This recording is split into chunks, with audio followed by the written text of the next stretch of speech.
Chapter 931. Why are you so surprised? It seems like I have far surpassed your peak. Zhou Xuanji raised his brow and said with a smile. He felt very happy to see Little Sovereign so shocked. Little Sovereign crossed his arms and snorted, "Smelly brat, you have indeed surpassed me. Don't leave me behind in the future. I still want to stand at the peak with you and look at the myriad halls realm." He had heard Zhou Xuanji mention the 9 souls before. In the mortal realm, Zhou Xuanji had relied on the 9 souls and the legendary swords to escape danger many times, and in the end, Zhou Xuanji had helped them revive. It sounded like a beautiful story, but he did not want that. He wanted to follow Zhou Xuanji forever. He believed that this kid would surpass his imagination. I won't abandon you. Right, there's a law of time in this court realm. Zhou Xuanji nodded before explaining how powerful the time law was. Little Sovereign touched his chin and guessed, according to what you said, it might really be from the endless universe. But how could that guy have such a treasure? It can't be that the time law came knocking on my door, right? Zhou Xuanji thought about it carefully. Could it be that the great sovereign had a serendipity in the boundless universe? He might even have a backer. He shook his head. So what if he had a backer? Currently, the boundless universe was in turmoil and chaos, so what if he provoked another powerful enemy? Following this, Zhou Xuanji began to focus on absorbing the court realm. His supreme divine power was extremely powerful, and he was able to forcefully merge the space-time of the court realm with his own soul. After the fusion of time and space, he had to adapt the rules of the realm of the dynasty to his soul aura. This process would take a long time, but Zhou Xuanji could afford to wait. As he waited, he sent his divine will into the courtyard realm. After some investigation, he had a general understanding of this Fangting realm. Jianghu court realm. Its creator was also a supreme of the Kunlun origin court, and his seniority was even lower than that of a little supreme. Up until now, true noble court realm had already given birth to 12 exalts. In terms of the number of origin fusion divine lords, it was inferior to the Kunlun origin court, but in terms of overall number, it was not a small number. All living beings of the true Su court, heed my command. Your sovereign has fallen. From today onwards, I, the Sword Emperor, will control all of you. I will make the true Su court even stronger. In the future, all of you will belong to the same faction as the Kunlun origin court. Zhou Xuanji's voice sounded throughout the true Su court. As soon as these words came out, everyone was in an uproar. To the living beings of Jianghu court, they had no way of knowing what was happening outside, much less the battle that had just occurred. Therefore all of this was too sudden for them. What? Did Jizun die? Sword Emperor? Who is he? Isn't the Kunlun origin court the legendary place of origin? Impossible. Jizun will be defeated? Oh my god, have we been subdued? What happened? Who is he? What kind of place is the Kunlun origin court? The various planes of true Su court realm were shaken, even the millions of mortals sighing in admiration. The name of the Sword Emperor instantly became known to everyone. Zhou Xuanji sent an outer-of-soul doppelganger into the court. Taking in the true Su court was very complicated, and it was not as simple as just placing it in his soul. Next, he would arrange for Exalt Hongqian and Xianxia to enter the true Su court realm and help him control this realm. At the same time, it would also allow them to absorb more of the source laws, strengthen themselves and charge towards the Grand Supreme Realm step by step. Then he summoned Supreme Crimson Dust and Xianxia. What is it? Xianxia asked. She was thinking about improving her cultivation technique, but she was moved here. Naturally, she felt a little depressed. Supreme Crimson Dust, on the other hand, was shocked by Zhou Xuanji's strength. This time, facing Zhou Xuanji's sovereign divine power, she couldn't even detect it. In the blink of an eye, they had arrived at the sovereign palace. The gap between the two was growing rapidly. Thinking of this, Supreme Crimson Dust's mood became complicated. I have just subdued a court realm. It's called the True Su Court Realm. Later you will be the sovereign and rule this court realm. How about it? Zhou Xuanji said with a smile. Hearing this, the two women were stunned.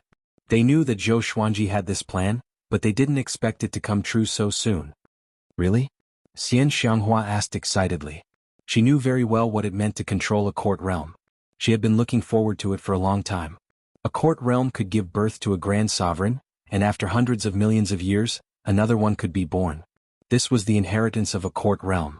Zhou Xuanji nodded and said, I will tell you first so that you can prepare. When the time comes, you can bring your subordinates with you. It's up to you. Xianxia asked, Not now. Zhou Xuanji smiled and said, I'm still fusing with it. I have integrated the true Su Court realm into my soul. No matter where I go in the future, I will take it with me. Xianxia's eyes lit up when she heard this. Doesn't that mean that I will never be separated from Zhou Xuanji in the future? Supreme Crimson Dust asked. Then can you also integrate the Kunlun origin court into your soul? Zhou Xuanji nodded. He then told them about the calamity that Supreme Wuzhou had mentioned. Sovereign Heaven. Hunyuan Heaven. Hunting origin court great sovereigns. Supreme Crimson Dust furrowed his brow and said, Then you have to hurry up. Don't let your guard down. Zhou Xuanji smiled and said, Don't worry. Go back and prepare quickly. Don't delay me. After saying this, he waved his right hand and sent the two women back. Tiske, don't you think the tenderness of a daughter is beautiful? Little Sovereign raised his brow and teased. Zhou Xuanji proudly smiled and said, Beautiful, of course it's beautiful. Are you envious? Do you want me to find you a female ghost? Little Sovereign's smile immediately froze. Just as he was about to curse, Zhou Xuanji suddenly put Little Sovereign into the Supreme Warehouse.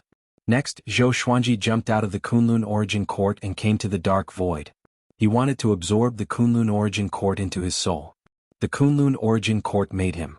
Therefore it didn't reject his supreme divine power at all. In less than the time it takes for an incense stick to burn, Zhou Xuanji successfully integrated with the Kunlun Origin Court. In an instant, his cultivation began to improve significantly. He could feel that he could mobilize the power of the Origin Court anytime and anywhere. In the future, no matter where he went, once he fought, it would be as if he was fighting near the Kunlun Origin Court. Zhou Xuanji was very satisfied. He immediately turned around and left. He decided to live in another place. The place he chose was the Absolute Time Realm.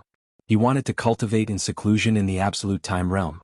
When his cultivation reached the point where it couldn't grow anymore, the strength of the Kunlun Origin Court would definitely undergo earth-shaking transformation. The Absolute Time Realm was still empty. Zhou Xuanji immediately felt relaxed after returning here. He had once transformed here. He was filled with a sense of closeness to this place. Only here would he not feel a sense of crisis. He sat down and meditated as his consciousness entered the Kunlun Origin Court. He focused his attention on Zhou Tianyuan. In any case, this was his first grandson. How could he not care about him? When Zhou Tianyuan broke out of the great world, he would focus on cultivating this grandson. At this moment, Zhou Tanhua found Zhou Tianyuan and Murong Yen. The family reunited. The atmosphere was very warm. They were eating in a wooden hut on the cliff, far away from the hustle and bustle of the city. Murong Yen mentioned Zhou Xuanji and the Kunlun Origin Court and snorted, Tanhua, you have a lot of things to hide from us, mother and son. Is it really okay? Chapter 932. Zhou Tanhua felt a headache when he heard his wife mention Zhou Xuanji. He wanted to tease his son a little more. Should he continue to hide it now?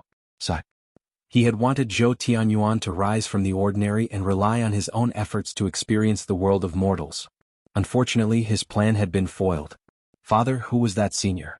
What do the seniors I met in my childhood have to do with you? Zhou Tianyuan asked with anticipation. In the past, he had achieved great success in his cultivation and felt that he had already surpassed his father.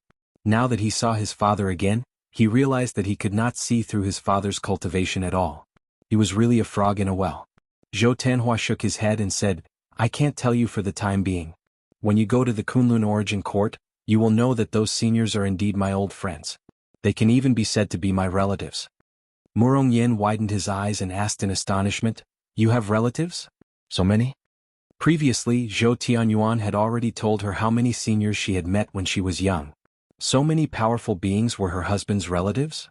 Before meeting Zhou Xuanji, she even thought that Zhou Tanhua was an orphan. After all, she hadn't seen any of Zhou Tanhua's relatives or even friends since they got married. I will bring you back, Zhou Tanhua said with a smile. He turned his head to look at Zhou Tianyuan and said seriously, Son, I'm going to take your mother away. You will have to rely on yourself in the future. We will wait for you in the Kunlun Origin Court. Hearing this, Zhou Tianyuan's expression changed. Murong Yen was originally very surprised, but when he heard that he had to leave his son behind, he immediately became anxious. If we're leaving, we'll leave together. Why do you have to leave your son behind? How long would it take for Zhou Tianyuan to surpass the Heavenly Saint realm and reach the Kunlun Origin Court? He has grown up. It's time for him to be independent. Zhou Tanhua shook his head and smiled. Zhou Tianyuan thought about Zhou Xuanji's words and nodded. He wanted to be like that senior, free and unfettered. Tiske, you have the nerve to say that. How long have you been by father's side? You've never been independent so early.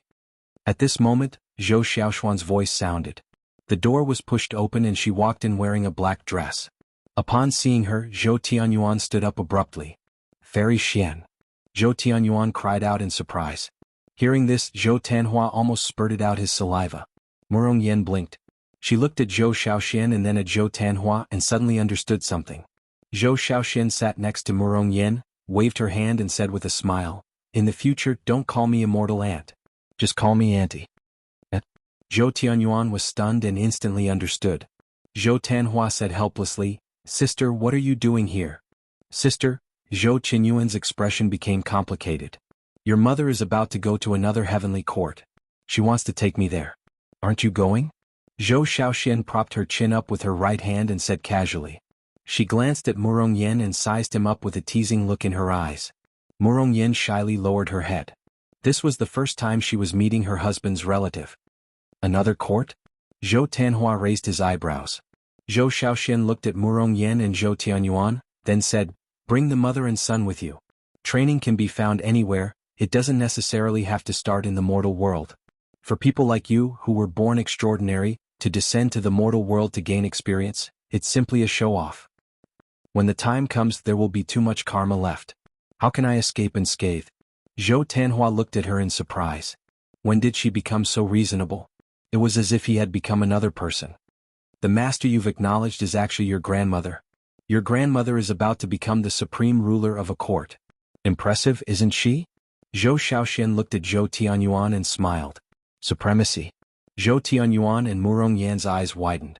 After listening to Zhou Xuanji, they felt that supremacy was the strongest existence. But they didn't expect Zhou Tanhua's mother to be so ridiculously strong. "No wonder she is so good to me," Zhou Tianyuan murmured. In his heart, Xianxia was like his other mother. Ever since they parted, he often missed Xianxia. Murong Yen fell into shock. Her family was prominent, so her father looked down on Zhou Tanhua. It was only after Zhou Qinyuan's rise that her father changed his opinion. But he still didn't have a good impression of Zhou Tanhua. After all, Zhou Tanhua hadn't visited him for a long time. But now it seemed that she had climbed up a high branch. "It's settled then, bring them with you next time," Zhou Xiaoxian threatened Zhou Tanhua. After that, she disappeared into thin air. Zhou Tanhua smiled bitterly and helplessly. His plan was ruined. Now that Zhou Tianyuan already knew about his identity, he couldn't hide it anymore.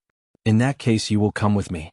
I will take you back to the Emperor Sword Divine Range first before leaving the Kunlun Origin Court." Zhou Tanhua took Murong Yan's hand and said with a gentle smile, "It's better this way. Our family will not be separated." His father always took his family with him wherever he went. He should continue this tradition. Could it be that the senior who came to us before is?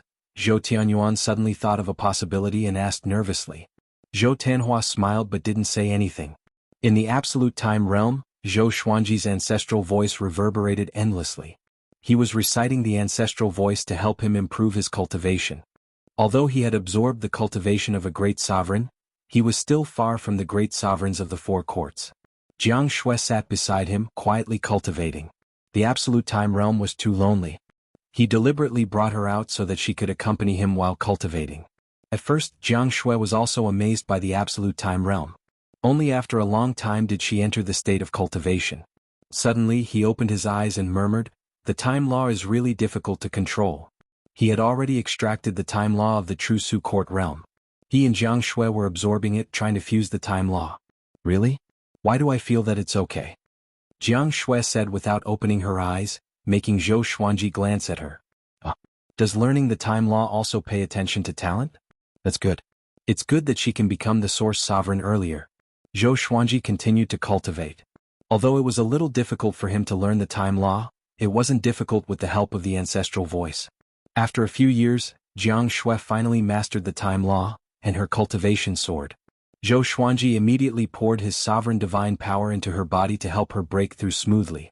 In the dark void, Gu Tianlin stood on the boat, frowning as he looked ahead. The short and fat old man stood behind him, also observing the surroundings. "Strange, where is the Kunlun Origin Court?" the short and fat old man asked in surprise. He had clearly divined that Zhou Xuanji was here. A long time ago he had also come to the Kunlun Origin Court. Gu Tianlin took a deep breath and said, He escaped. He is probably hiding from the cardinal heaven. A look of disdain appeared on his face. The Sword Emperor was just SOSO. He was also a coward who was afraid of death. Then what are you going to do next? The short and fat old man asked. He wanted to calculate Zhou Xuanji's whereabouts, but he couldn't find anything. This surprised him. There were not many existences in the endless universe that he couldn't calculate. Gu Tianlin muttered, "Let's wait a little longer. What if he comes back?" Chapter 933. Zhou Xuanji still didn't know that Gu Tianlin was looking for him. He could cultivate peacefully in the absolute time realm, so he wasn't in a hurry to go out. Now, apart from cultivating, he was integrating the Kunlun Origin Court and the True Su Court. His outer-of-soul doppelganger had already met the higher-ups of the True Su Court. In the face of his domineering strength, those powerhouses chose to accept their fate. Zhou Xuanji had a plan, which was to establish a connection between the two courts. He could hold a grand event like the Superstar competition to let both sides understand each other. The Superstar competition wasn't just a simple competition. It was more interesting. So, he summoned the 12 ancestors and the 9 honorable officials of the True Su Court to let them get to know each other. This meeting wasn't warm, but it wasn't awkward either. Both sides were interested in the other court, especially the 9 honorable officials. In the history of the True Su Court, the Kunlun Origin Court was the origin. Whether it's the Kunlun Origin Court or the True Su Court, we will all be one family in the future. Of course, there is still a hierarchy. I won't allow you to fight without permission, but I also don't want the lower courts to provoke the upper courts. Understand? Zhou Xuanji said. His first sentence made the 12 ancestors puff out their chests and raise their heads. The 9 honorable officials were instantly moved. Their faces were extremely ugly. Wasn't this trampling on their dignity? Their expectations for Zhou Xuanji were instantly gone. In the future, I will control even more kingdoms. Just like what I said before, the future kingdoms will have to respect the previous kingdoms.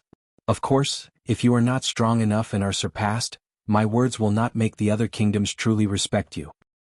The True Su Court might seem to be suffering some grievances right now, but without me, there will be other grand sovereigns who will come to swallow you up. The weak have no choice. But if there are other grand sovereigns controlling you, can you guarantee that your treatment will be even better? I can bring you peace, but I also want to give my old subordinates confidence so that they can trust me. They believe that no matter how many courts I conquer, I will not forget their support. In the future, the True Su Court will also be the pillar behind me. I can't forget your contributions and trust, Zhou Xuanji said seriously. These words were deeply engraved in the hearts of the 9 honorable officials. The 12 ancestors were also excited. He spoke with sincerity and vigor. A magnificent vision unfolded in front of them. Even the 9 honorable officials couldn't help but imagine that countless courts would respect them and look up to them in the future. If that was true, then what was the point of being the second strongest? Of course, I also hope that you won't go and bully the lower court realms for no good reason. It's meaningless and it's a loss of the demeanor of elites. The ancestors couldn't help but laugh. The 12 ancestors burst into laughter. The 9 honorable officials couldn't help but burst into laughter. After the misunderstanding was resolved, Zhou Xuanji continued with his plan. His plan was huge and detailed, causing the 12 ancestors of law and the 9 supreme officials to sink into deep thought. Zhou for him, for Zhou for him, for him for. Zhou Xuanji not only wanted the Kunlun Origin Court to become stronger, but he also wanted the True Su Court to become stronger. However, he for Tian for him, that he for Kuden from, for him. That Kuden from Zhou for the sect, he could Su Court Tian. The Qin of heaven for Gu Qin. Zhou from, Zhou of Qin for the Jifrom from. Hearing this, the 9 honorable officials frowned. Zhou Xuanji said meaningfully, "Don't think that I'm giving them a chance. I'm giving you a chance. I don't have so many women and children. Some courts will choose their own sovereign, but it will make it more difficult for them to win." His words moved the 9 honorable officials again. The 12 ancestors couldn't help but admire Zhou Xuanji. He really knew how to say nice things. All of this was because Zhou Xuanji could take in more courts. He was so high-spirited and full of provocation that people couldn't help but believe his words. What I want isn't just 1 court or 2 realms. I want to rule over everything. Go and make your preparations. I hope that one day, all of you can help me conquer the court realm. I hope that one of you will become a grand paragon and spread my might. Zhou Xuanji said with a smile. After that, he didn't give them time to react. He waved his right hand and sent them back. After that, he let in the people who had been waiting outside the palace.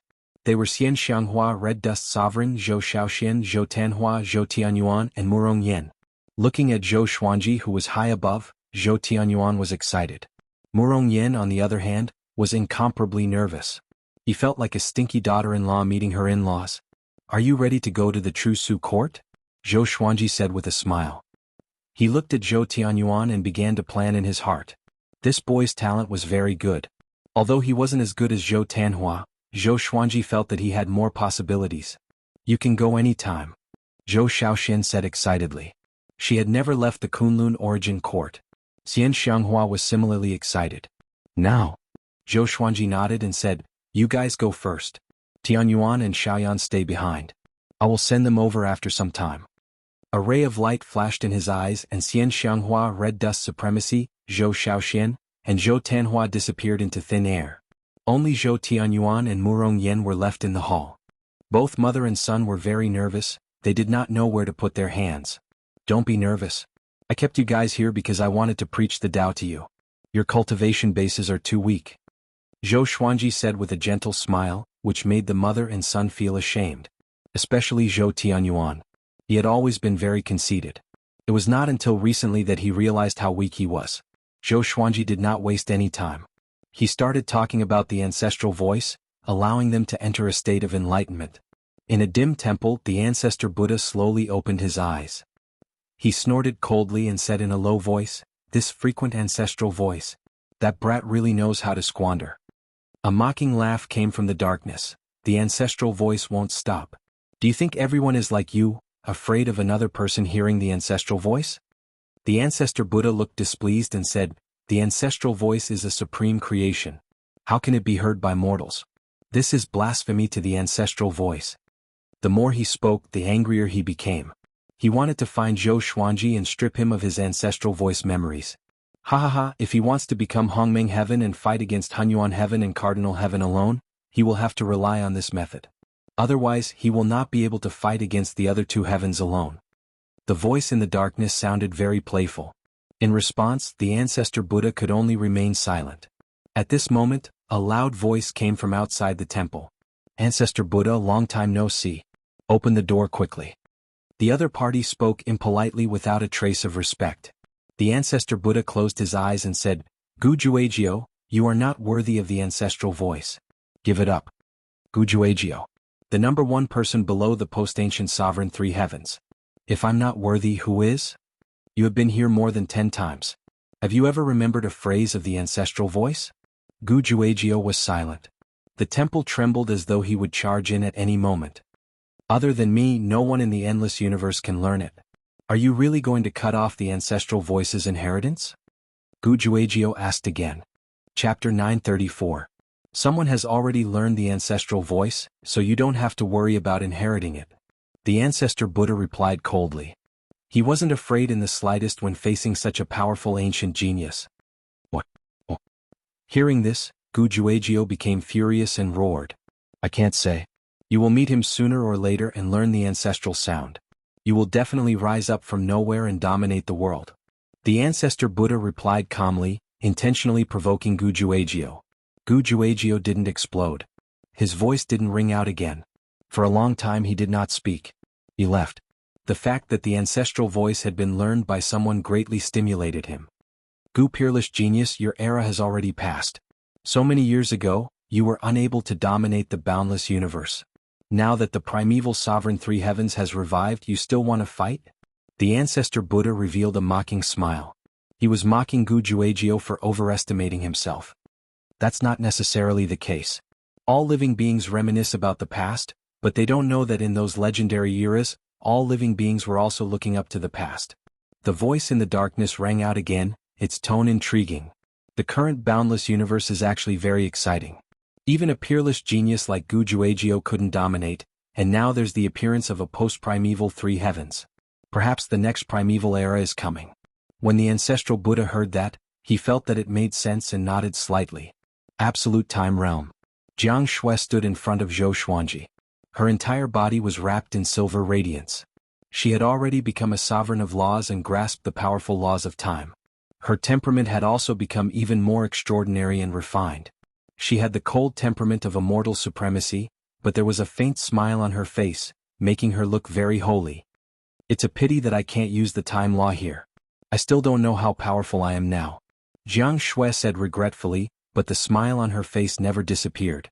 Zhou Xuanji smiled and said, then you can try entering the court. After saying that, he took Jianghu into the Kunlun origin court. He continued to cultivate. He had also absorbed the laws of time. He wanted to fuse all the laws he had mastered together to create a new sacred art. It would be best if it was a divine ability that could kill in one strike. He had an idea. He was working on it. Time flew by. Analyzed that the sword owner has reached 6,000 years old. Gotcha started. Ding. Congratulations, the sword owner has obtained Court Reversal, Mysterious Destroyer Sword, Myriad Flower Origin Court, Divine Sword of Coercion. The sword spirit's voice sounded in his mind. The sword spirit wasn't referring to the absolute time but the Kunlun origin court. No matter how long Zhou Xuanji stayed in the absolute time realm, his age would not change. But if a year passed in the Kunlun origin court, he would grow 1 year older. He slowly opened his eyes and checked the information of the two swords. Sword name, Mysterious Destroyer Sword level. Court toppling description, a sword created by the Profound Destruction Forefather. Among the 3,000 great Taos, there is the Tao of Destruction. After a long period of time, the Profound Destruction Sword was created, and a trace of the Profound Destruction Forefathers will is hidden within the sword. Sword name, Oppressive Divine Sword Grade, Myriad Flowers Origin Court, description. During the primeval era, mighty figures often collided with each other, distorting time and space. This sword specializes in absorbing pressure and can also release it. To use this sword, one must be at least a great supreme of the 6 courts.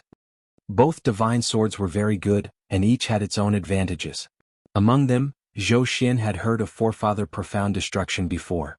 The Profound Destruction Forefather's status in the boundless universe was about the same as the Rainbow Qin Saint Monarch. Did the appearance of this sword mean that the Profound Destruction Forefather had already fallen? Zhou Xuanji was just a little curious, but he didn't think too much about it. He was very interested in the oppressive divine sword. Unfortunately, he was still far from the great sovereign of the 6 courts. He was still 1 step away from the great sovereign of the 4 courts. He felt that he needed an opportunity. Since I have woken up, let's go out for a walk. Zhou Xuanji smiled as he exited the absolute time realm. He began wandering in the void. He wanted to find the next court realm. At present, Xianxia and Mortal Sovereign had already taken control of the True Su court realm. Ever since Zhou Xuanji preached the Tao in the ancestral voice in the True Su court realm, all living beings in this realm had been convinced. The previous sovereign had never preached the Tao to them. Now the atmosphere between the 2 realms was very harmonious. Both knew of each other's existence and were preparing for the superstar competition. Everything was developing in a good direction. Zhou Xuanji took out the Emperor Sword of Life and Death and stepped on it to wander the universe. Along the way he was enjoying the scenery. His flying speed wasn't very fast. Along the way he had been looking for a court realm, but it would take time to find it. After flying for a long time, Zhou Xuanji suddenly stopped and saw a black shadow in front of him. It was a pair of black wings wrapped together with a pair of horns on top. Apparently it was a mysterious creature. The aura of a great sovereign. Kid, didn't anyone tell you that you need to be careful in the endless universe and not be so reckless? A cold voice came which made Zhou Xuanji want to laugh. The other party was also a great sovereign of the 3 courts. Why did he think that he could defeat him? Zhou Xuanji raised his right hand, and the Holy Ghost Curse sword appeared in his hand. He said with a mocking smile, "It's useless to say more. Let's fight." Well, the black shadow spread its wings suddenly. It was an existence with a humanoid body and a dragon head. Its chest was covered in red hair. Its body was muscular, and its aura was extremely terrifying. It charged straight at Zhou Xuanji. Its claws tore the space apart, creating 2 cracks. Countless space-time lightning spilled out like thousands of poisonous insects scrambling to crawl out. Zhou Xuanji raised his sword and slashed upward. Sword chi shot out. Boom. The black shadow blocked his sword chi with its claws and even shattered it. Zhou Xuanji raised his brow. No wonder it was so arrogant. It was powerful indeed. He did not panic but was delighted instead.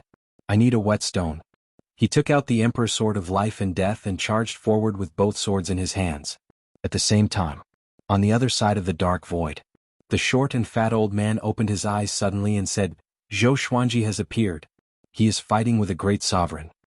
Having heard this, Gu Tianlin opened his eyes immediately. Bring me there, he said with a deep voice. A hideous smile appeared on his face. His smile was extremely cruel. Zhou Xuanji, you finally appeared. Your death tribulation is here. The short and fat old man immediately controlled the boat to travel through the space-time. Boom. Zhou Xuanji clashed with the black shadow again. His swords were blocked by the opponent's claws. Is that all you can do? He said with a mocking smile. Looking closely, the black shadow's claws were bleeding.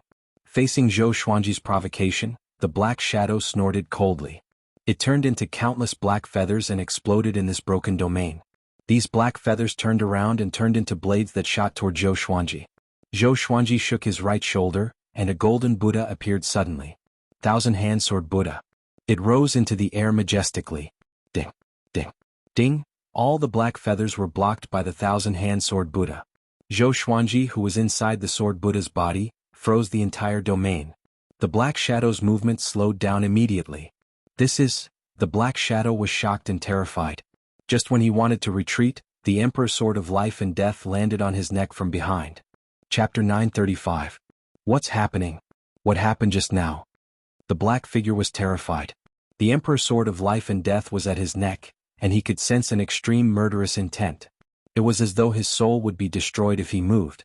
Zhou Xuanji appeared behind him and stared at him with a smile. Don't you understand? The black figure was facing the thousand-hand sword Buddha, and Zhou Xuanji was inside the thousand-hand sword Buddha. A clone. When did this happen? The black figure was horrified. His body tensed up and did not dare to move.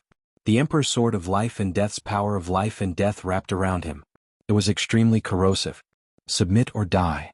Zhou Xuanji said coldly with a cold smile. His eyes were filled with a terrifying murderous intent.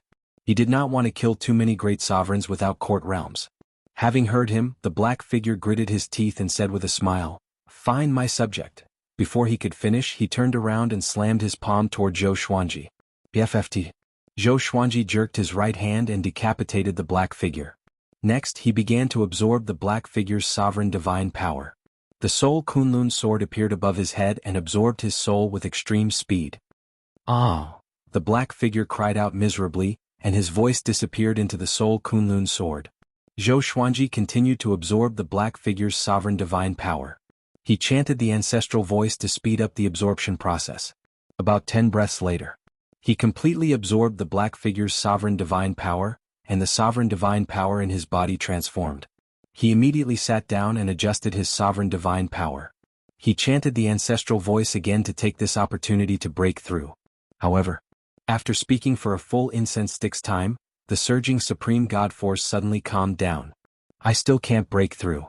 Zhou Xuanji opened his eyes and thought with a frown. He did not expect it to be so difficult to break through to the great sovereigns of the four courts. Forget it. Zhou Xuanji got up and flew on his sword.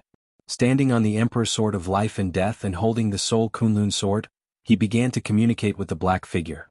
With his soul suppressed, the black figure was terrified and quickly compromised. This guy's name was Demon Sovereign Chiu. He came from an unknown court realm. It had been 50 million years since he stepped down from the sovereign's position. He roamed the boundless universe and looked for people below the great sovereigns to attack. The reason why he hunted grand sovereigns wasn't for his cultivation, but because he wanted to use the grand sovereign's supreme god force to refine supreme crystals, which was equivalent to creating wealth. You can stay in the sword for a while. I'll let you out when you're truly convinced. Zhou Xuanji chuckled. Before Demon Sovereign Chiu could beg for mercy, he isolated the sealed space within the sword. He continued to walk aimlessly, hoping that a Grand Supreme would find him. If there were a few more existences like Fiend Exalt Scarlet Brilliance, not only could he give them cultivation, but he could also raise them as slaves in the future. Zhou Xuanji thought about the plan as he smiled. Your strength is indeed not bad. The great supremes of the three courts are nothing in front of you. A cold snort came and Zhou Xuanji immediately stopped. He narrowed his eyes. Just one sentence from the other party was enough to make him feel a great deal of pressure. The newcomer was very strong. A small boat suddenly appeared and Gu Tianlin stood at the top of the boat. The short and fat old man stood behind him, examining Zhou Xuanji. Tell me your name. Zhou Xuanji chuckled. Although the other party was unfathomable and gave him a very dangerous feeling, he didn't panic. In the endless universe, it was impossible to meet people weaker than him all the time. There would always be some powerful cultivators. As long as they weren't ridiculously strong, he wasn't afraid. Gu Tianlin said in a cold voice. As soon as he saw how young Zhou Xuanji was, his anger surged. What Xianxia said was true. Judging from the age of this guy's soul, he was really a peerless genius. Zhou Xuanji raised his brow and said with a playful smile, "Then I understand. It seems that you are here for Saint Rainbow Qin. Although you have no choice, you have no choice."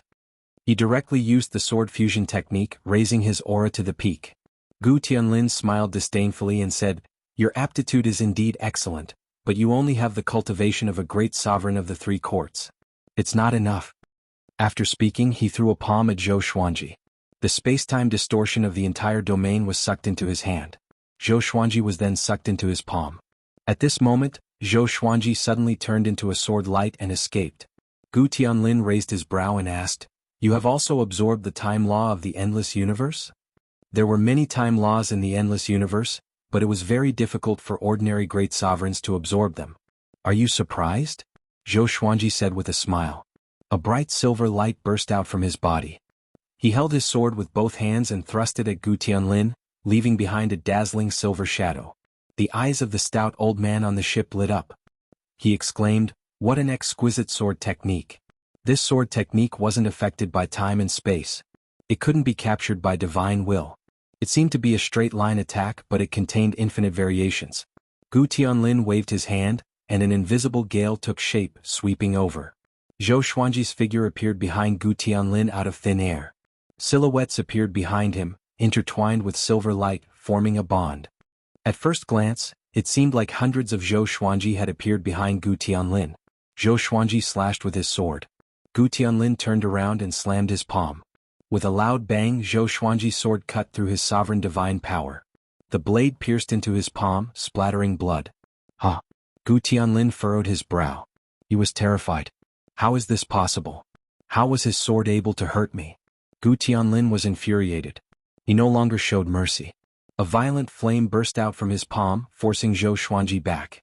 Zhou Xuanji disappeared from his spot again. He kept moving and thrusting his sword. Gu Tianlin displayed his extraordinary power. He blocked Zhou Xuanji's fierce attack without moving his feet. The stout old man watched the battle from afar. He stroked his beard and said with a smile, "Young master is powerful indeed. No matter how devilish the opponent is, he can't win." He could see the huge gap between Zhou Xuanji and Gu Tianlin's cultivation at a glance. Even if Zhou Xuanji had great serendipity, it was impossible for him to defeat Gu Tianlin. No. If it was the sovereign's serendipity, it might be possible. Zhou Xuanji also noticed the gap. Gu Tianlin wasn't serious at all. His opponent was toying with him. Zhou Xuanji snorted coldly. He raised his right hand, and the Holy Ghost Curse sword appeared in his hand. He slashed with all his might. The sword chi exploded as though it had cut the entire universe in half. The edge of the sword chi was filled with endless resentment. Gu Tianlin's eyes turned cold. He took out a white jade fan from his sleeve and waved it toward the sword chi. Boom! The sword chi collided with the white jade fan, and the sword chi immediately exploded. However, the white jade fan turned black at a speed visible to the naked eye. Cursed resentment. Gu Tianlin's expression changed. He instinctively flung the white jade fan away. Almost instantly, the white jade fan turned into a black jade fan, which was eerie and horrifying. The stout old man squinted his eyes and mumbled, "That power is..." Zhou Xuanji continued to swing his sword. His speed was so fast that it was hard to see with the naked eye. His sword chi was violent and unstoppable, like a river that had burst its banks. Gu Tianlin dispersed all of his sword chi with his palms. His movements were casual and looked extremely relaxed. Chapter 936. Zhou Xuanji, is this all you can do? Gu Tianlin laughed presumptuously. Although he was startled by the curse's resentment, Zhou Xuanji's strength was no match for him. At most, Zhou Xuanji's flesh was injured. "I've played enough. Next, it was time to settle this old grudge. After killing this kid, the Rainbow Qin Sage Monarch wouldn't dare to accept any more disciples. This was because it was very difficult for Hong Qin Saint Lord to find another peerless genius like Zhou Xuanji." After saying that, Gu Tianlin raised his arms, and torrential flames rushed out from his limbs and 7 orifices. He turned into a majestic giant and roared. A visible shockwave swept in all directions, and Zhou Xuanji slashed with his sword. The Holy Ghost Curse sword spilled out, covering the shattered universe like ripples of water, forcibly resisting Gu Tianlin's aura. Time and space shattered, the laws became chaotic, and yin and yang were reversed. Everything was in chaos. A powerful light shone on Zhou Xuanji's face, and his expression greatly changed. So strong? Exactly which hall's cultivation is he at? Zhou Xuanji trembled in fear. No wonder Gu Tianlin was so mighty. No wonder so many beings in the Thunder Alliance feared him. This guy was really strong. Zhou Xuanji immediately wanted to retreat. He could feel that Gu Tianlin's aura was still increasing. If the fight continued, Gu Tianlin would probably reveal his full strength. However, he was very curious as to why Gu Tianlin did not directly show his full strength. Was it because this guy was too conceited? Are you wondering if I'm playing with you? Gu Tianlin's laughter suddenly rang out, and his words were filled with contempt. I have 9 layers of seals. Every time I unseal a layer in battle, my strength will increase by 100-fold. Just the first layer of the seal is enough to make you despair. Zhou Xuanji raised his brow. There was such a weird setting. You make it sound like you're as strong as the later primeval Supreme Three Heavens, yet you still need to seal your strength? No matter how Zhou Xuanji thought about it, he felt that Gu Tianlin was acting. He shook his head and said with a smile, then continued to remove the seal. Just as he spoke, space-time turbulence appeared behind Zhou Xuanji, and he fell backwards, disappearing without a trace. Trying to escape? Gu Tianlin smiled disdainfully and disappeared. As soon as he entered the space-time tunnel, he heard a strange sound. Ancestral voice. What's that sound? He frowned and mumbled. His eyes locked onto Zhou Xuanji, and his vision suddenly became blurry. Head over heels. He was dazed for a moment, and Zhou Xuanji completely disappeared. Gu Tianlin stopped, his face extremely gloomy. He tried his best to recall the ancestral voice, but no matter how hard he tried, he could not recall it. It was a very strange feeling. The short and stout elder appeared behind him, his expression grave as he said, "Could it be that what he said just now was ancestral sound? Ancestral voice?" Gu Tianlin frowned and asked, "What is the ancestral voice?" The old man took a deep breath, shook his head and said nothing. There were some things that Gu Tianlin could not understand for the time being. If someone as conceited as him knew how powerful the ancestral sound was, he would probably do everything in his power to obtain it. However, the short and stout elder knew how difficult it was to comprehend the ancestral voice. Gu Tianlin's father, Gu Juejiu, had sacrificed so much for the ancestral sound that he was almost possessed.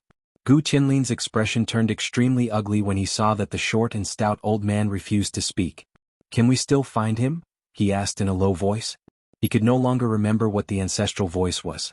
He could not remember it at all. Under such circumstances, he could only turn his attention to Zhou Xuanji. "No, I don't know where he went. His fate and aura have been isolated." The short and stout elder shook his head. His brows were still furrowed, and he was still wondering why Zhou Xuanji knew the ancestral voice. The ancestral Buddha was such a transcendent existence. How could Zhou Xuanji come into contact with it? He suddenly thought of Xianxia. That woman? His eyes widened as he sucked in a cold breath and mumbled, "What do you want to do? You even dare to make such a heavy oath?"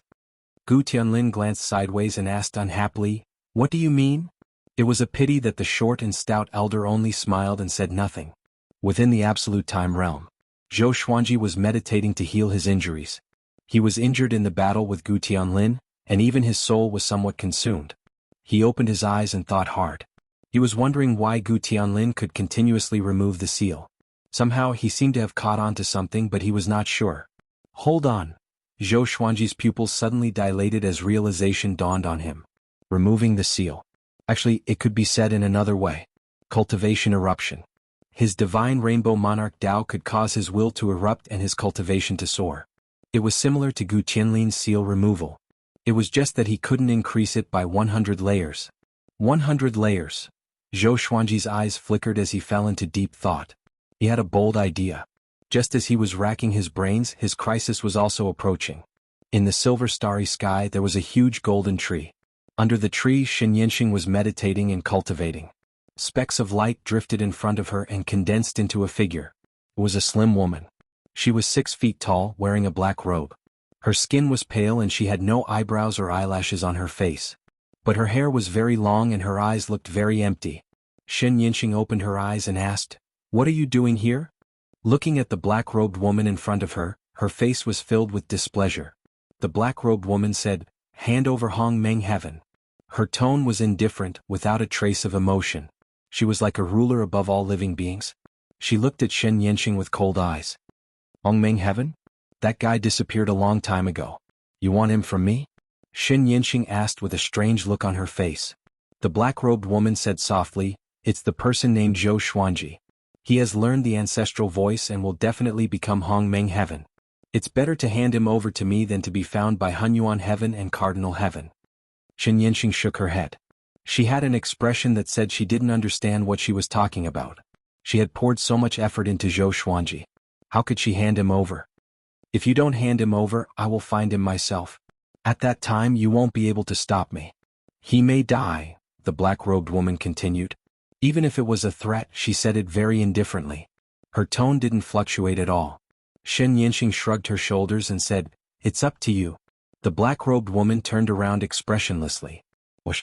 Her black robe suddenly rose as 3 black-haired tails emerged and lashed at Xianxia's body.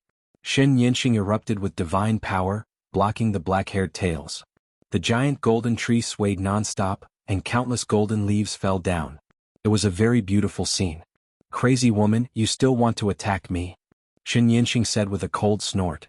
She raised her right hand as golden leaves gathered together, forming a golden whip that lashed at the black-robed woman. There was a loud bang. The 2 women immediately started fighting. Zhou Xuanji, who was comprehending the divine rainbow monarch Dao, suddenly opened his eyes. He furrowed his brow, feeling uneasy. It seems that trouble is coming again, Zhou Xuanji murmured. Zhou Xuanji mumbled. But how could he have such a feeling in absolute time? Could it be that the enemy will break into the absolute time realm? He took out the lesser supreme sword and summoned Little Sovereign, asking if there were any other existences besides the extermination body that could break in. Chapter 937. Logically speaking, there shouldn't be. Only the absolute invasion supremacy can enter the absolute time realm. However, nothing is absolute and I am not the strongest existence. In this boundless universe, there are simply too many things that exceed my imagination. Zhou Xuanji rolled his eyes upon hearing this. These words were as good as not saying anything at all. Zhou Xuanji said in a low voice, if an enemy could really barge in, wouldn't I expose this place? Looks like I should travel through the boundless universe. Unless I have no other choice, I should try not to come here. Little Supreme nodded and said, isn't Cardinal Heaven hunting the Supremes of the Kunlun Origin Court? Maybe it's because of him that you feel uneasy. You can go to Xianxia. Her strength is unfathomable. Maybe she can protect you. Divine Yanxing? Zhou Xuanji subconsciously furrowed his brow. Although he had learned the ancestral voice under Xianxing's guidance, he always felt that she was up to no good. Until now, he still couldn't figure out what Xianxia was plotting. If possible, Zhou Xuanji hoped to stay away from her. We'll see. Zhou Xuanji shook his head. Immediately, he returned to the endless universe with the lesser supreme sword. He hid his aura, stepped on the life and death emperor sword and flew forward. The endless universe was huge and there were many strange places. The myriad domain demon lair was not unique. Perhaps he could find a place to hide from these disasters. Along the way, he didn't let Little Sovereign fall asleep. Can't you fly by yourself? Little Sovereign yawned and complained. After falling for so long, he already liked the feeling of deep sleep. Sinking into dreamland was also a very pleasant experience. Tell me about what you saw and heard in the boundless universe. Zhou Xuanji said with a smile. He was bored anyway. Little Sovereign was helpless and could only brag about his past. At first, he was reluctant, but as he spoke, he became high-spirited. With his company, Zhou Xuanji felt that the journey was no longer boring. 3 years later, Zhou Xuanji entered a universe filled with countless floating ice crystals. The stars here were like massive floating hailstones. He felt a bone-piercing cold. Even though he was a great paragon of the 3 courts, it was still somewhat unbearable. Where is this place? Zhou Xuanji asked doubtfully as he called out Little Sovereign. As soon as Little Sovereign's soul body flew out, it instantly froze, making him speechless. He had no choice but to take Little Sovereign back. He circulated the supreme god force in his body to warm himself up. After that, he flew forward. Somehow, he felt that there was something waiting in front of him. He did not notice that the fated fate pearl had flown out of his body and was hovering above his head, absorbing the ice crystals that were flying towards him from all directions. After flying for a while, Zhou Xuanji suddenly did not feel so cold anymore. The ice crystals in the distance were still so dense, but the area around him was not affected by the ice crystals. He looked up and was stunned when he saw the fated pearl. This He clearly did not sense the appearance of the faded pearl. Does this treasure have a spirit? His hair stood on end. After hesitating for a moment, he raised his hand and grabbed the faded pearl in his hand. A warm current flowed into his palm and into his bones and soul. He was no longer cold. He even felt hot. Is there something here that's attracting you? Zhou Xuanji mumbled as he looked ahead. The end of the universe was a vast expanse of whiteness. Even he couldn't see it clearly. He immediately moved forward, wanting to find out what was going on. After the time it takes for half an incense stick to burn, he came to an island. This island wasn't big. There was a tombstone with 3 strange characters carved on it. The characters were still wriggling as if there were several black insects moving about. As soon as Zhou Xuanji landed, the faded fate pearl in his hand flew out and landed on the top of the tombstone. Rumble, the entire island shook violently. Rays of light overflowed from the tombstone and drilled into the faded fate pearl. Zhou Xuanji narrowed his eyes. The faded fate pearl can absorb other kinds of energy? He couldn't help but look forward to what kind of changes the faded fate pearl would bring. Crack. The ground under his feet suddenly cracked. He glanced around and saw spiderweb-like cracks appearing on the ground within a radius of 100 feet. Ice crystal insects drilled out crazily like an army of cockroaches as they rushed toward the tombstone. They quickly climbed up the tombstone and then crashed into the faded fate pearl like moths flying into a flame. Then they were instantly burned. Zhou Xuanji fell into deep thought as he watched this scene. He didn't feel the existence of some kind of energy. Maybe his cultivation was not high enough. In less than 20 breaths' time, all the ice crystal insects died, and the tombstone was turned into ashes by the faded fate pearl, which dissipated with the wind. The faded fate pearl returned to Zhou Xuanji's hand. It became cold and no longer hot. That's it? Zhou Xuanji mumbled with a frown. There was quite a commotion just now and it calmed down just like that? He couldn't understand it at all. As soon as he finished speaking, the faded fate pearl shone brightly, and a terrifying icy cold power instantly sealed him in ice. He immediately turned into an ice sculpture and froze on the spot. The island no longer shook and everything returned to normal. Zhou Xuanji, who was frozen, opened his eyes in confusion. He could sense that his body was being modified by a strange energy. But he couldn't move, and his divine sense couldn't break out of the ice either.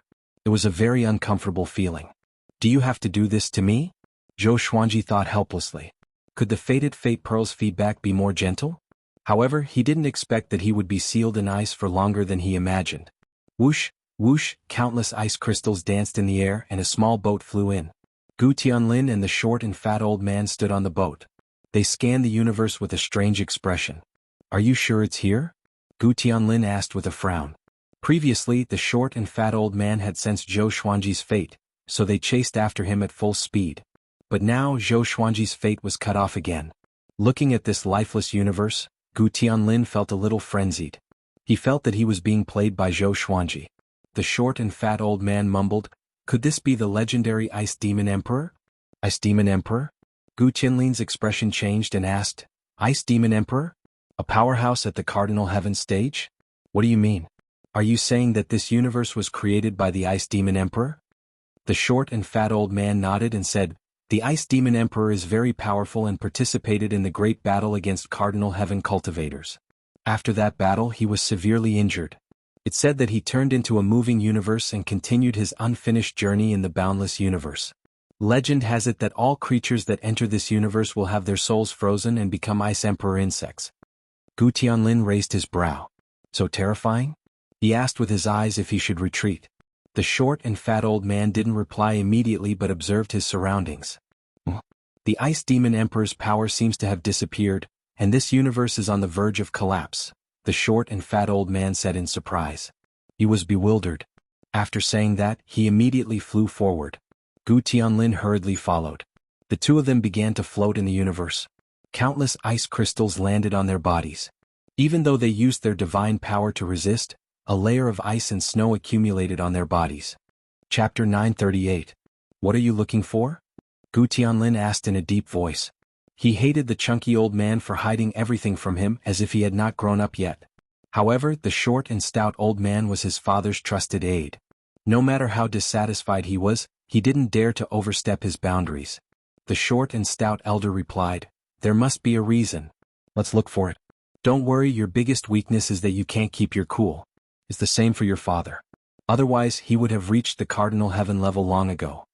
Gu Tianlin frowned. He really wanted to explain, but he felt that the short and fat elder's words made sense. His father was more impetuous than he was. The two of them continued their search. Not long after they arrived at the ice island. Their gazes locked onto Zhou Xuanji, and their expressions became strange. "He's finished just like that?" Gu Tianlin asked. He felt that this was a little unreal. He had spent so much effort to find Zhou Xuanji, but this brat fell here? The short and fat old man walked forward and said, "He's not dead. Although I can't feel his life force or soul fluctuations, his eyes are bright." After that, the old man pressed his hand on the ice and wanted to touch Zhou Xuanji through the ice. Gu Tianlin frowned. He was wary of his surroundings, afraid that the Ice Devil Emperor would appear. "Not good, retreat quickly," the short and stout old man said in a deep voice.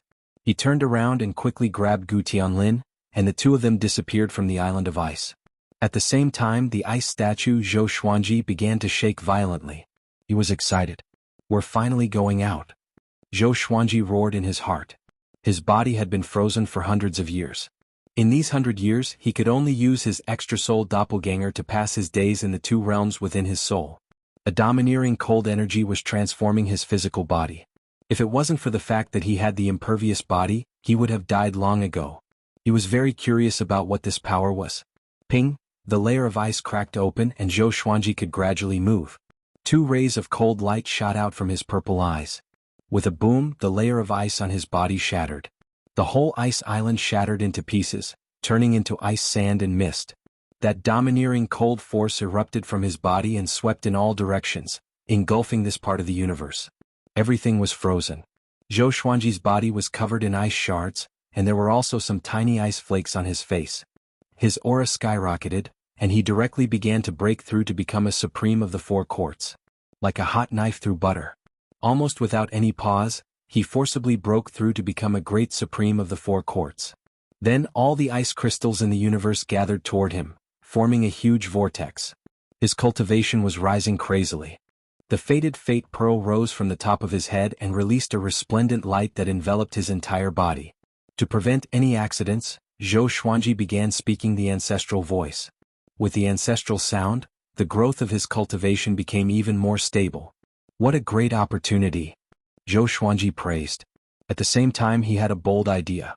The fated fate pearl could absorb great amounts of energy and then pour it into his body. If he could make good use of this, the speed of his cultivation would increase greatly. However, he wasn't sure if this cultivation method would have any drawbacks. After all, he had yet to fully understand the fated pearl. Previously, he had treated the fated bead as an evil Dharma treasure. Soon, all the ice crystals in the universe were absorbed by him. He had grasped a type of frost power. It could freeze the laws. I don't know what kind of power this is, but it's really strong. I have never felt such a powerful ice power. Little Sovereign exclaimed. He scanned the surrounding universe and found that it had turned into absolute darkness. The universe had disappeared and turned into the void. He then turned his gaze to Zhou Xuanji and said in admiration, "Kid, are you really from Hongmeng Heaven?" By now he was convinced that Zhou Xuanji wasn't just lucky. This kid is destined to be extraordinary. Or rather, this kid was born to be the ruler of the endless universe. This ice power is really strong. Although I have only broken through to the four courts great sovereign, I feel that it can make me stronger than the four courts great sovereigns. Zhou Xuanji sighed with emotion. Zhou Xuanji sighed in amazement.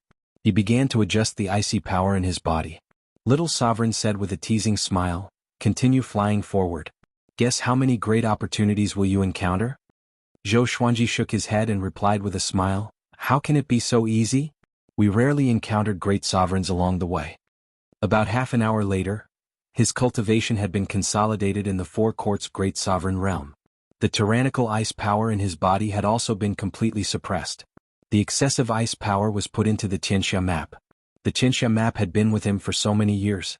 Under the cultivation of his sovereign divine power, it was no longer an ordinary item. After resting for a while, they continued to move forward. Zhou Xuanji suddenly found that his heart had become calm. He was no longer restless. Was the crisis resolved, or was the crisis no longer a crisis due to the increase in his strength? After absorbing the ice power, Zhou Xuanji didn't know how strong he was. But he felt that the ice power was ridiculously strong. Even if he was facing Gu Tianlin, he was confident. Zhou Xuanji flew even more confidently. He was no longer as cautious as before. So was Little Sovereign. It's time for your name to appear in the endless universe. Little Sovereign burst into laughter. He was very pleased to see Zhou Xuanji's rise to this day. Zhou Xuanji was in high spirits but he didn't reply. He could become more confident but he couldn't be arrogant. You have absorbed the power of the Ice Devil Emperor. You are indeed a top expert. An ice-cold voice came, startling Zhou Xuanji into stopping. Little Sovereign shouted in a deep voice, "Who is it? Come out." Not long after they flew out of the void, they encountered an enemy. And they didn't even notice it. This made them feel like they had been slapped in the face.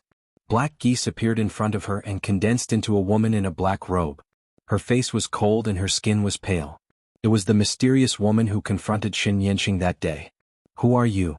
Zhou Xuanji asked with a frown. Seeing him, his heart beat faster. He felt uneasy again. "You can call me Supreme. Hongmeng Heaven, you have to make a trip with me." The black-robed woman stared at Zhou Xuanji and said indifferently, "Supreme?" Zhou Xuanji furrowed his brow and glanced at Little Sovereign. Little Sovereign's complexion changed greatly as he said in a trembling voice, "Supreme? The legendary existence of the post-ancient sovereign Three Heavens period, isn't that an illusory character? The Rainbow Qin Saint Monarch had once said that there was no supreme existence in the boundless universe." The black-robed woman said, "The supreme that people understand doesn't exist. You can call me Supreme Incipient God Realm." Zhou Xuanji asked with a deep voice, "Why are you taking me away? Just because I'm Hongmeng Heaven? I don't have the qualifications to enter Hongmeng Heaven now." As soon as he flew into a rage, his icy power spread out, freezing the surrounding time and space. It quickly spread for millions of miles. Supreme Incipient God said expressionlessly, "I have my own arrangements. I can't let Cardinal Heaven or Hunyuan Heaven find you. Otherwise you will die miserably." Hunyuan Heaven and Cardinal Heaven are looking for Hongmeng Heaven? Zhou Xuanji furrowed his brow. At this moment he suddenly felt that he had fallen into a big conspiracy. Chapter 939. Will he die if he follows you? Little Sovereign stared at the Supreme Incipient God and asked. He was deliberately stalling for time, thinking about how to get rid of this guy. Zhou Xuanji was also trying to think of a way. His rationality told him that if he were to escape into the Absolute Time Realm, he would not be able to escape and might even expose the existence of the Absolute Time Realm. As long as you don't act recklessly, how can you die? Supreme Incipient God answered. From the beginning to the end, her face didn't change. It was hard for people to believe her. Right at this moment, a furious flow of icy energy exploded, sweeping towards Supreme Incipient God Realm Expert. Almost instantly, Supreme Incipient God Realm Expert was frozen.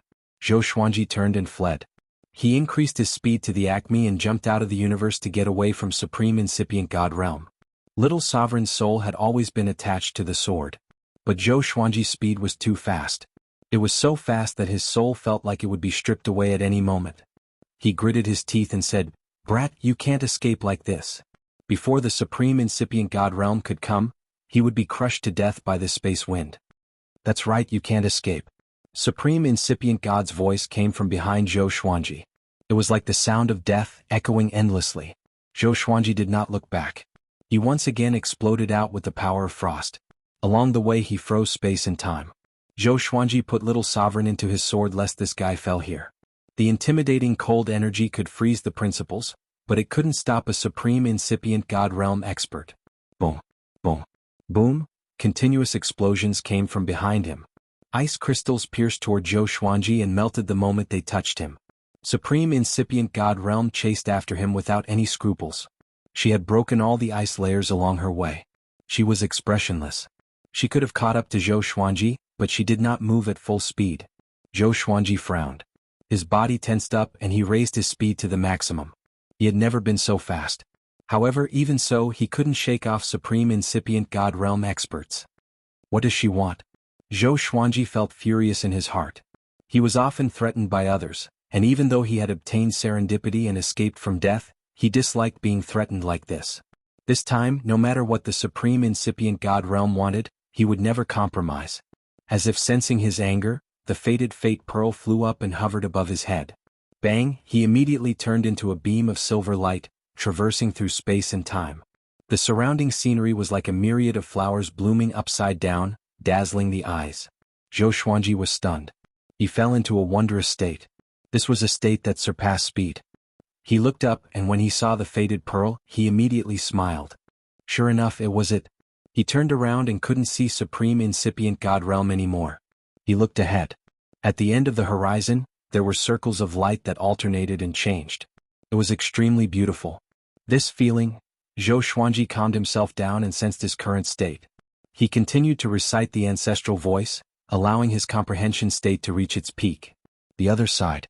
Supreme Incipient God Realm was moving through the chaotic space basin. Her face was dark and gloomy as she mumbled, "What was that?" She could not understand how Zhou Xuanji managed to shake her off. She noticed the Fengyuan pearl, but she did not recognize it. This was also the first time she had seen this pearl. What kind of treasure could allow someone to escape right under her nose? He has already reached the spiritless state. This isn't a state that a Grand Supreme can reach. Supreme Incipient God Realm murmured. She stopped and closed her eyes to track Zhou Xuanji's aura. Unfortunately, Zhou Xuanji in the spiritless state was too fast. Even Supreme Incipient God Realm could not track his aura. The endless universe was so vast that no living creature could observe the entire endless universe at once. The endless universe represented boundless. It was impossible to explore it thoroughly. Zhou Xuanji was comprehending the spiritless state while being led by the faded pearl. The circle of light in front of him suddenly disappeared. Zhou Xuanji lost his balance and fell. The surrounding scene changed instantly. He fell directly on the white jade-like ground and almost knelt down. He supported his body with the lesser supreme sword. His brows were tightly furrowed and his legs were trembling slightly. He was under unimaginable pressure. It was as if he was carrying many quartz on his back. The pressure was suffocating him. He looked up and found that there was a huge temple in front of him. The gate alone was so tall that he could not see the top of the temple because it was shrouded in billowing black clouds. He looked back and saw the same black clouds in the distance. Except for the black clouds and the gate of the temple, he could only see the white jade-like ground under his feet. What is this place? Zhou Xuanji thought with a frown. He cast the sword fusion technique and stood up with difficulty. It was obviously shrouded in black clouds, but it was very bright here.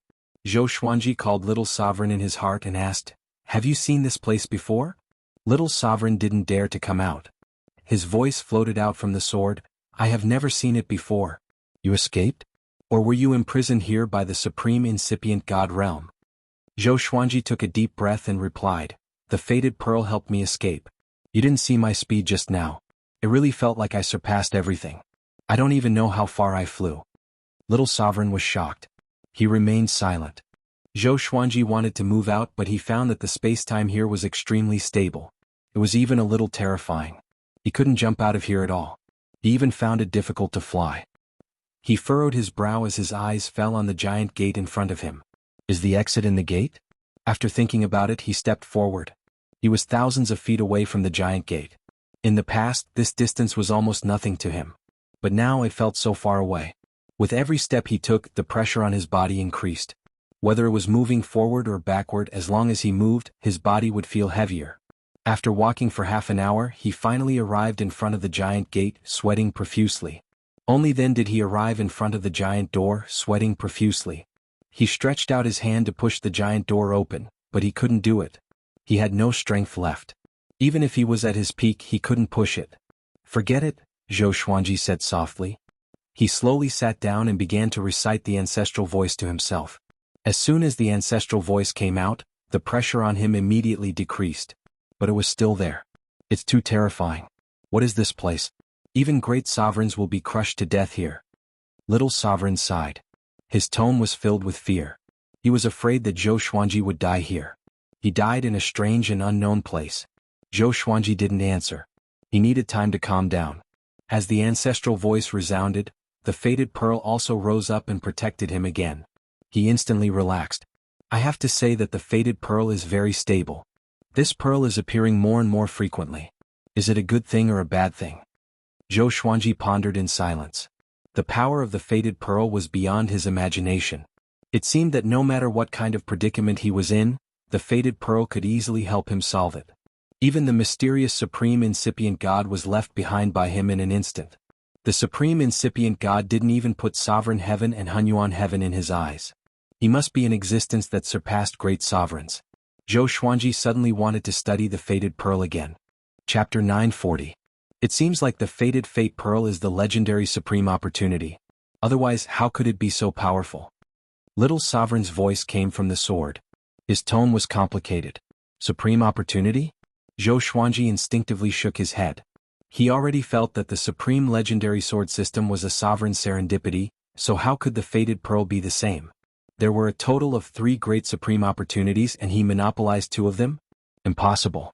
Seeing how decisive Zhou Xuanji was, Little Sovereign continued, to be honest, apart from this, I really haven't heard of a treasure stronger than the fated encounter pearl.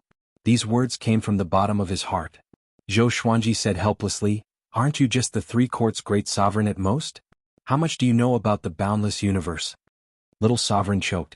He suddenly realized that what Zhou Xuanji said made sense. Indeed, his knowledge of the boundless universe was not much. Under the illumination of the fated Fate Pearl, Zhou Xuanji felt less and less pressure. He could not help but lie on the ground and began to pant. The supreme godly power in the Xianxia map surged into his meridians like an endless river, nourishing his physical body. The absolute invasion body absorbed it perfectly, causing his condition to recover rapidly. He was pleasantly surprised to find that his invading immortal body seemed to have become stronger again. The terrifying pressure squeezed the body, which could temper it. He suddenly had a bold idea. That was to cultivate his physical body here. It had been a long time since he had worked on his physical body. Instead, he had focused on refining his cultivation and soul. Now might be an opportunity. Zhou Xuanji took a deep breath and stopped thinking about how to escape. He stood up and put away the fated bead. The terrifying pressure that felt like the sky was collapsing came from all directions, and he almost fell down again. He used the sword fusion technique to forcibly stabilize his body. Whoosh! He panted heavily, his body trembling. He began to take a horse stance. This primitive yet effective method of tempering was the best method for him right now. And so, Zhou Xuanji focused on tempering his body. In this place, he wasn't worried that supreme incipient God realm experts would find him. When he was tired, he would take out the fated Fate Pearl to resist the pressure. He could also return to the Kunlun Origin Court and the True Su Court realm. Time flew by. 1,000 years passed in the blink of an eye. The first superstar competition between the Kunlun Origin Court and the True Su Court had officially begun. Zhou Xuanji opened up a void between the 2 worlds and created an arena for the same competition. At the same time, he cast a spell so that everyone in the 2 worlds could watch the superstar competition with their eyes closed. The superstar competition this time was unprecedentedly lively. All the living beings were rejoicing, and at the same time, they revered the mighty power of the Sword Emperor. As far as the living beings of the 2 worlds knew, this was the first time the 2 worlds had interacted. In this superstar competition alone, the Sword Emperor's name will go down in history. That's not all. I feel like he's the strongest supreme being. Do you know how old the Sword Emperor is? Since ancient times, all geniuses have been overshadowed in front of the Sword Emperor, including those supremes. No words of praise are sufficient to praise the Sword Emperor. Who will be the most dazzling genius in the superstar competition? I blindly guessed the son of the supremacy, Zhou Tanhua. All living beings in the 2 worlds were in heated discussion. Among them, Zhou Tanhua's name was the most resounding. In the Kunlun Origin Court, everyone knew of him. Then he came to the True Su Court and proved his strength to everyone here. He was a true genius. He had perfectly inherited the aptitude of the Sword Emperor. Now that Zhou Tanhua was representing the True Su Court, the Kunlun Origin Court was very dissatisfied, but it couldn't change anything. The living beings of Kunlun were just afraid that Zhou Xuanji would favor the True Su Court in the future. After all, the 2 supremes of the True Su Court were the Sword Emperor's women. The superstar competition hadn't changed much from previous competitions. After all, the purpose of the competition was to enliven the atmosphere of the 2 worlds and bring them closer together. Naturally, it wouldn't be a life and death competition. After Zhou Xuanji finished explaining the rules, the superstar competition officially began. Next, he returned to the outside world and continued to temper his body. After 1,000 years, his body had reached an extremely terrifying level. He felt that he could blow up the great sovereigns of the 3 courts with a single punch, destroying both their body and soul. This wasn't arrogance. It was really amazing. Although the pressure here was great, it contained some kind of miraculous effect.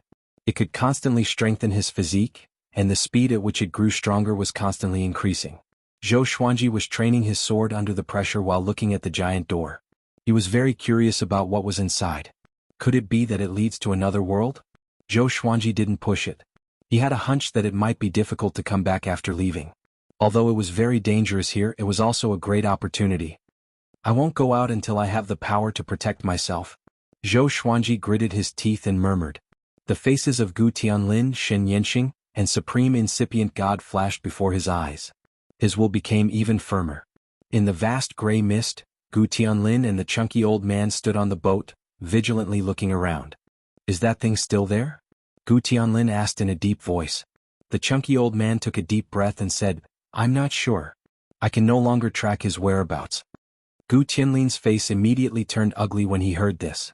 Ever since they escaped from Iceland, they had been followed by a mysterious existence.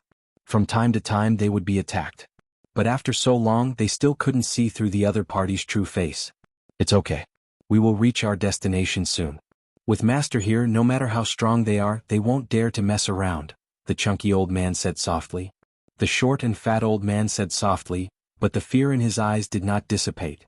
Gu Tianlin sat down cross-legged and coldly harumphed as he said, I don't know if Zhou Xuanji is dead or not. I feel like he's still alive. When mentioning Zhou Xuanji, he felt quite angry. After spending so much time, he was still unable to personally kill Zhou Xuanji. Despicable. He shouldn't be dead. He has great luck, the chunky old man replied. This was his intuition. There was something that he did not say. He saw the shadow of Gu Juejiao and Zhou Xuanji. Back then, when he had first met Gu Juejiao's demeanor was very similar to Zhou Xuanji's. If Gu Tianlin knew about this evaluation, he would definitely go berserk. In Gu Tianlin's heart, his father was incomparable and even more powerful than the ancient sovereign three heavens. Great luck? Gu Tianlin said disdainfully. That boy is alone in the end. He won't be able to go for long. The chunky old man smiled but did not say anything, allowing Gu Tianlin to belittle Zhou Xuanji. A brilliant light appeared ahead, like the other side of the world, divine and dazzling. Swish. The sound of the air being torn came from behind, and the chunky old man instinctively turned and slapped out with his palm. There was a loud bang. His right palm struck empty air, but their boat directly exploded. Gu Tianlin flew up and directly removed the seal, and his aura continuously grew. Kiki, Gu Tianlin. I'm going to kill you in front of your father. A sinister laugh sounded throughout this world, and before Gu Tianlin could react, a withered claw pierced through his chest. Chapter 941. How dare you? When the short and fat old man saw that Gu Tianlin had been injured, he was furious. He was so furious that he wanted to tear Gu Tianlin apart. There was no one behind Gu Tianlin, but the withered claw on his chest was real. What is it? Gu Tianlin looked back in horror and found that there was no one behind him. His heart thumped wildly, and he hurriedly unleashed his supreme god force to teleport away. But when he reappeared, the withered claw was still hanging from his chest. Withered claw suddenly turned around, and its 5 sharp nails pierced into his flesh, absorbing his supreme god force. Gu Tianlin grabbed the withered claw and tried to pull it out, but he was unable to do so. He began to pull with all his might, but no matter how hard he tried, the withered claw seemed to be connected to his body, and he could not pull it off. The short and stout elder came in front of him and said in a deep voice, "Don't move." As he spoke, the short and stout old man stretched out his hand and tapped the withered claw. A series of black halos emerged from his right hand, and like phantoms, they drilled into the withered claw. In an instant, the withered claw shattered and scattered with the wind. "Let's go," the short and stout old man shouted in a deep voice. He grabbed Gu Tianlin's shoulder and casually threw him. Gu Tianlin was directly flung away and quickly disappeared into the strong light at the end of the world. Then the short and fat old man turned around, his white hair fluttering in the wind. His eyes were sharp and his appearance was recovering at a speed visible to the naked eye. In front of the mysterious gate, Zhou Xuanji's body moved about as he practiced his sword on the white jade ground. Every time he appeared, he would leave behind a series of afterimages, creating a majestic sight. His posture resembled that of a white crane, and it was the first sword technique he had learned. White crane sword technique. This sword technique was simple, but every time Zhou Xuanji trained, he would choose the white crane sword technique. The Great Tao was the simplest. A simple sword technique could always temper one's Tao heart. Now, Zhou Xuanji could already adapt to the pressure here. But he didn't think it was enough. He wanted to see if he could break through this space with his body. As for the giant door, he would open at last. What if there were unimaginable dangers hidden inside? Zhou Xuanji did not want to take any more risks. The Kunlun origin court was in the depths of his soul anyway, so he did not have to worry about anything. Brat, what kind of height has your fleshly body reached? I'm very curious. I really hope that a strong opponent will jump out at this time. Little Sovereign's voice came from the little supreme sword in a mocking tone. Zhou Xuanji raised his brow and smiled. Me too. Apart from the passage between the two worlds, he had never stayed in one place for such a long time. He was very confident and looked forward to his own strength. He continued to practice with his sword. After practicing the white crane sword technique 100,000 times, Zhou Xuanji finally rested. He laid on the ground. The fated fate pearl flew out and covered him, allowing him to relax. He looked at the fated pearl with a solemn expression. Right now he still couldn't control the fated pearl. However, when he wanted the fated fate pearl to appear, it would appear. When he calmed down, this feeling was so terrible that it made him shudder. Little Sovereign's soul body floated out and looked at the fated fate pearl, but he only took a glance. Stop looking. Have you forgotten what happened before? Little Sovereign reminded. They were once obsessed with the fated fate pearl, and every time he recalled it, he would feel a lingering fear. Zhou Xuanji replied calmly, Don't worry, I know. The current him wouldn't fall for it so easily. He noticed that the color of the fated fate pearl had changed. Its surface was crystal clear and glowing red. But inside, silver and purple flashed from time to time. It looked very dazzling. What the hell are you? Zhou Xuanji murmured. Even though he was already very strong, he still couldn't see through the fated fate pearl. At this moment, the majestic fog and clouds in the sky began to roll faster and faster, forming a huge vortex. He fixed his eyes on it and suddenly sat up. Little Sovereign also raised his head. His expression changed drastically. No way, I jinxed it, Little Sovereign muttered with a confused look. Little Sovereign muttered with a confused look on his face. Since when did his mouth become so smelly? As soon as he spoke, enemies came. The two fixed their eyes on it and saw a stone man floating in the vortex. It was 100 feet tall. It was a divine general wearing armor. Even though it was just a stone statue, it looked extremely majestic. It was holding a long spear in its hand, looking down at Zhou Xuanji and Little Sovereign. Who are you? Tell me your name. Little Sovereign shouted in a loud voice. His voice shook the sky. The stone man didn't answer. Instead, he raised his spear and thrust it down. Boom. A strong gust of wind descended from the sky, almost making Zhou Xuanji lie down again. If it was before, he definitely wouldn't be able to resist it. But now his whole body was tense. Instead, he stood up against the strong wind. The clouds and mist were swept away, turning into all kinds of shocking shapes. Zhou Xuanji slashed at the sky with the lesser supreme sword in his hand. A silver sword chi soared up, breaking the sky and slammed into the stone man head-on. An invisible aura shield wrapped around the stone man, blocking Zhou Xuanji's sword chi. Zhou Xuanji flew up, broke through the aura shield, and slammed his shoulder into the stone man's abdomen. A loud bang resounded. The stone man shattered instantly, turning into a white mist. Little Sovereign was dumbfounded. The moment Zhou Xuanji jumped up, he felt that his soul was about to explode. How strong is this kid's body?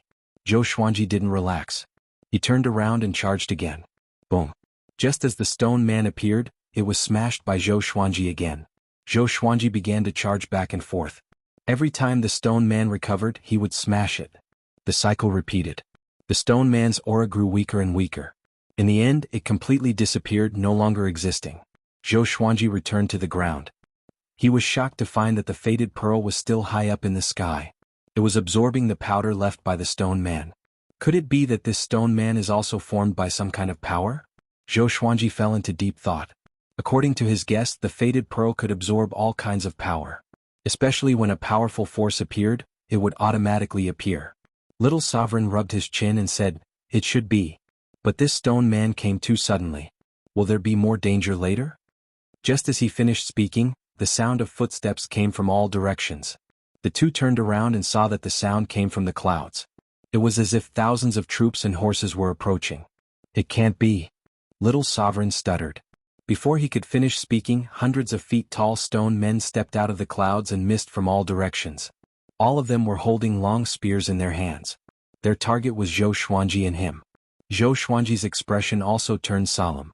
He wasn't afraid of one stone man. But if there were tens of thousands or even more, how could he win? The stone men were still very strong. He had crashed into them so many times before he completely destroyed them. Why don't we run away? Little Sovereign suggested. His eyelids twitched wildly as he looked around. There were at least 100,000 of them. If they swarmed at him, no matter how strong Zhou Xuanji's body was, he would be blown up. Zhou Xuanji immediately turned around and arrived in front of the giant door. He pressed his hands on the door and began to push. Boom, boom, boom. The stone men rushed toward Zhou Xuanji with unstoppable momentum. The ground shook violently. Chapter 942. Rumble. Under Zhou Xuanji's full push, the giant gate slowly opened. It was as though two giant mountains of creation were being moved, shaking the heavens and the earth. Legendary swords appeared behind him as he cast the primordial chaos sword shadow with his back facing the stoneman army. The legendary swords trembled in unison as countless sword shadows swept out like a torrent. A deafening explosion resounded. The stonemen were swept away, but more and more stonemen rushed over. The fastest stoneman arrived behind Zhou Xuanji. He raised his hand and grabbed Zhou Xuanji's shoulder, wanting to throw him out. Zhou Xuanji's battle physique erupted as the sovereign divine energy in his body compressed and exploded. The stoneman was directly blasted into pieces, turning into a mist of powder and dissipating. Next, the stonemen rushed over one after another with unstoppable momentum. The primordial chaos sword shadow shot out one after another. Unfortunately, no matter how violent the sword river was, it couldn't stop the stoneman army's offensive. Bang! Zhou Xuanji felt a heavy blow on the back of his head. He almost fainted. The door moved forward a lot, but this distance was nothing compared to the entire door. He could only grit his teeth and push with all his might. No matter how many attacks were coming from behind him, he still had to keep moving forward. "Can you do it?" Little Sovereign cried out anxiously. Looking at the expressionless but unusually crazy stonemen, he was scared out of his wits. In the Kunlun origin court, he could still be a sovereign with a calm demeanor. But in the endless universe he was weak. Especially in such a mysterious place. There were countless dangers. He couldn't even see through the mysteries of it. Zhou Xuanji wanted to scold him, but now wasn't the time for idle chatter. All the legendary swords drilled into his body as he cast the sword fusion technique again. Even the myriad flower origin court sword was fused by him. Unprecedented power filled his body. Before, he didn't dare to fuse the Holy Ghost Curse sword. He had tried it before and his body almost exploded. After such a long period of tempering, the strength of his body had reached a new height. Under his explosive power, the giant gate opened faster and faster. His back suffered heavy blows one after another. He was in extreme pain. "Open for me!" he roared furiously. His legs began kicking wildly as he started running. Rumble. The massive door opened quickly, and a powerful light shone on Zhou Xuanji's body. Even though he was a great supreme of the four courts, he still couldn't withstand the intense light.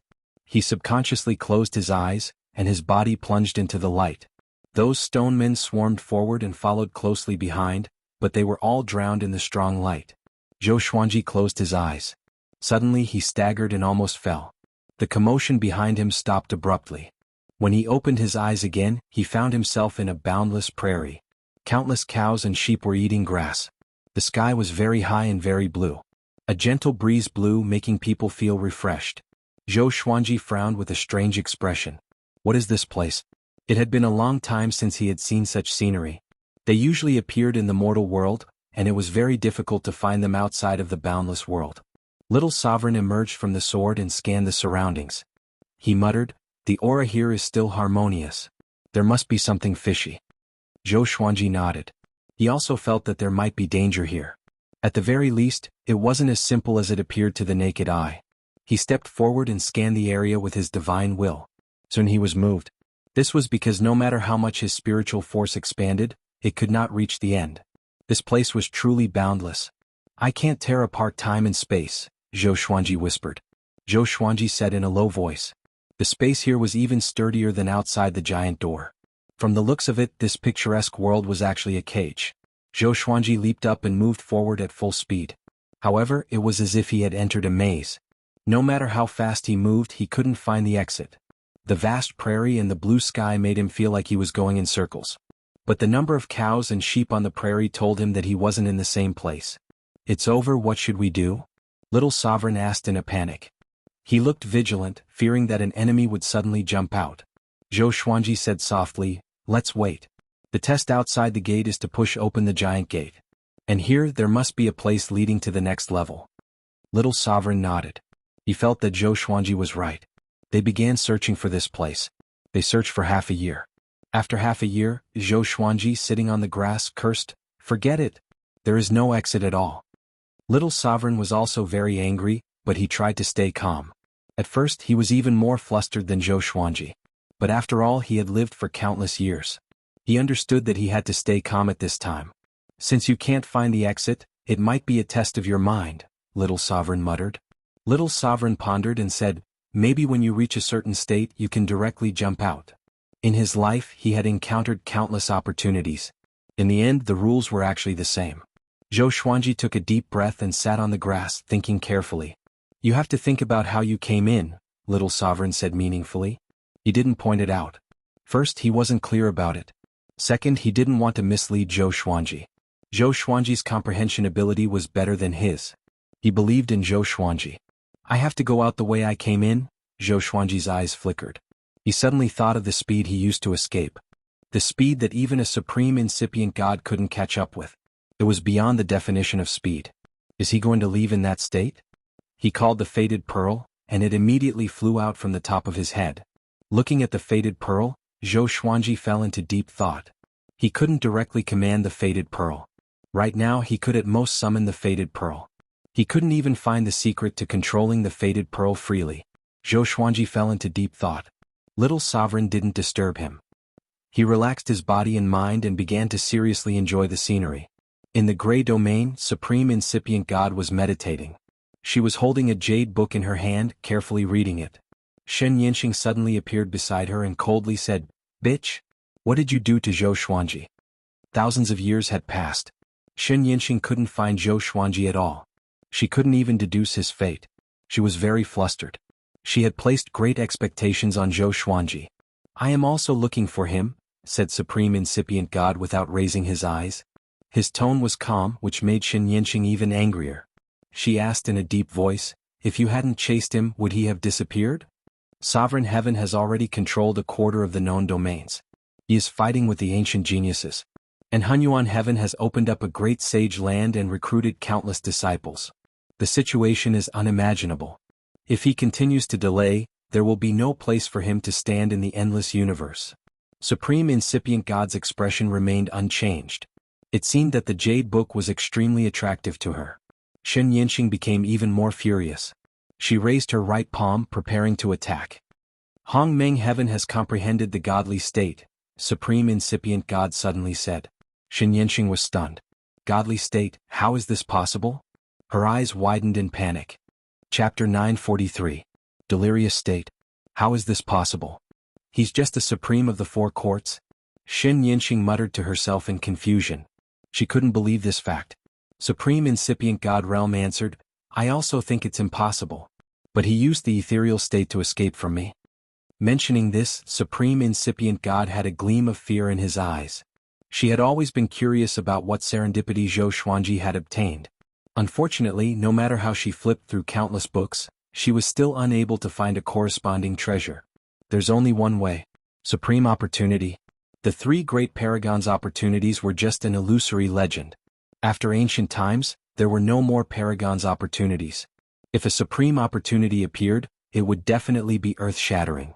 Xianxia fell into a panic. She said to herself, "If he really learns the state of spirit absence, then he already has the qualifications to step into that realm. I won't be able to control him." The more she thought about it, the more flustered she became. She immediately turned around and prepared to leave. "He doesn't belong to you. You should find another way to atone for your sins. You shouldn't waste your time," said Supreme Incipient God meaningfully. Xianxia's footsteps paused. She hesitated for a moment before leaving. Supreme Incipient God Realm shook his head and said gloomily, "What do you want after all?" Under the blue sky, on the grassland, Zhou Xuanji sat on the ground and looked up at the fate pearl above his head. He kept chanting the ancestral voice. He had been chanting it for dozens of years, but it had no effect.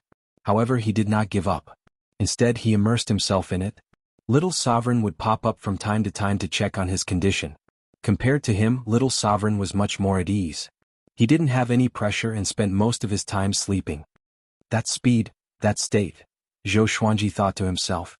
He had already formed an obsession. He must master that speed state. As his obsession deepened, the faded fate pearl also transformed. Its interior gradually turned silvery blue, and there were many faint twinkling starlight. It was extremely resplendent. Another period of time passed.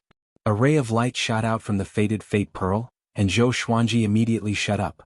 He focused his gaze and his pupils dilated. "That is," Zhou Xuanji mumbled with a grave expression. There was a face in the depths of the faded fate pearl. A face that was exactly the same as his. Most importantly, the eyes on the face were trembling slightly, as if they could open at any time. Even Zhou Xuanji's heart trembled as he watched.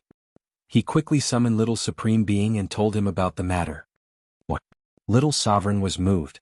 He followed Zhou Xuanji's gaze and saw a face that was exactly the same as Zhou Xuanji's. He said in shock, "Oh my God, could it be another Zhou Fa?" Zhou Xuanji did not find it funny and asked instead, "Stop joking. If this thing gives birth to a will, can you imagine the consequences?" The faded fate pearl was so powerful that it was almost omnipotent. It was stronger than any power he had ever seen. If this power formed its own will, it would definitely become the strongest existence in the boundless universe. No, this isn't a sign of a will forming. Little Sovereign frowned. He hesitated for a while before continuing to speculate. It's like a master recognition ceremony. Haven't you noticed? Its aura is gradually changing to the same as yours. Aura? Only then did Zhou Xuanji realize that the faded fate pearl's aura was changing. Previously he was too nervous and neglected his aura. Looking at it now, the faded fate pearl's aura was indeed very similar to his. It was getting weaker and weaker, and he could clearly sense this change. Could it really be a master recognition ceremony? Zhou Xuanji looked at the face within the faded fate pearl, and he suddenly felt that his hairs were standing on end. Instead, he felt an indescribable sense of closeness. He raised his right hand and gently held the faded fate pearl. A strange warm current drilled into his palm. Sure enough, you succeeded. You succeeded. Little Sovereign cried out in excitement as if he had been recognized by the faded fate pearl. Zhou Xuanji looked at the faded fate pearl in his palm and murmured, "Are you really willing to surrender to me?" The faded fate pearl burst out with colorful rays of light. In the next second, these rays of light surrounded Zhou Xuanji's body like gossamer. Zhou Xuanji sensed a mysterious state. Inexplicably, he got the name of this state. Soulless. It could pass through all dimensional planes and wasn't bound by any power. The soulless state was a shuttling state that great sovereigns couldn't understand. Once one entered the soulless state, no existence could shake or chase him. Soulless state. So that's how it is. What kind of cultivation can achieve this extraordinary state? Zhou Xuanji chuckled as his purple pupils gradually turned into the form of the faded fate pearl. There was a loud bang. The grassland shattered as sand and dust rose into the air. Zhou Xuanji floated in the air as countless rays of light surrounded him. In the next second he disappeared into thin air. When he opened his eyes again, he had already entered the soulless state. Circles of light were still flying around him, dazzling everyone's eyes. You succeeded. Little Sovereign was extremely excited. Looking at the surrounding scene, he was wild with joy. Zhou Xuanji was also observing his surroundings. This time there were no enemies chasing him. He could seriously experience the soulless state. Speed that surpasses everything. Do as you please. I can do whatever I want, Zhou Xuanji murmured in a low voice as he looked ahead. The faded fate pearl was still in his hand. It didn't resist him but instead provided him with a warm power. This kind of power didn't conflict with the cold power in his body. Instead, it blended with each other, helping the cold power grow stronger. Can you stop? Try it, Little Sovereign urged. He hoped that Zhou Xuanji could freely master the soulless state. Zhou Xuanji furrowed his brow and replied, I can't. The reason why he could enter the soulless state was because of the help of the faded fate pearl. He had entered, but if he wanted to go out, he ordered in his heart, take me out. The faded fate pearl in his palm immediately became hot, taking him out of the soulless state. Zhou Xuanji only felt a flash before his eyes. In the next moment he had arrived in a universe with very little pressure. He opened his eyes and looked around. The starry sky here was bright and filled with the unique strange spiritual chi of the endless universe. Didn't you succeed? Little Sovereign said with a smile. Zhou Xuanji shook his head and said, although the faded fate pearl listens to me, I haven't truly mastered this state. He was fascinated by the power of the soulless state. But if he didn't master it himself, he really wouldn't feel at ease. What if the faded fate pearl turned its back on him one day? Don't think so much. You can take it slowly in the future. little sovereign comforted. The fated Fate Pearl had already recognized Zhou Xuanji as its master, so he could freely enter the soulless state by relying on the fated Fate Pearl. Zhou Xuanji nodded. He then swept out with his divine will. He wanted to know if he had really returned to the endless universe. This is... A look of surprise appeared on his face. Thunder League. Myriad Domain Devil Lair. I actually came back here. There was a huge black area at the end of the universe. It was like a terrifying vortex. Even the stars looked so small in front of it. Hearing this, little sovereign immediately became nervous and said, "Hurry up and leave. A cardinal heaven might be nearby." Chapter 944. Cardinal Heaven. Hearing this name, Zhou Xuanji's heart skipped a beat. A Cardinal Heaven expert had resurrected here and was hunting down the Kunlun Origin Court Supremes. Wasn't this equivalent to a sheep entering a tiger's den? Without hesitation he turned around and fled. Even though Zhou Xuanji did not learn the godly bodiless mode, he had already comprehended it. His speed was much faster than before, and he left the 10,000 Domain Devil Lairs territory with a single step. Next, I need to find a quiet place to cultivate without being disturbed, Zhou Xuanji said as he moved forward. He could not wait to master the godless state. With such a state, where couldn't he go in the boundless universe? Just thinking about it made his heart burn. Little Sovereign was also excited. He sighed and said, "This is the first time I've experienced this state. It's more like a realm." As long as Zhou Xuanji entered the spiritless mode, theoretically no one could catch him. Wouldn't that be equivalent to an invincible life-saving talisman? I think the fated predestined pearl can give me more surprises. The cold energy I've absorbed is really strong. Although it can't stop a supreme incipient god realm expert, it's more than enough to deal with Gu Tianlin, Zhou Xuanji said with a confident smile. Although Gu Tianlin had not completely revealed his trump card in front of him, he did not take Gu Tianlin seriously at all. Little Sovereign nodded and said with a smile, "If he knew that you have become so strong, he would definitely explode in anger." He suddenly looked forward to Zhou Xuanji running into Gu Tianlin. Having heard this, Zhou Xuanji could not help but laugh. He also began to look forward to it. Perhaps if he wandered around for a while longer, Gu Tianlin would come. Zhou Xuanji moved forward at full speed. He used the Sovereign's divine power to protect Little Sovereign's soul. The two were talking and laughing happily. After surviving a calamity, one should laugh heartily. On a huge red tree, Xianxia was leaning against the trunk to cultivate. She suddenly opened her eyes and revealed an expression of pleasant surprise. "This guy has appeared again." She immediately disappeared from the tree to search for Zhou Xuanji. But soon Zhou Xuanji's aura disappeared. She stopped in the space-time turbulence and frowned. Could it be that he has really mastered the godless state? That's impossible. His fate energy has disappeared several times before. He's probably hiding in some dimension. Xianxia muttered to herself.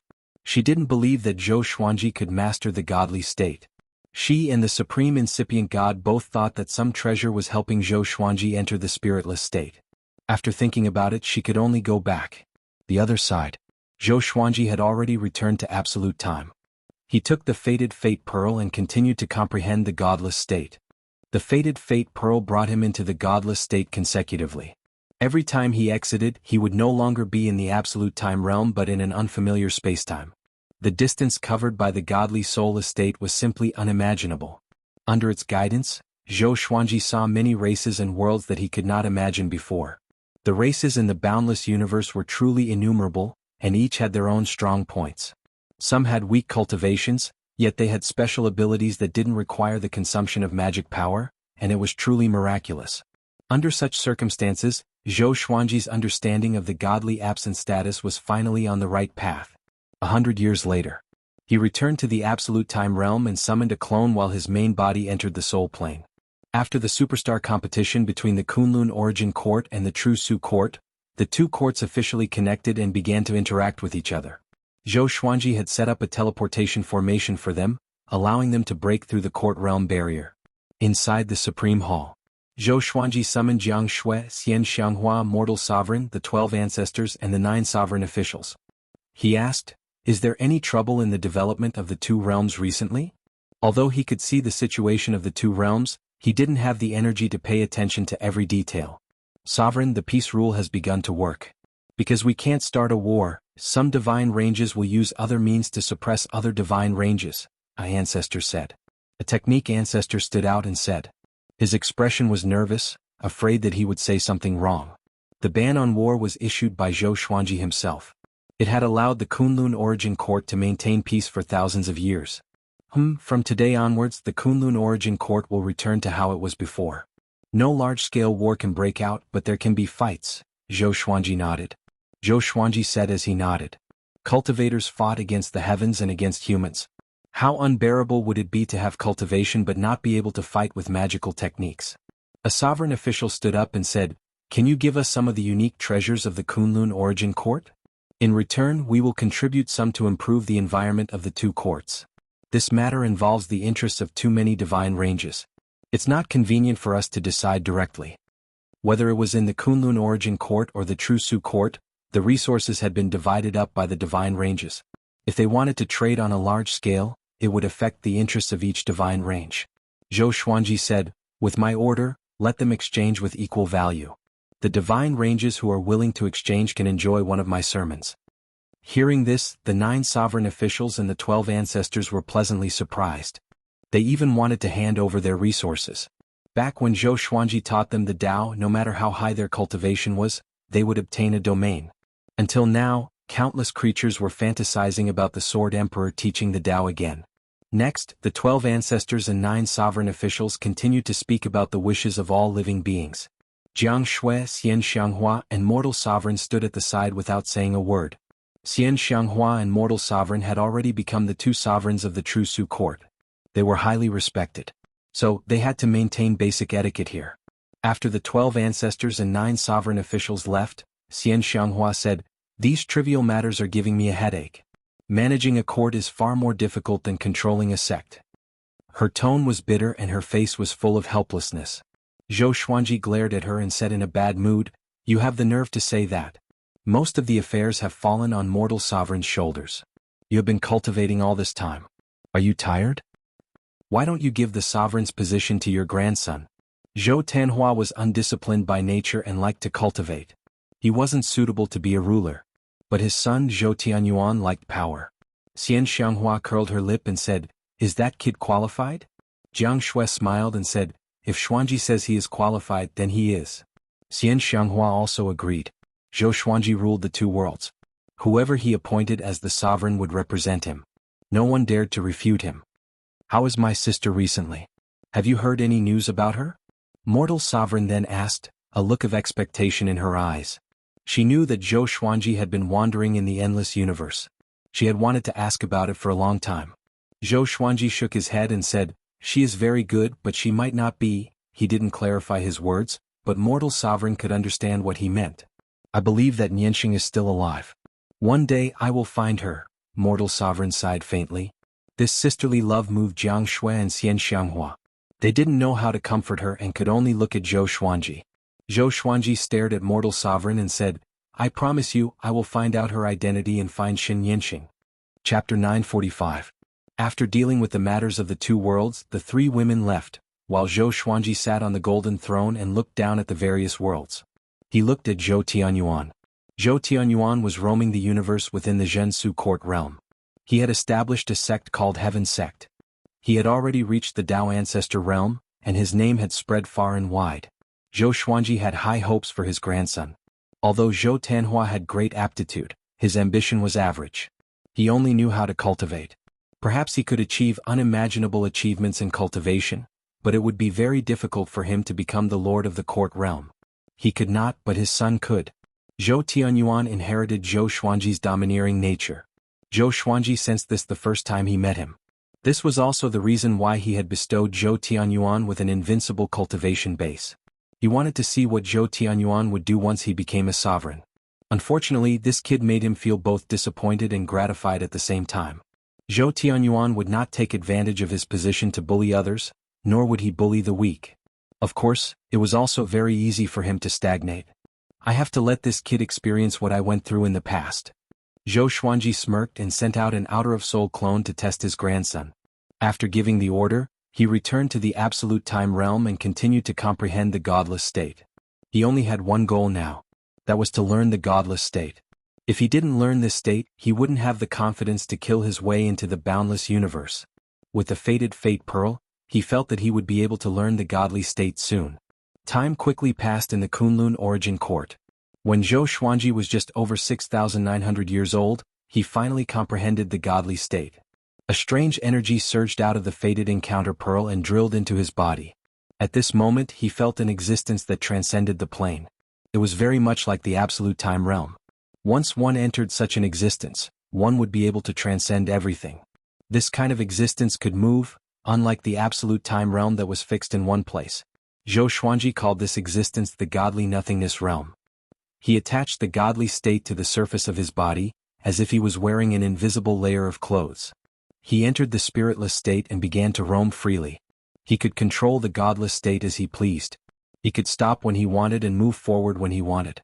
This feeling was simply too awesome. He summoned Little Supreme Being to share his feelings. Awesome. You learned it so quickly. Little Sovereign exclaimed in surprise. He had thought that Zhou Xuanji would take a long time to practice. Zhou Xuanji smiled modestly and said, "It's all right, I still need to improve. It would be perfect if I could see the scene above the boundless universe in the godly blank state. Only with vision could he know where to stop. Don't worry, this is already a big improvement. I guess only a few great sovereigns can comprehend the God-free state," Little Sovereign said with a smile. He could see that Zhou Xuanji was showing off, but he didn't point it out. After that, Zhou Xuanji jumped out of the spiritless mode. In the next second he arrived in a domain above the boundless universe. Coincidentally, as soon as he appeared, he sensed the aura of a court. The corners of his mouth curled up as he turned around. There was an expanse of multicolored light ahead. From afar it looked like a sea of stars, magnificent and picturesque. Within the multicolored light was a court world that was smaller than the true Su court world. Zhou Xuanji sent his divine will into the courtyard realm. He immediately found the sovereign and called him out. It was a female sovereign with green skin. Although her appearance was exquisite, she had no hair. She had 4 horns on her head and was wearing a purple dress with phoenix feathers. She looked at Zhou Xuanji nervously and asked in a soft voice, "Your Excellency, what do you want?" Zhou Xuanji smiled and said, "I want to subdue your court world.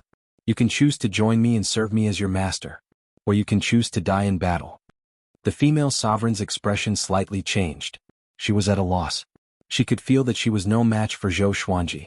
But how could she willingly follow Zhou Xuanji? She fell into a dilemma. Should she resist or not? "I already control 2 courts. There will be more in the future. If you join me now, your court world will only benefit. You can regard me as your backer. I will make you stronger. To tell you the truth, the boundless universe is about to usher in a great change. Without me you will be annexed by others or even destroyed," Zhou Xuanji said with a smile. He spoke very casually. He wasn't worried that the other party would refuse him at all. The female sovereign hesitated for a moment before asking, "How strong are you?" Zhou Xuanji replied, "My cultivation is only at the 4 court great sovereigns, but my strength is far more than that." After saying this, his aura suddenly erupted. Boom. The female sovereign's expression changed drastically. Fear was written all over her face. How could there be such a powerful being? She took a deep breath and knelt in the air, saying, "Greetings, Master." Actually, during this period of time, she often sensed a powerful aura passing above the court world, which made her tremble with fear. Zhou Xuanji was the most powerful being she had ever seen. Rather than being afraid, it was better to surrender. "Very good. I will make you and your being stronger together," Zhou Xuanji said with a smile. With a wave of his right hand, he sent the female sovereign into the court world. He sent a telepathic message to the female sovereign, telling her not to be nervous. He was going to integrate the court world into his soul. After the female sovereign heard about it, she was greatly shocked and nervous at the same time. She was afraid that Zhou Xuanji was deceiving her. However, Zhou Xuanji absorbed very quickly. He suppressed the rules of this Fang court world with his absolute cultivation. None of the beings inside felt any abnormality. Everything was so calm. Because of this, the female sovereign was even more in awe of Zhou Xuanji.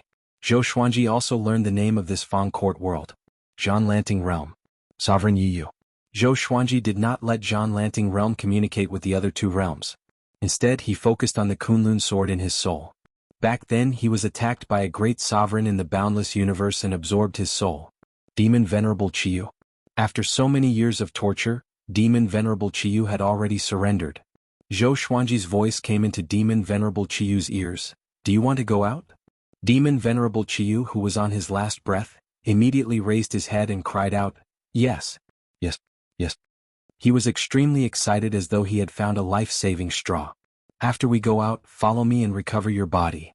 After Zhou Xuanji spoke, he moved Demon Venerable Chiyu's soul out. At this moment, Demon Venerable Chiyu did not have the control he had back then. He was extremely weak, like a ball of flame. Zhou Xuanji injected his own divine power into his soul to help him maintain his soul power. He sat down and began observing Zhanlanting realm. Demon Venerable Chiyu was in a daze. When he came back to his senses, he took a deep breath and sat down as well. He kept a distance of 15 meters from Zhou Xuanji. He did not dare to get closer or further away. About 5 years had passed. Demon Venerable Chiyu's body was reconstructed. His cultivation was far from a court sovereign's. Zhou Xuanji settled Zhanlanting realm down. He asked Xianxia, mortal sovereign, the 12 law ancestors, and the 9 supremes to meet Sovereign Yiyu. At first, Sovereign Yiyu was a little nervous. But after hearing the 9 supremes' description of Zhanlanting realm, she began to look forward to it. Following the Sword Emperor might be an opportunity. Chapter 946. In the Soul Treasury's tripartite court realm, Zhou Xuanji continued forward with Demon Venerable Chiyu. "Master, what do you want to do?" Demon Venerable Chiyu asked cautiously. Zhou Xuanji was giving off an aura that made him shudder. He was like a completely different person compared to before he was defeated.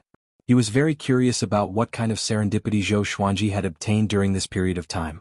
"Conquer the court realm and aspire to the endless universe." Zhou Xuanji replied casually, looking straight ahead. Demon Venerable Chiyu's heart beat wildly when he heard him. Such a big tone. If someone else said this, he might have despised it. But somehow, when it came from Zhou Xuanji, he couldn't help but think of that scene. Just thinking about it made him excited.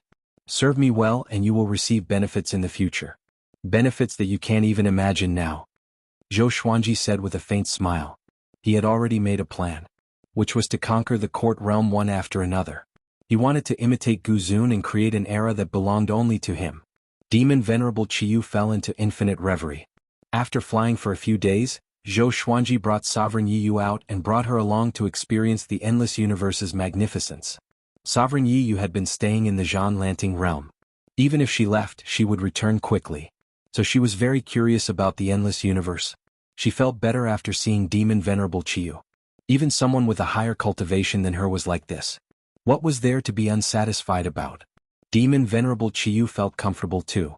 It turned out that he wasn't the only one who was conquered. "Chiyu, tell me about the strange things you encountered in the endless universe," Zhou Xuanji instructed suddenly. Demon Venerable Chiyu was stunned but didn't refuse. He thought for a while and began to tell his story. As someone who loved to hunt great sovereigns in the endless universe, his story was naturally interesting. Other than being bored, Zhou Xuanji also wanted Sovereign Yiyu to learn from him. Demon Venerable Chiyu became more and more enthusiastic as he talked. Sovereign Yiyu listened very seriously, which made the atmosphere very lively. Zhou Xuanji would occasionally let Little Sovereign out to compete with Demon Venerable Chiyu in eloquence. After a few months, they arrived at a cosmos with countless giant meteorites floating in the air.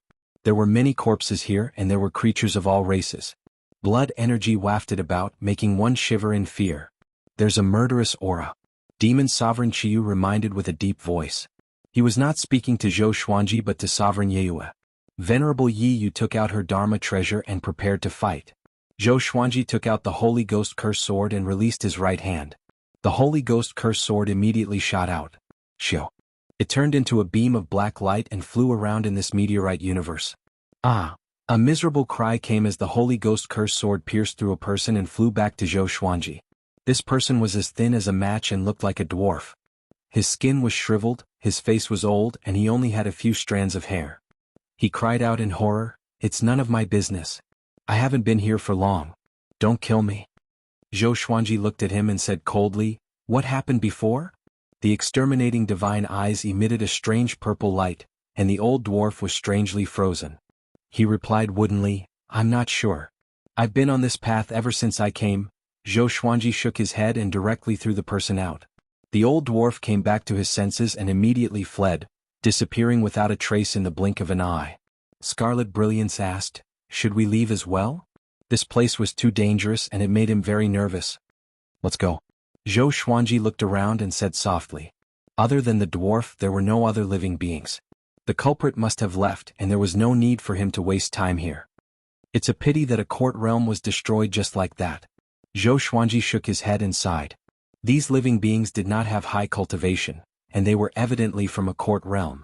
After the mysterious existence broke through the barrier, these living beings could not escape in time and were killed.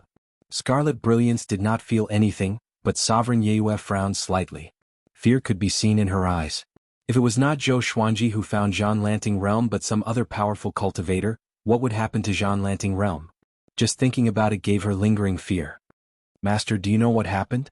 There were many similar scenes along the way, Demon Sovereign Qiu asked in confusion. Zhou Xuanji did not hide anything and told them about what happened in the Myriad Domain Devil Lair. After that, he told them about the legend of the post-ancient Sovereign Three Heavens. Demon Sovereign Qiu and Sovereign Yue were both shocked. Such a catastrophe was coming to the boundless universe. The Sovereign Heaven that was sealed by all living beings in the boundless universe made a comeback. It was bound to take revenge on all living beings. Hunyuan Heaven and Sovereign Heaven joined hands. Is there anyone in the boundless universe who can resist them? Sovereign Yue asked with a frown. According to Zhou Xuanji, the post-ancient Sovereign Three Heavens were the most powerful existences. If they joined hands, they would be invincible.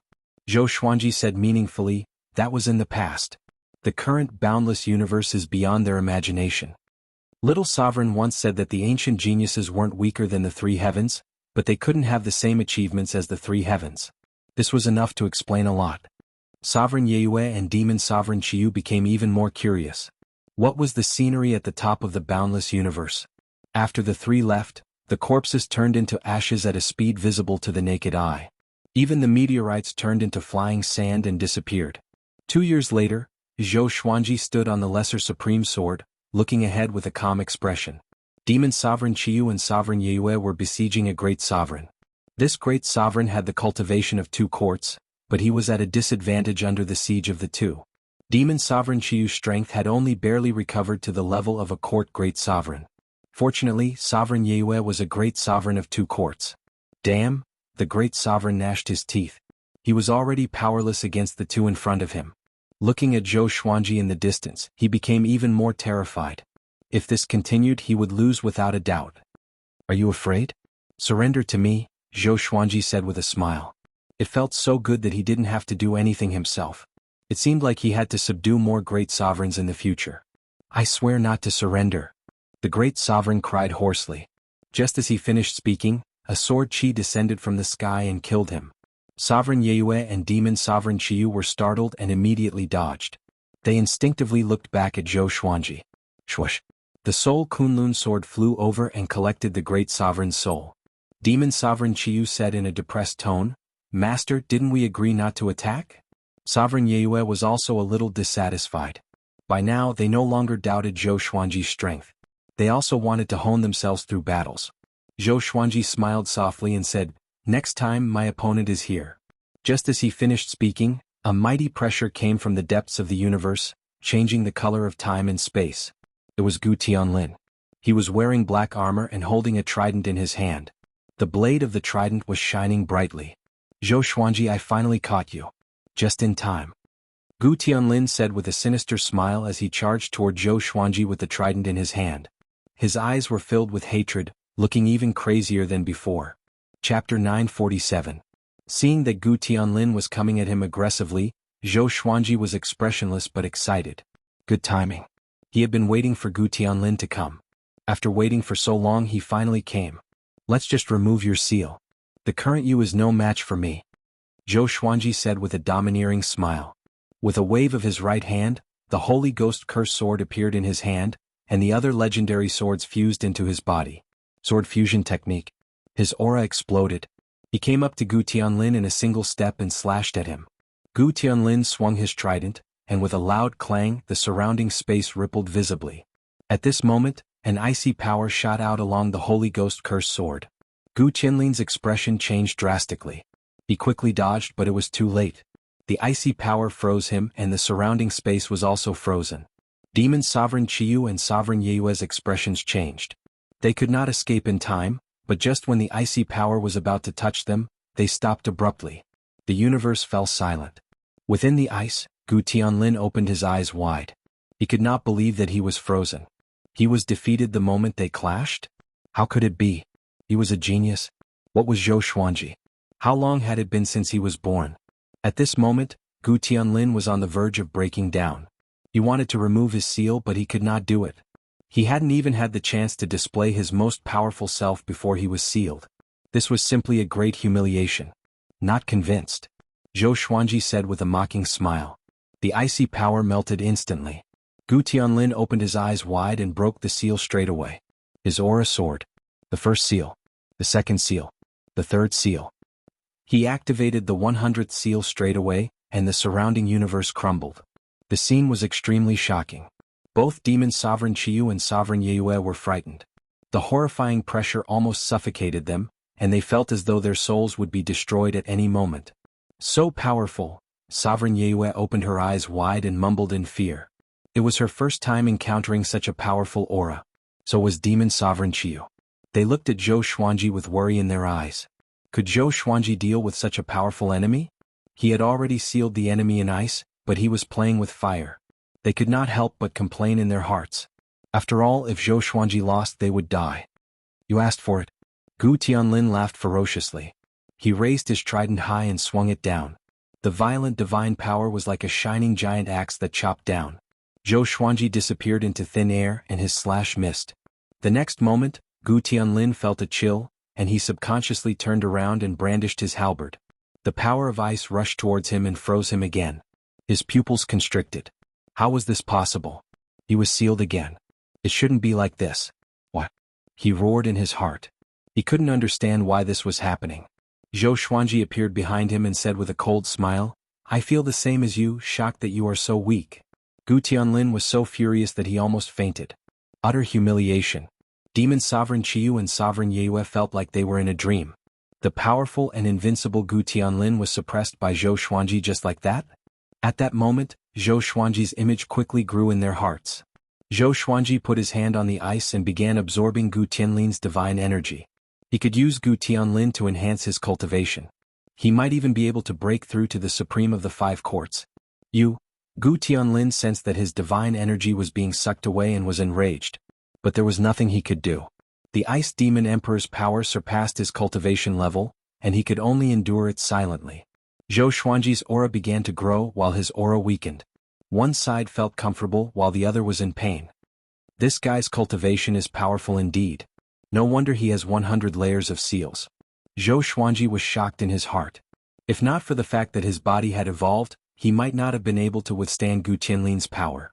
Perhaps he could really break through with this. Demon Sovereign Qiyu and Sovereign Yue could tell what Zhou Xuanji was doing. They did not dare to disturb him and could only wait patiently. If he had absorbed my divine energy back then? Sovereign Yue suddenly thought of this and fear appeared on her face. In the blink of an eye. 6 hours had passed. Zhou Xuanji had yet to absorb all of Gu Tianlin's divine energy.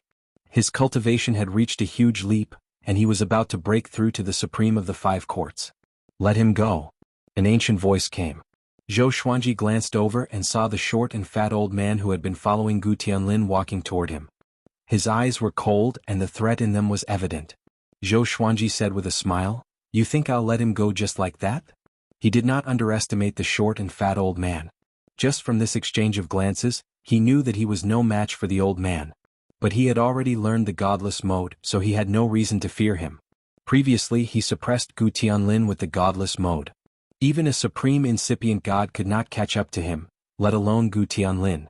Young one, you are powerful indeed, but don't go to the extreme. You know who his father is. Once you anger his father, you will be finished. The short and fat old man threatened as he drew closer to Zhou Xuanji. Zhou Xuanji pulled Demon Sovereign Qiyu and Sovereign Yue toward him straight away. The short and fat old man did not stop him. With him around, Zhou Xuanji could not escape.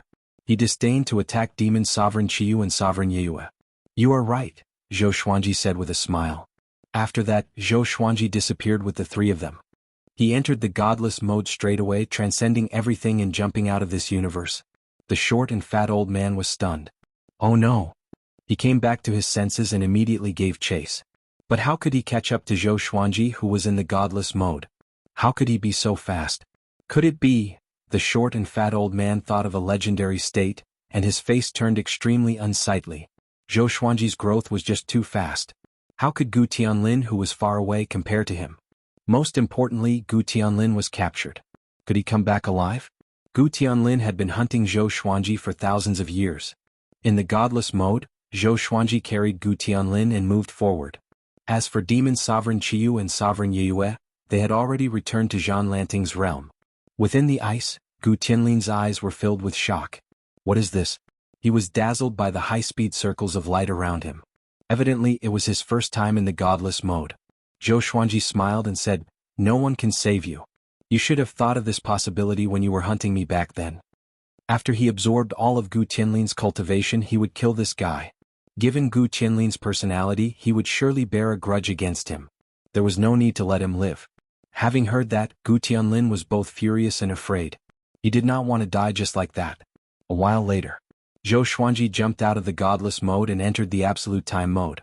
Gu Tianlin was shocked by the absolute time mode again. At this moment, Zhou Xuanji's eyes were shrouded in mist. Who is he? His heart was filled with bewilderment. Even Hongqin Saint Lord did not have such means. Zhou Xuanji saw his confusion but did not explain. Go to hell with your puzzlement. Chapter 948. Absolute Time. Zhou Xuanji kept absorbing Gu Tianlin's supreme divine power. Gu Tianlin, who was sealed in ice, couldn't resist or even speak. He begged Zhou Xuanji with his eyes, but it was a pity that Zhou Xuanji ignored him. Zhou Xuanji took out the lesser supreme sword and summoned Little Sovereign. Do you know who the old man beside Gu Tianlin is? Zhou Xuanji asked out of curiosity. This was the first time he had fought with the old man. Although they had not exchanged blows, he could truly feel the old man's aura. It was indeed very strong. It was so strong that it made his heart palpitate. If not for the soulless state, he would most likely be dead by now. He should be a trusted aide of Gu Juejiu. This person is very strong. His identity is not simple to be able to follow Gu Tianlin. Little Sovereign pondered. Zhou Xuanji smiled and said, "You really know how to talk nonsense." Little Sovereign rolled his eyes, feeling a little embarrassed. Now there were fewer and fewer things he could help Zhou Xuanji with. His experience and knowledge were no longer enough to answer Zhou Xuanji's questions. Little Supreme Expert went back into the Lesser Supreme Sword in a depressed manner. Zhou Xuanji looked back at Gu Tianlin. At this time Little Supreme suddenly appeared again and shouted, "I remember now, there is a person next to Gu Juejiu. His name is Long Xing. It's definitely him. Long Xing is amazing. He was already born before the fall of the Cardinal Heaven. He is even older than Gu Juejiu." Dragon Saint? Zhou Xuanji raised his brow, and a look of shock appeared in Gu Tianlin's eyes. How did this guy know? Little Sovereign proudly smiled and said, "I heard my senior say that Long Xing is very strong. I don't know why he hibernated beside Gu Juejiu. It's a complete disgrace to his strength and talent." Zhou Xuanji asked curiously, "What's the Dragon Saint's power level?" Although he was already a great paragon of the four courts, the boundless universe was still mysterious in his eyes. "I'm not sure, but he should be a level stronger than Hongqin Holy Monarch." Little Sovereign muttered. Zhou Xuanji thought to himself. He was curious about how many Dragon Saints were around Gu Juejiu. Until now, he still didn't know how big Gu Juejiu's influence was. According to Little Sovereign, ancient peerless geniuses probably dominated a quarter of the endless universe. However, the boundless universe was too big. How big was a quarter of it? No one knew. Just as he was thinking, Gu Tianlin's aura became weaker and weaker. Gu Tianlin's eyes had already dimmed. He knew that he was going to die. Zhou Xuanji did not give him any hope. After his divine energy was completely drained, Zhou Xuanji extracted his soul and sealed it in the Kunlun sword before destroying his body. The reason why he didn't kill Gu Tianlin immediately was to stall for time. With Gu Juejiu's ability, if his son's body and soul were destroyed, he would definitely notice it. Although Zhou Xuanji had the spirit bodiless state, he did not want to leave himself with no way out. He sat in meditation in the void, beginning to break through to the paragons of the five courts. Zhou Xuanji had to admit that Gu Tianlin's cultivation was indeed profound. Just by absorbing his cultivation, Zhou Xuanji had an opportunity to break through. Zhou Xuanji spoke the ancestral voice to help him. A long time passed. In the end, he became a supreme of the five courts without any hindrance. With the invading supremacy body, he perfectly absorbed Gu Tianlin's cultivation, and with the help of the ancestral voice, he could easily break through without using any techniques. After reaching the great sovereign of the five courts, Zhou Xuanji continued to adjust the sovereign divine energy in his body. After his cultivation stabilized, he left the absolute time realm. Returning to the boundless universe, Zhou Xuanji summoned Demon Sovereign Qiyu and Sovereign Yue again. The two were stunned and looked around instinctively. After making sure that there were no enemies, they heaved a sigh of relief. That guy was already... Demon Sovereign Qiyu asked cautiously. He could not forget the scene of Gu Tianlin removing the 100 layers of seals. That aura was too horrifying. Just like you, Zhou Xuanji replied with a smile. Demon Sovereign Qiyu heard him and shuddered. He did not want to recall the nightmare in the Kunlun sword. Let's continue, Zhou Xuanji said with a smile. He wanted to explore the boundless universe and conquer the court realms while looking at those mystical domains. Sovereign Yue and Demon Sovereign Qiyu caught up with him. This time the two were filled with anticipation.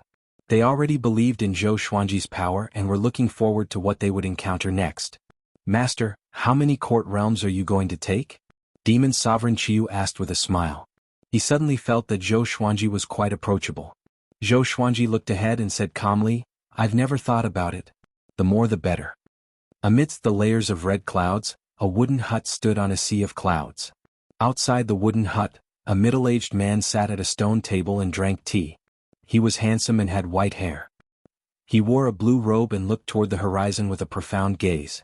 A red leaf floated past him, bringing with it a refreshing breeze. He grabbed the leaf and mumbled, It's been 10 billion years since a leaf has fallen. Could it be that another heretic has risen?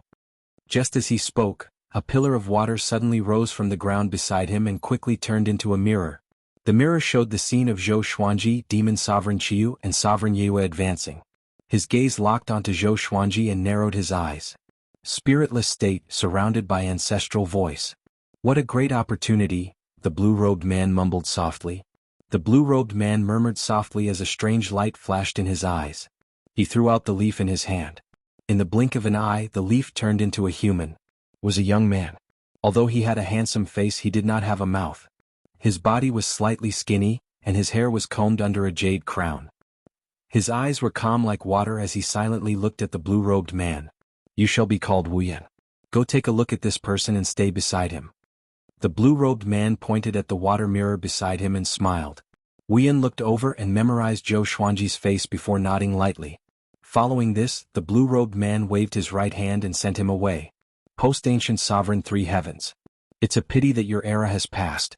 There are already supreme existences in the boundless universe. I look forward to your clash. The blue-robed man smiled and said in a meaningful tone.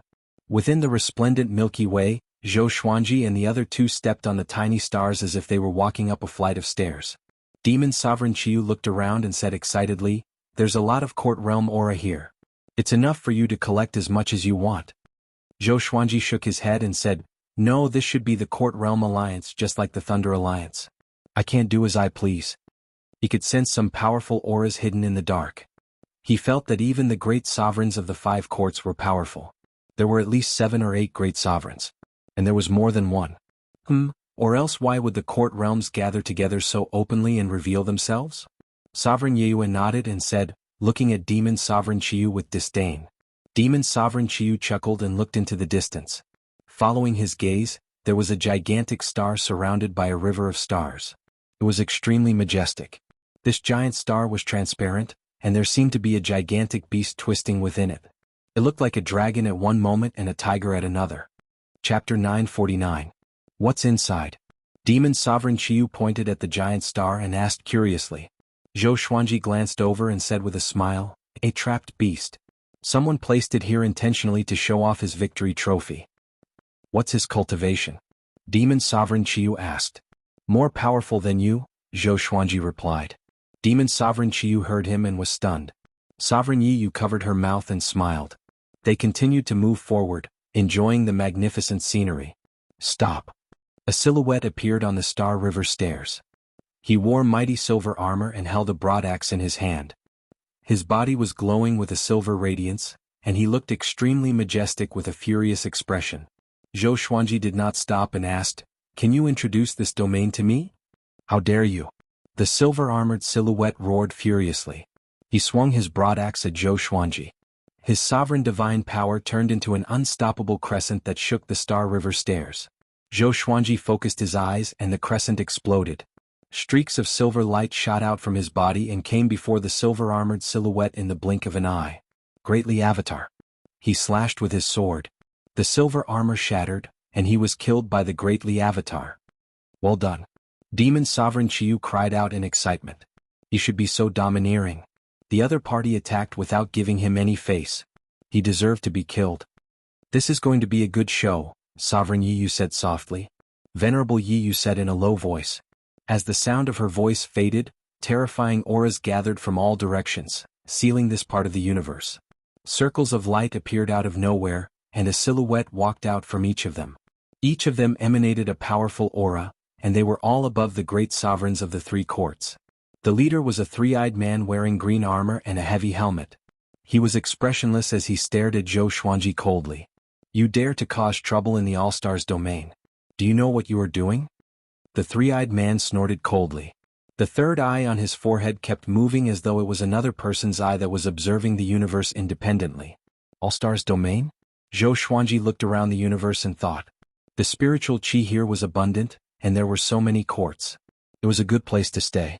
He could not keep running around in the endless universe. Should I stay here? Such a thought appeared in Zhou Xuanji's mind. I'm talking to you. The three-eyed man roared. He slammed out with his palm and the space around Zhou Xuanji distorted. In that instant, Zhou Xuanji felt his body being squeezed by the space around him. However, with the strength of his body, it was not a problem at all. He shook his shoulder and dispersed the invisible pressure. He smiled and said, Are you the lord of the astral domains? The three-eyed man's pupils shrank as he was secretly shocked. Who the hell was this guy? Facing his divine ability, he was actually able to break it so easily. It was too terrifying. Who exactly are you? What do you want? The three-eyed man asked in a deep voice. He could not help but feel nervous. The other party was definitely not a good person. This might be a great crisis for their astral domain. The other great sovereigns also became nervous. They could see that Zhou Xuanji was very powerful. I was just passing by. I suddenly felt that this place is pretty good. Do you guys need a master? Zhou Xuanji asked with a smile. He went straight to the point and spoke his mind. Fiend Venerate Qiyu became even more excited when he heard that. Domineering. As expected of his master. Venerable Night Moon couldn't help but carefully observe the star field. The environment here was indeed not bad and was worth settling down in. When the nearby Grand Supremes heard this, they all flew into a rage. How dare you? You're too arrogant. Kill him. Who the hell is this guy? He's so arrogant. Let's get into formation. Could he be someone from Cardinal Heaven? Hearing the great sovereign's words, Zhou Xuanji caught a glimpse of Cardinal Heaven. He immediately asked, Cardinal Heaven? Have you seen him before? When the three-eyed man heard this, he immediately understood what he meant. He heaved a sigh of relief and replied, Cardinal Heaven has been revived for some time. He is currently recruiting troops in an attempt to conquer the northern boundless continent. His subordinates are all powerful and we met one of them before. Zhou Xuanji raised his brow. He knew that Cardinal Heaven wanted to unify the boundless world, but he did not expect them to be so powerful. It seemed that the corpses he encountered before were not the work of a Cardinal Heaven. That's right. With the rallying power of a Cardinal Heaven, it was unknown how many experts would scramble to worship him with a wave of his arm. Since you already understand the situation in the boundless world, do you think you can resist a Cardinal Heaven? Zhou Xuanji stared at the three-eyed man and asked meaningfully. The three-eyed man heard him and was immediately moved. He asked with gritted teeth, I can't, but can you? That's right. I can. Zhou Xuanji waved his sleeves and said with a domineering smile. He activated the sword fusion technique and pushed his aura to the peak, which shook the star's domain. The three-eyed man was not intimidated. Instead, he became even more furious. He waved his hand and said, Are you kidding me? Kill him. Get into formation. Yes. Hundreds of great sovereigns responded in unison. All of them turned into stars and circled around Zhou Xuanji and the other two at high speed. Demon Sovereign Qiyu and Sovereign Yue felt like the world was spinning around them. They looked left and right. Waves of different levels of pressure descended and rose one after another. It was a very strange feeling. Soon, Demon Sovereign Qiyu and Sovereign Yue felt uncomfortable. They felt that their souls were about to be stripped away at any moment. What's going on? Demon Sovereign Qiyu cried out in fear. He could not control his sovereign divine power. It was very torturous. Zhou Xuanji's eyes turned cold. The Holy Ghost Curse sword appeared above his head. Countless sword shadows appeared out of nowhere and surrounded the three. The sword tips pointed outward, forming a gigantic shadow sphere. Boom. The sword shadows exploded and clashed with the rapidly circling stars. Countless radiance shone brightly in the star's domain. Zhou Xuanji leaped up suddenly, leaving behind an afterimage on the spot as though he had never left. He charged into the explosion straightaway and slashed with the Holy Ghost Curse Sword. Ultimate Chaos Dao. The three-eyed man's expression changed drastically. He immediately raised his hand to block. His sovereign divine power created a barrier of light to block Zhou Xuanji's sword qi. The sword qi clashed with the high-speed meteor but did not break the formation. The hundreds of great sovereigns were still circling at high speed and were not affected at all. You are courting death. The three-eyed man roared with a hideous face. He spread out his arms, and a green shadow soared up with two gigantic sabers in each hand and slashed forward.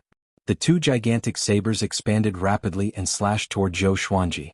If Zhou Xuanji dodged, Demon Sovereign Qiyu and Sovereign Yue would either die or be severely injured. He looked up suddenly, and his black hair danced wildly in the powerful wind. The thousand-hand sword Buddha rose up and blocked the sabers with its shoulders. Zhou Xuanji's eyes sharpened as a silver radiance shot out from his eyes and swept across.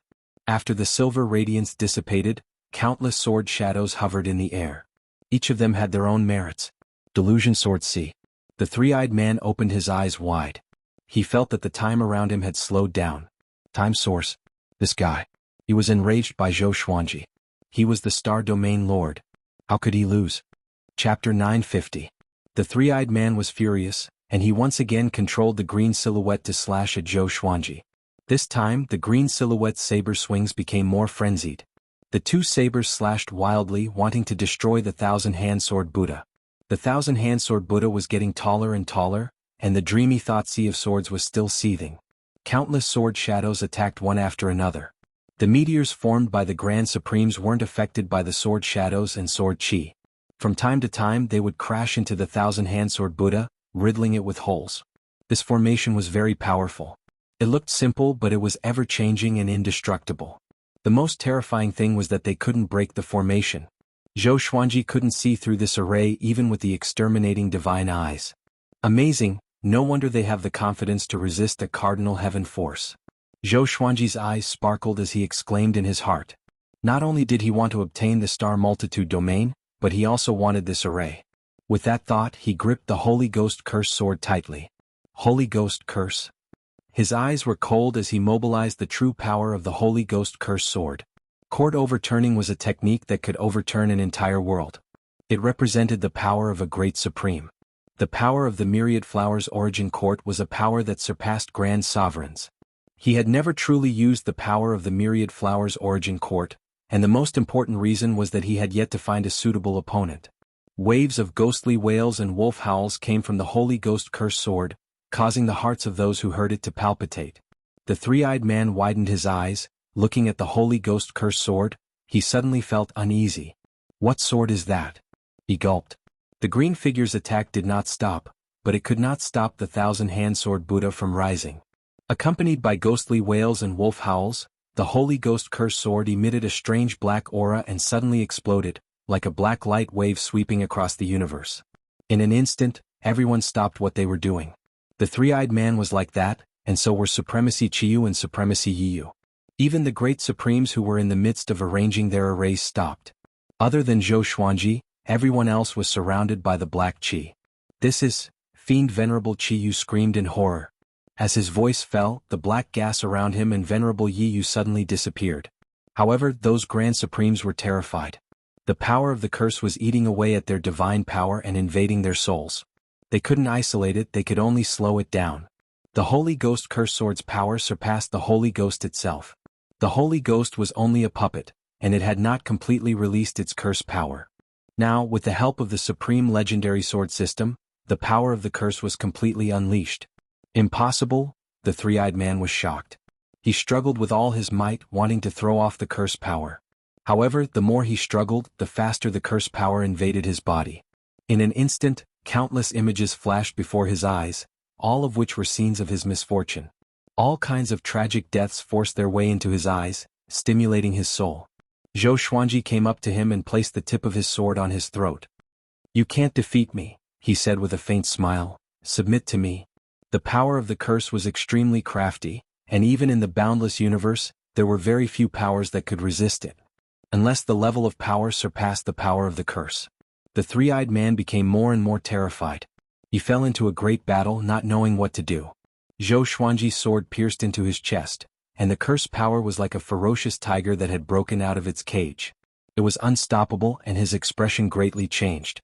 "I submit. I submit." The three-eyed man immediately cried out, his expression filled with despair. Zhou Xuanji smiled but did not stop immediately. He waited for a while before sheathing his sword. The power of the curse disappeared, and the entire universe regained its peace. All the grand sovereigns had frightened expressions on their faces, as if they had just survived a disaster. They looked at Zhou Xuanji with fear in their eyes. "Who is this guy? Tell me your name," Zhou Xuanji said as he looked at the three-eyed man disdainfully and smiled. His smile was peaceful, but in the eyes of the three-eyed man, it was a horrifying murderous intent. "Jincheng." The three-eyed man gritted his teeth and replied. His entire body trembled, unable to calm down for a long time. The power of the curse was too terrifying, causing him to have lingering fears. He instinctively wanted to get away from Zhou Xuanji, but his body was extremely stiff and could not move. "Jincheng? Sure, you will still be the domain lord of the stars, but there will be an extra me above you," Zhou Xuanji said as he patted Jincheng's shoulder. Hearing this, Jincheng forced a smile. When the surrounding Grand Supremes saw that Jincheng had surrendered, they didn't dare to say anything. They were very angry, but they shuddered at the thought of the power of the curse. Demon Sovereign Qiyu was very excited. He kept howling as though he was the winner. Sovereign Yiyu's eyes were fixed on the Holy Ghost Curse sword. She was recalling the power of the curse. "Greetings, Master," Jincheng cupped his fist and said with difficulty. At this moment he wished he could find a spatial crack to hide in. He was too ashamed to face his subordinates. Zhou Xuanji turned around and looked at the Grand Sovereigns.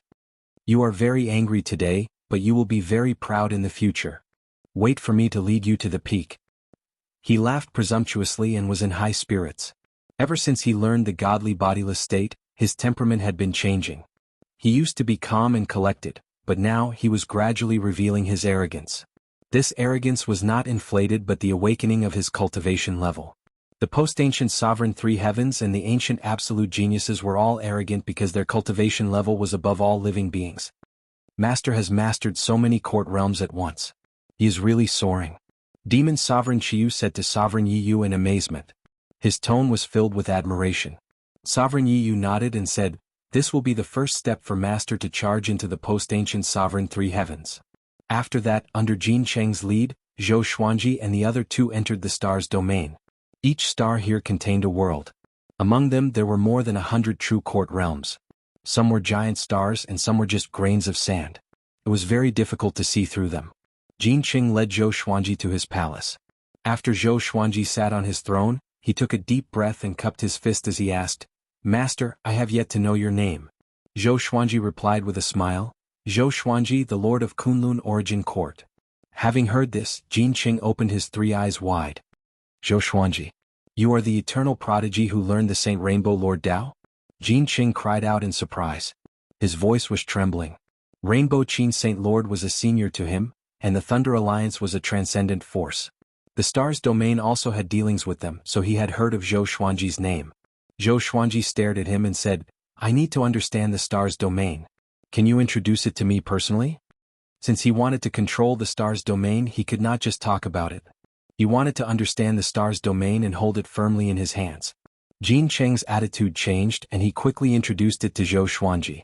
The star's domain had existed for countless years. At first, several great sovereigns had similar personalities, so they gathered the court realms together. Later on, more and more people joined, and the star's domain became prosperous today. Jincheng's cultivation had reached the 7 court great sovereigns. He was extremely powerful and he had 166 great sovereigns under him. Chapter 951. The star's domain was very complicated. Zhou Xuanji only understood it after listening to Jincheng for a few months. He cracked his neck and said, "Next, I will preach the Tao for the astral domain. Everyone can listen, including you." "Preach the Tao?" Jincheng was stunned.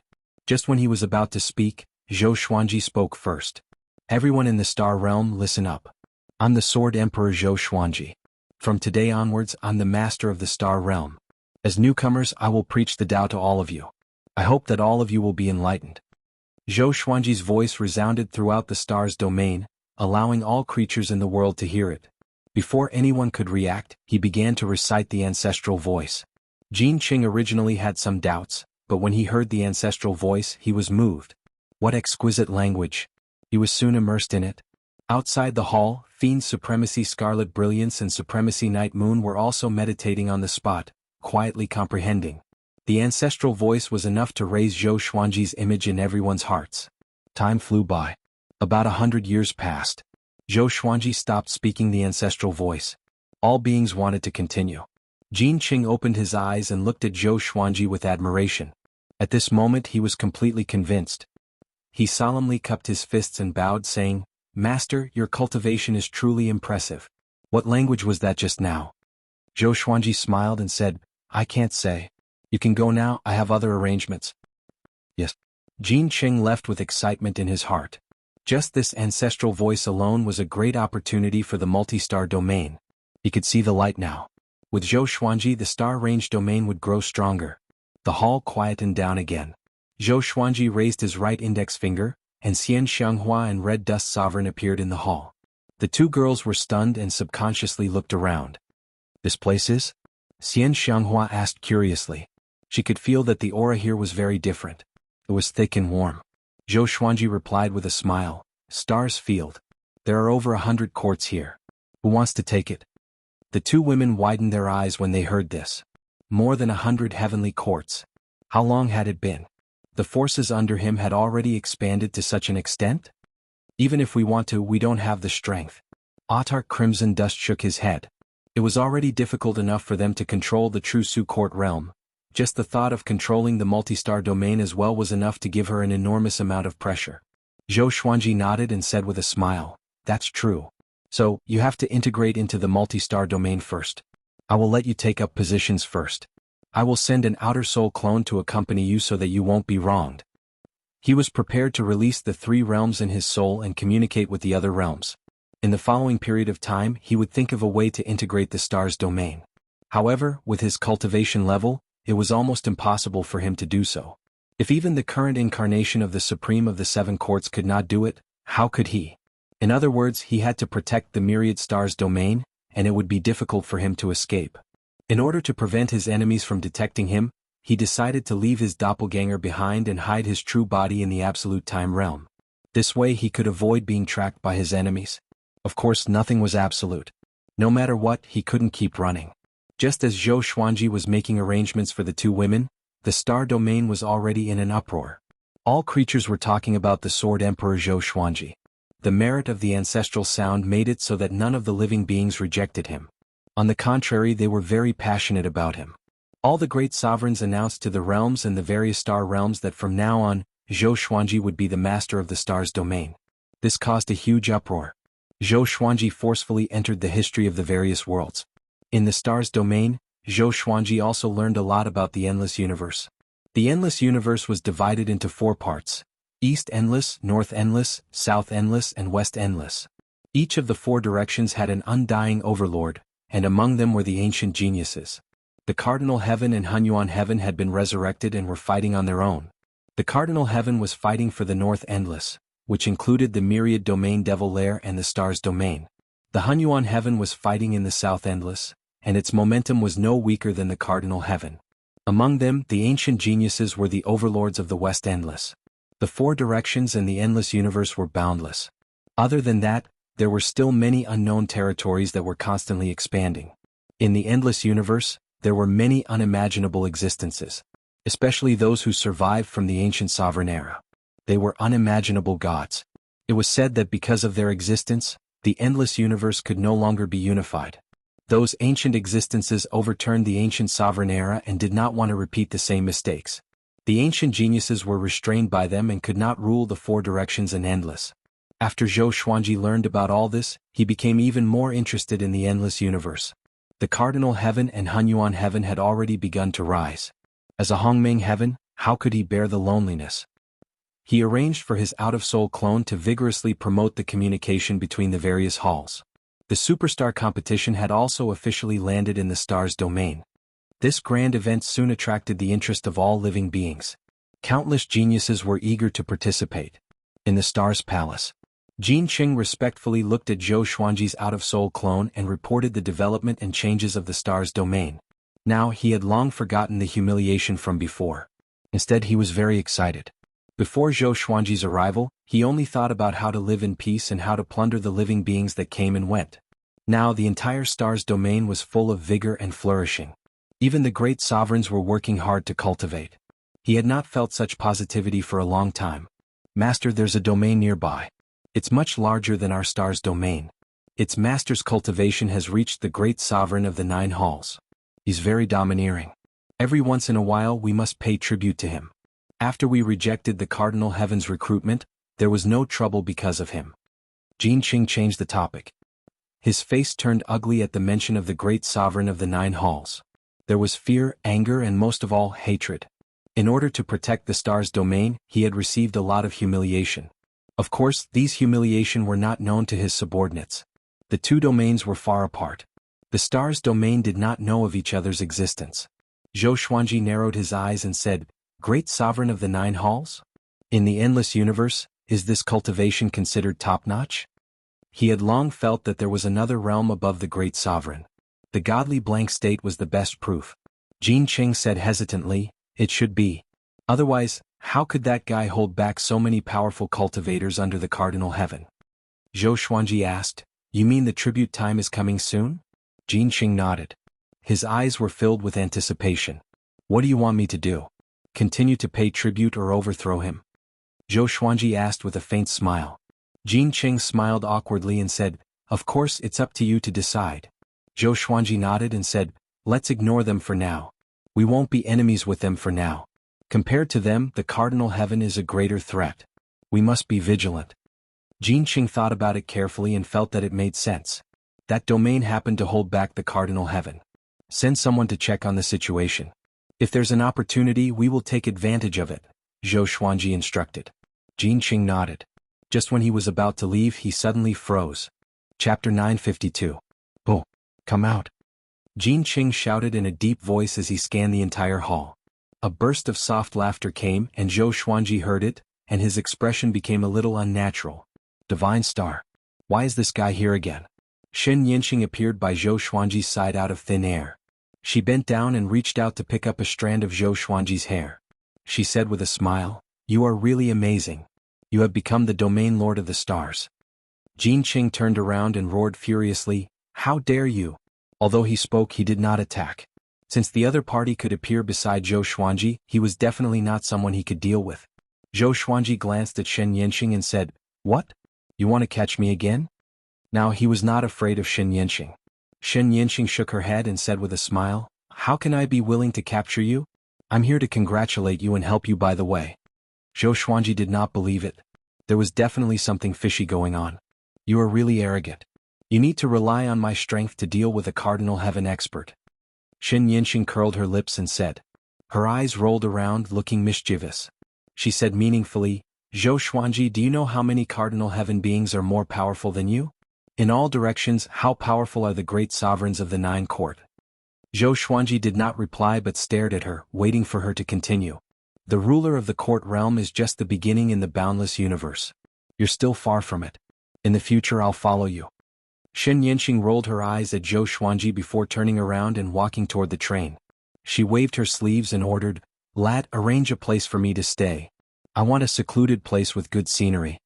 Jin Qing was stunned and looked at Zhou Xuanji instinctively. Zhou Xuanji nodded slightly and left. After the 2 disappeared, Zhou Xuanji rubbed his chin and fell into deep thought. If Xianxia came to help him, it was estimated that she had another intention. But this was good as well. With her around, Zhou Xuanji's pressure would be greatly reduced.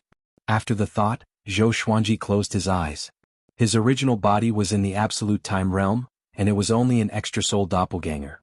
After Xianxia joined the star field, it did not cause too much of a stir, and all living beings did not know of her arrival. Zhou Xuanji would occasionally send some elite disciples of the Emperor's Sword Divine Range to study in the star's realm, including his children and grandchildren. Zhou Tianyuan had already entered the myriad stars' domain's strongest sacred ground, and Jin Qing had also become one of his teachers. This arrangement made Jin Qing very excited. As long as he took good care of Zhou Tianyuan, he could become Zhou Xuanji's trusted aide. If one day Zhou Tianyuan took over Zhou Xuanji's position, wouldn't he be able to achieve meteoric success as well? Thinking of this possibility, Jin Qing worked even harder, wholeheartedly cultivating Zhou Tianyuan. Absolute Time Realm. Jianghu snuggled in Zhou Xuanji's arms and enjoyed the rare moment of solitude. The astral domain is so big. It's hard to manage. Zhou Xuanji had been nurturing them, including the Emperor Sword Divine Range. But his pace was too fast. Even if they tried their best, they could hardly keep up with him. Even though Xianxia was connected to Zhou Xuanji's exterminating divine eyes, she could not follow him closely. Zhou Xuanji comforted, "Don't you have me? Take your time." He couldn't stop. He wanted to rush even faster. Jianghu looked up at him and smiled charmingly. "Do you want another son?" Zhou Tianhua was very promising. He was already independent. Zhou Shaoxian, on the other hand, was a little jumpy and impatient. She needed more training. So, she suddenly wanted to give birth to another child for Zhou Xuanji to share his burden. Zhou Xuanji hooked her nose and said with a smile, "Why have so many children? Be careful of internal strife in the future." Now he only had 2 children. He would not neglect any of them. But if he had too many children, there would always be neglect. Jianghu rolled her eyes at him and said, "My children won't kill each other." Zhou Xuanji smiled and hugged her even tighter. His eyes suddenly turned sharp.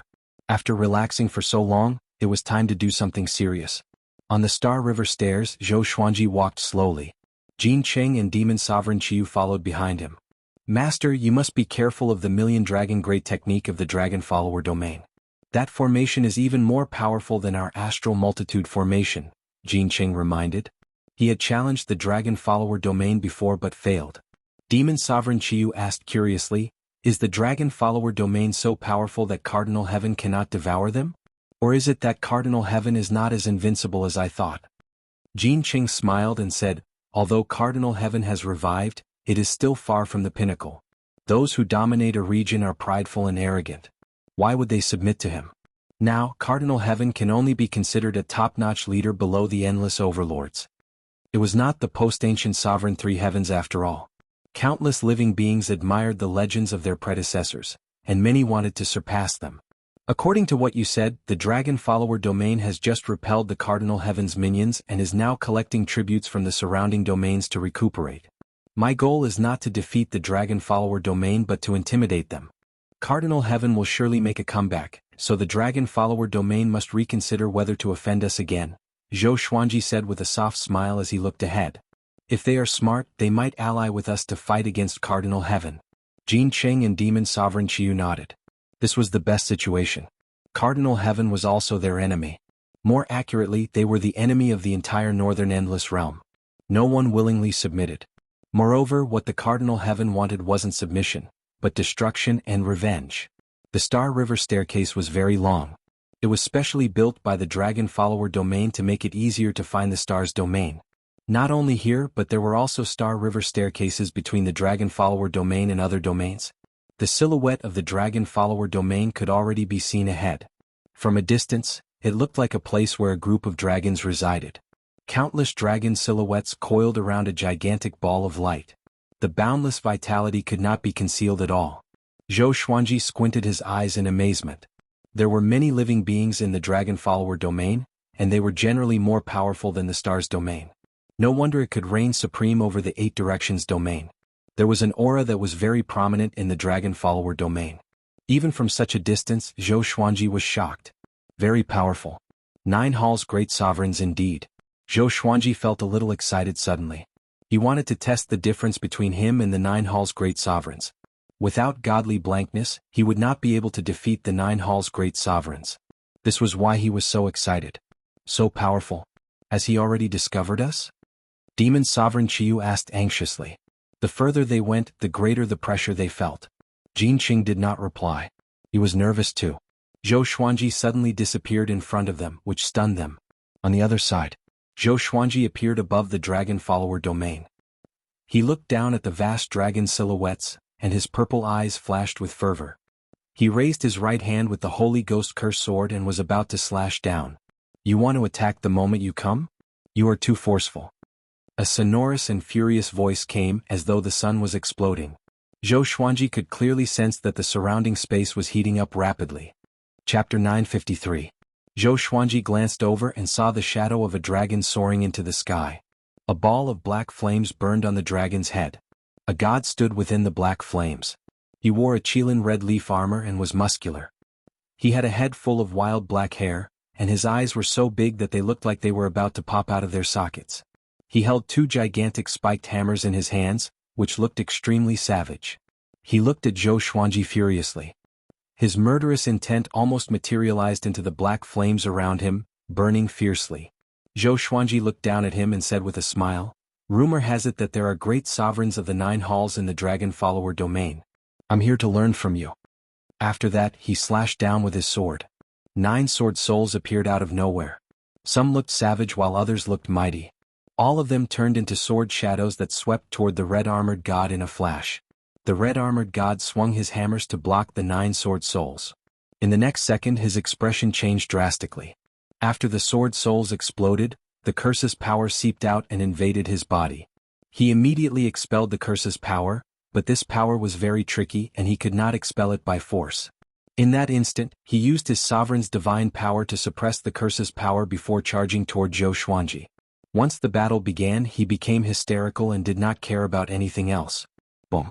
Zhou Xuanji felt his vision blur and he was sent flying backward. But after flying a few thousand meters, Zhou Xuanji stopped.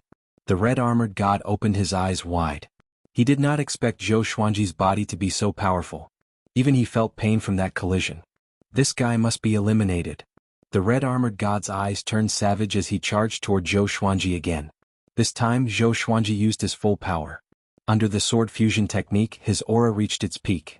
Facing the red-armored god, he charged toward him head-on. He slashed with his full power, and the Holy Ghost Curse sword landed on the 2 hammers. The berserk power numbed the red-armored god's arms. He cried out in his heart, "What kind of power is this?" It was his first time encountering someone with such a horrifying physical strength. Most importantly, the curse's power was still wreaking havoc in his body, ravaging him. Zhou Xuanji pursued. He did not pursue speed but power. Even so, he was still very fast. Without any divine abilities and with just the sword in his hand, Zhou Xuanji completely suppressed the red-armored god and caught him off guard. The surrounding stars were crushed by the shockwaves caused by the battle, and the dragon shadow below wantonly twisted. Dragon's rampage. Far away, Jin Cheng and Qiyu were speechless when they saw that. Too strong. From their point of view, the universe space distorted violently, causing Long Tsong's domain to look hazy like a dream. Zhou Xuanji continuously attacked the red-armored deity, and soon the red-armored deity's body was covered with blood. His body could be destroyed at any moment. His strength is too strong. I can't block it. No. You can't do this. The crimson-armored deity thought with gritted teeth as he defended against Zhou Xuanji's legendary swords. Facing Zhou Xuanji's attacks, he could not use any divine abilities, and the curse power was still in effect.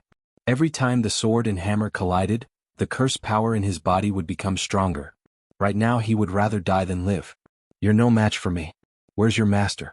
Why hasn't he come out? Zhou Xuanji laughed condescendingly. He had already held back or else he could have killed his opponent. The Supreme of the 9 halls had yet to make a move, which made him feel a little strange. Was she not here or was she looking down on him? How could I lose to you? The crimson-armored deity roared furiously. He shook his arms and his body exploded. He took out his soul and dodged the Holy Ghost Curse sword. Zhou Xuanji turned around and activated Universal Attraction. At the same time he activated the Soul Kunlun sword. The crimson-armored deity's soul was sucked away in an instant, and he could no longer move forward. You. He turned around and cried out in fear. Not only could his soul not escape, but his sovereign's divine energy was also being sucked away. Zhou Xuanji was absorbing his divine energy.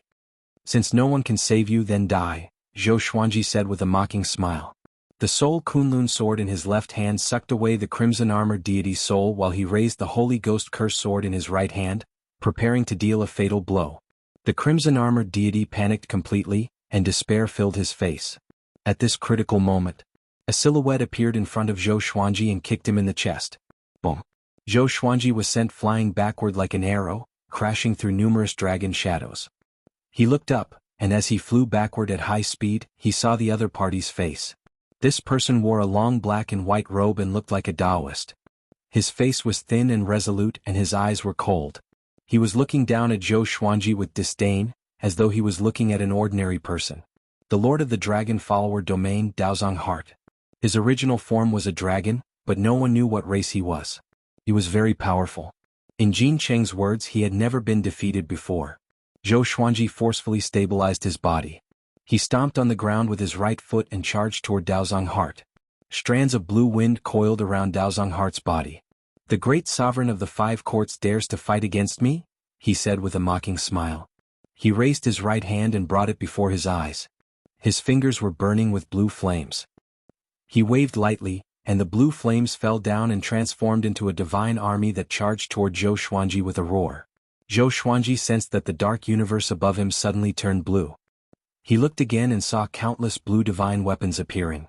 Each of them was holding a different weapon, and they were unstoppable as though the sky was collapsing. Kill! Billions of battle cries gathered together and were deafening. Even Zhou Xuanji was shocked, but he quickly came back to his senses. "Good timing." Zhou Xuanji laughed. He transformed into a 5-clawed golden dragon and soared up. Boom! The golden dragon broke through the blue divine army and charged toward Daozong Heart without any hesitation. However, before he could break through the blue divine army, he was stopped. The divine army at the last level was not any weaker than him. What divine ability is this? Zhou Xuanji frowned. There were at least 1,000,000 divine weapons in this row, and each of them was as powerful as him? What kind of freakish divine ability was this? Daozong Heart stored the red-armored deity's soul in his palm and said coldly, "Trash, you are 1 stage higher than him, but you still can't defeat him." The red-armored deity was ashamed. Just when he wanted to explain, Daozong Heart's left hand grabbed him and stored him in his sleeve. Boom! Boom! Boom! The blue divine army below was pierced through by thousands of giant golden swords. The 1,000-hand-sword Buddha stood up, and Zhou Xuanji stood on its head and stared at Daozong Heart. "I know such a divine ability too." Zhou Xuanji snorted coldly. Numerous silver duplicates flew out from his body and surrounded the 1,000-hand-sword Buddha's head. 1,000,000 greatly avatars. He led the 1,000,000 greatly avatars and charged toward Daozong Heart like a meteor shower. Almost in an instant, he and his greatly clones were above Daozong's heart, surrounding it from all directions. Daozong Heart looked up without any change in his expression. There was even a hint of mockery in his eyes. So weak. He waved his right hand, and the blue flames on his fingers turned into streams of light. All the greatly avatars were destroyed instantly. Zhou Xuanji's expression changed suddenly, and he vomited a mouthful of blood. Before he could react, Daozong Heart appeared behind him and pressed down on his shoulder. Chapter 954. Daozong Xian's fingers were still burning with flames, and they quickly burned Zhou Xuanji's shoulder. His eyes were cold as he squinted at Zhou Xuanji and said, "You are the new master of the star domain, right? You overestimate yourself. You dare to provoke the dragon follower domain with your little power." He squeezed his right hand hard. Boom! Zhou Xuanji exploded immediately, turning into countless sparks and scattering. Daozong Xian suddenly narrowed his eyes. Just as he was about to turn around, Zhou Xuanji's Holy Ghost curse sword pierced through his throat. The curse power madly invaded his bones and tendons. He did not panic. Instead, he unleashed his sovereign's divine power and forced Zhou Xuanji back. At the same time, he sealed his throat with blue flames. He turned to look at Zhou Xuanji and asked, "What divine ability was that?" Zhou Xuanji had suddenly disappeared, and even his divine sense could not detect him, making him feel quite shocked. "A divine ability that Grand Supremes can't comprehend," Zhou Xuanji said with a smile before he disappeared again. Daozong rolled his eyes and crossed his arms in front of his chest. His left hand ignited with a blue flame. He waved his arms fiercely and violent blue flames rushed in all directions, burning space and annihilating natural laws. However, this domineering blue flame did not force Zhou Xuanji out. Zhou Xuanji was moving swiftly around the Taoist treasury's heart. This was a divine ability that he had only recently comprehended. It was very similar to the godless state, but it was a low-level version of the godless state. The difference in speed was like heaven and earth, but it was still enough to deal with a great supreme. He called it God speed. In godly supreme speed, he could peek into the real world and stop at any time to give the enemy a surprise attack. Zhou Xuanji suddenly exited godly supreme speed and appeared above Daozong Xian's head, slashing down with his sword. Daozong Xian's head was hit by the Holy Ghost's cursed sword, and his hair became messy. However, his head was not split open. His expression was still grave and stern. He grabbed Zhou Xuanji's wrist and pulled it down. Zhou Xuanji's expression changed slightly. He immediately tilted his head, and the exterminating divine light shot out from his eyes and shined on Daozong Xn. Daozong's heart instantly froze, unable to move. Zhou Xuanji leaped away and raised his right hand. Gathering the sovereign's divine power, he slashed down. Great Enlightenment God slash. The sword chi lit up the universe, and Daozong's heart was drowned by this majestic sword chi. The space around him collapsed. Zhou Xuanji did not stop but continued to use other divine abilities of the way of the sword. Countless sword chi and sword light shot toward Daozong's heart from different directions. Explosions sounded one after another, and the dragons below roared and twisted. The dragon follower domain seemed like it would be destroyed at any moment. Fiend Venerable Qi Yu and Jin Qing watched from afar, their hearts pounding. Master is actually suppressing the heart of the Tao mysteries. Jin Qing said with a face full of admiration. He was so excited that his entire body was trembling. He was well aware of how terrifying the heart of Daozong was. Back then when he faced Daozong Xian he was utterly defeated. In that battle, Daozong Xian had deeply humiliated him, making the realm of stars become the slave of the realm of dragon follower. Now that Daozong Xian was at a disadvantage, how could he not be excited? Demon Sovereign Qiyu was fine. He had already built up his confidence in Zhou Xuanji. Zhou Xuanji continued to unleash divine abilities, but he felt that something was off. The aura of Daozong Xn remained in the midst of the explosion. It did not decrease nor increase, nor did it move. It was terrifyingly calm. Could it be? Zhou Xuanji's pupils dilated and he had a guess in his heart. He immediately stopped. After the explosion subsided, the universe was in chaos. Space-time cracks were everywhere, swaying like glowing worms. Come out, Zhou Xuanji said softly. Just when he spoke, strands of blue flames appeared on the tip of the Holy Ghost cursed sword and quickly formed into Daozong Xian's figure. Daozong Xian stood before Zhou Xuanji calmly and said, "Your divine ability is not bad. It gives off a feeling of godly stupor. Seems like your background is not simple." Godly stupor.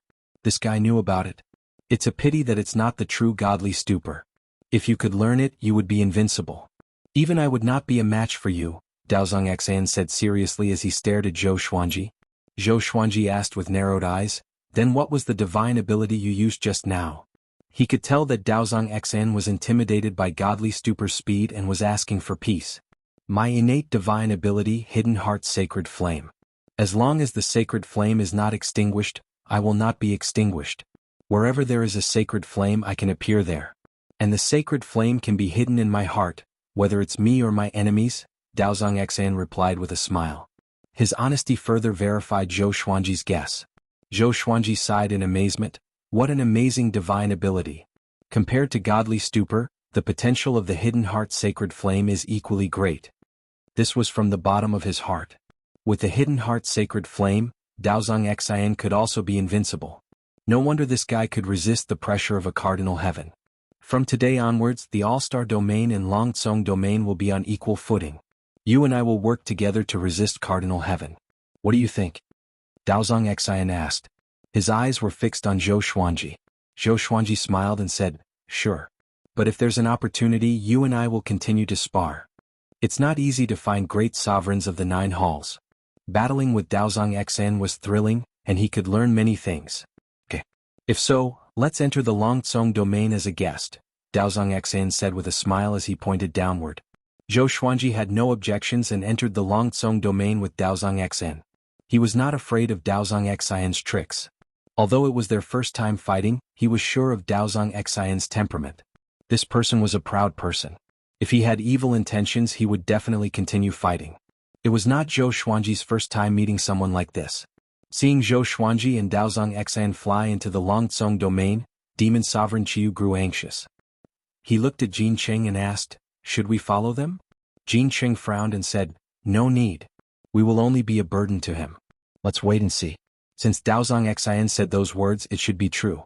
After all, there are many powerhouses from other domains in the Longtsong Domain. How can we convince the others if we go back on our words? Although no one flew out from the Longtsong Domain, they believed that many powerful cultivators were hiding inside to watch the battle. The commotion of this battle was so great that anyone with a little bit of cultivation would be able to sense it. The two of them waited where they were. About 3 days passed. Zhou Xuanji appeared before them and said with a smile, "Let's go.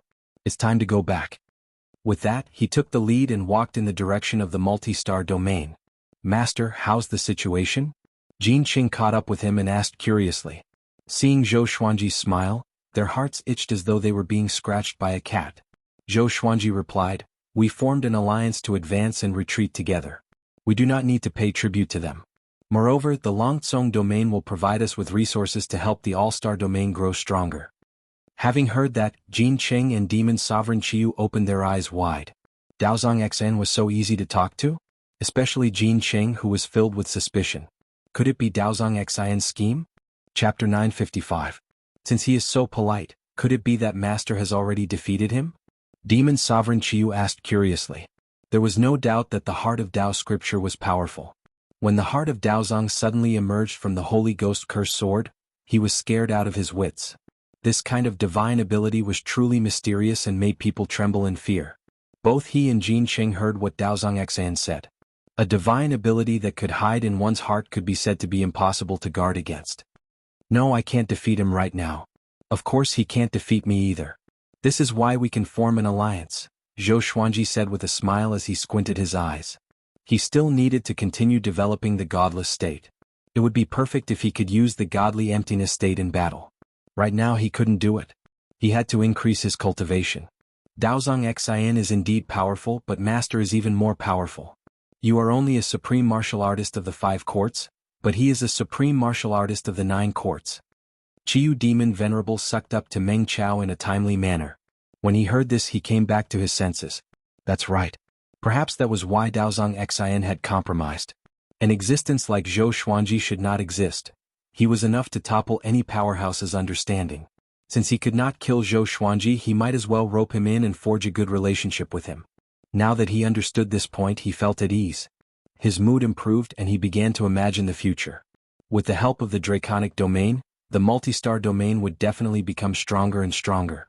Meanwhile, Daozong Xn was sitting alone in the splendid hall, leaning back on a chair and staring at the ceiling in silence. He muttered to himself, Zhou Xuanji, just who are you? Ethereal state. He had seen that state before, and it was an indescribably powerful one. He never imagined that such a state would appear on a grand sovereign. Now he was filled with interest towards Zhou Xuanji. He was looking forward to Zhou Xuanji's background. After thinking for a long time, he took out a jade bead from his sleeve and crushed it. The powder drifted into the air, sparkling with specks of starlight. He looked at the powder and said softly, Senior Zhu Kong, I need support. The powder instantly disappeared, no longer existing. After returning to the stars field, Zhou Xuanji observed the cultivation of Zhou Tianyuan and the others before entering absolute time to cultivate.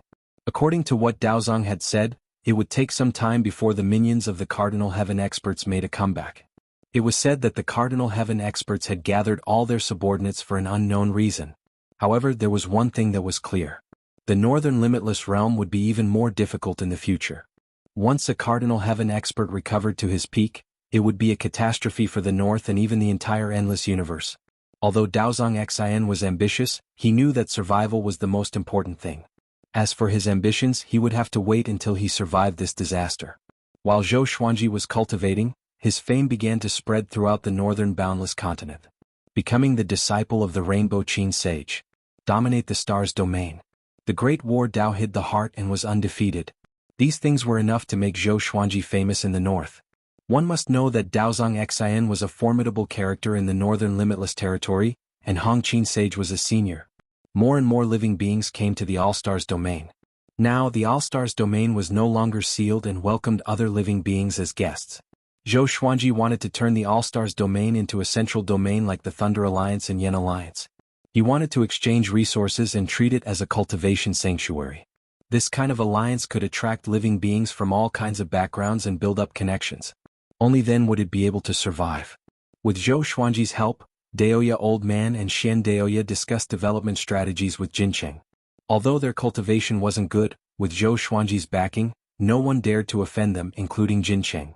The Kunlun Origin Court, Zhensu Court Realm, and Zhan Lanting Realm were also growing. Every day, a steady stream of resources would be poured into the 3 realms. In Zhou Xuanji's heart, the 3 realms were the most important. As for the All-Stars domain, it couldn't be taken away. It could be developed but not as the top priority. Life returned to normal. Zhou Xuanji cultivated every day and occasionally came out to preach the Tao to the living beings under him. His ancestral voice could inspire all living beings. Preaching the Tao again and again made him gradually deified in the hearts of all living beings in the All-Stars domain. The magic of the ancestral voice also attracted more and more living beings to come and watch. Zhou Xuanji preached the Tao every 100 years to attract living beings and improve the status of the All-Stars domain. He was also worried that the ancestral voice would attract unnecessary trouble. But he had the spirit void state. What was there to be afraid of? Moreover, the ancestral voice couldn't be learned. This was what Xianxia told him. Xianxia also supported him to do so. In this way she could also listen to the Tao. She was naturally happy. This day, Zhou Xuanji returned to the All-Stars Palace. Just as he was about to take a seat, Xianxia barged in. Behind her, Sovereign Hongqian followed closely. "Brat, can you control her? If she pesters me again I will kill her," Xianxia said, gnashing her teeth. Sovereign Hongqian, who was behind her, stared at her expressionlessly. Zhou Xuanji sighed and said, "Can't you tell me where her sister is?" Xianxia crossed her arms in front of her chest and snorted, "Dead. I ate her." "How many times do I ask? It's still the same answer." Sovereign Hongqian frowned. He took a step forward and said, "I don't believe it. I can feel that she is still alive." Xianxia's face was full of impatience. She angrily said, "Do you really think I don't dare to do anything to you?" She took a step and came before Sovereign Hongqian, placing her right palm on her forehead. "Okay, you go down first. I will talk to her," Zhou Xuanji said, waving his hand. Zhou Xuanji waved his hand, signaling Xianxia to leave first. Xianxia could only wave her sleeves and leave. Sovereign Hongqian walked up to Zhou Xuanji and said, "She is Xianxia, right?" She was so entangled, but Xianxia didn't hurt her, which made her more convinced. "It should be, but she's not the same as before. Don't bother her anymore, it's useless. Spend more time on cultivation, and when you're stronger than her, won't you be able to answer your questions?" Zhou Xuanji said as he nodded. He didn't know why Xianxia wanted to deny her identity, but it didn't matter. The past is the past. Zhou Xuanji would figure it all out sooner or later. He hoped that mortal sovereign could remain calm. Supreme Crimson Dust nodded and said, "I recently came across a fortuitous encounter and want to give it a try. What do you think?" After saying that, she flipped open her right palm. It was a piece of wood the size of a fingernail. It was dark green and had a strange character engraved on it. It was hard to read. There's a map hidden inside. I felt the same aura as the star pincher. I just wanted to confirm it again. I want to go to that place now. Mortal Sovereign said as he handed the dark green wood piece to Zhou Xuanji. Zhou Xuanji took the dark green wood piece and sent his divine will into it. Immediately afterward, a vast starry sky map appeared in his mind, and there was an extremely prominent red dot in the center that attracted his divine consciousness. This aura, Zhou Xuanji narrowed his eyes. He found that the aura in the map was very similar to that of the fated Fate Pearl. Is there any connection between the two? He immediately became interested and began to study the starry sky map. Chapter 956. Supreme Crimson Dust waited quietly, a look of anticipation in her eyes. It would be great if they could find the true whereabouts of Xianxia from this star map. After a long while, Zhou Xuanji opened his eyes and exclaimed, "What an exquisite map! If it's true, there is indeed a great opportunity in that place." In the center of the map, in addition to the aura of the fated pearl, there was also the aura of Xianxia when she was in the passage between the two worlds. Zhou Xuanji was also very interested in that place. "Where did you get this piece of wood?"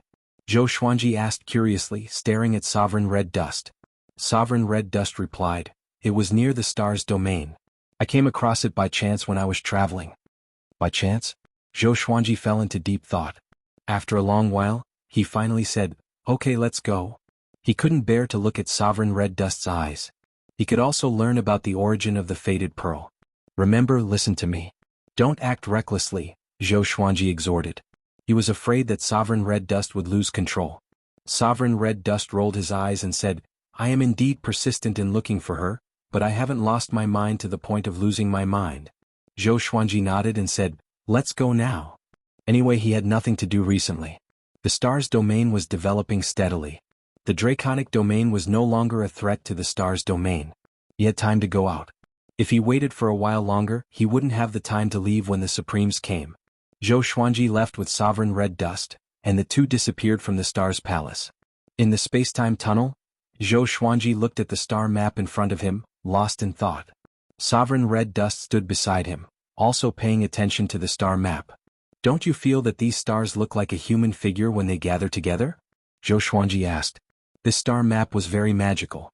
The arrangement of the stars inside was constantly changing. Zhou Xuanji only needed to fly toward the red dot in the center of the map to find his destination. When his divine sense entered the dark greenwood piece, he understood how to use the star map. The map had a spirit and would guide the explorer. Yes, it's ever-changing. It's hard to determine who it is, Sovereign Red Dust nodded. Autarch Crimson Dust nodded, a look of curiosity on her face. Zhou Xuanji took out the Lesser Supreme Sword and showed it to Little Sovereign. Little Sovereign looked at it for a while and said in surprise, "Interesting. This map is so mysterious that it actually contains the truth of the universe. The aura inside is ever-changing. Where exactly is that place?" Zhou Xuanji curled his lip and said, "So you don't know? All these empty things. I'm guessing this is the legendary land of miracles, the origin of all worlds." Little Sovereign glared at Zhou Xuanji and coldly snorted. Zhou Xuanji signaled him with his eyes to continue. As we all know, the starting point of the endless universe is the Kunlun Origin Court. When our ancestors left the Kunlun Origin Court, they used some kind of divine ability to reach the void. They opened different realms from the void and gradually connected them together. The starting point of the endless universe is the land of miracles, the origin of the myriad worlds. Little Sovereign narrated the legend with a proud look on his face. As if to say, "Don't underestimate me." Autarch Crimson Dust asked in puzzlement. "Say, do you think the passageway between the two realms can lead directly to those miraculous lands?" Little Sovereign understood what she meant. He pondered and said, "Well, it's also possible. Your sister might have directly traveled to this miraculous place." Hearing this, Autarch Crimson Dust became even more expectant. Zhou Xuanji was wondering if there was more than one Fated Pearl. The Fated Pearl was born when the Kunlun Origin Court was established. Could it be that every origin of the myriad worlds has a Fated Pearl? Otherwise, how can I explain the aura of the Fated Pearl there? Autarch Crimson Dust continued to ask about the origin of the myriad worlds. Little Sovereign also became interested and told him everything he knew. Zhou Xuanji flew very fast. In less than 2 days, they arrived at their destination. This place was filled with colorful light and majestic mist. There wasn't a single star in sight. Zhou Xuanji flew on his sword with Little Sovereign hovering behind him and Autarch Crimson Dust beside him. The three of them flew forward while observing their surroundings. "The red dot is here, but how do we get in?" Zhou Xuanji asked with a frown. He spread his divine will but he couldn't find the entry point. Little Sovereign also furrowed his brow. "Did I guess wrong? This isn't the origin of the myriad worlds?" Autarch Crimson Dust suddenly said, "I can feel a trace of red dust chi. It's right in front." After speaking, she took the lead and flew forward, landing in front of a red glow. Zhou Xuanji came behind her and stabbed the red glow with the Lesser Supreme Sword. The blade pierced into the red glow. In an instant, a powerful suction wrapped around the two of them. Zhou Xuanji didn't resist. The next second, the two of them landed in the snow. The sky was full of snow. The sky and the earth were the same color. It was vast and empty. There was a towering mountain in front of them. Apart from that, they couldn't see any other mountains. Little Sovereign's soul flew out. He frowned and said, "Be careful, I feel something is wrong." Zhou Xuanji took out the Kunlun sword and the Holy Ghost Curse sword, ready to fight at any time. He could already feel a faint murderous aura. Autarch Crimson Dust raised her hand and pointed at the giant mountain in front of them. She said, "The red dust chi comes from there. There is a huge amount of red dust chi on the top of the mountain, along with other auras." Her tone was a little excited.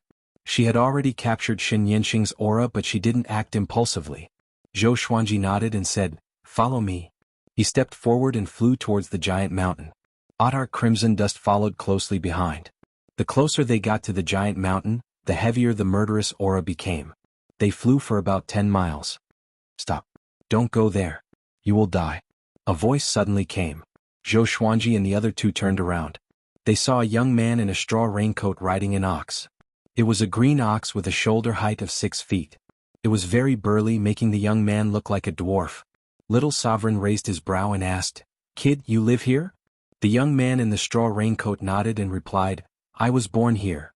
I have seen many people come here to seek opportunities. No one who entered that mountain came back." His skin was slightly dark and his eyes were bright like 2 pearls. "What about your parents?" Little Sovereign asked. "I don't have parents. I was born from a rock, the young man in the straw raincoat replied seriously. Zhou Xuanji and the other two didn't laugh. Their eyes were all focused on the green ox under him. This green ox had the cultivation of the 5 courts' great sovereign. Is there anyone else in this world besides you? Zhou Xuanji asked. The young man in the straw raincoat shook his head. He then looked at Autark Crimson Dust and frowned, saying, My aunt is also here. She looks like you. Hearing this, Autark Crimson Dust immediately became excited. It's definitely Xianxia. Can you take us to see her? Autark Crimson Dust asked, holding back his surprise. The young man in the straw raincoat nodded and turned around, leading the ox. Zhou Xuanji and the other two immediately followed. There's something wrong with this kid. He's a puppet. Little Sovereign transmitted his voice to Zhou Xuanji. Chapter 957. I know that the green bull is controlling him. Let's observe the situation first, Zhou Xuanji replied. Zhou Xuanji replied telepathically as he looked at the green bull. This green bull looked very simple and honest. It was no different from the green bulls in the mortal world. But it gave Zhou Xuanji a creepy feeling. Sovereign Hongqian wasn't blind either. Her eyes also fell on the green bull from time to time. The young man in the raincoat advanced toward the east of the giant mountain in silence.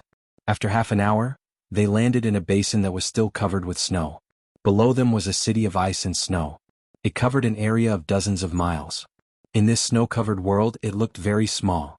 After entering the city, Zhou Xuanji and the other two saw a terrifying scene. Ice sculptures were everywhere on the streets. All kinds of creatures were frozen in ice. Every creature had a look of horror and despair on their faces. At first glance, it was enough to make one's scalp tingle. Little guy, are these people here to seek opportunities? Little Sovereign asked.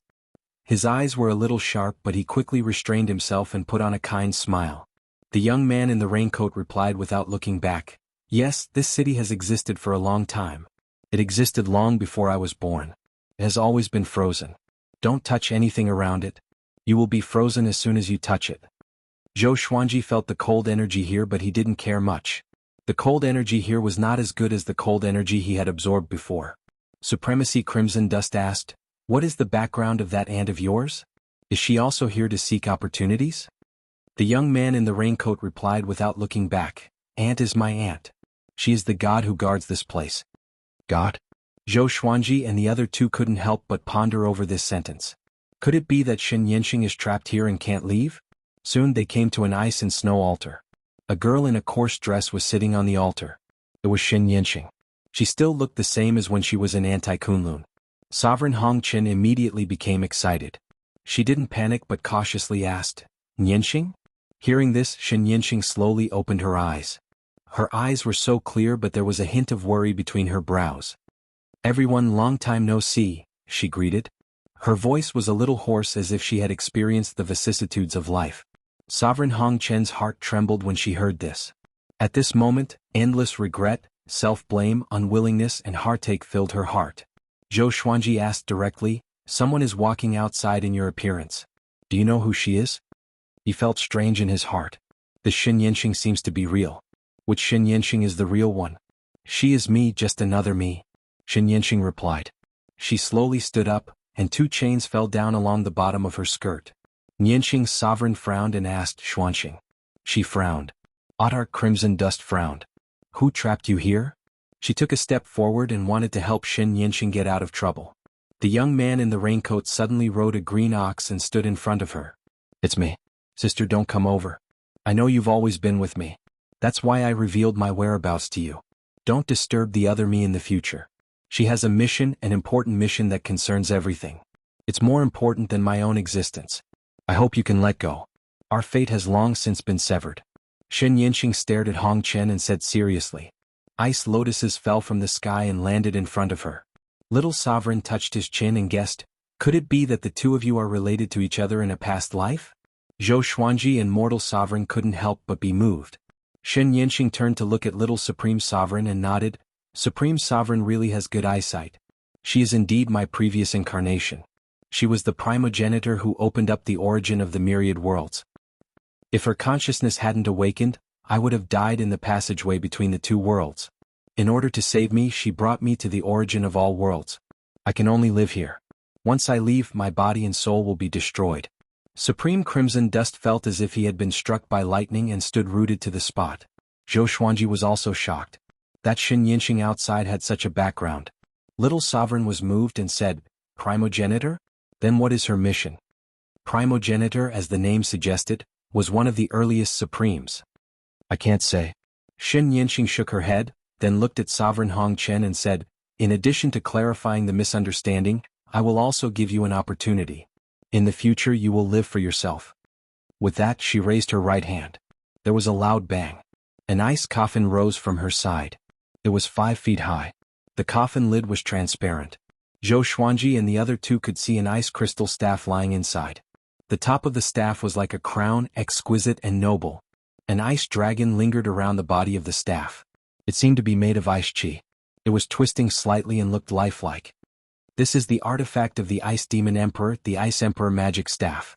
If you get it, you can get the inheritance of the Ice Demon Emperor," Xianxia introduced as the coffin lid opened. Xianxia introduced and the lid of the coffin opened.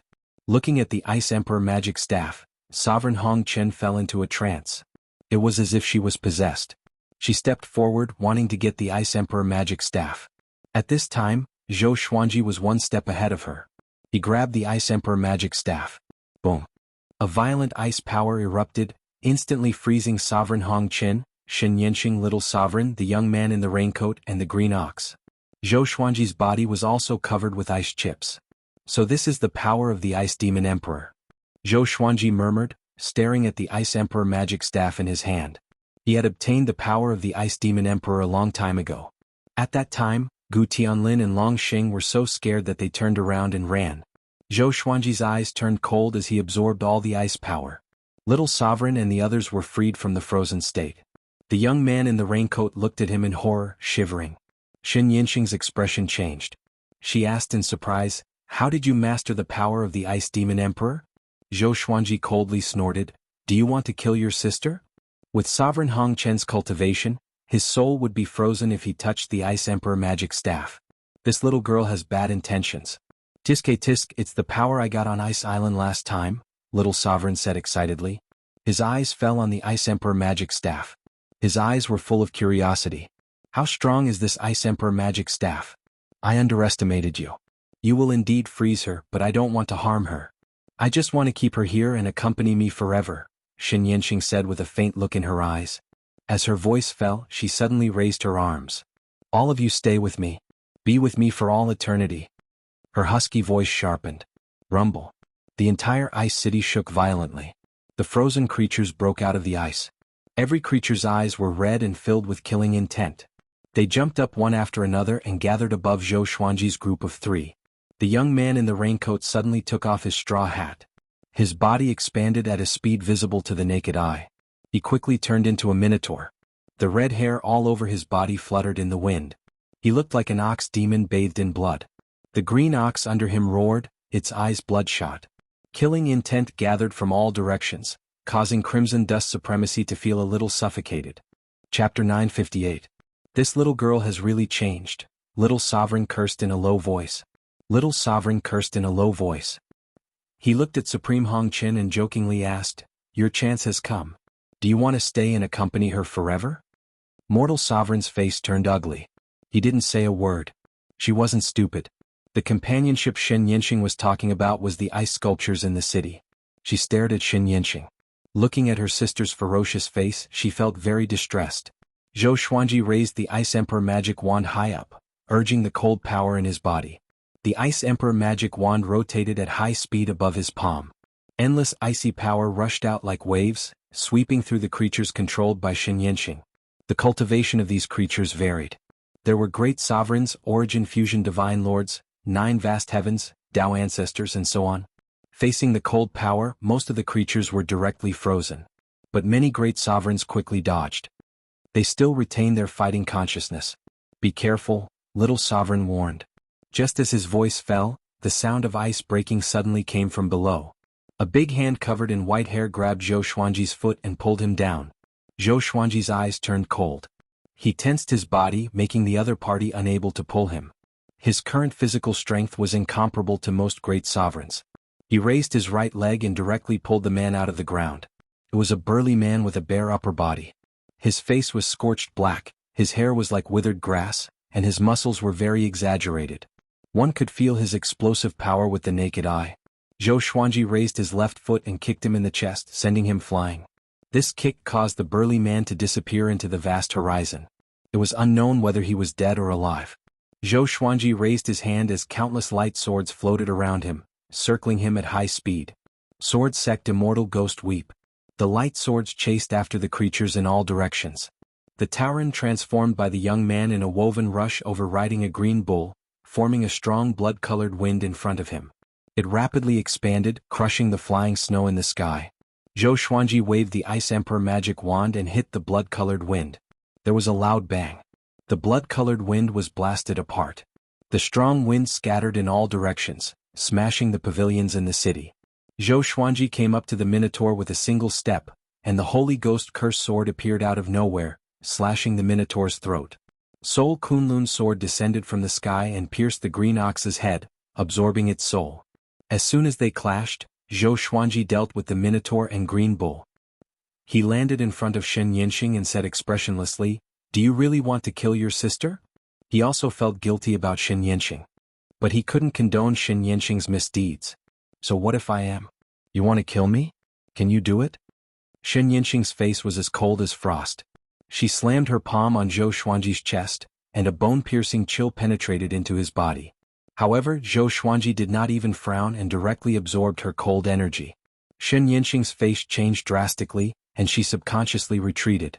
Zhou Xuanji didn't continue to attack.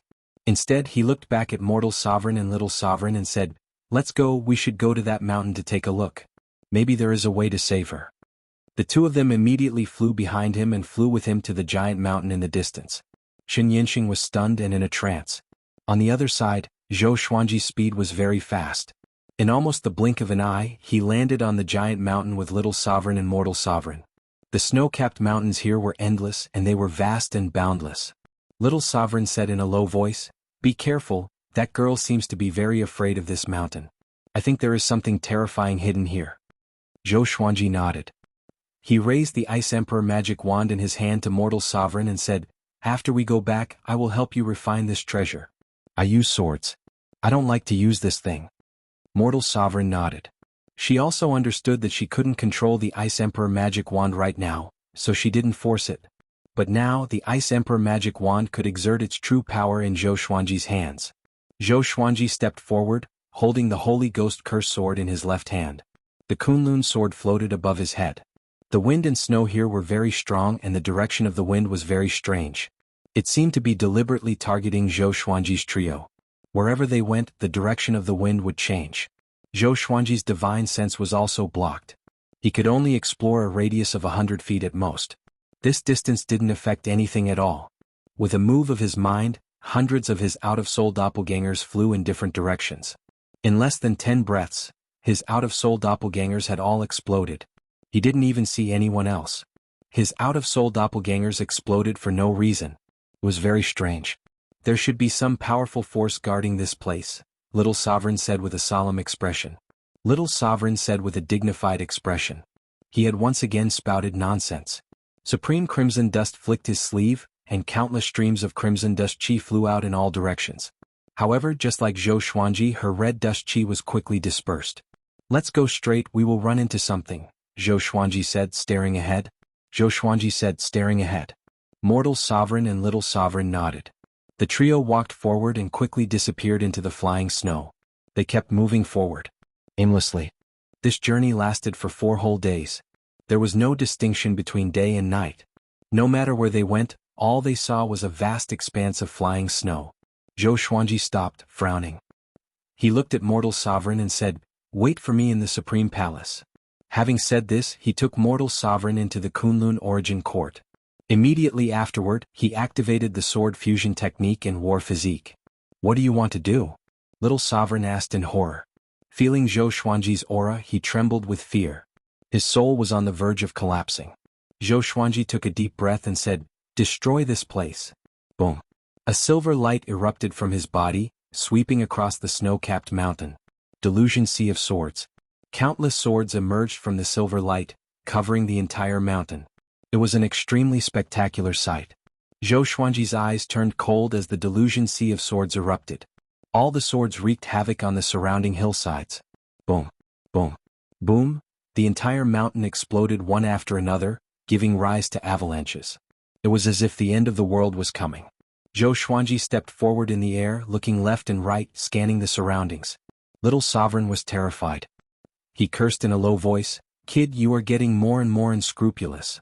How can you act so recklessly in such an unknown place?" Zhou Xuanji ignored him and continued to destroy the mountain. At the same time, in Ice City, Xianxia stood on the altar, looking at the giant mountain in the distance. Looking at the surging snow, she furrowed her brow. "That thing is about to awaken," she murmured. A look of fear appeared on her face. Zhou Xuanji moved forward, destroying everything along the way. He could feel that there was a force stirring in the depths of the earth. Sure enough, someone is hiding here. Zhou Xuanji looked down.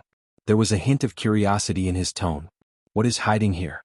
It must be stronger than the Ice Demon Emperor. Xianxia's previous life had left her here. Perhaps it was because the power of that existence could maintain her soul. "I don't care about you anymore. Take care of yourself," Little Supreme Being shouted. He really couldn't bear the pressure here. After he finished speaking, he entered the Lesser Supreme Sword. Chapter 959. Boom! The gigantic mountain began to shake. A faint roar came from underground, and Zhou Xuanji could hear endless hatred from the roar. It seemed like this guy was going to attack him directly. Zhou Xuanji continued his attack and bombarded the gigantic mountain. The mountain shook and snow danced in the air. A horrifying silhouette slowly rose from the cracked ground. It was a magma giant. Magma flowed through the cracks on its body, evaporating the snow into steam. His body was bloated and he barely looked like a human. He swung his gigantic fist toward Zhou Xuanji. Zhou Xuanji raised his sword to block. Bomb! He was blasted away. This guy's strength. Zhou Xuanji was shocked. The magma giant's strength was beyond his expectation. He only stabilized himself after flying for a few hundred miles. He took a deep breath and channeled the power of frost into the Holy Ghost Curse sword. At the same time, he activated the power of the curse in the blade. When the two energies fused together, they became extremely destructive. He slashed with his sword. Ultimate Chaos Dao. Countless sword chi ravaged the magma giant from all directions and engulfed it instantly. Roar! The magma giant roared hoarsely, and its might shook the heavens and earth. Zhou Xuanji activated his war physique and channeled his supreme divine power into the Holy Ghost Curse sword. He was prepared to deal with the magma giant with one slash to avoid unnecessary trouble. He finished charging quickly. With a slash, a silver radiance shone brightly across the heavens and earth. A loud bang resounded. The magma giant howled in agony as its massive body exploded. Rocks flew in all directions and magma splattered everywhere. A violent gale came from the center of the explosion. Zhou Xuanji could not dodge in time and was sucked in. His vision blurred, and next he felt the world spinning around him. In less than 3 breaths' time, he landed on the ground. He opened his eyes and all he saw was endless darkness. Even his exterminating divine eyes could not see his surroundings clearly. Where am I? Zhou Xuanji was confused. He spread out his divine sense, but it was blocked by a mysterious power within 15 meters. He could not see or sense anything. Such a situation was enough to make any great sovereign panic. Zhou Xuanji immediately summoned the Fated Pearl. The Fated Pearl rose from his head and shone brightly, illuminating the surroundings. In the next second, Zhou Xuanji was stunned. This was a graveyard. Tombstones were erected in front of the mounds, and they were separated by 2 to 3 feet. Looking at the flat wasteland, it was impossible to count how many graves there were. There were still bones near some graves. They were probably trespassers like Zhou Xuanji who had died here. Zhou Xuanji stepped forward. The Holy Ghost Curse sword and Soul Kunlun sword were in his hands, and the Fated Encounter Pearl was above his head. At this moment he did not feel any unease. Just what is hidden here? Zhou Xuanji mumbled to himself curiously. His gaze swept across the tombstones he encountered along the way. The words were all different, but he could understand them with just a glance. All of them were grand supreme beings. There were even primordial sovereigns. Every name would be labeled with their cultivation level, and there were quite a few 9 Halls supreme paragons. Zhou Xuanji suddenly felt that primordial sovereign was not just a status but also a cultivation stage. Who built their graves? Zhou Xuanji thought to himself. At this moment, the sound of footsteps came from the front. He looked up and saw a candlelight in the darkness. He saw a hunchbacked figure walking over with an oil lamp in her hand. She was holding a walking stick in her other hand. She was wearing old black clothes and her hair was coiled with a wooden hairpin. She looked to be in her 60s or 70s. She was a little fat, and her dead and numb eyes were staring straight at him. "Who are you?" Zhou Xuanji asked. The old woman replied, "The guardian of the origin of the myriad worlds. You can call me a wisp of smoke." "A wisp of smoke? What kind of name is this?" Zhou Xuanji felt strange in his heart, but his expression didn't change.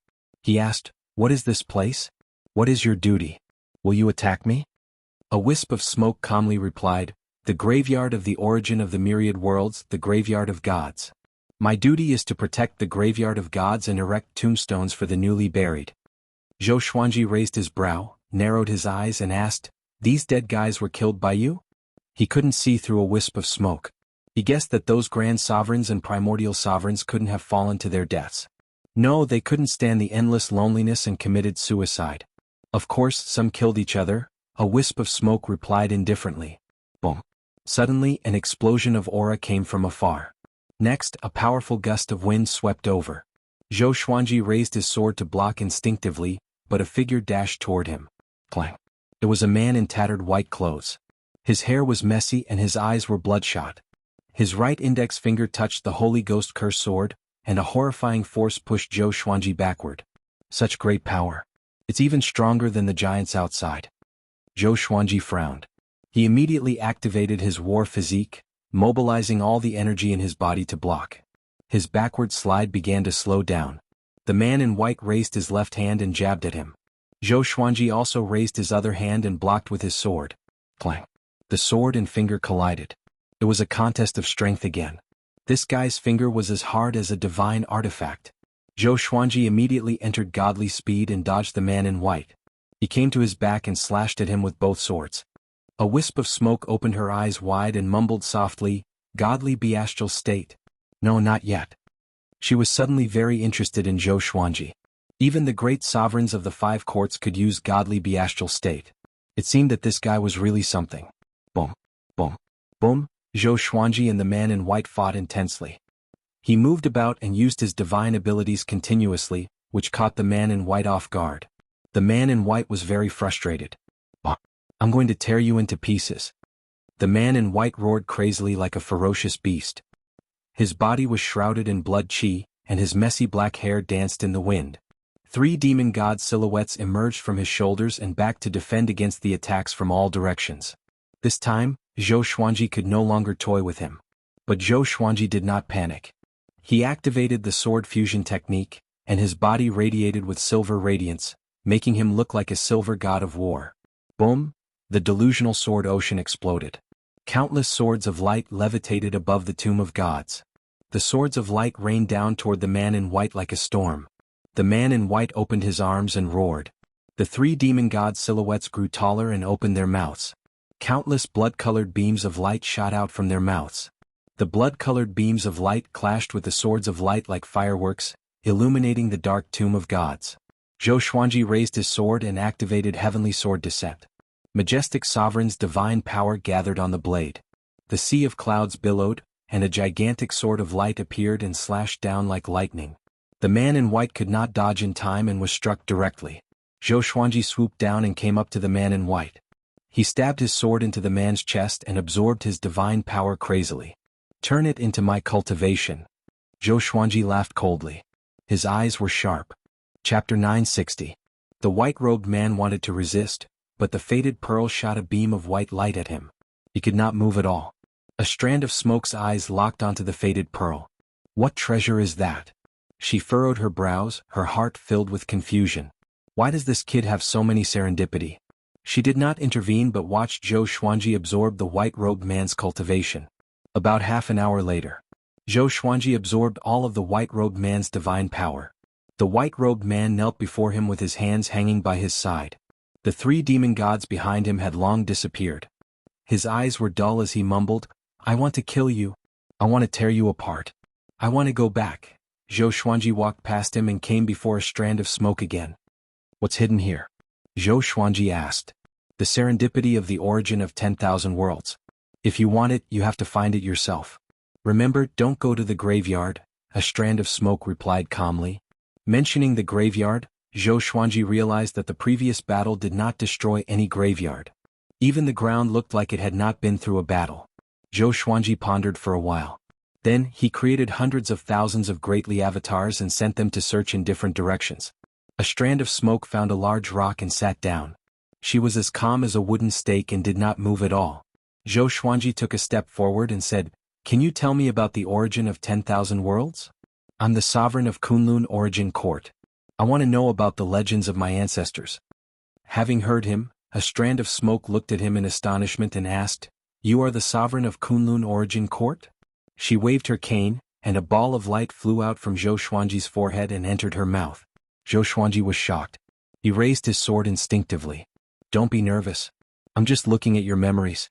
These memories are not related to your privacy. They are shallow memories and can be easily obtained," a strand of smoke said. After that, she closed her eyes and began to savor Zhou Xuanji's memories. Zhou Xuanji sighed in his heart.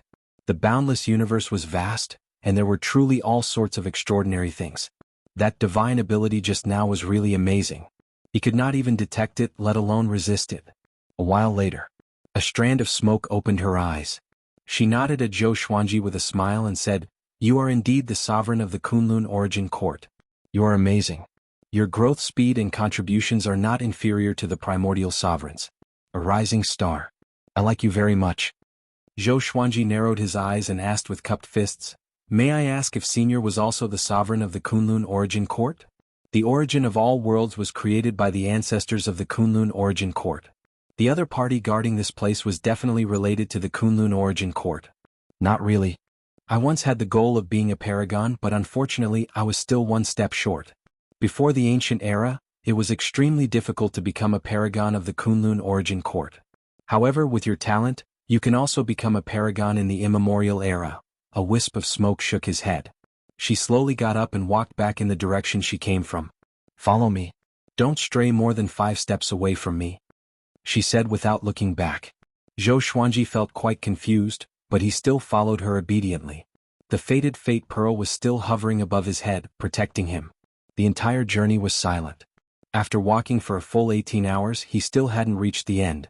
A wisp of smoke did not speak either, which made Zhou Xuanji a little wary. But he was very patient. If a wisp of smoke did not speak, he would not speak either. "We're almost there." Just when Zhou Xuanji was mumbling in his heart, a wisp of smoke spoke. Zhou Xuanji looked up and vaguely saw a gigantic shadow in the darkness ahead. What was that? Soon he saw the gigantic shadow clearly. It was a stone statue that was thousands of meters tall. He could only see that it was humanoid, but he could not distinguish its true appearance. Behind the stone statue, there were 4 other stone statues that were thousands of meters tall. Their postures were different, but their bodies were similar. They are the Kunlun 5 permanent ones. They used to suppress the endless universe. Before they died, they returned to the origin of all worlds that they created. Their wills are immortal and protect this world. A wisp of smoke looked up at the stone statues in front of him and introduced them with a complicated expression. Zhou Xuanji was confused and asked, "Existences like them will also die of old age?" A wisp of smoke shook her head and said, "Theoretically, no. But they were too powerful. Because they were too powerful, they kept creating the endless universe and came into contact with some supreme power, which was why they were restricted by their lifespans. On one hand, they could muddle along in the endless universe forever. On the other hand, they could create great merit and explore the unknown, which resulted in the restriction of their lifespans. If it were you, what would you choose?" Zhou Xuanji did not reply immediately. He was not tired of living yet. Those ancestors must have been tired of living, which was why they disregarded everything. After all, the time that the sovereign of Kunlun Origin Court lived was measured in hundreds of millions of years, not to mention how long they had been wandering in the endless universe. Zhou Xuanji had not even reached 10,000 years, so he did not want to think about this problem for now. "Now, I will give you a chance to receive the inheritance. You can choose," a wisp of smoke said meaningfully. A wisp of smoke said meaningfully. She walked to the side and found a big rock to sit on. Zhou Xuanji could sense the strange energy contained in the 5 stone statues. "Can I let others receive the inheritance?"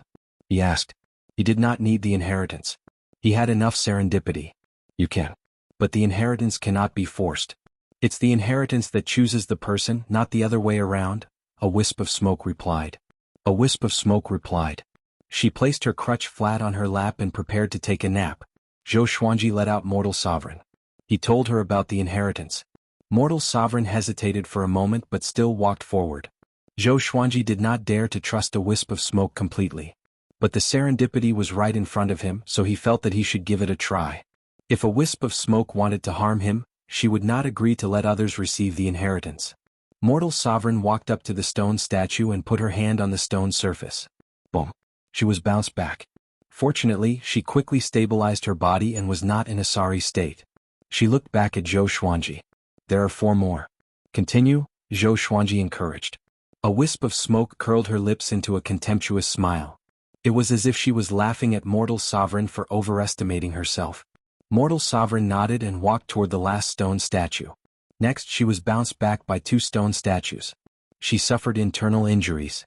Blood flowed from the corner of her mouth. She continued to walk toward the 4th stone statue. Zhou Xuanji frowned slightly. Could it be that she really couldn't do it? A wisp of smoke shook her head with a mocking smile. Autark Crimson Dust walked over to the 4th stone statue and touched it. In the next second, the stone statue burst into a brilliant light. Stone chips began to fall from the head of the stone statue. The stone chips quickly spread downward, revealing a beautiful face that could topple a city. How can it be? A wisp of smoke jumped to her feet with a look of disbelief. Zhou Xuanji was pleasantly surprised. Mortal Sovereign looked up at the stone statue in front of her with a look of anticipation and anxiety. Soon, the stone surface of the stone statue slid off completely, revealing a goddess that was thousands of meters tall. She was wearing a noble and beautiful golden dress and a jade crown. Her skin was fair and smooth. In this dim tomb of gods she was so dazzling. Chapter 961. That's the only female of the Kunlun sect's 5 permanents. Her cultivation is exceedingly high. Her strength is ranked at the top of the Kunlun sect's 5 permanents. I didn't expect that this mortal god could be recognized. Could it be that she had been baptized before? She turned around and looked at Zhou Xuanji with a doubtful tone. Zhou Xuanji smiled and asked, "Does ancestral voice count?" Hearing that, a wisp of smoke widened his eyes. She cried out in astonishment, "Zuyin! How could this be? In the boundless universe, only the ancestral Buddha knows the ancestral sound. Does he know how to recite the ancestral sound to you?" Zhou Xuanji shrugged and said, "Although it's unbelievable, it's indeed so." From the looks of it, the ancestral Buddha was an incredible figure. He was suddenly very curious about the relationship between Xianxia's previous life and the ancestral Buddha. How could she let the ancestral Buddha preach the ancestral sound to her? Other than you, has anyone else heard of the ancestral voice? It must be someone from the Kunlun origin court. A wisp of smoke suddenly became excited and asked. Zhou Xuanji heard and immediately understood what she meant. He thought for a moment and called out Xiao Jinghong, Zhao Congjian, Lin Changge, and Qin Bantian. These 4 were his most outstanding disciples, so he could give it a try. As for Zhou Tanhua and his other relatives, he had other arrangements for them. The 4 of them were stunned by the scene around them. Zhou Xuanji began to explain to them what had happened. At the same time, Kunlun Wuchang's noble woman raised her hand and pulled crimson dust into her palm. Then she held her in front of her chest. Noble woman curled up and her huge body turned into a ball of light. Inheritance. Zhao Congjian was so excited that his breathing quickened and his eyes lit up. Before, he had always been able to stay by Zhou Xuanji's side. Now, the difference in cultivation was too great, and he had almost forgotten what it felt like to kill enemies for Zhou Xuanji. "Go," Zhou Xuanji said with a smile. Even the calm Xiao Jinghong became nervous. Qin Bantian was the most excited and he was the first to approach. He directly awakened the first stone statue. Next were Zhao Congjian, Lin Changge, and Xiao Jinghong. All of them had successfully obtained the fortuitous opportunity. The 4 stone statues began to crack apart, revealing 4 dignified supreme beings. Every single one of them possessed impressive might, powerful beyond compare. Looking at Xiao Jinghong and the others being sucked into the orb of light, Zhou Xuanji asked, "Can I receive the inheritance after receiving the ancestral sound baptism?" A wisp of smoke nodded and said, "It must be someone who frequently receives the baptism of the ancestral sound." Zhou Xuanji heard him and had a bold idea. "How many more inheritances do you have?" Zhou Xuanji asked. A wisp of smoke's expression instantly became strange. She looked deeply at Zhou Xuanji and said, "Could it be that you have many subordinates who have been baptized by the ancestral sound?"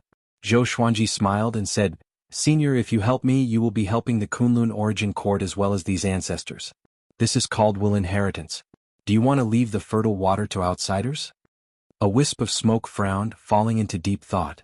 Zhou Xuanji did not rush him but turned to look at Xiao Jinghong and the others. 5 balls of light floated in the air. The Kunlun 5 permanents were nowhere to be seen. Powerful auras were surging within the balls of light. His eyes were filled with anticipation. He didn't know how strong Sovereign Crimson Dust and the others would become after receiving the inheritance. Alright, I promise you. However, I can only give you 1,000 inheritances, and they are all weaker than the Kunlun 5. In this graveyard of gods, there is no inheritance stronger than the Kunlun 5. A wisp of smoke said with gritted teeth, which made Zhou Xuanji pleasantly surprised. He didn't expect a wisp of smoke to agree and even offered 1,000. He smiled and said, "Then I will start choosing." His first choice was naturally the first batch of disciples who followed him. Those disciples were also the ones who had listened to his ancestral voice for the longest time. Beixiao Wangjian, Huang Lianxin, the little black snake, Chongming demon monarch, Meng Tianlang, and so on. Soon he had picked out 1,000 people. Looking at these Emperor Sword Court disciples, a wisp of smoke took a deep breath and tried to calm herself down. If she didn't guess wrongly, Zhou Xuanji must have mastered the ancestral voice. What serendipity was this? After Zhou Xuanji explained to the disciples, everyone became excited. "Grand Teacher, please show mercy. Serendipity inheritance. I didn't expect us to have a share too. Where's young Lord Tanhua and young Lord Xiaoxian? Why aren't they here? The graveyard of gods. How many sovereigns' corpses are buried here? I'm looking forward to it." Seeing how excited these disciples were, Zhou Xuanji felt gratified. "No matter how powerful you become in the future," he said with a solemn face, "remember your original intentions. Don't be arrogant, understand?" "Understood." The 1,000 Emperor Sword Court disciples replied in unison. A wisp of smoke nodded with satisfaction. Then she got up and said, "You little guys, come with me." The disciples couldn't help but look at Zhou Xuanji when they heard this. "Go ahead, I will wait for you here," Zhou Xuanji said, nodding. If a wisp of smoke still wanted to kill him, she didn't need to target these disciples. If she couldn't hurt Zhou Xuanji's foundation, she would fight him to the death. There was no need. After the disciples disappeared into the darkness, Zhou Xuanji turned to look at Mortal Sovereign and the others. He could feel that Mortal Sovereign's aura had reached the level of a court great sovereign.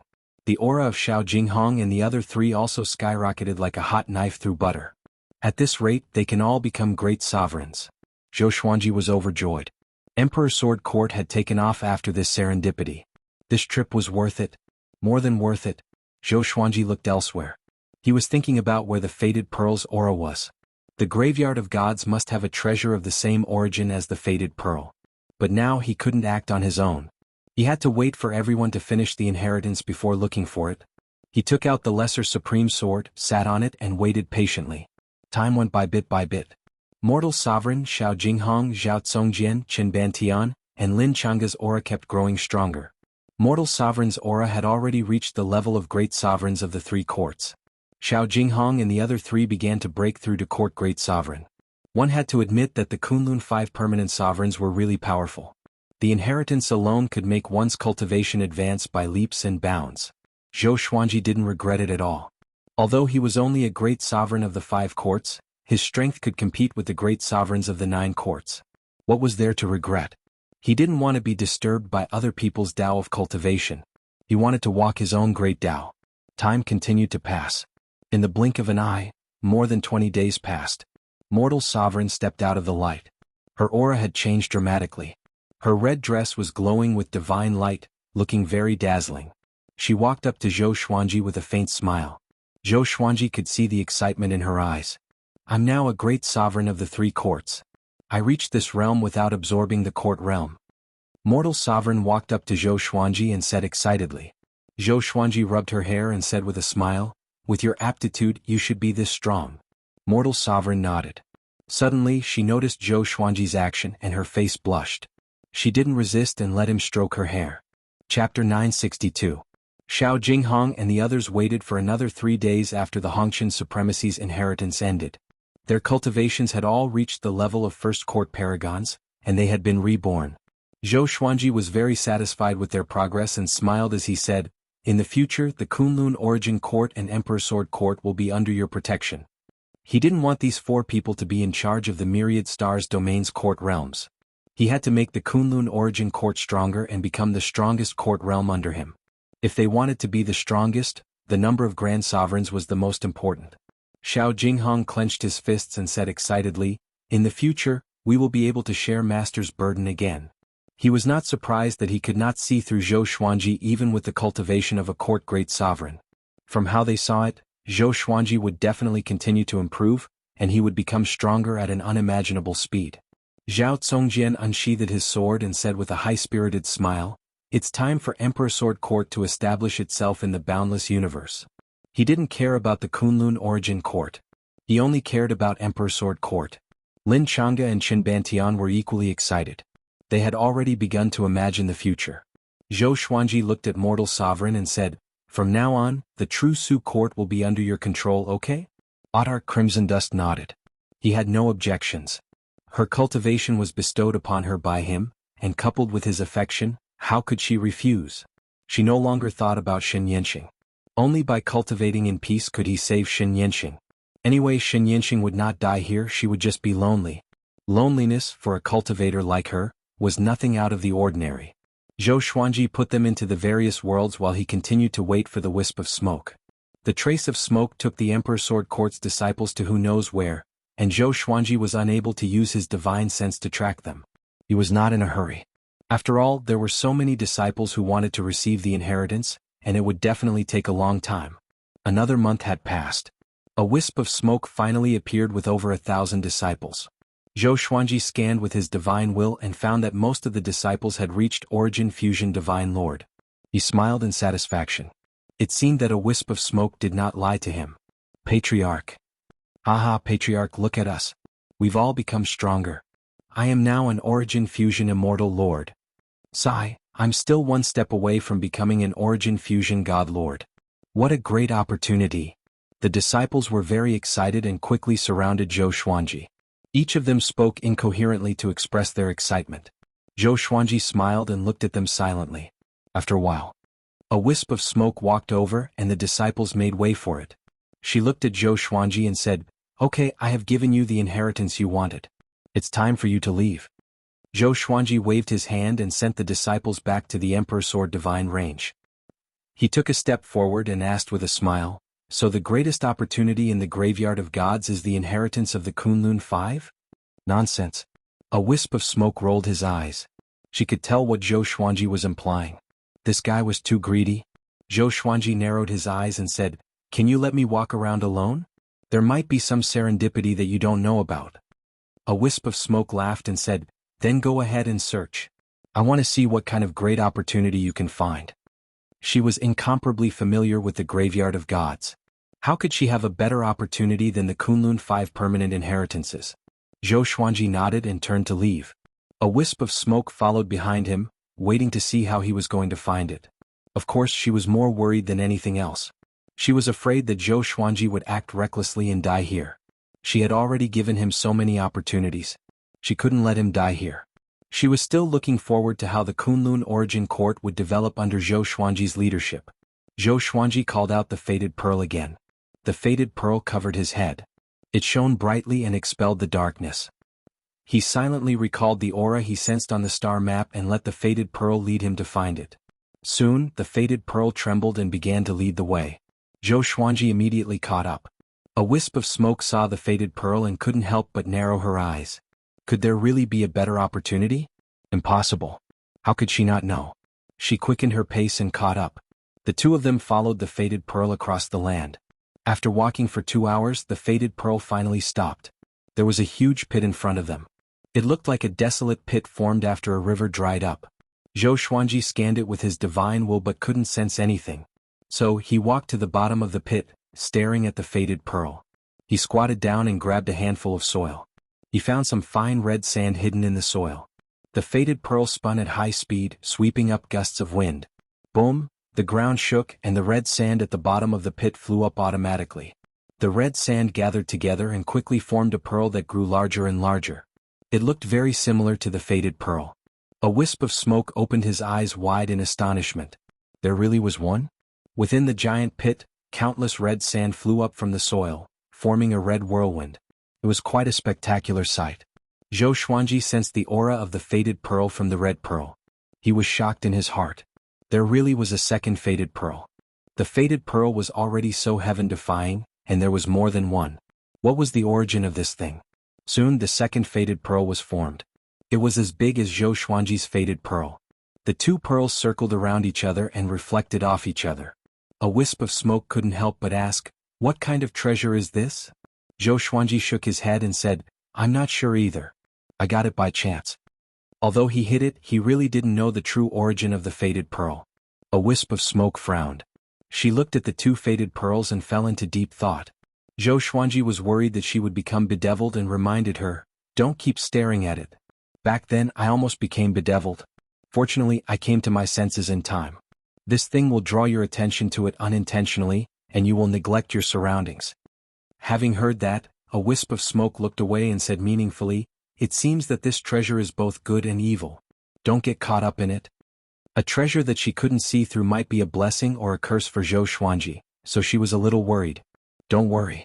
It has already recognized me as its owner and saved me many times. It shouldn't harm me," Zhou Xuanji said with a smile. A wisp of smoke nodded and said, "You should go." Zhou Xuanji immediately stored the two faded pearls in his hand and asked, "How do I leave?" He tried to jump out of the burial of gods, but he couldn't do it. The space here was similar to the mysterious space he was in when he activated the godly bodiless mode for the first time. The space-time was extremely stable and indestructible.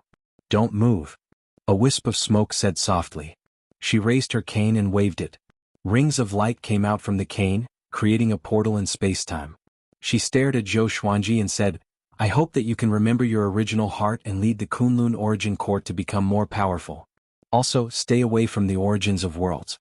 Some of the origins might be traps and they might hate the Kunlun Origin Court. Don't go to your death." Wonderful Book House. Chapter 963. Zhou Xuanji remembered what a wisp of smoke had entrusted to him. No matter what, a wisp of smoke had helped him complete so many inheritances and was worthy of his respect. "Go in," a wisp of smoke said with a smile. His staff had already created a space-time hole. Zhou Xuanji nodded and stepped inside. When he disappeared, the smile on one wisp of smoke's face instantly disappeared. She took a deep breath and muttered, "What kind of heights will this kid reach?" She was looking forward to it but also very worried. Zhou Xuanji's growth was too fast, and this kind of talent represented great danger. Zhou Xuanji returned to the snow-covered world. The mountain range below was no longer there, and what replaced it was a boundless land of snow. After returning here, Zhou Xuanji could already sense the universe outside. He didn't leave immediately. Instead, he flew towards the ice city. Before leaving, he wanted to see Xianxia again. If he had been strong enough, Xianxia would not have ended up like this. Back on the altar, Zhou Xuanji saw Xianxia meditating and cultivating. The youth in the raincoat and the green ox had gone somewhere. The entire ice city seemed very lonely. "You really didn't die," Xianxia said without opening her eyes, and her tone was full of impatience. Zhou Xuanji smiled and said, "You have quite a grudge against me. I wanted to save you in the future, but it seems like you will not appreciate it." Hearing this, Xianxia opened her eyes and said coldly, "You don't have that ability." Zhou Xuanji was powerful, but he could not be as powerful as she was in her previous life. Even her previous life could not save her, let alone Zhou Xuanji. Zhou Xuanji nodded and said, "You are right.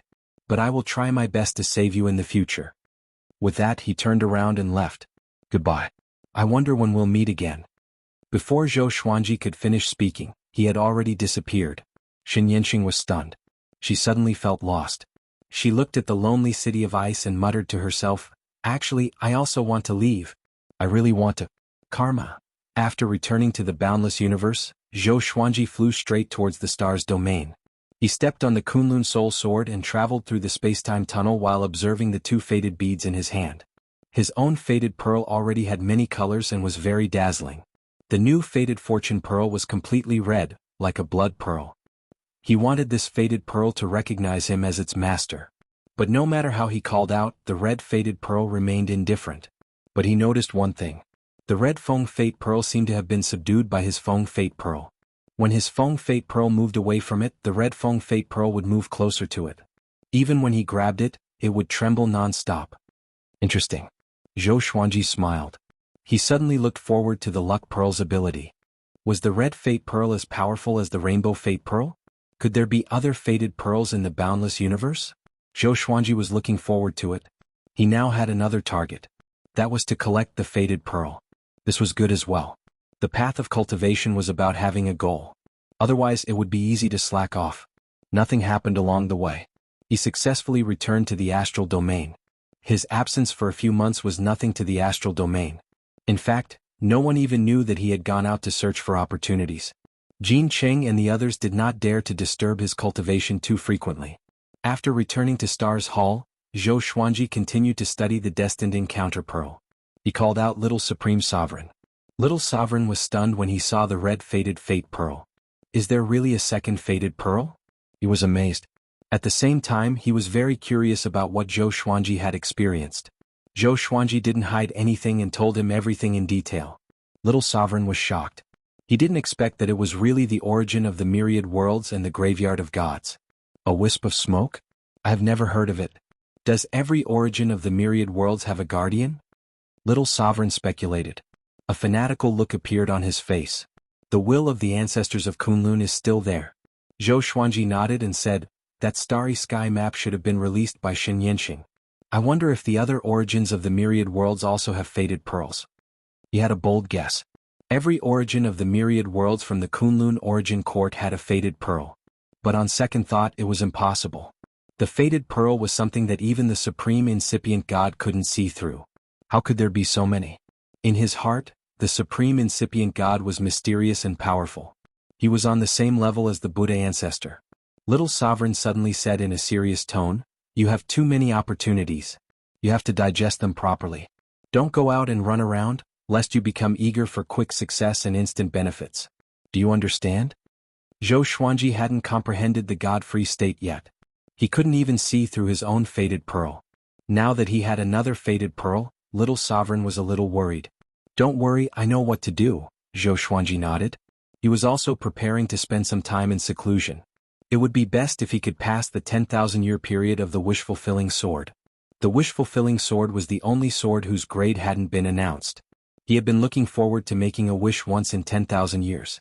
Next, Zhou Xuanji began his seclusion. He first refined his cultivation. He had placed a restriction on the Stars Hall. The ancestral voice couldn't leak. At the edge of the Stars domain, a young man in green was walking up the Star River stairs. He had delicate features, but strangely he didn't have a mouth. It was Wu Yin who had been ordered to find Zhou Xuanji. Wu Yin looked around with a curious look on his face. Very soon he was stopped by a great sovereign. Little brother, are you also in the Stars domain? Do you know the Sword Emperor? The great sovereign asked with a chuckle. He was handsome and elegant, like a peerless prodigal son of the universe. Wu Yin shook his head, indicating that he didn't know him. The great sovereign raised his brow and asked with a smile, you don't know how to speak? He noticed that Wu Yin didn't have a mouth. But speaking with such cultivation has nothing to do with a mouth? This kid is really playing dumb. Wu Yin nodded. His eyes were clear, looking innocent and ignorant. The great sovereign shook his head and said, in that case, follow me. I will take you in to meet the Sword Emperor, who has recently become famous in the north. And so, Wu Yin followed the great sovereign into the Stars domain. Recently, the Stars domain was holding an auction. The Stars domain and Zhou Xuanji's prestige attracted countless creatures to participate. The North Boundless was huge. The Stars domain was already famous. Zhou Xuanji's battle with Daozong Xan had also established a great reputation. The combination of the two naturally attracted many people. Of course, it had something to do with Cardinal Heaven. The Stars domain was one of the few domains that could resist the pressure of Cardinal Heaven. For many creatures it was also a refuge. Zhou Xuanji released Mortal Sovereign, Sovereign Yiyu Xiao Jinghong, and the others to let them experience the elegance of the auction. Now he didn't need to show up in person. On this day, he moved Zhou Tanhua, Zhou Tianyuan, and Zhou Shaoxian into the hall to test their cultivation. Zhou Tanhua's aptitude was outstanding. Even without the opportunity of the Kunlun origin court, he had already begun to break through to the great sovereign of the court realm with the help of the ancestral voice. Zhou Shaoxian was a little weaker. Zhou Tianyuan was still young. Chapter 964. Father, are there any inheritances? Senior brother Xiao and the others have all become great sovereigns. You can't treat us badly. Zhou Shaoxian said coquettishly. Hard cultivation was really hard, especially when Zhou Tanhua was gradually pulling away from her. It was really uncomfortable. Zhou Tanhua shook his head and laughed. He had no desire for the inheritance. Zhou Tianyuan, sitting on the ground, was very honest. He didn't dare to interrupt. I am preaching Tao to you. Isn't this an inheritance? Although Jinghong and the others' inheritance is fast, it is more stable for the future. Do you understand? The inheritance of others will never be as firm as your own path. Zhou Xuanji shook his head and smiled. In fact, this was also his selfishness. He had too many expectations for his children. He didn't let them accept the inheritance of the graveyard of gods because he had too many expectations for his children. As for Xiao Jinghong and the others, such an inheritance was already a height that they couldn't reach. Zhou Tanhua nodded and said, "Father is right. Besides, senior brother Jinghong and the others need those inheritances more than us." Zhou Xiaoxian curled her lips as she stared at her father. She seemed to be thinking of another trick. "Tianyuan, you should also go and take a look at this auction. Broaden your horizons. I have the highest expectations for you. I hope you can be stronger than your father." Zhou Xuanji looked at Zhou Tianyuan and said with a kind smile. Zhou Tianyuan and his son looked like him. If the three stood together, they might be recognized as biological brothers. Zhou Xuanji always wanted to pay attention to Zhou Tianyuan. Zhou Tianyuan nodded and said, "I will not let you down, grandfather." His eyes were firm and full of confidence. Ever since he recognized Zhou Xuanji, he was no longer sloppy. He was busy cultivating all day long. His posture was no worse than his father, Zhou Tanhua. Zhou Xuanji waved his right hand and sent Zhou Tianyuan away. He turned his gaze back to Zhou Tanhua and Zhou Xiaoxian. He said meaningfully, "I will teach you a divine ability now. How much you can comprehend will depend on your luck." As soon as he said this, Zhou Tanhua and Zhou Xiaoxian immediately became excited. Dragon Follower Domain, Daozong Xn was sitting in a dark palace. There were 2 rows of oil lamps in the palace, burning with dark blue flames. 2 blazing figures were standing in the palace. Their faces were indistinguishable. They were reporting the auction of the All-Stars domain.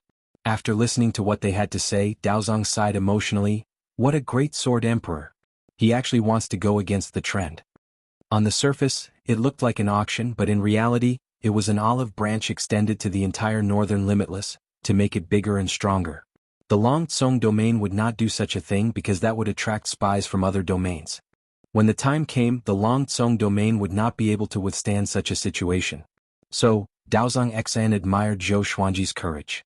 But he also understood that the multi-star field was not necessary for Zhou Xuanji, which was why this guy dared to be so bold. "Domain Lord, are we really going to let the multi-star domain continue to grow? Perhaps after the Cardinal Heaven tribulation passes, they will surpass us. At that time, will the Sword Emperor be as benevolent as you?" A flaming figure said in a deep voice. His tone was filled with dissatisfaction toward Zhou Xuanji. Daozong Xn shook his head and said, "Let them enjoy the glory and attract the attention of the Cardinal Heaven experts. A tall tree catches the wind. The Cardinal Heaven experts would definitely know about the star domain's ostentatious display. Moreover, the Cardinal Heaven experts hated the Kunlun origin court the most, and the Sword Emperor could definitely attract their hatred. By the way, what's the news about Gujuagio? His son went missing in the North Boundless.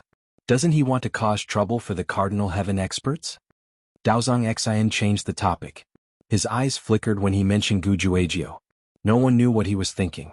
The other flaming figure replied, "I'm not sure. Gujuagio has been keeping a low profile recently. I don't know why, but the South Boundless forces are approaching the North Boundless. Hanyuan Heaven seems to want to reinforce the Cardinal Heaven experts." "Impossible." Daozong Xin cut him off decisively. He said meaningfully, "The 3 heavens of the post-primeval supremes seem to be on par with each other and have been passed down for all eternity, but they are not of one mind. They want to kill each other more than anyone else, become existences like the primeval supremes, and create an era of their own." The 2 flaming figures felt that it made sense and nodded. "Leave and continue to search for your target," Daozong Xin said as he waved his hand. Daozong Xin waved his hand. Immediately, the 2 figures disappeared from the hall. After that, Daozong Xin took out a bead. This bead was exactly the same as the red faded pearl. There was a faint black chi flowing within it.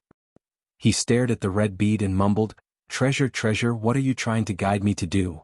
During the auction conference, auctions of all levels were held in the 100 Courtyards realm in the All-Stars domain. Tens of billions of living beings joined or left every day, and none of them were mortal. Although Zhou Xuanji did not show himself, his status had been rising. Although he did not fully control the All-Stars domain, Jincheng was very ruthless. He kept the order among his subordinates stable and earned a good reputation. This day, Jincheng was reporting to Zhou Xuanji about the supreme crystals and resources he earned during this period of time. He was very excited. After all, most of the treasures in the auction were not from them. They were just like throwing a brick to attract jade, leading a huge auction opportunity. Master, your strategy is too amazing. But I'm only worried about the enemies from other forces. If they sneak into the All-Stars domain, will they? Jincheng asked, suppressing his excitement. He had such an idea before, but he did not dare to implement it. Moreover, the All-Stars domain had a bad reputation. If not for Zhou Xuanji's battle with Daozang Xan to a draw and his identity as the Lord of Kunlun Origin Court, everyone would not be attracted here. Zhou Xuanji smiled and said, "That's for the best. As long as we can seize them, we will have a reason to attack other domains." Jincheng was stunned. He was shocked by Zhou Xuanji's ambition. How long has it been since he took control of the All-Stars domain and now he is thinking about other domains? Should I say that he is greedy or domineering? We should also let go of the recruitment. This matter must be taken seriously. Now many creatures are fleeing everywhere. We must seize this opportunity. If we do it well, we can surpass the Dragon Follower domain in one fell swoop. Do you understand? Zhou Xuanji tapped the armrest and said with a smile. Jincheng nodded. Thinking of the grand plan described by Zhou Xuanji made his blood boil. After that, he turned around and left. Zhou Xuanji closed his eyes and was about to cultivate when a beautiful figure rushed in. It was Xianxia. To be precise, it was Xianxia's previous life. She walked up to Zhou Xuanji and said with her hands on her hips, "Smelly guy, I have something to trouble you with." Zhou Xuanji didn't open his eyes and asked directly, "Can I refuse?" Xianxia glared at him and said, "No, I need your ancestral voice." "Don't ask, I helped you get the ancestral voice. As long as you help me, I will repay you." Zhou Xuanji opened one eye and asked with a faint smile, "How will you repay me?" "I will help you kill an enemy. Anyone is fine. How about it?" Xianxia snorted, looking as if he had taken advantage of her. Chapter 965. Xianxia's proposal made Zhou Xuanji ponder for a while. Until now, he still didn't know how strong Xianxia was. Although Xianxia often helped him, her position was erratic. It would be good if he could get a promise from her. "Can you defeat Gujuagio?" Zhou Xuanji asked with a smile. When Xianxia heard this, she was immediately annoyed and shouted, "Are you playing with me? If you don't want to do it, then I won't do it. I'll leave now. I'm really helping an ungrateful person. I've always been helping you. It's like I'm asking for your help." Filled with righteous indignation, she flicked her sleeves and left. Zhou Xuanji was helpless and immediately called out, "I agree, why are you in such a hurry? Did I reject?" Xianxia suddenly turned around and said with a strange smile, "Then come with me." She waved her right hand and used her divine energy to sweep Zhou Xuanji away. Zhou Xuanji did not resist. With his current abilities he could resist, but since he had already agreed he would obey. The two of them arrived at an independent and unfamiliar void. Xianxia stopped. With a wave of her right hand, the surrounding void turned into a magnificent world, with blue sky and white clouds, green mountains and clear waters, boundless ocean and vast desert. "Begin speaking the ancestral voice." Xianxia looked at Zhou Xuanji expectantly. Hearing this, Zhou Xuanji nodded. He began to recite the ancestral voice. Xianxia also sat cross-legged. Her hands kept waving and bursts of red qi emerged, diffusing in all directions. Zhou Xuanji narrated the ancestral voice while observing her. He really wanted to know what she was going to do. He found that this red qi was not the mortal qi, but was of a higher level. He suddenly remembered the identity of Xianxia. She was the real Xianxia's previous life. Xianxia was a mortal god, so what was her previous life? Zhou Xuanji remembered that little sovereign had said that mortal gods shouldn't have previous lives. They were all origin souls. Could it be that she was also a mortal god in her previous life, and her realm was far beyond that of a mortal god? At this thought, Zhou Xuanji fell into deep thought. "Looks like you've already met her and are curious about my identity." Xianxia's voice drifted over, interrupting Zhou Xuanji's thoughts. He looked up and saw Xianxia squinting at him expressionlessly. At this moment, Xianxia made him feel so strange. His eyes were cold and emotionless. Zhou Xuanji spoke the ancestral voice and replied, "Yes, are you also a mortal god or the origin of a mortal god?" Xianxia shook her head and said, "You can't imagine my identity and I can't tell you for the time being. Once you know, you will be doomed eternally. So scary? Zhou Xuanji understood that there was no point in asking further. This woman would not tell him anyway. He focused his attention on the dreamlike world around him. He discovered that the world was solidifying. Was she creating a world? Zhou Xuanji suddenly remembered something. When he first met Xianxia, she couldn't even defeat some tyrannical great sovereigns. But now, every time he saw her, he felt that she was getting stronger. And it wasn't just a little bit stronger. It was a huge leap in strength. What was he going to do this time?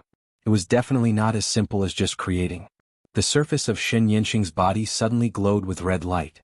In the blink of an eye, Xianxia directly turned into red smoke and dissipated, leaving no trace of aura. It was as if he had passed away in meditation. Zhou Xuanji was stunned. Just as he was about to shut up, Xianxia's voice sounded again. Don't stop. Hearing this, Zhou Xuanji could only continue. The world continued to evolve, becoming more and more real and heavy. It didn't take long for Zhou Xuanji to feel the birth of various rules. Interesting. Zhou Xuanji smiled and continued to observe. In the starry sky of the Stars domain, the Stars Hall was located at the top of the entire domain. Millions of divine generals were hovering below, waiting. These were the guards carefully selected by Jianghu. All of them were Origin Fusion divine lords. Some came from the Stars domain, and some came from other universes to seek shelter. Now these star guards took pride in guarding the Stars Hall. Because of this identity, their status in the Stars domain was extremely high.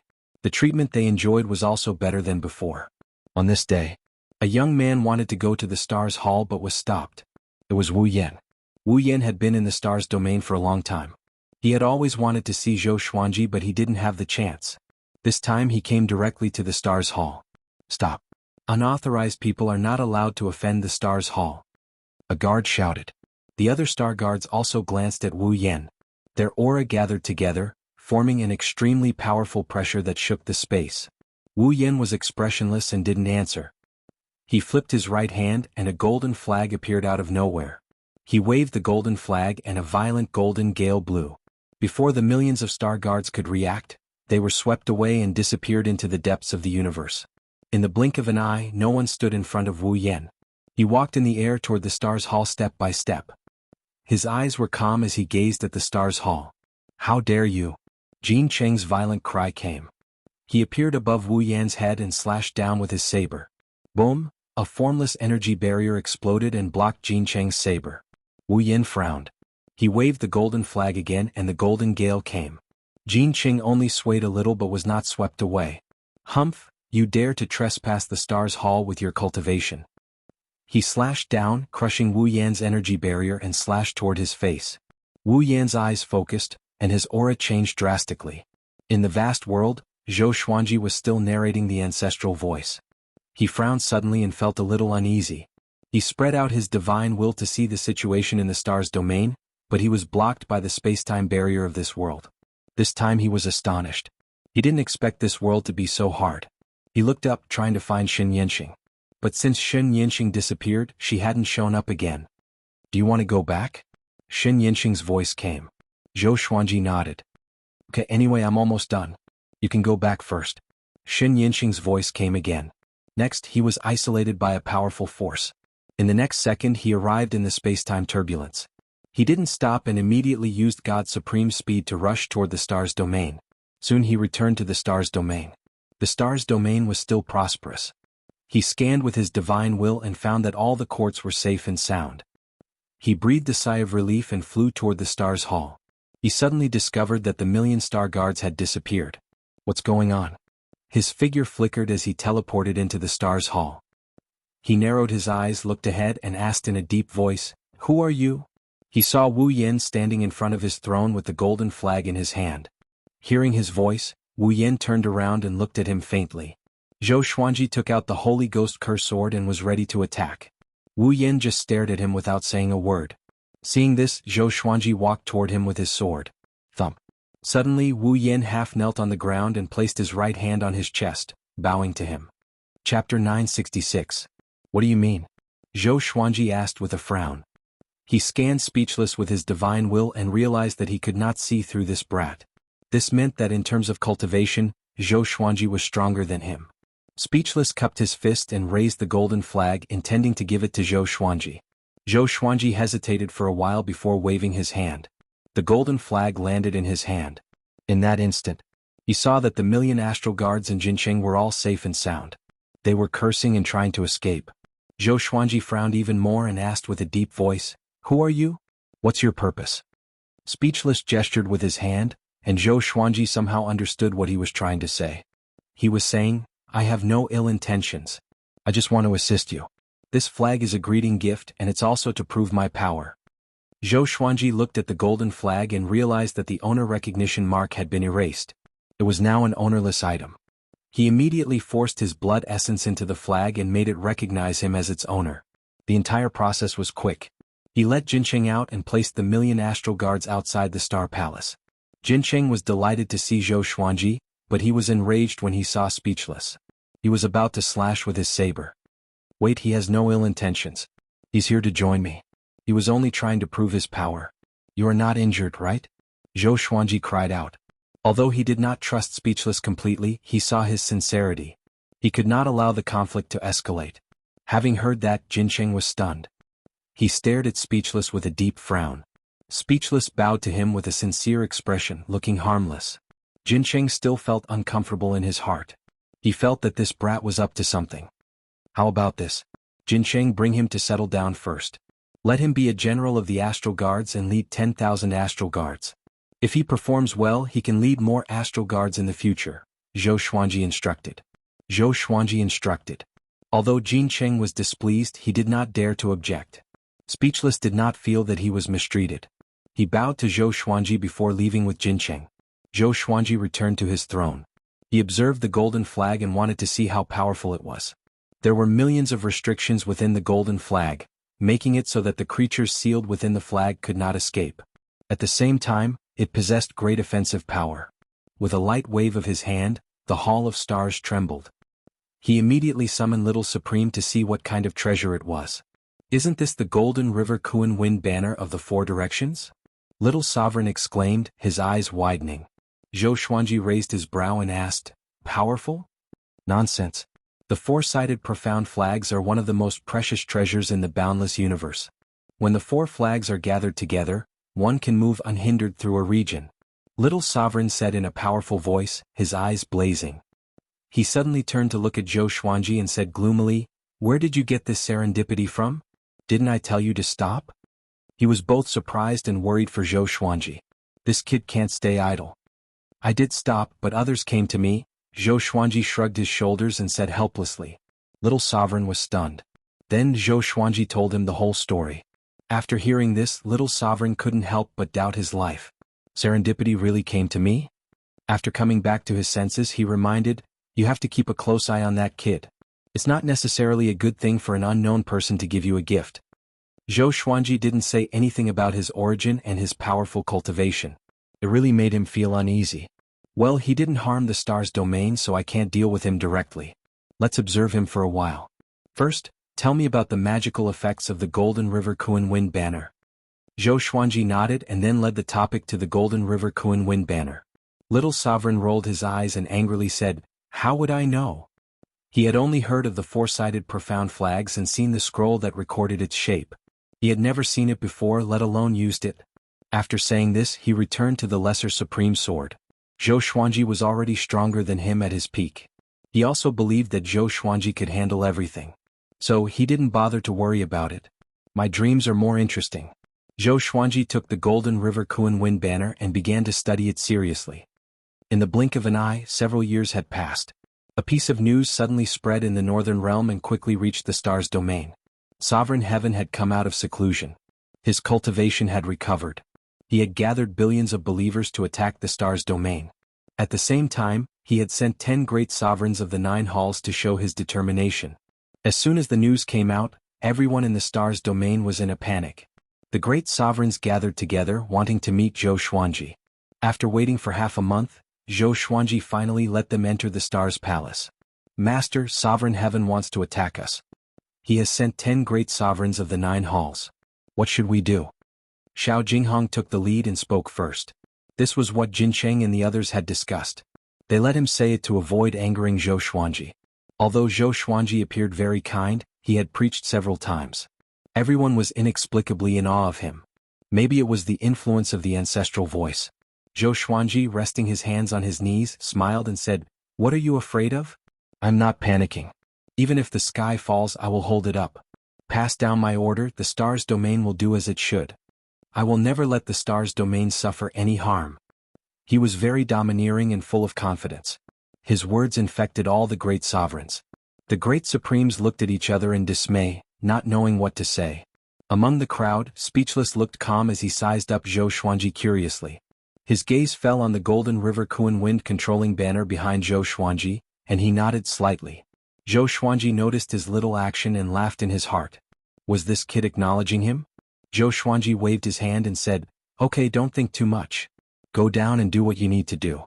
I'm the sovereign of the Kunlun Origin Court. Even if Cardinal Heaven wants to kill me the most, I have absolute confidence. What are you afraid of?" 10 supreme martial artists of the 9 courts did sound frightening. This lineup was definitely enough to deal with the multi-star domain. Cardinal Heaven experts and other enemies could not come personally. Everyone could only bow and leave. After the Star Hall quieted down, Zhou Xuanji continued to cultivate with his eyes closed. He looked calm, but he was actually panicking. He pinned his hopes on Xianxia. It won't be long before Xianxia comes back. At that time she should be even stronger. Not long ago, Xianxia sent him a voice transmission. According to the time she said she would be back in 10 days at most. Her tone was very excited. It was probably not just a small breakthrough. Thinking of this, he tried to compose himself. After 10 days, Xianxia came back as scheduled. She went straight to the Star Hall and said with a teasing smile, "Smelly brat, Cardinal Heaven experts are coming to deal with you. Are you afraid?" Zhou Xuanji opened his eyes and replied with a smile, "You are back, I am not afraid." From Xianxia's tone, it was obvious that she didn't put the 10 supreme martial artists of the 9 courts in her eyes. "Apart from them, you still have enemies who are ready to make a move. When I came back, I found that some spacetime turbulence near the multi-star domain has been restricted. You must pay attention to this." Xianxia stopped smiling and said seriously. Chapter 967. Really? Zhou Xuanji squinted his eyes in astonishment. He actually didn't notice that someone was tampering with the All-Stars domain. It seemed that he had been too arrogant and careless recently. He looked up at Xianxia and said, "Don't go, I have to rely on you." Xianxia curled her lips and snorted, "You still know how to rely on me. How arrogant you were when I begged you before." In response, Zhou Xuanji only smiled. If Xianxia wanted to abandon him, she would not come back. This girl said one thing but meant another. "Don't worry. With me around, no one can shake the multitude-star domain." Xianxia waved her hand and smiled, looking invincible in the world. With that, she disappeared from the hall. Zhou Xuanji shook his head and laughed. At the same time, he was curious about how powerful she was. It seemed like the world he had created earlier was extraordinary. Could it be that this girl was creating a courtyard realm? Impossible. Court realms were not as simple as just being big. Even though Zhou Xuanji controlled so many court realms, he could not open up a single one. The formation of a court required too many laws and divine power. Zhou Xuanji thought about it but couldn't figure out what Xianxia was doing. He could only continue cultivating. One day he would understand all of this. After Jincheng represented Zhou Xuanji to pass down the order, the atmosphere of terror in the multi-star territory was suppressed, but everyone was still worried. That was the cardinal heaven of the post-ancient prime 3 heavens. Even if he were to personally make a move, who would be able to stop 10-9 Hall's great supremes? Not even Taoist hidden heart in the dragon consort domain could do it. When Daozong's heart learned of this, he immediately sealed off the dragon follower domain, like a turtle withdrawing its head. No matter what, Zhou Xuanji's confidence affected everyone, making them look forward to Zhou Xuanji. Time continued to pass. The dangerous atmosphere of war was approaching the astral territory. On this day, a deafening roar resounded throughout the myriad stars domain. "Sword Emperor, come out and face your death. I'll slaughter you first. Slaughter the stars again." The domineering voice laughed wildly, echoing throughout the realm of the 100 courtyards. Countless living beings could hear it. The enemy was here. A vast and boundless terrifying aura enveloped the myriad stars domain, causing all living beings to feel suffocated. But the feeling of suffocation disappeared as quickly as it came. "A bunch of cowardly dogs dare to challenge me." Zhou Xuanji's voice came, filled with disdain. A ray of sword light flew out from the star's palace. It was Zhou Xuanji. Jin Qing, Fiend Venerable Qiu, Supreme Venerable Crimson Dust, Xiao Jinghong, and the other great Supreme Venerables flew out from the various halls. The million astral guardians came in formation, and their momentum was tremendous. Countless experts flew out from the various realms. Most of them had been homeless before, and now that they finally had a place to settle down, they were filled with hatred and wanted to stand up. In the depths of the starry sky, 10 figures exuding terrifying auras flew over with a boundless army of living beings. Supreme of the 9 halls.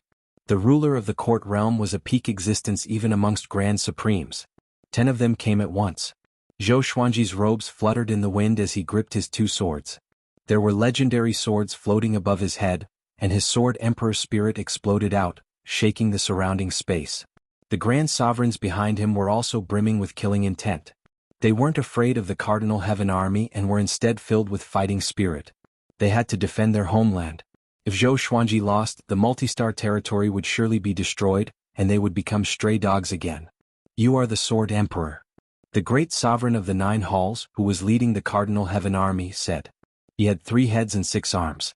He was burly and looked like a divine tower. He was even bigger than the other great sovereigns of the 9 halls. Each of his 6 hands held a mirror.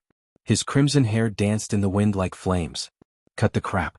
If you want to fight, let's fight. Zhou Xuanji stepped out with an extremely tough attitude. He split into millions of greatly avatars, which turned into silver meteors and charged forward. It was a spectacular sight. You are courting death. The red-haired great sovereign roared furiously as he took the lead and charged at Zhou Xuanji. The other 9 great sovereigns of the 9 halls followed suit. The war broke out. Other than the 10 great sovereigns of the 9 halls, there were still many great sovereigns in the Cardinal Heaven army. Their number was no less than that of the multi-star territory. Clang. Zhou Xuanji and the red-haired great sovereign clashed first. Exterminating divine light burst out from Zhou Xuanji's eyes, but it was absorbed by one of the red-haired great sovereign's mirrors.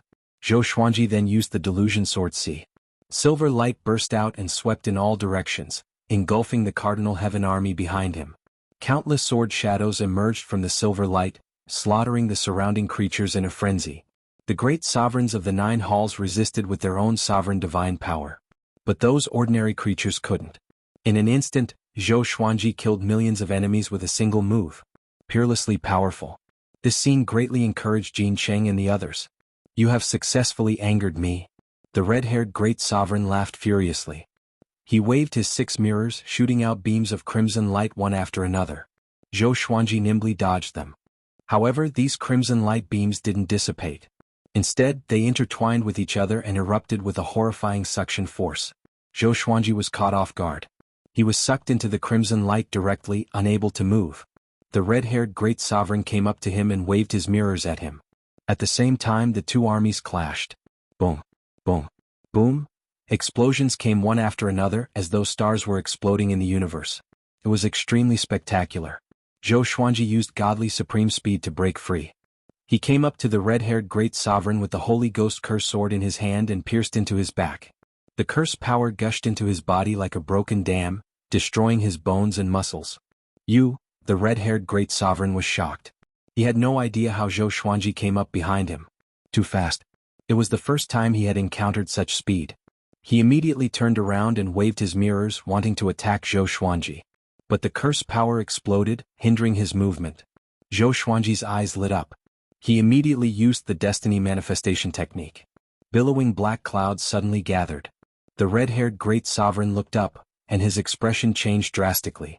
Zhou Xuanji dodged suddenly, and a great sovereign of the 9 halls appeared. The divine weapon in his hand hovered above the red-haired great sovereign's head. So fast. The great sovereign of the 9 halls was equally shocked. He immediately unleashed his sovereign's divine power to form a protective shield to defend against Zhou Xuanji's sneak attack. The destiny manifestation technique was activated. A silhouette appeared on the black clouds and slammed his palm toward the red-haired great sovereign. The red-haired great sovereign's body trembled. He couldn't move and was about to kneel down. What are you doing? The great sovereign beside him asked in shock. The red-haired great sovereign's eyes were filled with fear. He couldn't answer his comrade. His attention was already attracted by the silhouette on the black clouds. Not only him. It was the same for many other creatures. That silhouette was majestic and domineering. He was emanating a mighty pressure that dominated the battlefield. Sovereign. Heaven? Jianghu said with a trembling voice. Fear was written all over his face. Zhou Xuanji appeared. Looking at the sovereign heaven silhouette on the black clouds, he fell into deep thought. It seemed that the sovereign was really cruel. He even killed his subordinates. This is the destiny manifestation technique. It will manifest your destiny in death tribulations. Take a good look. Zhou Xuanji said loudly. His voice traveled into the ears of every creature. Chapter 968. Destiny Manifestation Technique. It could manifest one's own death tribulation. The creatures on the cardinal heaven side were all frightened. They all recognized the figure on the black cloud. It was a cardinal heaven. In other words, Crimson Hair Great Sovereign would die in the hands of a cardinal heaven. What about them? Crimson Hair Great Sovereign was their leader. Thinking of this, the nearly 10 billion creatures were all terrified. Cardinal heaven was tyrannical and cruel. They had seen it with their own eyes. They didn't have the confidence to think that the cardinal heaven wouldn't kill them. Nonsense. Just kill. Slaughtering the star's domain, the cardinal heaven will definitely reward us. A Nine Halls Great Sovereign furiously shouted. His whole body was wrapped in lightning. Holding billions of lightning bolts in his hands, he charged toward Zhou Xuanji. Zhou Xuanji smiled contemptuously. It seemed that these guys' hearts were already shaken. He immediately shouted, "How long are you going to watch? Come out and help me destroy them." Just as his voice fell, the great sovereign wrapped in lightning suddenly stopped. His expression froze. He was petrified at a speed visible to the naked eye. Whoosh! All the creatures were frightened, including the star's domain side. What happened? They saw a figure appear on top of the stone great sovereign's head out of thin air. It was Xianxia. She slammed down with her palm, smashing him into pieces and turning him into ashes. Interesting. The corner of Xianxia's mouth rose as her figure disappeared. When she reappeared, she was already behind another Nine Halls Great Sovereign. It was the same palm, but this great sovereign was first petrified and then turned into ashes. He was directly killed. Xianxia moved continuously, killing the Nine Halls Great Sovereigns with one palm strike after another. Boom. The Cardinal Heaven army retreated in fear, staying away from the battlefield. Even the Great Sovereigns did the same. Who is that woman? Impossible. What did I see? Oh my God. Run. That's a Nine Halls Great Sovereign. He died just like that? No wonder the Sword Emperor is so arrogant. He has someone behind him. The creatures were scared out of their wits. They didn't dare to fight anymore. The star's domain side was stunned. Some of them had seen Xianxia and knew that she was a special existence. She could meet Zhou Xuanji directly. At first, they thought that Xianxia was Zhou Xuanji's lover. Only now did they know that this woman was Zhou Xuanji's backer. No wonder she was so arrogant and domineering. She was really strong. Those creatures who almost offended Xianxia all had cold sweat on their foreheads. Xiao Jinghong lamented, "How powerful. Master is always able to attract such experts to his side." Zhao Congjian, Lin Chang'e and Qin Bantian nodded. Jin Qing and the other authoritative figures of the myriad stars domain were all in shock. Speechless, he stared at Xianxia and frowned. No one knew what he was thinking. In less than 10 breaths, except for the red-haired Great Supreme, all the 9 courts Great Supreme were killed. Xianxia turned her attention to the other Great Supreme. A one-sided slaughter unfolded. Zhou Xuanji began to watch the show. He discovered that Xianxia's speed wasn't any slower than his Shen Wu. Was it purely the speed of his physical body, or was it a divine ability? He was once again interested in Xianxia. Cardinal Heaven subordinates, listen up. You have already lost. If you escape, you will definitely die. Join the star's domain and I will let bygones be bygones. If you fight for me, I will give you a safe place to live and let you be reborn. Zhou Xuanji suddenly spoke.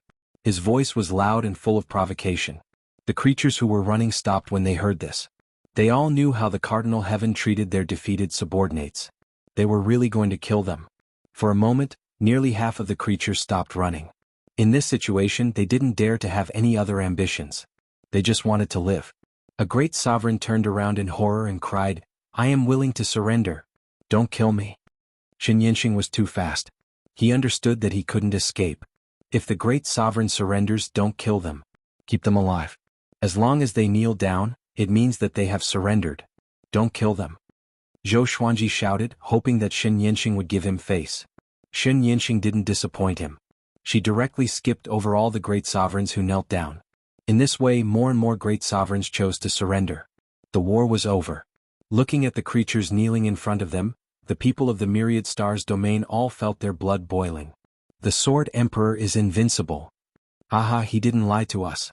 This battle is too easy. Our stars domain is going to rise. If we absorb them, our strength will soar. I think we can also swallow the dragon consort domain. The cry of victory soon spread to the stars domain. In a short while, there were only kneeling creatures left in this universe. Xianxia smiled and no longer chased them. Instead, she flew back to the stars domain to rest. No one dared to block her flight. Zhou Xuanji, carrying the muddle-headed great sovereign, disappeared. He didn't need to deal with the rest of the situation himself. All the great sovereigns who could threaten Jinqing were dead. None of the remaining great sovereigns were stronger than him. After returning to the Stars Palace, Zhou Xuanji began to absorb the divine energy of the red-haired great sovereign. This guy was a great sovereign of the 9 courts. Zhou Xuanji might be able to break through to the great sovereign of the 6 courts in one fell swoop. The red-haired great sovereign was still in a state of fear. It wasn't that the fate manifestation technique was too strong, but that the cardinal heaven made him too afraid. After 3 days, Jinqing arranged for the defeated ones to be scattered to various courts, completely breaking them up. Zhou Xuanji kept his promise and didn't humiliate them. This made them breathe a sigh of relief and rejoice. In fact, after joining the cardinal heaven, they regretted it. They followed the cardinal heaven and fought non-stop every day. They had no time to rest. Once they were defeated, they would die. The cardinal heaven hated traitors so much that they would send a large number of subordinates to hunt them down. So they didn't dare to escape. Today they were defeated. They had no choice but to betray the cardinal heaven. Zhou Xuanji transmitted his voice to Jinqing to arrange the use of these creatures. Jinqing didn't meet him, but he knew about his plan. Jinqing was very excited about this. He could feel that Zhou Xuanji really trusted him and even put him in an important position. His position hadn't been replaced by Zhou Xuanji's original subordinates. This battle spread throughout the Northern Endless Realm. The Sword Emperor's name shook the Northern Endless Realm again.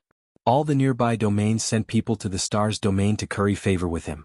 The lords of various forces in the Northern Endless Realm knew how powerful the Stars domain was. In the Northern Endless Realm, there weren't many forces that could defeat a Cardinal Heaven army like this. After Long Tsong domain learned about this, his heart skipped a beat. They had also defeated a Cardinal Heaven army before, but that lineup couldn't be compared to this battle. Daozong Xn even came to visit Zhou Xuanji in person. Inside the Stars Palace, Daozong Xn looked at Zhou Xuanji with fear in his eyes. He saw the red-haired great sovereign lying at Zhou Xuanji's feet. His sovereign's divine power was being absorbed by Zhou Xuanji continuously. Such an ending, Daozong Xn took a deep breath and said with a smile, "Sword Emperor, we haven't seen each other for such a short time. I didn't expect you to be so powerful." Chapter 969. Stepping on the red-haired great sovereign, Zhou Xuanji said with a smile, "Dao brother, we are really embarrassing ourselves. We are still inferior to your dragon follower domain." "Can't beat him?" Daozong almost cursed inwardly. The dragon follower domain could not stop 10-9 Hall's great paragons. But he still smiled and shook his head. "You're too modest. What do you plan to do next?" Zhou Xuanji smiled and said, "Do what you should do. Our pace will be the same as before. Of course, if the Cardinal Heaven still wants to target us, the war will continue."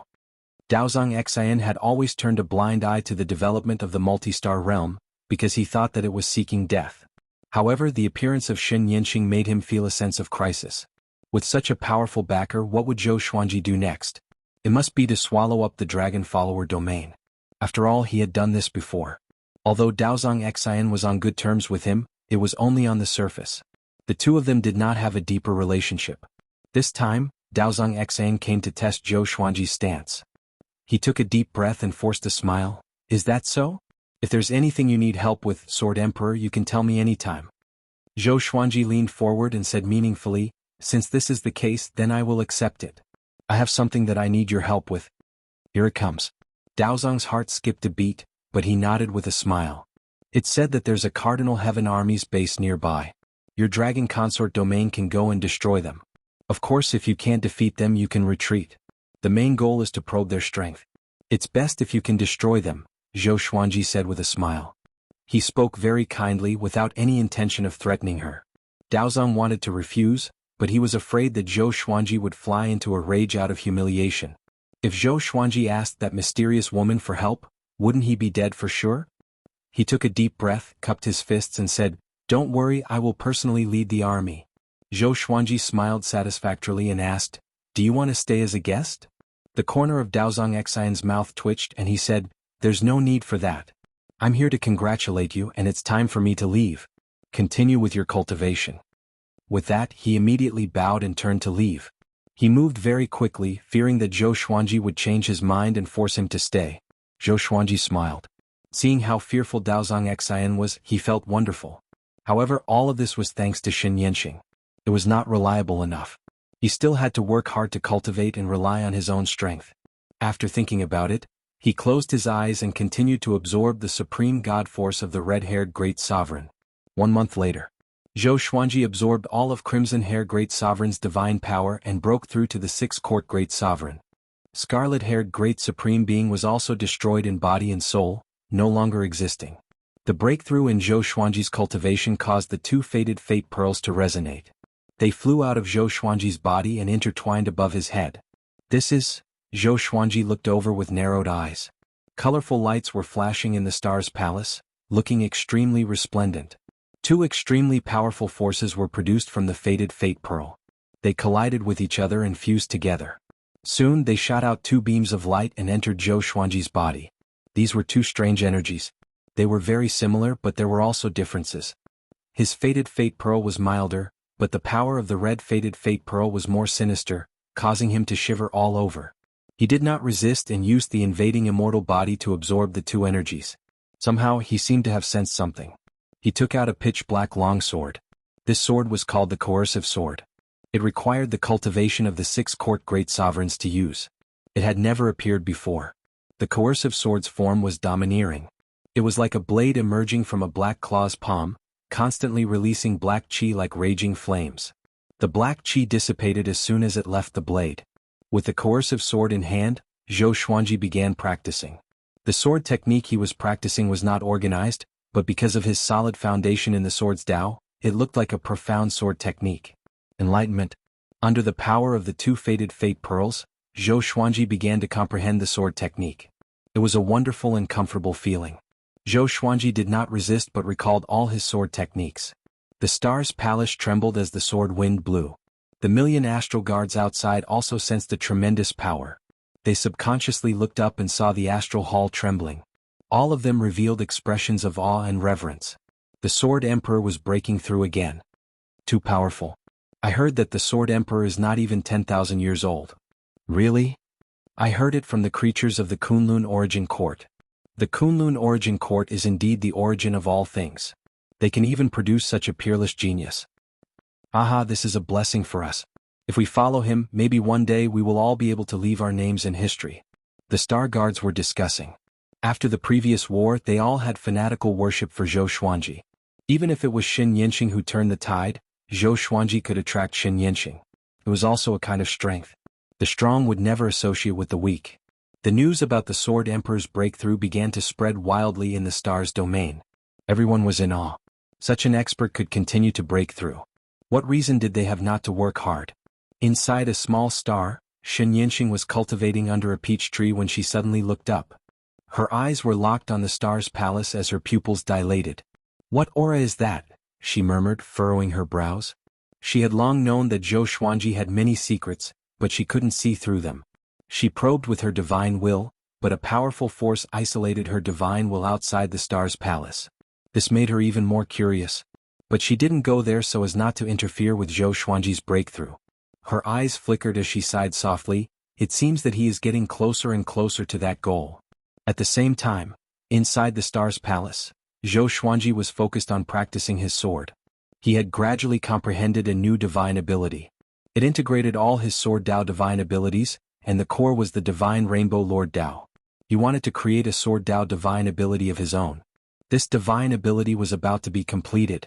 He suddenly put away his sword and sat down in front of his throne. He held the suppressive divine sword in his right hand and held it in front of him. The blade reflected his eyes. His eyes were so cold. This divine ability will be called Sword Emperor Absolute, Zhou Xuanji murmured with a smile. The corner of Zhou Xuanji's mouth rose as he murmured. Although he had yet to unleash the full power of the Sword Emperor Absolute, he was confident that this would be his most powerful killer move. No one among great sovereigns could block this divine ability. He looked at the two faded fate pearls floating above his head. His eyes flickered as his heart was filled with curiosity. What was that power just now? It felt no worse than the ancestral voice. It should be said that it was another kind of ancestral voice that could lead him to create. The ancestral voice could only promote the cultivation of living beings. Both were infinitely mysterious. He raised his hand and took the two faded fate pearls into his hand before he began to observe them seriously. The two faded fate pearls had changed. A sword shadow was imprinted on their surface. The shape was very similar to the suppressive divine sword. Chapter 970. Zhou Xuanji held the two faded fate pearls and observed them for a long time. In the end, he was unable to fully comprehend the faded fate pearls. He put away the two faded fortune pearls, stood up, and walked out of Star Hall. He had already broken through to the 6 Hall's Grand Supremes and comprehended the Absolute Sword Emperor. Next, it was time for him to personally manage the Star's domain. After incorporating billions of Cardinal Heaven soldiers, the multi-star domain was in a state of expansion. Fortunately, there were enough court realms in the All-Stars domain, enough to break them up. Adding on Zhou Xuanji's prestige, not many surrendered people dared to act recklessly. Once they were discovered, Jin Cheng would execute them immediately. He used this method to tell the newcomers that fairness was not indulgence. Zhou Xuanji gathered the rulers of the various courts. They were in the starry sky below the Star's Palace. The majority of those who came were great supreme beings. They were very puzzled. Could it be that the Sword Emperor was going to hold a meeting here? Weren't they afraid that their plan would be leaked? Zhou Xuanji stood above everyone, and his legendary swords weaved together, forming a throne of swords. He sat on the throne and looked down at everyone. Jin Cheng was the first to kneel and pay his respects. The others also understood and knelt down. "Greetings, Sword Emperor." Everyone said in unison. They couldn't help but feel excited in their hearts. Although they did not understand why Zhou Xuanji was doing this at this moment, a wave of indescribable hot-bloodedness infected them. They seemed to see the rise of the multi-star domain, dominating the northern boundless continent, and Zhou Xuanji sitting on the supreme throne. At that time their status would also rise. Xiao Jinghong, Zhao Tsongjian, and the rest were kneeling among them. They were the most excited. Zhou Xuanji said, "I will talk about some of the arrangements for the multi-star domain." Everyone quieted down, anticipating what he would say. Cardinal Heaven experts are rampant and ruthless. They have already attacked us once and will definitely take revenge in the future. We can't just sit and wait for death. I hope that all living beings in the astral domains will work hard to cultivate and become stronger with the goal of protecting the astral domains. In addition, we have to expand and save those domains that are in fear. Zhou Xuanji spoke in a measured tone as he explained his plan. He wasn't afraid of being heard by all living beings. Instead, he intentionally let all living beings hear him. He governed with benevolence and chose to expand outwards in the name of benevolence. He was absolutely not afraid of being called a hypocrite. On the contrary, many creatures were pleasantly surprised. This was because many of their loved ones and close friends were still fleeing in the northern endless lands. If Zhou Xuanji could carry the banner of resisting the Cardinal Heaven in the northern boundless continent, it would be like taking advantage of the situation. Everyone would obey him. More and more creatures flew out of their respective worlds and looked up at Zhou Xuanji as he spoke. No one dared to interrupt, and they listened attentively to Zhou Xuanji's orders. If they wanted to expand, they had to stabilize their internal affairs. If the internal situation was chaotic, how could they pacify the external situation? After speaking for 2 hours, Zhou Xuanji finally finished. 800 years later, I will preach to all living beings. After saying this, Zhou Xuanji disappeared. From the beginning to the end, he didn't ask for the opinions of the Grand Supremes. Being autocratic might have many drawbacks, but it could unite people's hearts. Zhou Xuanji was willing to listen to their opinions, but that was in private. To the outside world he had to show his strength. The stronger he was, the more confidence his subordinates would have in facing their enemies. As soon as he left, everyone started talking excitedly. "That's awesome. This is what we should do." The Sword Emperor is the first Almighty who dares to publicly announce that he wants to contend with a Cardinal Heaven expert. Northern Limitless needs us. Aha, following the Sword Emperor is so cool. Let's annex the Dragon Follower domain first. I've been unhappy with them for a long time. The Grand Supremes discussed among themselves. After a long while they left one after another. The news quickly spread to all realms in the multi-star domain. Some nearby scouts from the god domains also panicked and fled back to pass on the news. Zhou Xuanji was not only declaring war on Cardinal Heaven but also the entire northern limitless. However, to those creatures that were fleeing in all directions, this would be a blessing. Every limitless had a powerful barrier that was very difficult to cross. Those who stayed in the northern limitless could only wait to be slaughtered by Cardinal Heaven experts. In the turbulence of time and space, Zhou Xuanji moved forward with a suppressive legendary sword in his hand.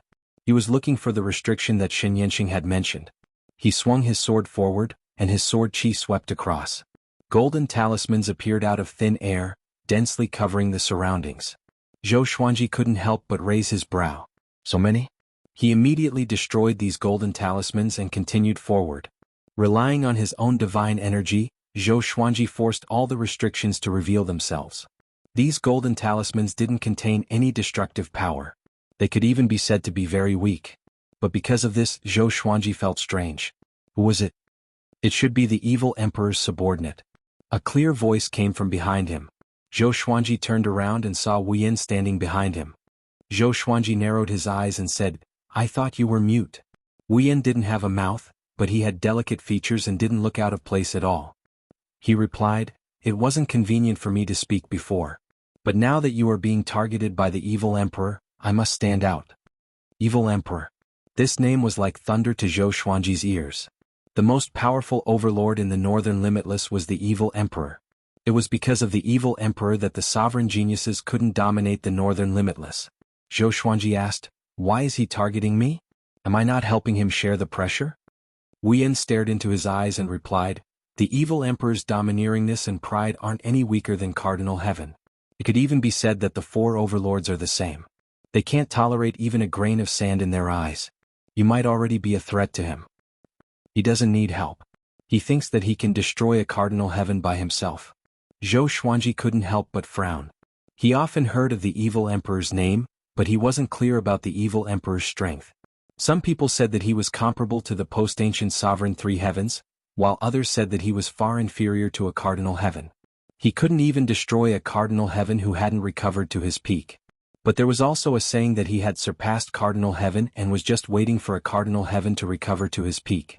Only then would he have a pinnacle showdown, stepping on the corpse of the post-ancient sovereign three heavens to become the most powerful. No matter which one it was, the evil emperor wasn't someone Zhou Xuanji could deal with. Zhou Xuanji asked, "Then what do you think I should do?" Wu Yin replied, "Get rid of these marks first. At the same time, send some people to guard it.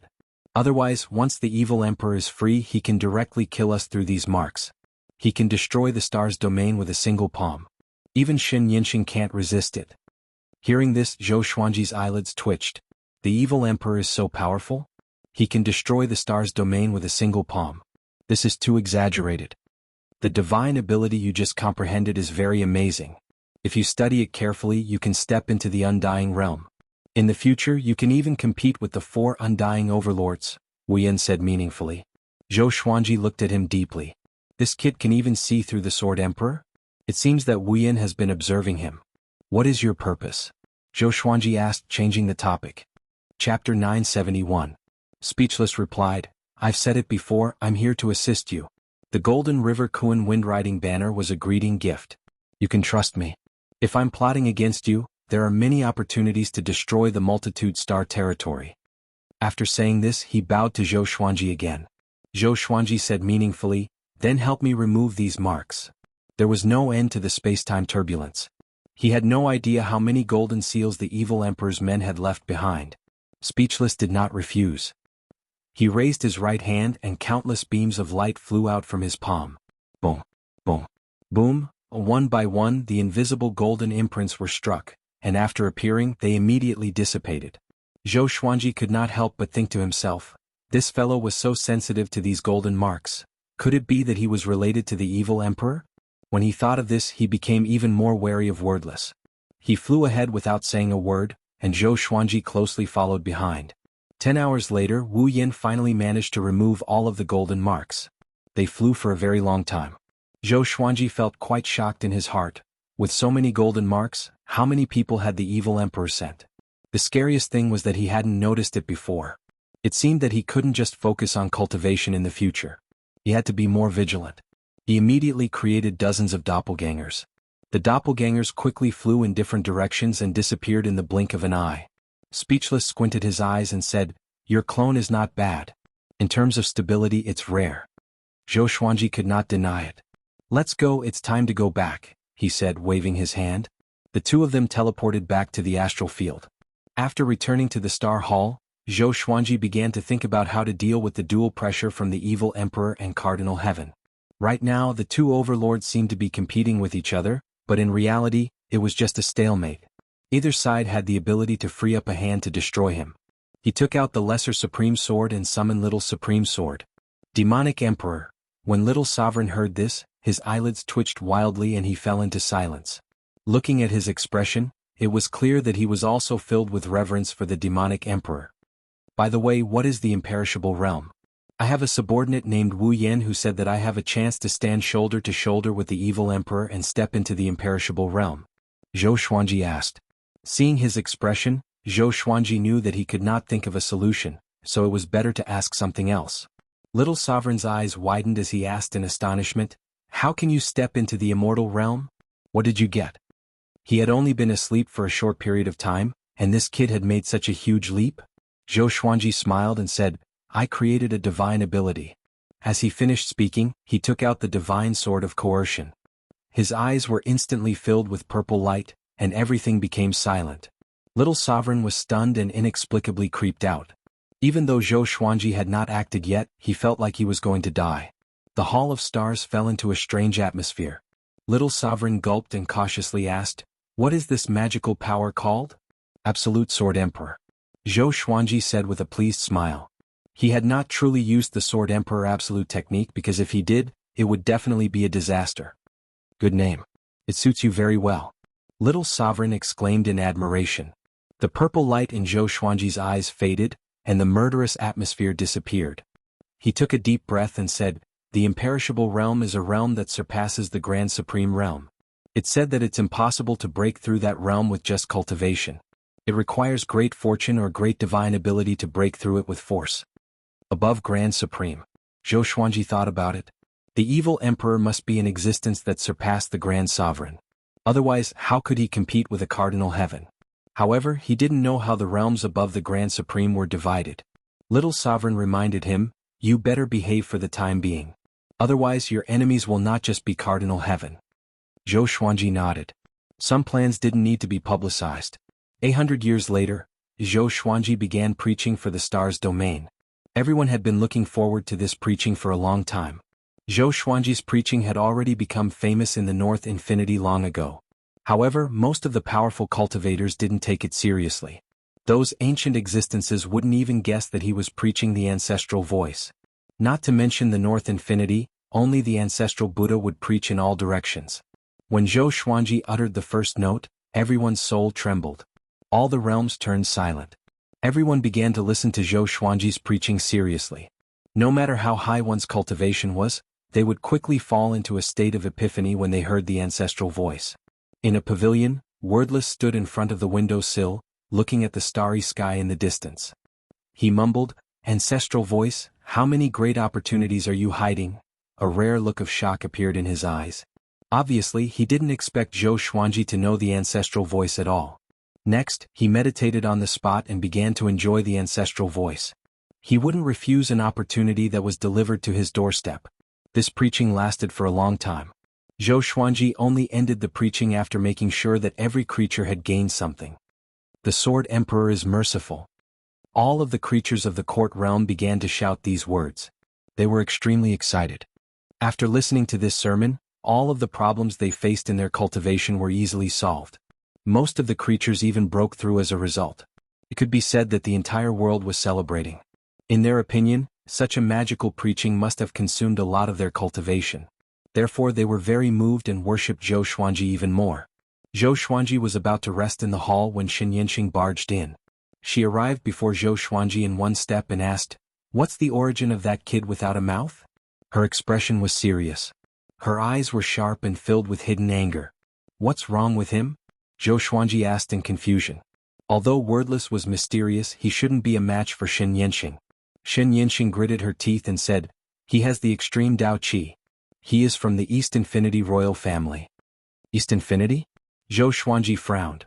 He had already offended the Northern Endless Evil Emperor and the Western Endless Ancient Geniuses, and now he had also offended the Eastern Endless Ancient Geniuses? Xianxia sighed. I didn't notice it before, but when you were preaching he was cultivating and leaked the aura of the extreme path.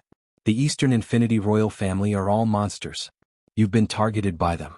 You're in big trouble. She blamed herself. It was normal that Zhou Xuanji did not recognize him, but she had experienced so much in the endless universe. Why did she not notice him earlier? He said he's here to help me. He might not be an enemy, right? Zhou Xuanji said hesitantly. Although he had been in the limelight recently, he had not yet reached the level of an overlord who could threaten the world. Help you. That is to win you over. When you grow up, if you don't choose a side, the Eastern Endless Imperial family will definitely make a move against you. Xianxia frowned. Zhou Xuanji smiled and said, since you said that you will grow up, then there is still some time, right? Don't panic. Xianxia came in such a hurry that he was shocked. Hearing this, Xianxia felt that it made sense. The reputation of the Eastern Infinity royal family was too great, which made her panic.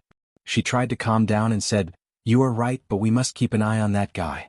His cultivation is not very strong, but the Eastern Infinity royal family behind him is a family that has been passed down since the ancient sovereign era. We must not provoke them. Zhou Xuanji was surprised and said, according to what you said, isn't the Eastern Infinity the strongest endless? Chapter 972. It can't be said to be the strongest. It can only be said that it has the deepest foundation, Xianxia replied, shaking her head. Zhou Xuanji was even more surprised when he heard this. This Eastern Infinity isn't the strongest. Doesn't this mean that Northern Infinity is the weakest? Xianxia said seriously, it's difficult to tell who is strong and who is weak. It's impossible for the weak to survive for so long. Today's 4 Infinity is more powerful than all living beings imagine. The 4 overlords have the potential to compete for the post-ancient sovereign 3 heavens. It's just that the world is advocating their ancestors. This wasn't the first time Zhou Xuanji had heard such words. There were always some powerhouses who were promoting the current generation. Zhou Xuanji listened to it, but whether he believed it or not was another matter. Since he is already here, let's take things as they come. You stay in the star's domain and help me keep an eye on him, Zhou Xuanji said with a smile, staring at Xianxia. Xianxia rolled her eyes at him and said meaningfully, I'm not helping you for free. If you ask me like this, you will owe me more and more. Understand? Zhou Xuanji shrugged, smiling but didn't say anything. Xianxia smiled and turned to leave. After she left the star's palace, Zhou Xuanji's smile froze. Cardinal Heaven, Evil Emperor, Eastern Infinity Royal Family, it's really a gathering of stars. Zhou Xuanji raised the corner of his mouth and murmured, you want to use me as a chess piece? If the chess piece is too big, it will crush me to death. He didn't feel any pressure. On the contrary, he felt that the current situation was very good. Wordless came to assist him. Didn't it mean that the Eastern Infinity Royal Family wanted to support him? Then he would have one more bargaining chip when facing the evil Emperor in Cardinal Heaven. He took out the 2 faded fate pearls and continued to comprehend. Undying realm. What kind of realm is this? In the starry sky filled with black chi, countless meteorites were flying like sand in the wind. A row of mysterious existences in black robes stood in the air. There were a total of 17 figures. Their heads were wisps of smoke, making it impossible to distinguish their true faces. They were looking up in the same direction. There was a beam of light with thunder and lightning. There was a huge figure vaguely in the beam of light. It was like a world-destroying demon god. It was incomparably majestic and its terrifying aura filled the universe with pressure. The star's domain has an undying existence that surpasses Great Sovereign? A hoarse voice rang out, its tone cold. A black-robed man replied, yes, that person is a mortal ancestor god. She has the aura of the graveyard of gods. All these years there has been a mortal ancestor god hunting Grand Supremes. Maybe it's her. The black-robed man at the side added, not only that, there is also the extreme Dao Qi in the multitude star domain, and the Eastern Infinity Royal Family is also within it. It's best if we don't interfere and let the Cardinal Heaven Masters deal with the multitude star domain, thereby angering the Eastern Infinity Royal Family. The others followed suit. That's right, we can use someone else to do our dirty work. The Eastern Endless Imperial Family has always disliked Cardinal Heaven experts. Hunyuan Heaven also wants to intervene in the boundless north. We are surrounded by enemies and this is our chance. Speaking of which, it's strange. What kind of background does the Sword Emperor have? Is it because he's the Kunlun Origin Court's sovereign that he could attract the Eastern Endless Imperial family? We also have a Kunlun Origin Court supremacy under us. Why don't we send him to persuade the Sword Emperor and rope him over to His Majesty's side? The black-robed men discussed among themselves. The silhouette in the beam of light listened quietly and did not speak. After they quietened down, the silhouette in the beam of light said, "Send the Kunlun Origin Court supremacy. You will arrange everything. This emperor is very tired and needs to rest. In the future, do not disturb this emperor if there is no especially important information. Understand?" A murderous aura emanated from the beam of light, causing the black-robed men to sway continuously. They immediately bowed and disappeared from where they were. Ever since Zhou Xuanji knew that Wu Yin came from the Eastern Infinity royal family, he had been talking to Wu Yin intentionally or unintentionally. He asked about how to govern the multitude-star domain. Wu Yin was very smart and could always think of many strategies for him. Zhou Xuanji passed down the strategies that he thought were good and implemented them immediately. From beginning to end he did not promote Wu Yin at all. Speechless did not have any complaints. He looked like a loyal and honest person. This day, Daozong Xian came to visit him. The two gathered in the multitude-star palace. Looking at him, who was high above Daozong Xian's side, and said, "I lost. How many elites did you send?" Zhou Xuanji asked with a smile. "Just me alone," Daozong Xian said straightforwardly. He was the most powerful being in the Dragon Follower domain. His loss meant that the Dragon Follower domain lost. "Tell me about it." Zhou Xuanji maintained his smile. He didn't find it strange. After all, it was a cardinal heaven base that attracted countless believers to worship it. Even though the cardinal heaven was domineering, there was still an endless stream of living beings. They thought that joining the cardinal heaven would grant them eternal life. If they could not win, they would join. Serve the cardinal heaven. No matter how brutal the cardinal heaven was, they would not kill until he was the only one left in Northern Infinity. Everyone knew that the cardinal heaven's true goal was to create a great era like the primeval sovereign era. Any greatness needed to be revered. Daozong Xian began to talk about the specific situation of the base. It was a gigantic island, one that was even bigger than the Great Thousand World. A cardinal heaven statue stood on the island, which contained a strand of the cardinal heaven's consciousness. Daozong Xian was defeated by that strand of consciousness. Fortunately, it was just a strand of consciousness, or else he would not have been able to escape. According to his observation, many void beasts and powerful cultivators were hiding on the island. There were restrictions outside the island and only great sovereigns could enter. Even if one entered, one would not be able to escape without the cultivation of the seven court's great sovereigns. There were no rules on the island. In other words, the island was a training ground. Those who entered had to fight continuously if they wanted to survive. Those who knew this secret would be killed by the cardinal heaven's consciousness if they had any intention of betraying. If not for Daozong Xian's powerful cultivation, he would not have been able to escape. "You stayed there for 100 years?" Zhou Xuanji asked with a strange expression. Looking at Daozong Xian's expression, it was hard to imagine that he had been through all this. Zhou Xuanji thought that he would be back soon. Daozong Xian nodded and said, "All in all, if that island was released, the Dragon Follower domain, Star's domain, and all the nearby domains would be flattened." He still felt a lingering fear when he mentioned this. Even the great sovereigns of the 9 courts were so scared. It showed how terrifying that island was. Zhou Xuanji asked in astonishment, "If so, what is the cardinal heaven waiting for?" Daozong Xian shook his head. He was also confused about this. Zhou Xuanji immediately sent a telepathic message to Wu Yin. Soon Wu Yin came to the star's palace. After hearing about it, Wu Yin said, "It should be some kind of formation. As far as I know, there is more than one island like this. They are scattered across the endless worlds." Daozong Xian sized him up and was curious about who this brat was. "Sword Emperor, this is your serendipity. Don't you know how to absorb the sovereign's divine power and have mastered a speed divine ability? You can go there," Wu Yin said meaningfully. Chapter 973. Wu Yin's suggestion caused Zhou Xuanji to narrow his eyes. It was not that he had not thought of this, but Wu Yin's suggestion surprised him. This kid knew him very well. Daozong shook his head and said, "No, that place is too dangerous. I suggest the Sword Emperor not go." He was not trying to persuade Zhou Xuanji sincerely. It was just that he and Zhou Xuanji were in the same boat. If anything happened to Zhou Xuanji, the Dragon Follower domain would not have a good ending either. He had already defied the will of Cardinal Heaven. Even if he surrendered, Cardinal Heaven would not let him off. Zhou Xuanji smiled and said, Dao brother, you can go back first. Pay more attention to the spatial turbulence around you. Previously, I discovered that the evil emperor's people were secretly setting up restrictions. Demonic Emperor. Daozong Xian was startled. He immediately bowed and left.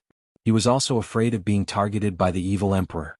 After he left, he looked at Zhou Xuanji speechlessly and said, "Such a lowly person is not fit to be on your side.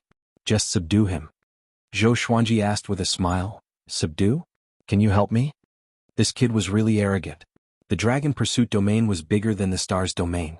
All right. Speechless agreed immediately. Having heard this, Zhou Xuanji was quite surprised. Could this brat defeat the Supreme of the Nine Halls? Give Xianxia to me, Wu Yan said seriously. Zhou Xuanji's smile froze. He felt that he had been played. The two of them stared at each other and even the air seemed to freeze. Speechless seemed to feel that it was inappropriate.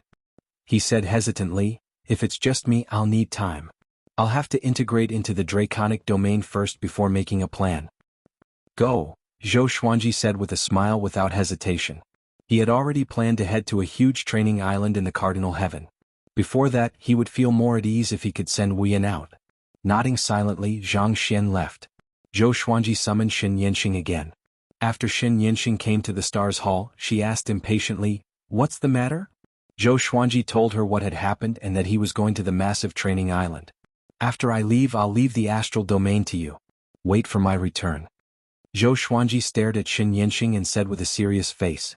Xianxia frowned and said, "Are you sure you want to go there?" "I know that place. Those who can survive there are all ruthless characters. Those islands are the backup of the Cardinal Heaven experts and are also a deterrent to the various domains." Zhou Xuanji asked with a smile, "What do you think are the chances of me becoming more powerful after I go in?" Xianxia began to ponder. She thought back to what Zhou Xuanji had encountered before and felt that this was an opportunity for Zhou Xuanji. But what she was most annoyed about was that this suggestion came from Wordless. If he succeeded this time, would Zhou Xuanji be even more gullible in the future? That was what worried her the most. She did not have a good impression of the Eastern Endless royal family. "Don't worry, I know what to do," Zhou Xuanji said with a smile. He understood what Xianxia was worried about. She wasn't afraid that he would die, but she was unhappy and speechless. No matter what, Zhou Xuanji had to go. Apart from becoming stronger, he also wanted to learn more about the training island. He felt that Cardinal Heaven definitely had other motives for establishing such an island. The more ostentatious a Cardinal Heaven expert was, the more he wanted to hide something. "All right, you're on your own. Come back early," Xianxia said, shaking her head. "This kid is always so restless. His growth speed is already very exaggerated, but he always wants to continue to grow stronger quickly." "When are you leaving?" she asked. Zhou Xuanji got up and replied, "Now." Kunlun Origin Court, Zhensu Court Realm and Zhanlanting Realm were all in his soul. As long as the people he really cared about were following him, he wouldn't have any worries. In his opinion, leaving his family in the Stars domain was far safer than following him. After all, he had the Spirit Void state. No matter what danger he encountered, he could escape alive. After the time it takes for an incense stick to burn, Zhou Xuanji left the Stars domain. Sitting on the legendary sword throne, he shuttled through the space-time tunnel. Ever since he intertwined the legendary swords into a throne, he had liked this legendary sword throne very much. Before leaving, he had already obtained the memories from the spies. He could accurately find the location of the training island. He let the legendary sword throne fly on its own while he played with the two fated fate pearls. Ever since he created the Sword Emperor Absolute, he wanted to taste the mysterious power of the fated fate pearls. The Sword Emperor Absolute could be even more powerful. Zhou Xuanji dared to go to the training island because he wanted to test the power of the Sword Emperor Absolute. In the Stars domain, he couldn't use the Sword Emperor Absolute. 2 hours later, he jumped out of the space-time turbulence. The void in front of him was filled with turbid gas, and a boundless giant island that looked like a terrifying giant scorpion was entrenched there. It was obscured by the gray fog and it was partly visible. Zhou Xuanji could already sense the powerful restrictive aura, which filled the void with pressure. Fortunately, he had trained his physique to the limit when he learned the Spirit Void state, so he was not afraid of this pressure. A layer of silver sword radiance emanated from his body. Next, he who was sitting on the legendary sword throne, turned into a shooting star and broke through the restrictive barrier, charging into the training island.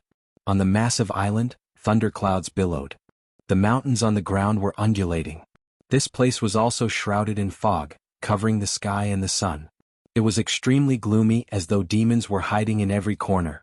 Zhou Xuanji stopped and sensed the murderous aura coming from all directions. He raised his brow slightly. It's purgatory indeed. He mumbled to himself, his eyes filled with anticipation. He spread out his divine sense, and soon he sensed horrifying figures. Some were humanoid, some were as massive as mountains, and some were like demon gods walking aimlessly between the heavens and the earth. Zhou Xuanji continued flying. He had no destination and only wanted to look around first. Soon he saw a man with messy hair walking on a hill. This man was half naked and his muscles were like steel. His pants were torn and he swayed as he walked, as though he was severely injured. Zhou Xuanji looked down at him and asked, "Are you still conscious?" The man stopped and said slowly, "I'm Du Shen. I'm Du Shen. I'm Du Shen." Zhou Xuanji shook his head. He was crazy indeed. After the thought, he continued to move forward. He wanted to find someone who was conscious to understand the situation here. But just when he flew over, Du Shen suddenly turned around and leaped toward him. He was extremely fast. Clang. Zhou Xuanji blocked Du Shen's fist with a backhand slash. Both of them were powerful and the space around them twisted violently. It was on the verge of collapsing. Zhou Xuanji glanced over and saw that Du Shen's eyes were extremely ferocious. There was a face in this guy's pupils. It was not Zhou Xuanji's but someone else's. It was a horrifying and blurry face. Anyone who saw him would instinctively be afraid. But if one looked closely, one would not be able to see his face clearly. Du Shen laughed viciously and kicked at Zhou Xuanji, unleashing a torrential barrage of attacks. Zhou Xuanji held his sword with one hand and easily blocked all of his punches and kicks with his back to Du Shen. Chapter 974. Poison Centipede attacked ferociously, but he could not hurt Zhou Xuanji. This made him even more irritable. "I will tear you into pieces," he roared at the top of his lungs. His body suddenly expanded, and needle-like hairs grew out from the surface of his body. His hair grew even faster. His fingernails grew as long as 10 blades. Zhou Xuanji's eyes focused. He held the suppressive legendary sword in a reverse grip, and his eyes beamed with a violet radiance. Boom! A sword light exploded from his body like a circle that expanded and swept across the surroundings. Poison Centipede was swept by the sword light and shattered into pieces. The dense fog between the heavens and the earth was shredded, and mountains were crushed. Everything within a radius of 100 miles was turned into nothingness. Sword Emperor Extinction. He simply used this trump card divine ability to kill his enemy easily. He waved his left hand and Poison Centipede's soul appeared in his hand. He stared into Poison Centipede's eyes and hypnotized him. The exterminating divine eyes worked wonders. He used illusions to make Poison Centipede lose himself. After that, Zhou Xuanji began searching through his memories. But after a long while he found nothing. This guy's mind was like a blank piece of paper with nothing in it. Zhou Xuanji frowned and crushed Poison Centipede's soul. He continued ahead, wanting to find a rational creature so that he could quickly understand this massive training island. Ever since he entered the island, a murderous aura surrounded him. At first he thought it was because there were too many living creatures, but now he sensed that something was wrong. Although this murderous aura was sometimes strong and sometimes weak, the essence of the murderous aura was the same. It came from the same person or thing. Zhou Xuanji felt that this murderous aura might be the key to this massive training island. It could make living creatures lose their minds and turn them into killing machines. He looked calm, but he was actually on high alert, just in case the murderous aura invaded his mind. After flying for a while, he encountered another person and he raised his brow slightly. This person was Poison Centipede. This guy was staggering on the vast land, exactly the same as the previous scene. "I'm Poison Centipede." The same scene, the same murmur. Zhou Xuanji looked down at him and was sure that it was not an illusion. Could it be a twin? Or a clone? Zhou Xuanji thought as he brought Poison Centipede before him and absorbed his sovereign's divine energy. This fellow did indeed possess the divine power of a supreme being. After he finished absorbing the Poison Centipede, he destroyed it and continued on his journey. Not long after, he encountered another Poison Centipede, who was still walking on the ground in a daze. Zhou Xuanji, who was sitting on the throne, became extremely interested in this phenomenon. Every time he encountered a Poison Centipede, he would grab it and absorb its supreme god force. That was all. He encountered more and more poisonous centipedes, and his cultivation kept increasing. He was even more curious about the identity of Poison Toad. Could it be that Poison Centipede was a clone? Endless? That's fine too. It just so happened that he needed supreme god force. Half a year later. Zhou Xuanji absorbed another poison centipede. He had already absorbed over 10,000 poison centipedes. Apart from the poison centipede, he also encountered other creatures, some strong, some weak. In this place, the weakest was a Grand Supreme. He increasingly felt that poison centipede's status on this training island was very special, because he had no other living beings that would repeat. During this period of time, all the living beings he encountered had no memories. They were all muddle-headed like walking corpses. Until one day he found a dilapidated Taoist temple. Its roof was broken and overgrown with weeds. There was a strange sound of knocking on a wooden fish in the temple. Zhou Xuanji landed in front of the Taoist temple. He gently pushed open the wooden door and saw an old monk inside. Interesting. Why didn't an old monk build a temple? Old senior, how should I address you? He asked. The old monk did not open his eyes. Yuan Qing, he replied while knocking on the wooden fish. Yuan Qing? Zhou Xuanji raised his brow. There was no such person in the North Limitless, or at least he had never heard of him. My name is Zhou Xuanji. I'm new here and have yet to encounter a cardinal heaven. I feel that this place is very chaotic. What's the reason? Zhou Xuanji continued to ask. His tone was relaxed, neither aggressive nor cowardly. He could not see through Yuan Cheng's cultivation. This guy was very powerful. Yuan Cheng even gave him a sense of unpredictability, like divine pinching star. A cardinal heaven is at work.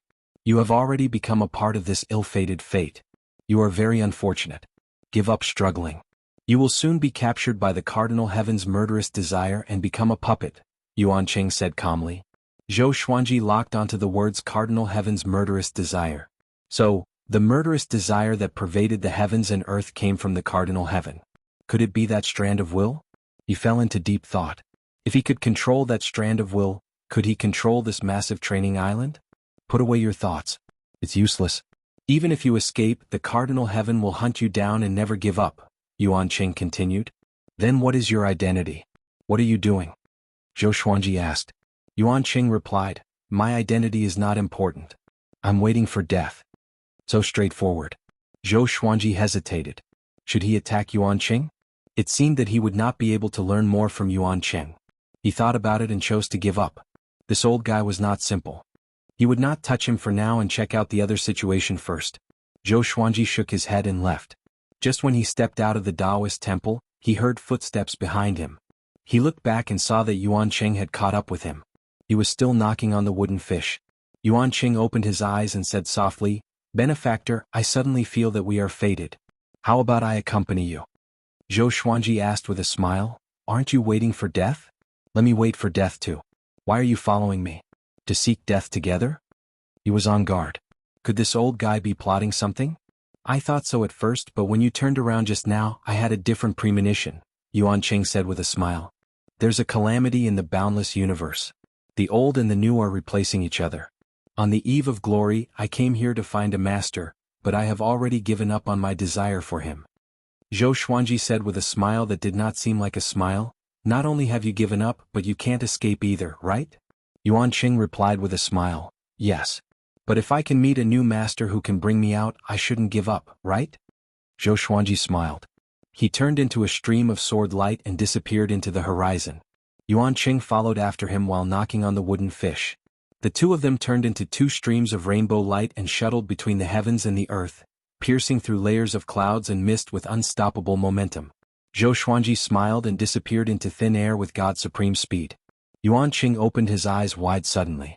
His gaze was incredibly sharp. Apparently he was stunned by Zhou Xuanji's God's supreme speed. Zhou Xuanji thought that he had already shaken off Yuan Cheng. He looked back and opened his eyes wide in shock.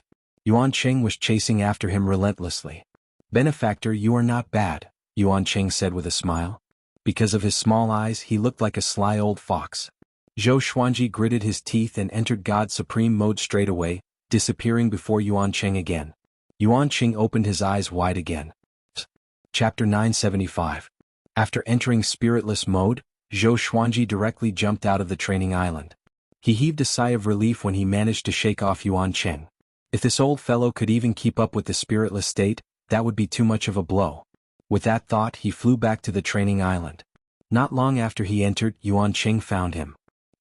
What divine ability did you use just now? Yuan Cheng asked in shock. His body was trembling, and it was obvious that there was an answer in his heart that he did not dare to believe. Zhou Xuanji glanced at him and smiled. Didn't you guess it already? Yuan Qing took a deep breath and tried to stay calm. He said with a trembling voice, delirious state? Zhou Xuanji nodded, looking calm and at ease. Thump. Yuan Qing knelt on the ground and cupped his fists. Yuan Qing is willing to acknowledge you as my master and follow you for all eternity. Zhou Xuanji was stunned. So casual? I understand the boundless universe very well, and I'm well versed in both the past and present. I once encountered a setback in my cultivation, but I actually have the foundation of the imperishable realm. If you accept me, I can definitely become your right-hand man. Yuan Qing said seriously. Zhou Xuanji raised his brow. He did not expect this old guy to be so powerful. Could it be that he was boasting? If he was that strong, why couldn't he escape? Even the heart of the Taoist scripture can go out, so why can't an undying realm expert like you? It's not that I can't go out, Yuan Qing said helplessly. I just want to explore the secrets of this giant island and see if there are any Cardinal Heaven prodigies who dare to disobey the Cardinal Heaven experts. Zhou Xuanji raised his brow and said, then jump out and let me see. Yuan Qing frowned. He immediately leaped out of the training island. In an instant, thunder and lightning intersected, and the rolling black clouds in the sky surged violently, as if the sky was collapsing. After about 5 breaths of time, a figure pierced through the sea of clouds and came crashing down. Countless thunderbolts interweaved on his body. It was Yuan Qing. The surface of his body was charred black, and he was in a sorry state. He landed in front of Zhou Xuanji and said, how is it? I didn't lie, right? Zhou Xuanji asked in confusion, why did lightning strike you? Yuan Qing said helplessly, I've been targeted by the will of the Cardinal Heaven. He pulled himself together and looked at Zhou Xuanji again, his eyes flashing with a brilliant light. No matter how miserable it was before, he had finally found the master he wanted. The person in front of him had a pure soul, an outstanding cultivation, and was proficient in the spiritless state that grand sovereigns couldn't grasp. He was definitely a peerless genius. Moreover, he was a top-notch existence among the peerless geniuses throughout the ages. He saw something on Zhou Xuanji's body that was difficult to see with the naked eye and divine sense. Alright, follow me first. I want to absorb the sovereign divine energy of the creatures here.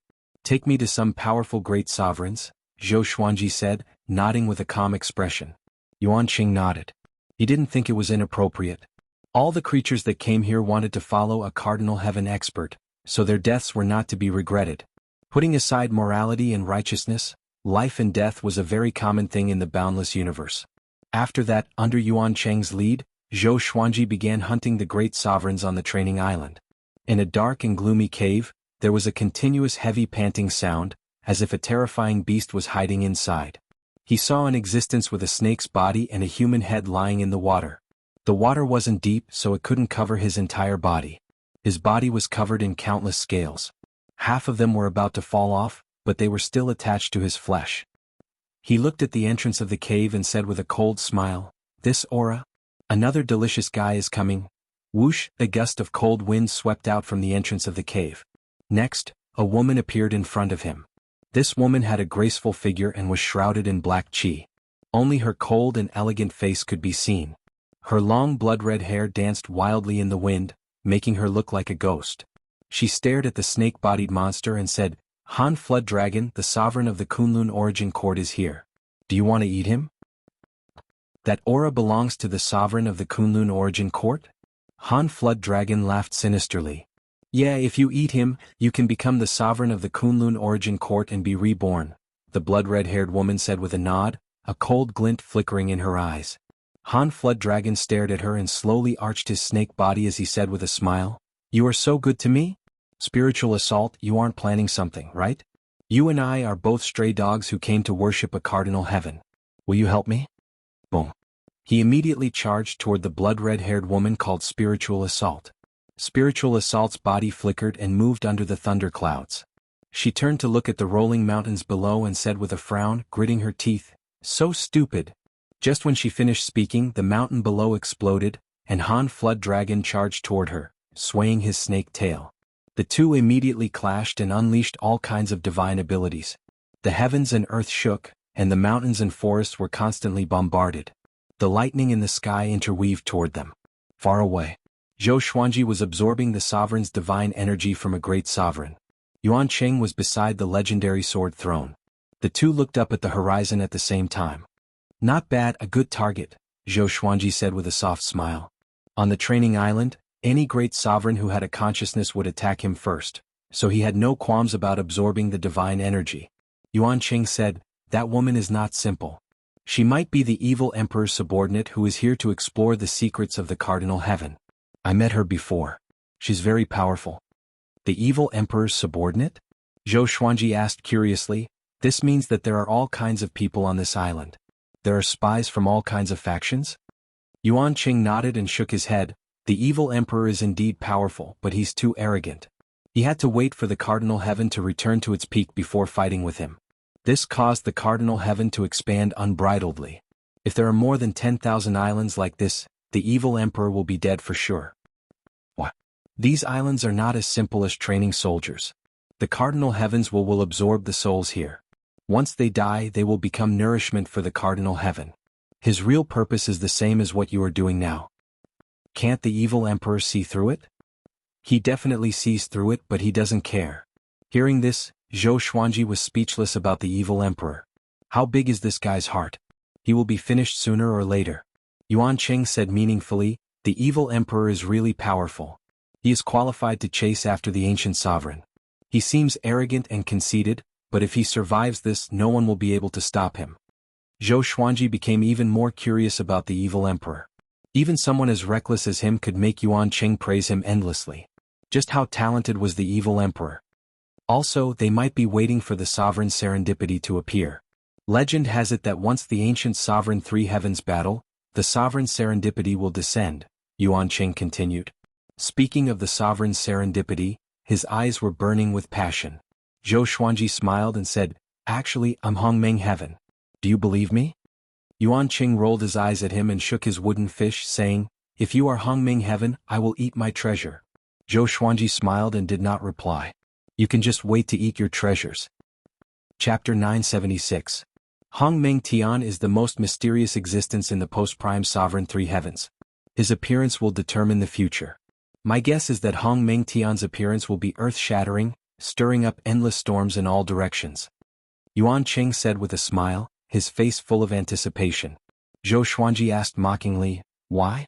Do you worship Hongmeng Heaven? Yuan Cheng shook his head and said, there is no one in this world that I can admire. I am only looking forward to the arrival of that period. When that time comes, dragons and snakes will rise everywhere, and the more chaotic the better. I will help you rise from this chaos. Do you want to become an endless overlord? The more he spoke, the more excited he became, and his hands kept knocking on the wooden fish. Zhou Xuanji smiled and said, what makes you think you can help me reach that height? Yuan Cheng smiled until his eyes were squinted.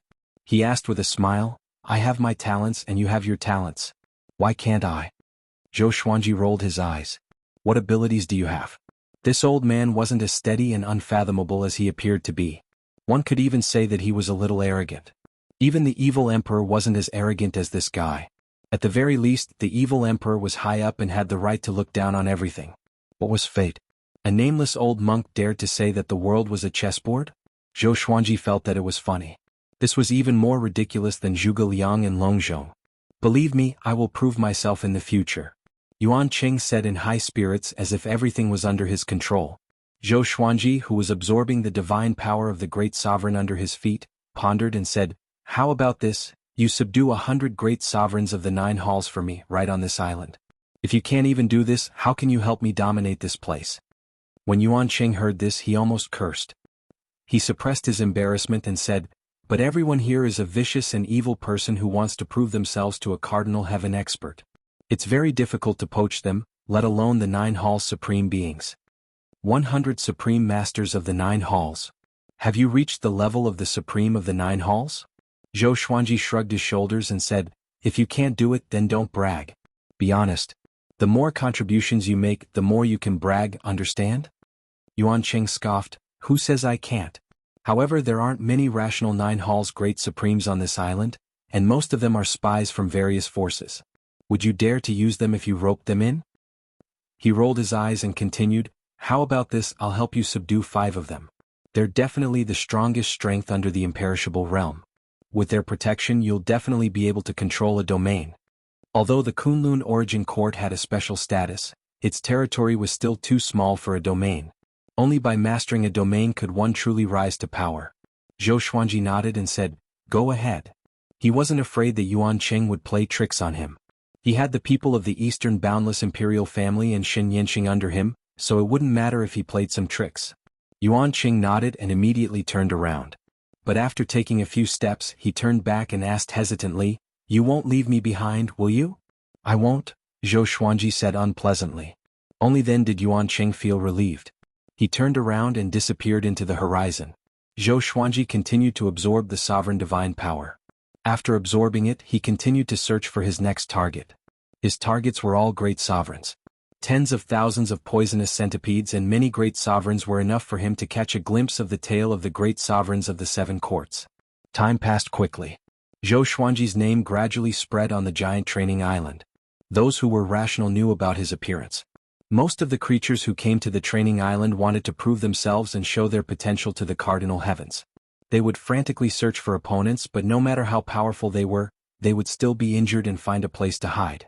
Now they were all waiting for Zhou Xuanji to be injured. Not only that, but Zhou Xuanji's identity also spread. The sovereign of the Kunlun origin court. This identity made more people want to defeat him. A few years later, some powerful cultivators began to look for Zhou Xuanji. He entered a continuous battle. On this day, his opponent was a great sovereign of the 9 courts. It was the frost dragon that wanted to eat Zhou Xuanji. "Zhou Xuanji, your cultivation has improved a lot." Frost Dragon licked his lips and sneered. Zhou Xuanji sat on the throne of legendary swords and said with a smile, "I've seen you before. Your ugliness is still fresh in my memory." His opponent showed his murderous aura as soon as he came. Naturally, he didn't need to show him any respect. Frost Dragon snorted coldly and pounced at Zhou Xuanji without another word. What gusts of chilly wind were generated by him, forming a pale blue torrent with a majestic aura. Zhou Xuanji raised his imposing might legendary sword and chuckled, "Insect, I have long wanted to deal with you." His eyes beamed with a brilliant purple radiance, illuminating the dark world. He turned the imposing might legendary sword in his hand and pointed it downward. A horrifying sword light burst out and swept across everything. Frost Dragon opened his eyes wide and blocked with his arms instinctively. Boom! Before his arms could reach his head, the sword light had already swept across his body with absolute speed. Such speed was comparable to God's supreme speed. Frost Dragon turned into ashes immediately. A massive amount of Sovereign's divine power flowed into Zhou Xuanji's body, which made him frown. If not for his powerful body, he might have exploded and died. Sword Emperor Absolute. The explosive power of this divine ability was horrifying. It had the Delusion Sword C's divine ability, God's supreme speed, and the divine Rainbow Monarch Dao's will.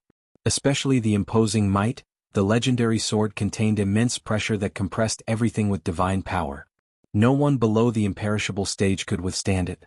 As for the imperishable stage, Zhou Xuanji had not tried it yet. It was almost impossible to explode with multiple powers and wills while using God's supreme speed, but the fated Fate Pearl helped him do it.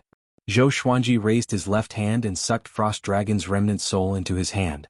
After the explosion of the Sword Emperor Absolute, Frost Dragon's body was obliterated, and his soul was torn into pieces. Zhou Xuanji absorbed Frost Dragon's remnant soul with his Soul Kunlun sword. A massive amount of divine power flowed in his body, and he began to suppress and absorb it. At this moment, an ear-piercing sound came. Zhou Xuanji glanced over and saw that it was Spiritual Strike, who fought with Frost Dragon back then. Spiritual Strike was very fast, and she slammed her palm into Zhou Xuanji's body.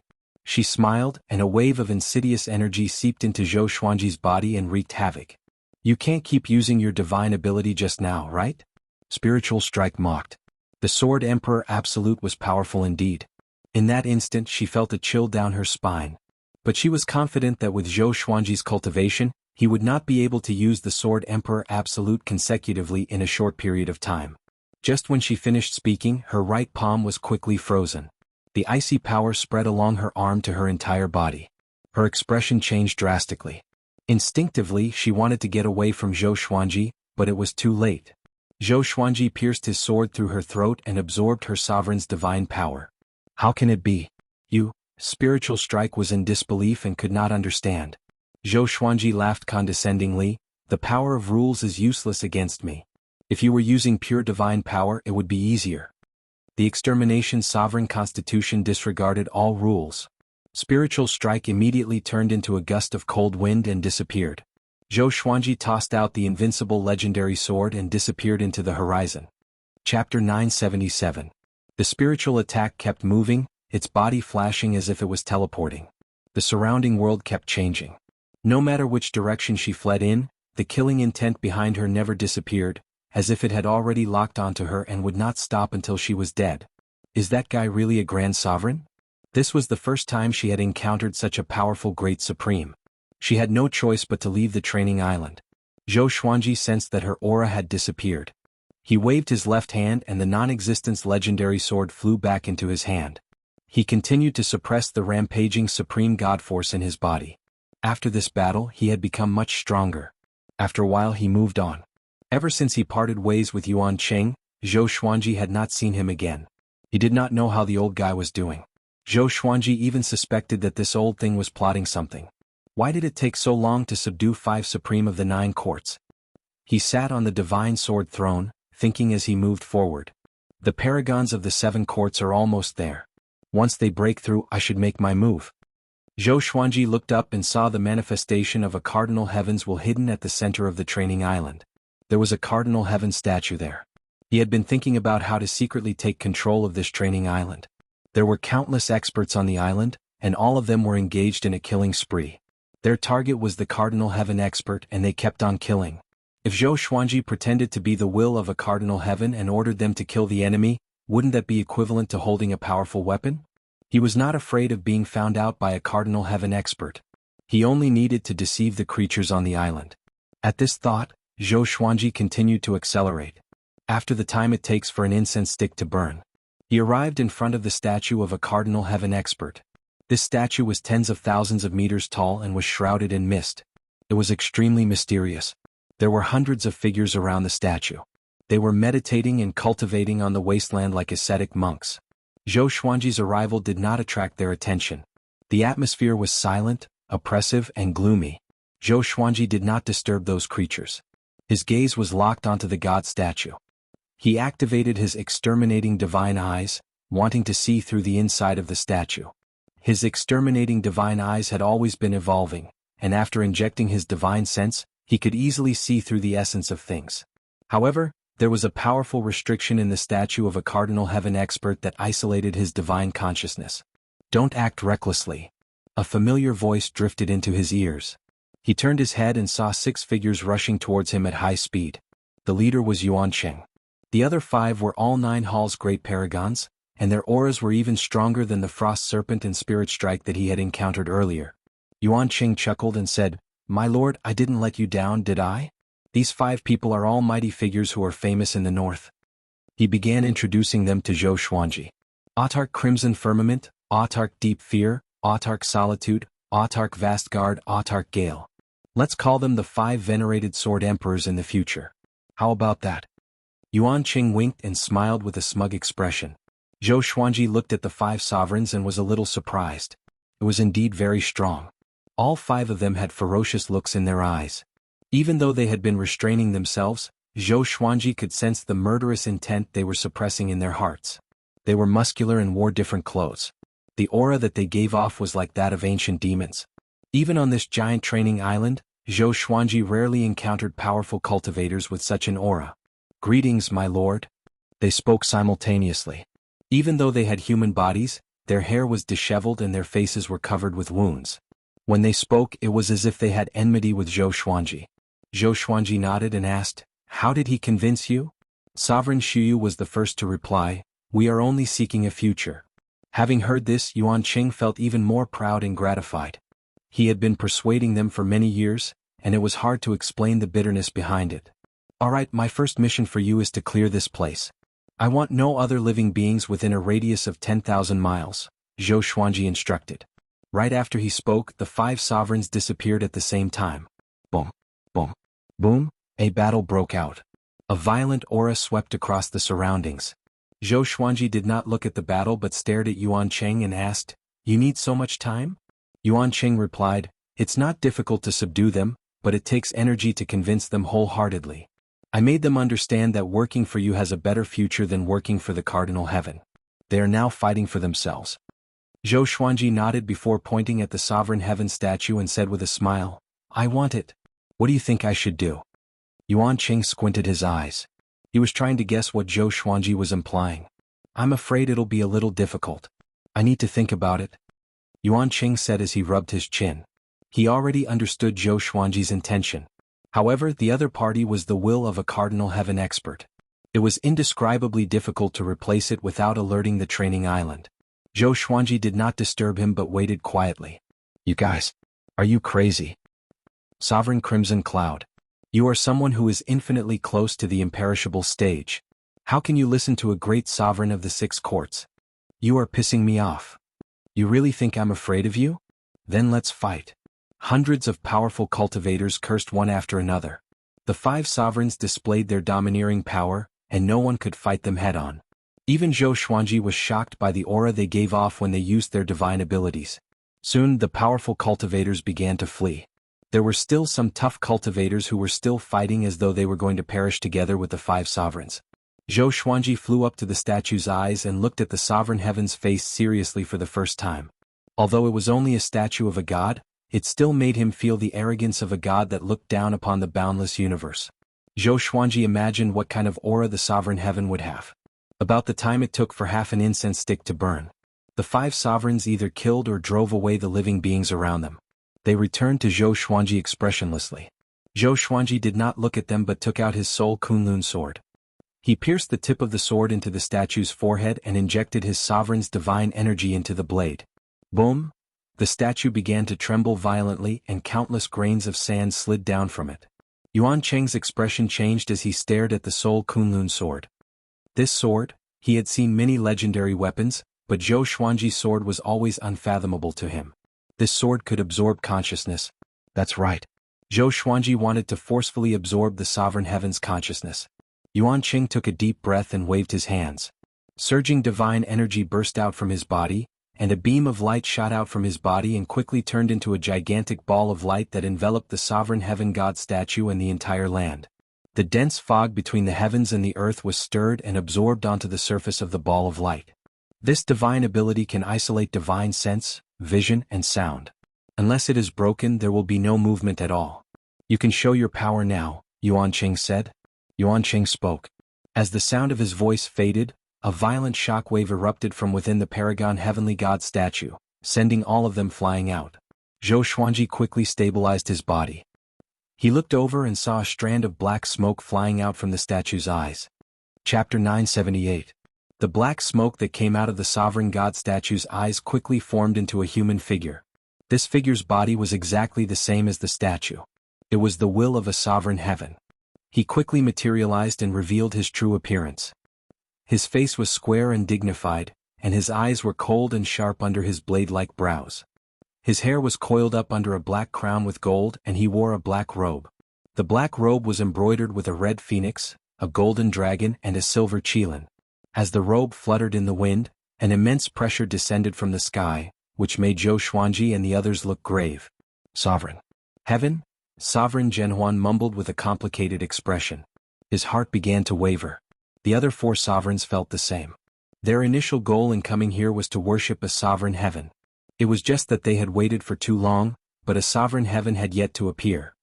Sword Emperor, are you really going to oppose me? The sovereign heaven asked coldly as he looked at Zhou Xuanji disdainfully. Just when he spoke, the ground below him froze. Ice covered the surface of the ground and crawled up his body. Yuan Qing was also looking at the sovereign heaven. This was also his first time seeing a sovereign heaven.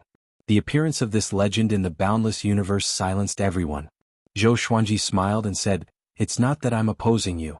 You want to kill me and I'm not allowed to resist? The sovereign heaven stared at him and said, If you don't resist, I will let you die easily. If you resist, your fate will be worse than death. Zhou Xuanji's smile grew even wider. It turned out that legends also like to talk nonsense.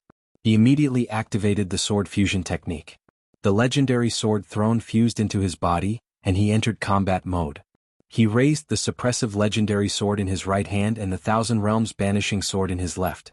The Thousand Realms banishing sword combined 1,000 planes and possessed horrifying power. In terms of destructive power, it was comparable to the suppressive legendary sword.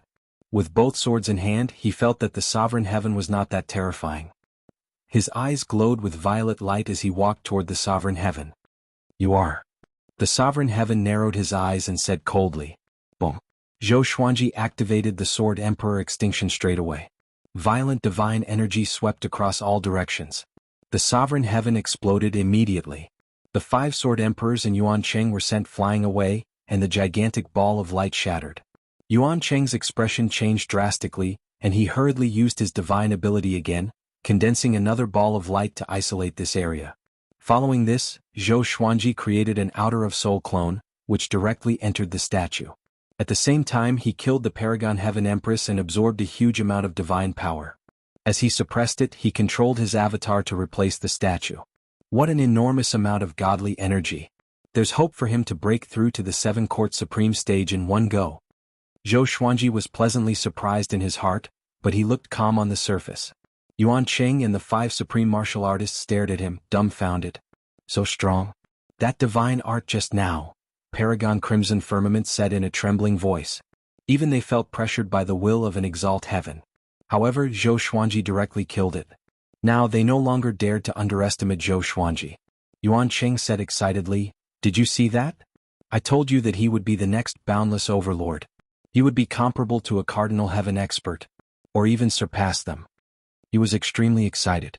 He was afraid that Zhou Xuanji would be afraid when he encountered sovereign heaven experts. Only a supreme genius would feel that kind of fear. The 5 supreme martial artists nodded in unison. They looked at Zhou Xuanji with fanatical eyes. If Zhou Xuanji had any intention of compromising, their faith would be shaken. "Master, aren't you afraid of the revenge of a cardinal heaven expert?" Sovereign Fear asked carefully. He no longer dared to show his displeasure in front of Zhou Xuanji. He looked very humble. Zhou Xuanji glanced at him and said, "The revenge has already begun. It's not against me but against the entire northern boundless realm." Yuan Qing came up to him. Holding back his excitement, he rubbed his hands and said, "Your plan is about to come true. Are you ready?" Zhou Xuanji nodded and said with a smile, "This will of a cardinal heaven expert is weaker than I thought." It seems like he did not replenish this will. This incident revealed 2 pieces of information. First, the cardinal heaven expert on every training island could be weakened. Second, the cardinal heaven experts were very busy and could not afford to maintain their scattered wills. Both pieces of information were beneficial to him.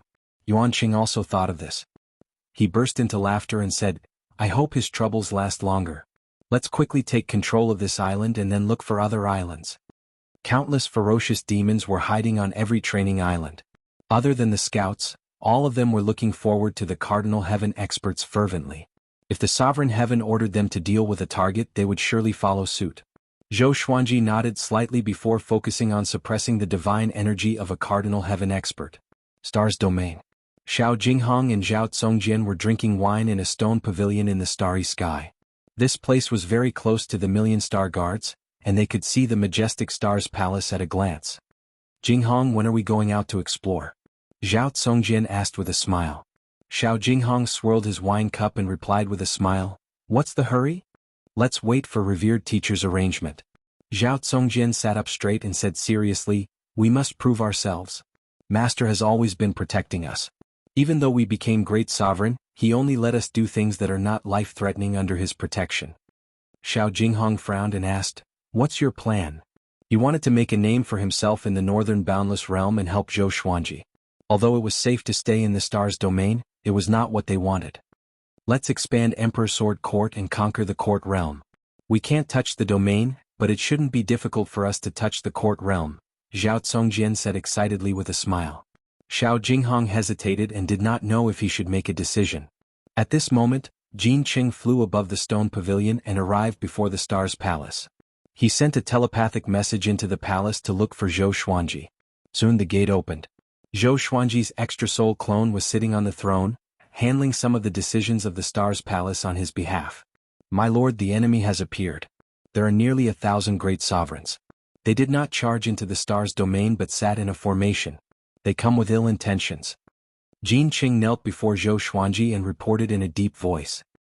He looked anxious as though he had encountered an extremely urgent danger. Ever since they defeated the Cardinal Heaven Army, Jin Qing was very excited. but after he calmed down he fell into endless fear. The cardinal heaven had never suffered such a crushing defeat. It could even be said to be a humiliation. The pride of the cardinal heaven would surely take revenge in more brutal ways. So, when he saw the great sovereigns, he felt that the cardinal heaven was making a comeback. The more he thought about it, the more afraid he became. Zhou Xuanji shook his head in a smile and said, "Jin Qing, what are you afraid of? We will face countless enemies in the future. How can you be so flustered?" Having heard this, Jin Qing took a deep breath and tried his best to calm down. "Don't worry. My original body will be back soon. He has already mastered an even greater power. At that time, you will be greatly surprised," Zhou Xuanji said with a mysterious smile. Chapter 979. Stronger Power? Jin Qing was stunned. His heartbeat quickened as his imagination started to run wild. Zhou Xuanji rarely boasted and always did what he said, so he did not doubt him. "Go down first. You're the great commander of the star's domain. Don't panic all the time. Otherwise, how will the people below look at you?" Zhou Xuanji said earnestly. After that, he waved his hand. "Today I could only bow and leave." Zhou Xuanji's avatar closed his eyes again and continued to empty his mind. On the training island. Boom, boom, boom, Zhou Xuanji meditated in midair, and his aura continuously exploded, shaking the clouds. He was trying to break through to become a paragon of the 7 courts. The 5 supreme martial artists were scattered at the foot of the statue, cultivating on their own. Yuan Qing, on the other hand, was observing the divine statue with an excited expression. No one knew what he was plotting. Zhou Xuanji was at the final juncture of his breakthrough. He forcefully broke through in one go, and his cultivation underwent a qualitative and quantitative change. The supreme divine energy in his body began to grow exponentially. He heaved a long sigh, his body and mind joyful. He had become stronger again. With his foundation, every time he broke through a realm, his strength would increase tremendously. When he looked at the 5 sword sovereigns again, he suddenly felt that the 5 of them were actually quite ordinary. He shook his head, smiled, and looked at the statue. "We should leave," Zhou Xuanji said calmly. His outer-of-soul doppelganger had already told him that the star domain might be in trouble. He had to hurry back. Yuan Qing came back to his senses and quickly replied, "All right." He was taken aback and asked, "What about this island?" "Don't worry, I can already control this island," Zhou Xuanji said as he smiled. He integrated an extra soul doppelganger into the statue. Only after entering it did he realize how powerful a cardinal heaven expert was. This divine statue could control the entire training island, and all the restrictions on the island were controlled by the divine statue. In addition, its defensive power was extremely high, and grand sovereigns were almost unable to break it. Of course, how many people on this island would dare to disrespect the statue? After resting for the time it took half an incense stick to burn, Zhou Xuanji and the others jumped off the training island. He enveloped Yuan Qing, the Sword Emperor, and the others with his supreme god force before entering the spiritless state. Traveling through the spacetime kaleidoscope, Yuan Qing and the 5 supreme martial artists were dumbfounded. This is a spacetime turbulence? That's not right, it's so fast. My spiritual will was destroyed the moment it came into contact with it. Oh my god. What kind of divine ability is this? Master actually knows such a divine ability, isn't this a little too? The 6 of them were shocked by the soulless state, especially Yuan Qing, who was so shocked that he couldn't speak. Before, he was already in awe of godly spirit's speed and thought that Zhou Xuanji had hope of cultivating the legendary godly spirit state. However, he did not expect that Zhou Xuanji had already mastered it. Moreover, this was the first time he had experienced such a profound state of mind. They admired Zhou Xuanji even more. The Northern Limitless Realm will be the first chessboard for me to dominate the boundless universe. You guys have to help me play it well. Are you confident? Zhou Xuanji asked with a smile. Yes. The 6 of them answered in unison without hesitation. Zhou Xuanji continued, "Next, I will bring you to my domain. You will soon have a mission, which is to conquer other domains. I want to quickly build up my power." The 6 of them were stunned once more. "Domain?" Yuan Qing asked in a trembling voice. "You already have a domain?" He had already tried his best to think highly of Zhou Xuanji, but he still underestimated him. Zhou Xuanji nodded and said softly, "Here we are." Having said this, he took Yuan Qing and the other 5 out of the godly spirit state and descended into the Stars Hall. Yuan Qing and the 5 sovereigns subconsciously looked around. Their eyes first fell on Zhou Xuanji's outer-of-soul clone on the throne. Immediately they spread out their divine will and scanned the star's domain. The outer of soul clone entered Zhou Xuanji's body as he took a seat. Then, he transmitted his voice to the court lords and commanders of the Stars domain. Soon, Yuan Qing flew into the Stars Hall with the great sovereigns one after another. Even Xianxia had come. Her gaze fell on Yuan Qing, her eyebrows furrowing. Yuan Qing also saw her. His expression drastically changed. Why is she here? Yuan Qing's heart trembled. He subconsciously lowered his head, not daring to look at Xianxia. The other great sovereigns turned their eyes to the Sword Emperor and the 5 sovereigns. All of them were secretly shocked. So strong. Both sides began to size each other up. The Sword Emperor and the 5 sovereigns were also shocked. They had heard of the Stars domain before. Before they entered the training island, the Stars domain didn't belong to Zhou Xuanji. There were so many great sovereigns in the Stars domain. Let me introduce them. They are my newly recruited subordinates. This is Yuan Qing.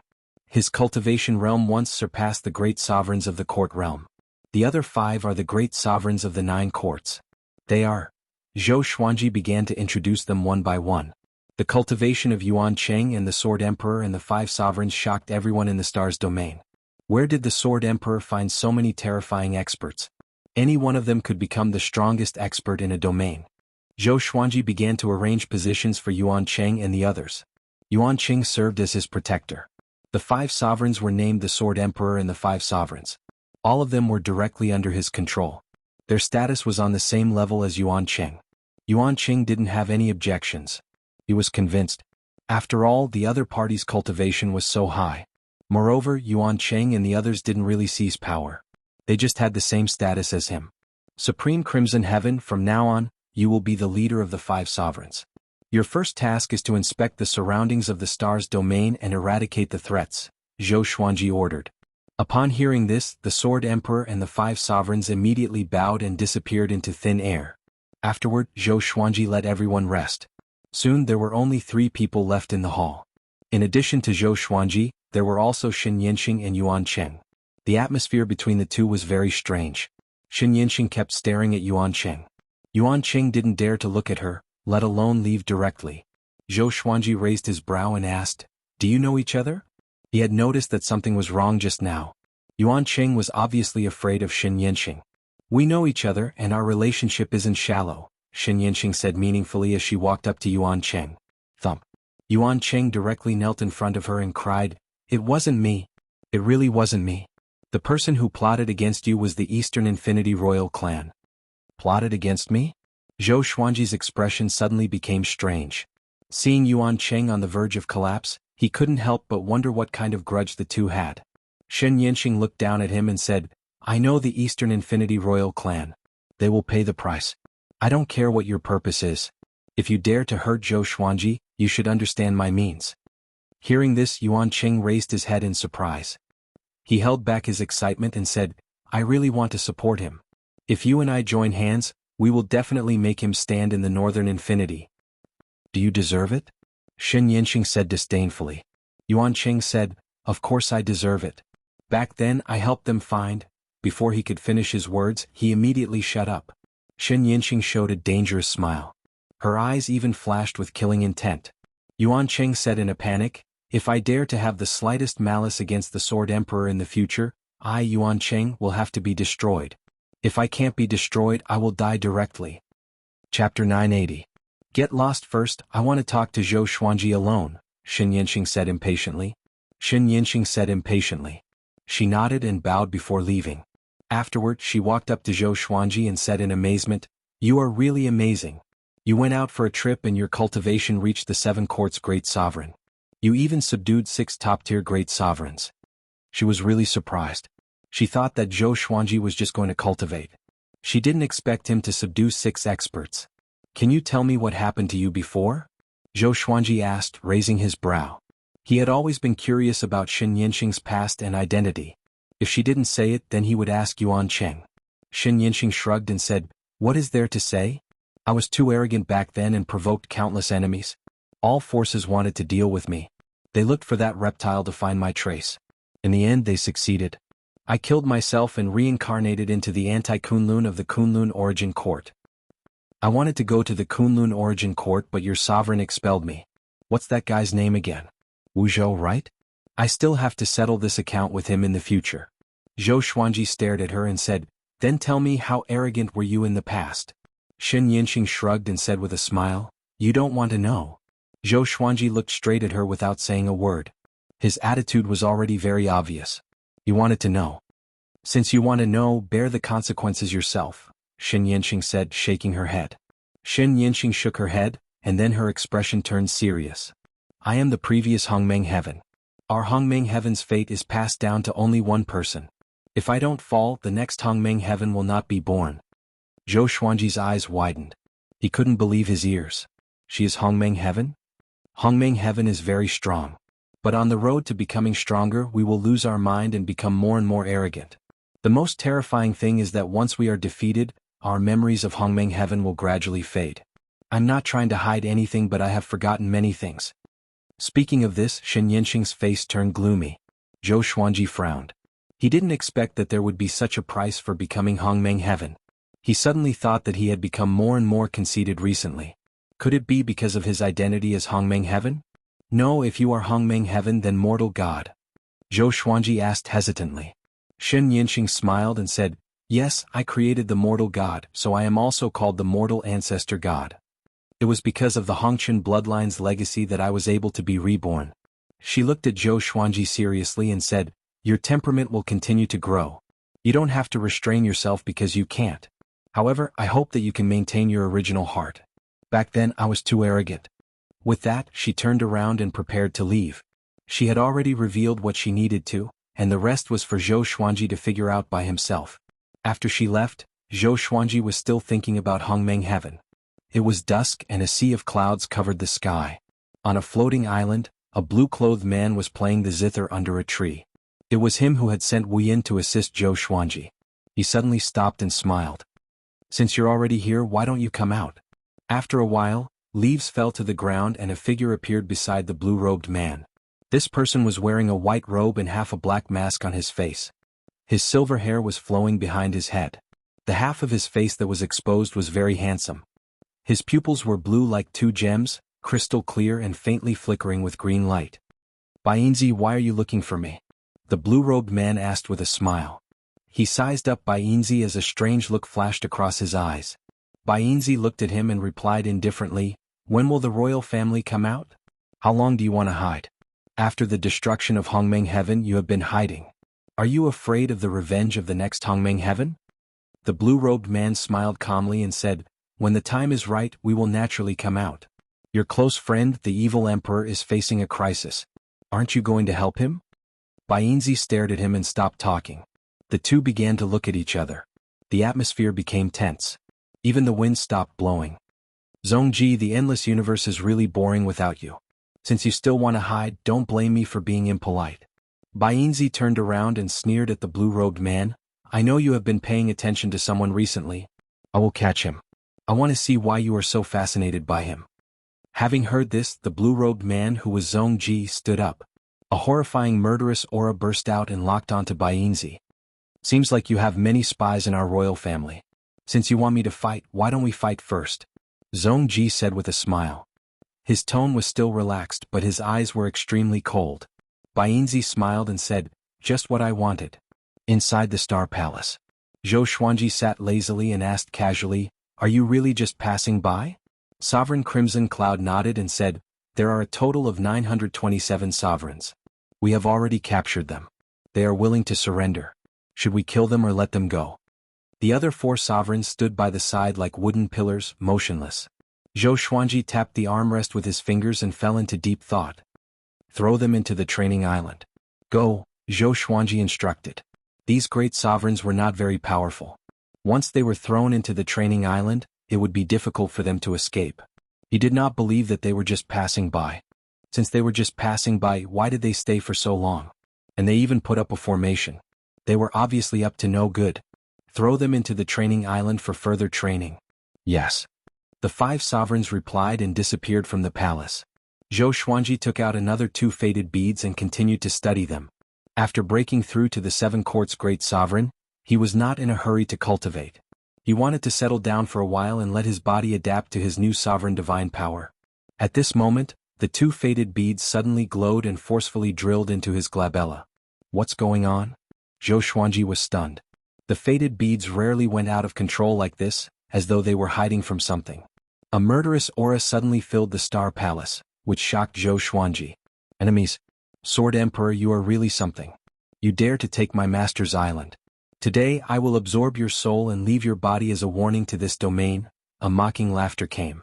Before the voice even finished, a black sword appeared in front of Zhou Xuanji out of thin air and pierced toward his glabella. Clang.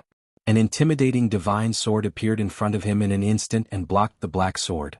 He immediately got up and used the sword fusion technique.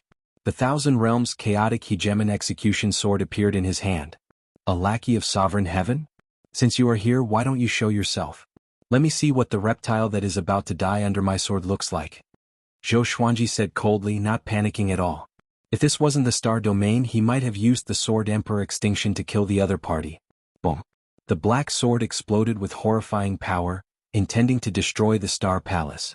Zhou Xuanji immediately stabilized the Star Palace with his divine power. You don't dare to use that divine ability? The mocking laughter came again, provoking Zhou Xuanji. I have countless legendary swords. Chapter 1234. Less than 2 minutes after entering the room, the sister-in-law and sister-in-law started arguing.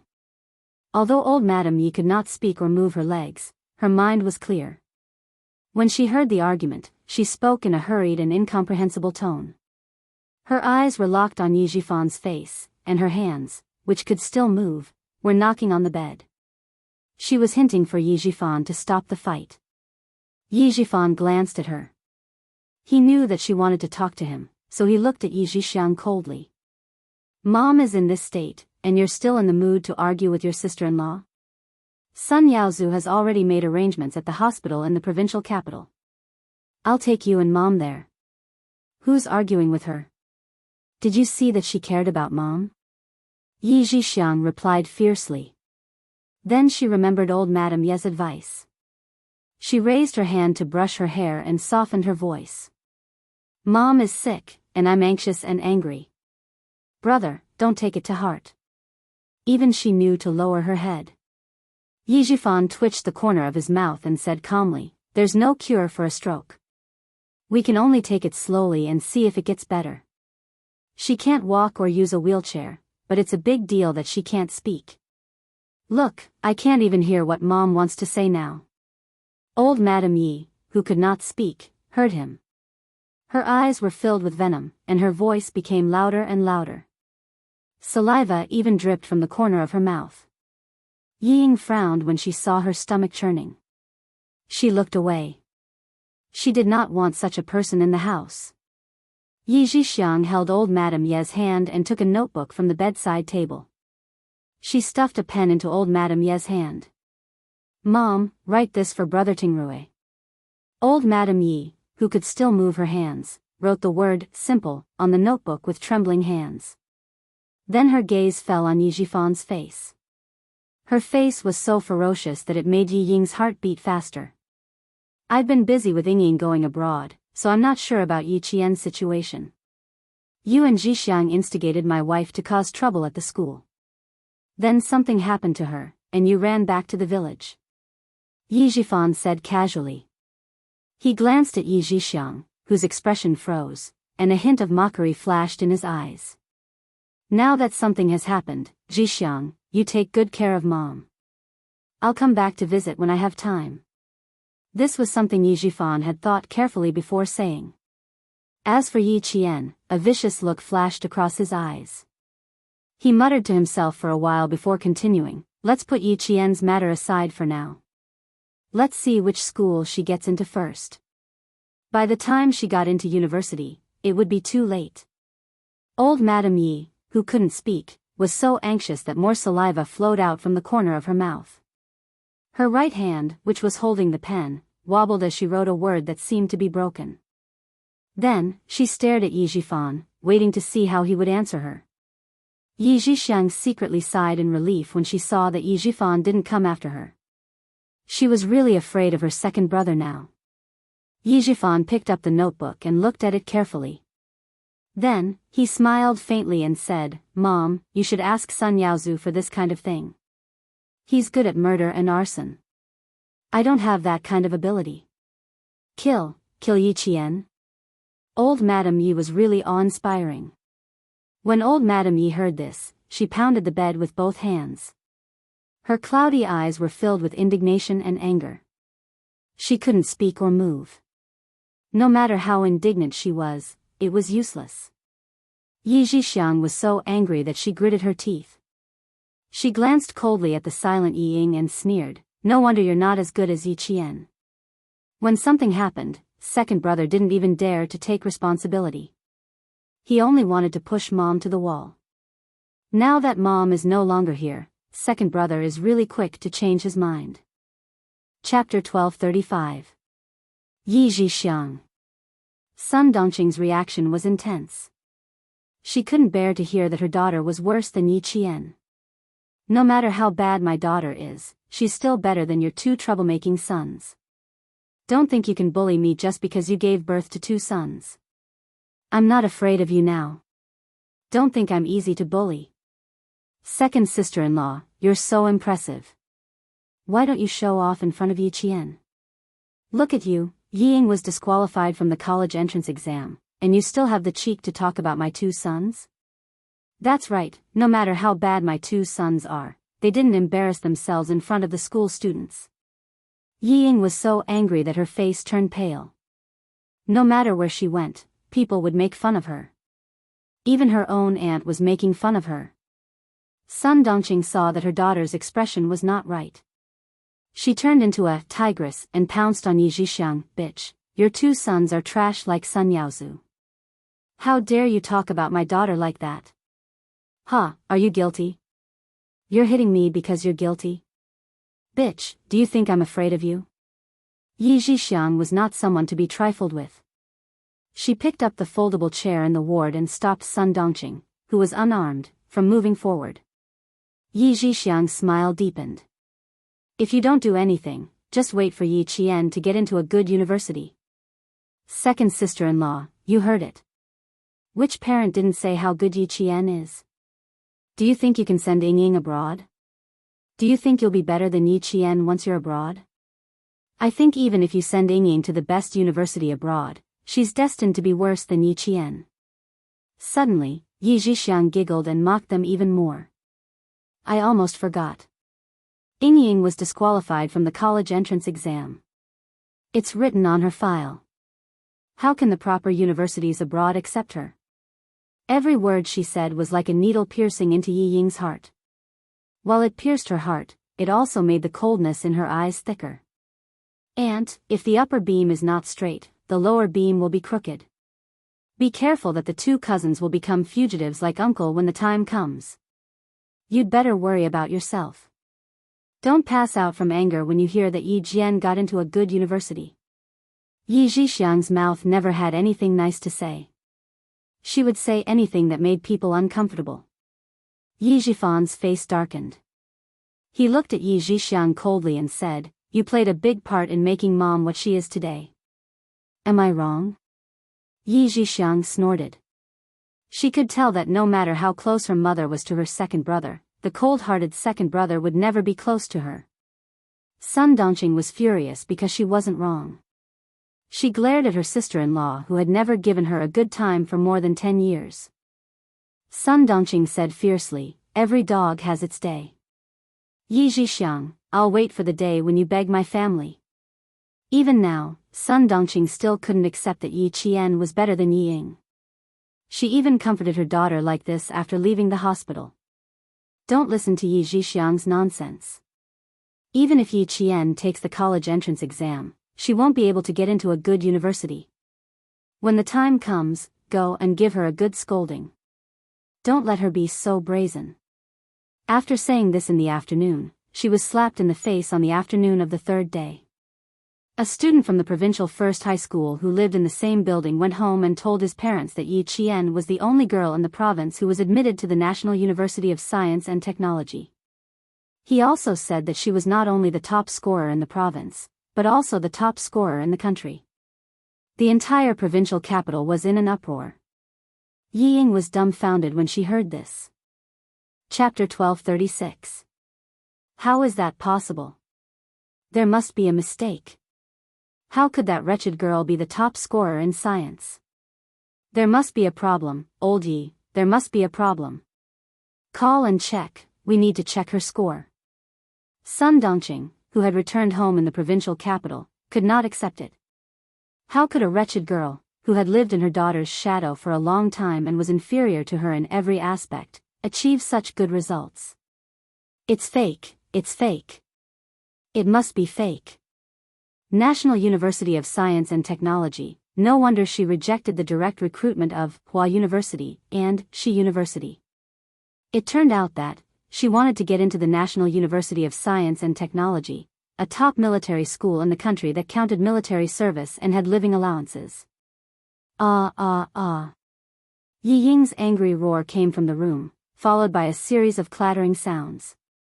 Sun Dongqing, who was throwing a tantrum in the living room, jumped up in shock. The door was locked from the inside, and Sun Dongqing anxiously banged on the door. Ying, don't scare me. It's okay, it's okay. It's fake, it's all fake. Yi Zhifan, who was equally anxious, saw this and pulled his wife away. He shouted angrily, the score can't be fake, she got into the National University of Science and Technology after so many exams. What's the use of throwing a tantrum at home now? Military school, are we going to be soldiers? Soldiers, Ying, we can be soldiers too. If she's a soldier, you can be a soldier too. It's not a big deal. Sun Dongqing was afraid that her only daughter would take things too hard and her knees would go weak. We can be soldiers, we won't be worse than her. Soldiers? Yi Zhifan's eyes narrowed slightly. If they could not find a good school overseas, being a soldier was not a bad way out. Moreover, with his daughter's intelligence, she could also get into the military school and the army. Your mom is right. If you want to join the army, we can sign up in the winter and try to get into the military school based on your results. Yi Zhifan was much calmer and could convince Yi Ying more. Dad is also responsible this time. Come out first, we can talk. The door opened and Yi Ying walked out expressionlessly. Dad, Mom, I don't want to go abroad, I want to be a soldier. Help me find out if I can get into the military school and the army, I'll join the army this year. All right. Yi Zhifan nodded. Joining the army was indeed a way out. However, the family of three had forgotten something very important. When Yi Ying was in junior high school, she had gotten a certificate that clearly stated that she had heart disease. According to the physical examination standards for conscripted citizens, patients with heart disease were not eligible for conscription. When Ho Zi, who was in the provincial capital, found out that old Madam Yi had suffered a stroke and had been transferred to the provincial capital hospital for treatment, he also found out that Yi Qian was the top scorer in the national science exam. He called Xia Yiwei, who was no longer as cold to him as before. I heard that Yi Qian got into the military academy and is the top scorer in the national science exam. Sixth brother's foresight was extraordinary. Luckily, sixth brother treats Yi Qian well. He's a little like me. In return, Xia Yiwei smiled coldly. Did he call her whenever something happened? Yi Qian was the top scorer in the National Science Olympiad. Did he still need him to tell him? Sixth brother's surname is Xia, not Ho. Don't flatter yourself. With that, she hung up the phone. It was as if she was tired of talking to him. Ho Zi gripped his phone and smiled bitterly. Once a woman hardened her heart, it was really heartless.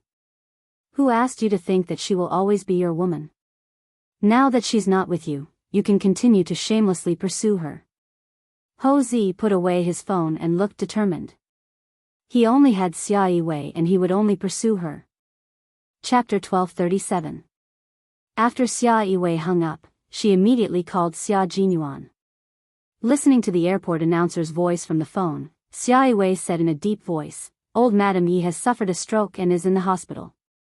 Shouldn't you and Ho Zi stop? Xia Jinyuan, who was preparing to board the plane, smiled and said, I stopped a long time ago. You can ask Brother Z if he stopped. I can't talk to you anymore. Yi Qian and I are preparing to board the plane. You are now. Xia Yiwei's voice came from the phone. Xia Jinyuan's expression was normal as he hung up the phone. He had to admit that the two siblings hung up at a similar speed. Yi Qian, who was walking with a map of China, saw this and frowned slightly. Sister Yiwei didn't say anything. Why did you hang up? Yi Qian, who knew her results, was very calm. After the exam, she knew her results and knew that she would have no problem getting into the National University of Science and Technology. When she heard the exact news, she was only stunned for a second. Hard work pays off.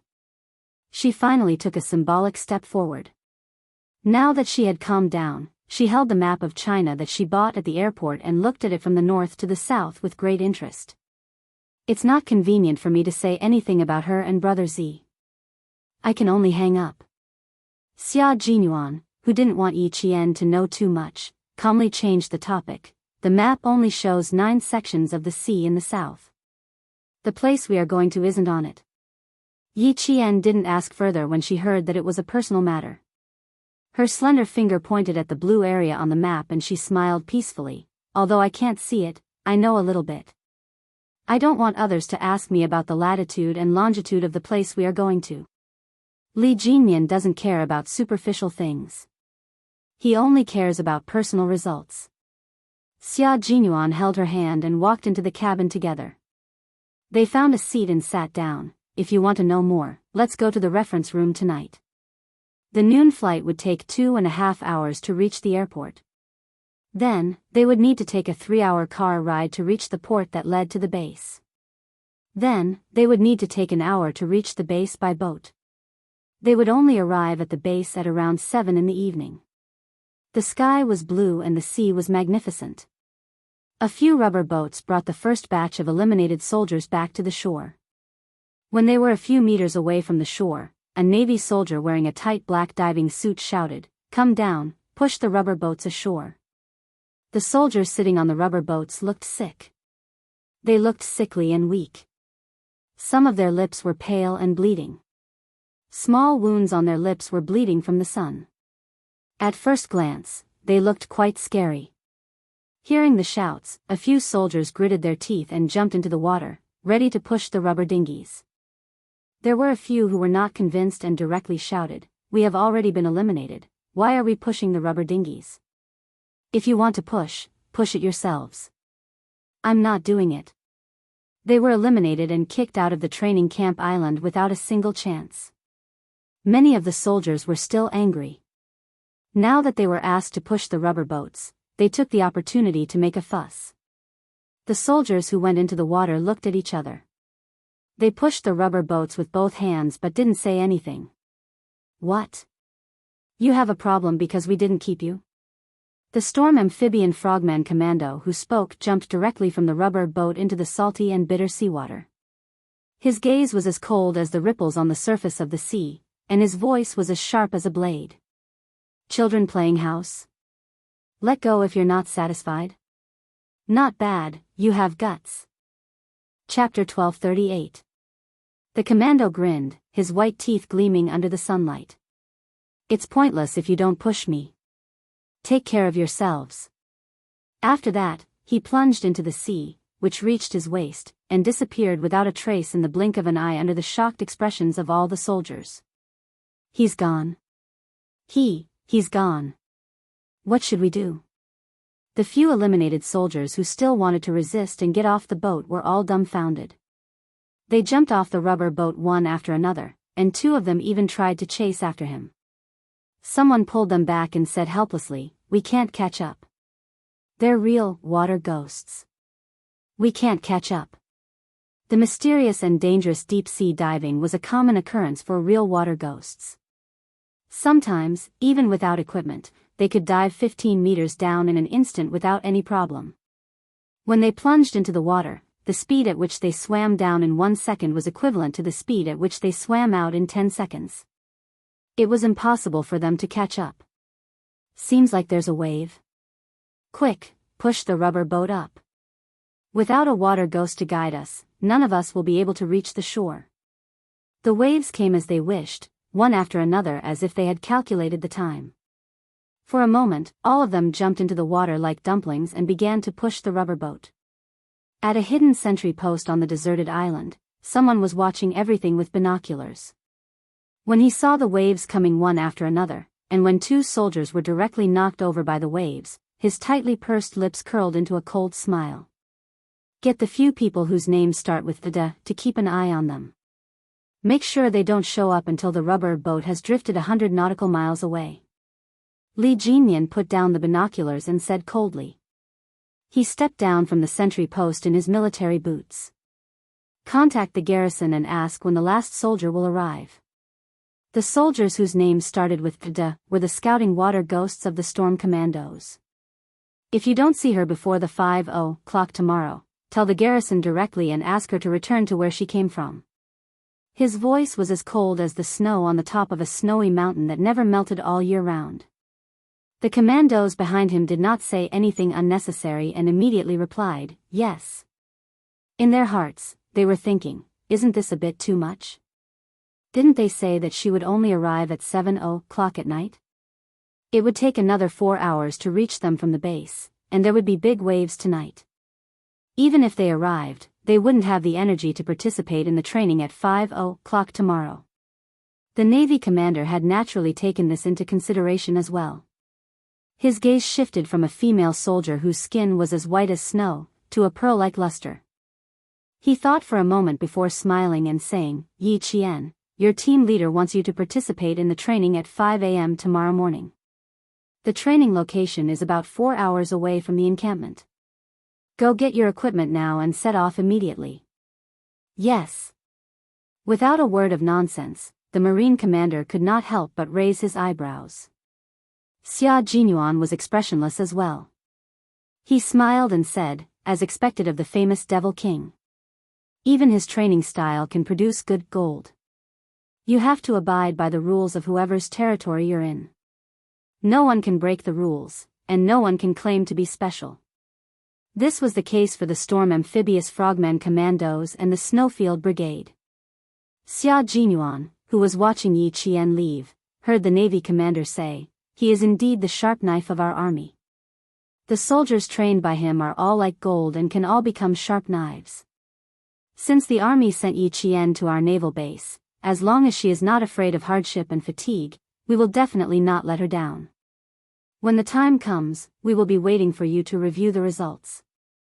The Major General believes in the Devil King's ability. Before I came, the Major General even smiled and said that if there was a chance, he would like our detachment to compete with the Devil King's commandos. How could his little fox be afraid of hardship and fatigue? Looking at her fearless back, he was already looking forward to the results review before school started. Chapter 1239. The station was close to the sea, and the sound of the waves could be heard from the windows of the Navy commander's office. The sound of the waves crashing against the sea gave off an inexplicable sense of excitement. It was 7:30 p.m., and there were still a few rays of golden sunset at the edge of the sea. The sand by the sea was dyed golden yellow, and the ground was covered with fragments of gold. Listening to the voice of his subordinate outside, the Navy commander's gaze dimmed a little. He laughed heartily and answered Xia Jinyuan, that's fine. It'll definitely be interesting if you 2 teams have a match. Thinking it was feasible, the Navy commander said with interest, when Li Jinyan's recruit training is over, I'll talk to him and see if we can have a match. Next year, there will be a match between our army and a special force of the U.S. military. If we conduct our own training in advance. The Navy commander's hearty voice gradually lowered, and he looked serious. He was obviously considering the Major General's proposal.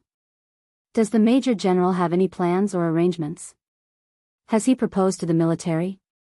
A match between 2 special forces was not a trivial matter. It required a report and an application, and then it would be approved according to the actual situation. It could only be carried out when the highest-ranking officers of the 2 armies voted and the military issued the approval. The Major General is also very interested. August to October is the best time for autumn. If you're interested, the Major General can draft a report first. Xia Jinyuan listened to the Navy commander's words with a smile on his handsome face. He said coldly, as you said, there will be a match between our army and the U.S. military next year. The U.S. military has always been strong. Since our army is going abroad to meet the enemy, we can't embarrass our country. Yi Qian had already left with the soldiers arranged by the Navy. They would leave in 10 minutes after receiving their equipment. Xia Jinyuan, who could no longer hear her voice, said calmly, "If you're interested, we can do our best to arrange a match before October." The whistle of gathering by the seaside passed into the office through the open window. After a day of training, the Navy quickly gathered and organized, standing in a horizontal and vertical line square formation at the speed of the sea rain passing through the storm. They neatly and orderly reported their numbers, startling the seabirds that landed on the reef and flapping their wings to fly to the sea. His gaze fell on the naval commander outside the window. His expression was solemn. After a while, he replied, "You're right. If you go, you can't lose face for the country. Since it's possible that you and Li Jinyan will be leading the expedition, you should cultivate a tacit understanding. The Major General has the same thoughts as you, so he wants to have a match before October and wait until the end of the year to have mutual training." Xia Jinyuan's voice also gradually lowered. He mentioned that a certain war that ended in the spring and summer of this year was directly caused by a high-tech war led by the United States at the end of the 20th century. Although the Air Force is the main force in this war, the U.S. Army has also played a critical role in this war. Although the Air Force is the main force in this war, the U.S. Army has also played a very important role. Destruction, assassination. Several ethnic leaders of the Southern Alliance were killed. At the same time, the electricity and communications of the entire Southern Alliance were cut off, and they quickly set up a communication base with the Air Force base. It's not hard to see the strength of the Americans from this. Let's go over there and learn from them. Chapter 1240. The topic of strong countries, big countries, and weak countries always seemed a little helpless, but they couldn't avoid it because of helplessness. They had to pay attention to it and solve it. The Navy commander patted the young major's shoulder gently, and there was a hint of relief in his solemn expression. "With you guys, I believe that all problems won't become a problem. By the way, have you learned about the female soldier you sent?" The topic changed very quickly, and the result was already known. They just sighed and used it as a topic to talk about. Xia Jinyuan smiled faintly. "Yes, I have. She's a very outstanding female soldier. However, now that she's training under the Devil King, he still has to judge whether she's outstanding or not. I can only say that Yi Qian is a very outstanding female soldier in our team." The Navy commander's smile deepened when he didn't immediately confirm and only expressed his opinion. "Don't look at how polite you are. In fact, you're the same as the Devil King. You definitely won't easily say that a soldier is outstanding because your definition of outstanding is quite high. Soldiers with good qualifications are only above, not bad, and are still a distance away from outstanding. I'm sorry for making a fool of myself." Xia Jinyuan didn't deny or confirm. He maintained a smile and walked out of the office with the Navy commander. Night fell, and the waves reached the sky. Several patrol ships docked at the port of the station shook slightly with the waves. A few Navy sentries stood like white poplars with steel guns in their hands, guarding the borders of the motherland with cold eyes. Xia Jinyuan, who was looking at the sea, heard the sound of the waves. His dark eyes couldn't help but narrow slightly. What kind of ship would send her across such big waves? Just as he was thinking, a Navy lieutenant colonel walked over and saluted the Navy commander. He handed over a folder in his hand. "The Ocean Europe has docked at the port and is awaiting orders to depart." "Good." The Navy commander took the folder and signed his name on a document for the departure of the special battleship. He said, "The new recruit is an army soldier. Let the soldiers on the ship take care of her. The waves are a little big, so she might get seasick. Prepare some seasick pills for her first." Xia Jinyuan stood 3 steps away and looked away. He did not look at the document signed by the Navy commander. As the lieutenant colonel left, the commander smiled and said, "Yi Qian will depart in a light combat boat in 5 minutes. Li Jinyan will report his safety when he arrives." The light special warship was an indispensable warship in the Navy. It could cooperate with the coastal patrol boats and rigid inflatable boats. Once the Navy found something abnormal on the sea, it could set off from the forward base and carry out a surgical strike on the target. Yi Qian set off in a light battleship. With the draft of the battleship, he could completely ignore the waves. The light battleships could ignore the waves, but the inflatable dinghies couldn't. The soldiers sitting on the dinghies looked at the vast sea and panicked. Rest first and save up your energy. We'll rotate shifts every 3 hours. Check the ropes. Don't let the waves separate our 3 rubber boats. You guys in front, check the ropes. Arrange for the personnel to rotate shifts every 3 hours. It's only 8:00 at night. Don't be in a hurry to go to bed. Bring a diving light and see if you can find something to eat. Otherwise, everyone will go to bed hungry tonight. They had fished in the sea empty-handed during the day and had no harvest. They could only go to the sea at night to take a look. Chapter 1241. He watched as a few soldiers put on diving suits and jumped off the rubber boat. Less than 2 nautical miles away from them, 3 water ghosts quietly emerged from the sea and recorded the names of the first few soldiers. The first batch of elimination did not mean that they had to pack up and return to their original units. The selection of the Demon King never followed the normal process. It had always been the Demon King's style to find potential soldiers from the eliminated soldiers. The soldiers selected from various units had been screened in their original units. Their individual comprehensive ability was not bad, but the first batch was eliminated. It was very likely that they did not adapt to the training method, which was why they were a hindrance. Only by carefully observing their coping ability, survival ability, and reaction speed could the final judgment be made.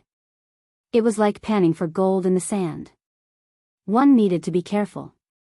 The waves on the sea rose and fell, and the rubber boat went up and down. The soldiers who took turns to stand guard had starlight above their heads. Their eyes were fixed on the boat without blinking. Once they noticed something, they could immediately inform all their comrades. The light special battleship was slightly less bumpy due to the water. Yi Qian, who had changed into a Navy training suit, ate a simple canned meal with the soldiers on the boat and wobbled all the way to the reef island. Yi Qian did not get seasick. She was able to catch up on sleep during the bumpy ride.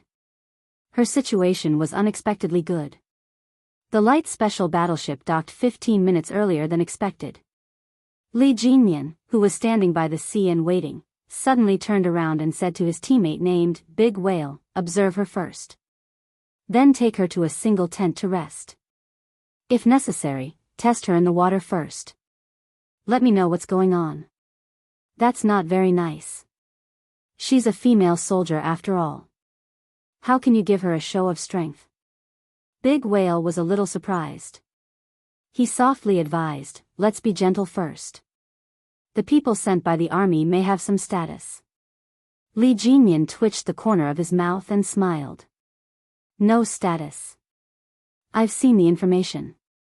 Her mother was a martyr." He decided that he would not change his mind. Looking at the light special battleship that had stopped, Li Jinyan patted Big Whale's shoulder and left with a cold expression. Even Xia Jinyuan thought that the female soldier was not bad. She should not be too bad. It was better to let Big Whale test the water first and see if it was fake. The daughter of a martyr. How do you want me to test her? There aren't many good swimmers in the army, right? The light battleship will stop about 30 meters away from us. Can she swim 30 meters with a backpack? If I go over and scare her into choking on water? Demon King, be careful that the commander will punish you. Big Whale was a little worried. He was not familiar with the new female soldier and did not know how good she was in the water. If he accidentally injured her or let her be swept away by the sea, that would be no laughing matter. Li Jinyan could tell that his team member was treating the new female soldier as an elite soldier. He reminded him calmly, "She's a reserve special forces soldier." It meant, don't look down on others. The whale's expression suddenly turned serious as he nodded. He has some background, but I'm afraid that something might happen. We'll play it by ear. I'll leave it to you. Li Jinyan didn't stay any longer and walked towards the camp for the night. Under the water or on the water? The whale's excited voice came from behind him. Li Jinyan knew that he was still willing to test the waters.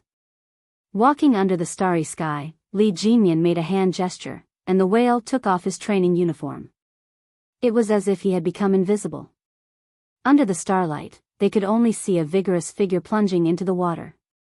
Let's give it a try underwater. I haven't fought with a female Special Forces soldier before. This is interesting. Chapter 1242. Yi Jian, who was about to get off the ship, said thank you to the Navy Lieutenant Colonel who was sending her off. Then, she grabbed the waterproof backpack that was issued by the Navy Equipment Department and went into the water directly from the aft deck of the light battleship. Do you see the flashing red laser on the reef? Someone is already there to pick you up. Just swim over. The Navy Lieutenant Colonel who connected to the reef island squatted down and smiled at the female soldier whose face was only the size of a palm and whose eyes were brighter than the stars. It's less than 30 meters away. Just swim over. The light special battleship was different from the air-cushioned landing craft. It couldn't dock on a reef island without a port. It could only dock on the surface of the sea. When Yi Jian came down, she was hit by a wave and fell forward. With her backpack on her back, she could only wave and dive into the sea without saying goodbye. She swam towards the reef island that was faintly visible in the distance. Compared to the nimbleness of the water ghost, Yi Jian's swimming speed was neither fast nor slow. After all, she had also trained by the sea for a month. It was just that her training wasn't as systematic as water ghosts. The land tigers were the Snowfield Brigade, and the sea dragons were the Storm Amphibious Frogman Assault Team. As a reserve member of the Snowfield Brigade, Yi Qian entered the range of the sea dragons. She was warned by Xia Jinyuan to stay alert as soon as she entered the water, in case there was a special welcome ceremony. When a whale entered the sea, it was like a dragon returning to the sea. Every day, he would have sandbags tied to his feet for 5 kilometers of cross-country training. Twice a week, he would swim for 5 kilometers. His feet were very strong in breaking water. With just a few swings of his tail, he could swim 200 meters at a speed that was beyond imagination. When Yi Qian surfaced from the water, the light special battleship had already left. Their destination wasn't the reef island, but the reef island that they needed to pass by Li Jinyan's training ground. As the light special battleship left, Yi Qian, who was completely wet, swam towards the shore with her backpack. For years of training had allowed Yi Qian to remain calm even when facing the unpredictable sea alone. Listening to the sound of the waves, she paddled with both hands and maintained a moderate speed. Using the momentum of the waves, she relaxed her body and swam over. After swimming for about 5 meters, Yi Qian's calm gaze suddenly sharpened. He swept his gaze across the surface of the sea about 3 meters to his left. He had been targeted by a water ghost. Fighting in the water was her weakness, and it would be troublesome if she was targeted. However, as Captain Xia said, it suited Li Jinyan's style very well. Yi Qian's gaze landed on the big whale as soon as he popped his head out of the water. He was a little surprised. With his diving goggles on, he narrowed his eyes and revealed a deep smile. She was so sharp. He had only just emerged from the water to observe her, but she had already discovered him. He really wanted to applaud her for being so sharp. However, just being sharp wasn't enough. It depended on her underwater reflexes. Compared to on land, the requirements for underwater reflexes were several times higher. The ancient Roman statesman Cicero said, "Whoever controls the sea can control the world." From this sentence, one could see the importance of a country's control over the sea. From this, one could understand how strict the physical fitness of the members of the Frogman Commando team was. The big whale was a qualified water ghost who had undergone strict and systematic training. Yi Qian, as an all-round Special Forces soldier in the army, had already lost the upper hand in terms of geographical advantage against the big whale in the water. However, this wasn't a reason for Yi Qian to back down. She opened her inflatable backpack as fast as she could, pulled out her combat dagger, and faced the water ghost, who had grabbed her ankle head-on. Chapter 1243. Water and earth were completely different existences. Although the former could be felt right beside you, it would never give you the sense of security that earth gave you. Once water surrounded you from all directions, a fatal suffocation would follow. Humanity's deepest fear of nature would also follow. Yi Qian, who was holding an underwater combat dagger, twisted his body. The first thing he did was to surface and take a deep breath. Then, he attacked the water demon, who was trying to lock his legs again. With the help of the buoyancy of the water, Yi Jian twisted her legs and spun 3 times like a spinning top. She used too much force and a small whirlpool was formed in the sea water because of her body. Even when his lower limbs were locked, he could still use the strength of his lower limbs to rotate his entire body. This move surprised the whale. Didn't they say that female soldiers were from the army? How did she know the essentials of underwater combat? Fortunately, underwater communication relied on sign language. Otherwise, the whale might have directly asked Yi Qian if he had transferred from the navy to the army. Yi Qian did not give the whale much time to think. When his right leg was free, he raised his leg and kicked his opponent's shoulder with the ferocity of a special forces soldier. The results of his endurance running and weight-bearing training showed. Although the water was buoyant, Yi Qian's legs were full of strength. His kick landed on the whale's shoulder bone, causing the whale to lean back 2 steps. Using brute force in underwater combat would only increase the speed of exhaustion. The whale was shocked. Yi Qian, who had broken free, knew that fighting on land was not going to work. Although he had kicked the water demon in the shoulder, he had also used up a lot of energy. The change in the body's stress points was the biggest obstacle in underwater combat. Without a support point, the water would not only create buoyancy and pressure on the human body, but it would also affect the force exerted by each movement. The lethality of the movements would drop to a frightening level. Just like just now, if they were fighting on land, her kick would definitely have sent the water demon flying. It would not have only made him lean back 2 steps. He had to think of a way. Yi Qian, who had broken free twice in a row, decided not to continue fighting. His face was tense as he quickly swam towards the shore. The whale saw this and laughed in its heart. The female soldier was fast, but she was still far behind them. In the water, it was the water demon's world. In the army, it was always slightly inferior. Behind him, Yi Qian, who was swimming as fast as he could, swam forward less than 2 meters before he realized that he had made a serious and low-level mistake. Wasn't she trying to compete with the water demon in terms of swimming speed? Yi Jian, who had always been rational, realized that she had made a mistake.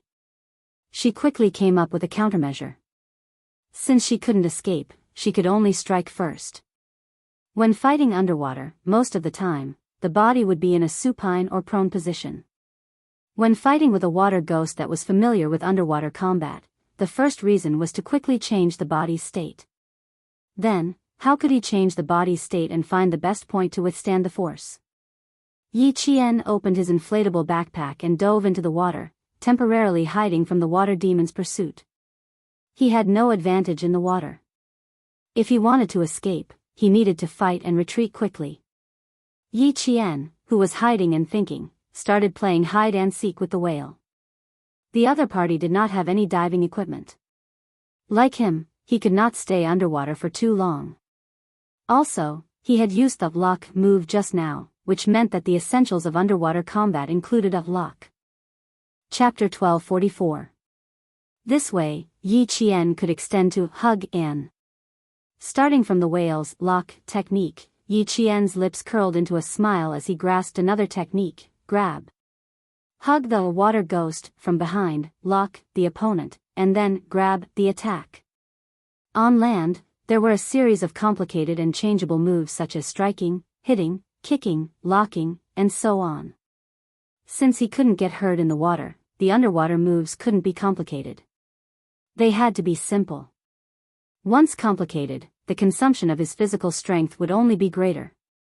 Fast, accurate, and ruthless reaction, coupled with the technical moves of grabbing, hugging, stabbing, slashing, hacking, and locking. Yi Qian narrowed his eyes and revealed a faint, bloodthirsty smile in the darkness. Since Demon King Li's way of welcoming her was so unique, she would give it a try. In a fight like this, even if she lost, she would lose fair and square. On the other side, the whale was a little panicked at first. The female soldier had suddenly disappeared from the surface of the sea, and he was only wearing a diving suit without any other equipment.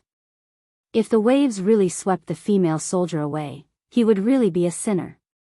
After searching for about 4 minutes, the whale, who had emerged from the water, suddenly saw a human head about 3 meters away from him. Grabbing Yi Qian's unbuttoned backpack, he raised his eyebrows. "Oh, she's swimming towards me. Don't tell me she's afraid." That's why there was one bad thing about female soldiers. Sometimes, they were afraid of water and the dark. He had tried it just now, thinking that she would be interesting, but in the end, she was still as boring as before. In an instant, the whale's interest was greatly reduced. Since she was in the army, she should just stay in the army. Carry your backpack properly. Don't send a wave a few hundred meters away. We'll have to send more people. Before he could say the words, "save you," he saw only the undulating waves on the surface of the sea, and no one was there anymore. Oh no.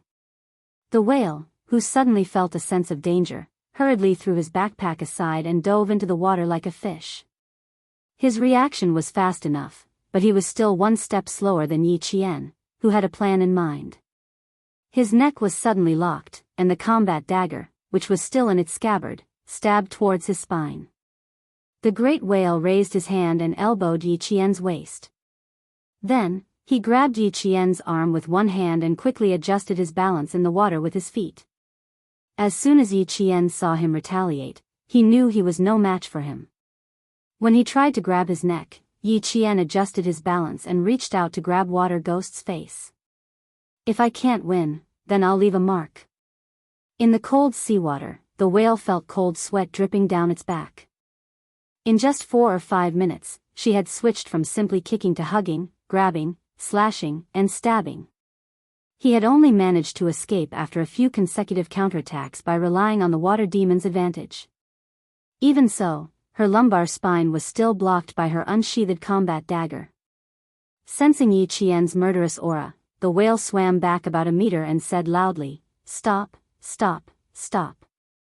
We can go ashore now. Does that mean we don't have to fight anymore?" Yi Qian hugged her backpack tightly.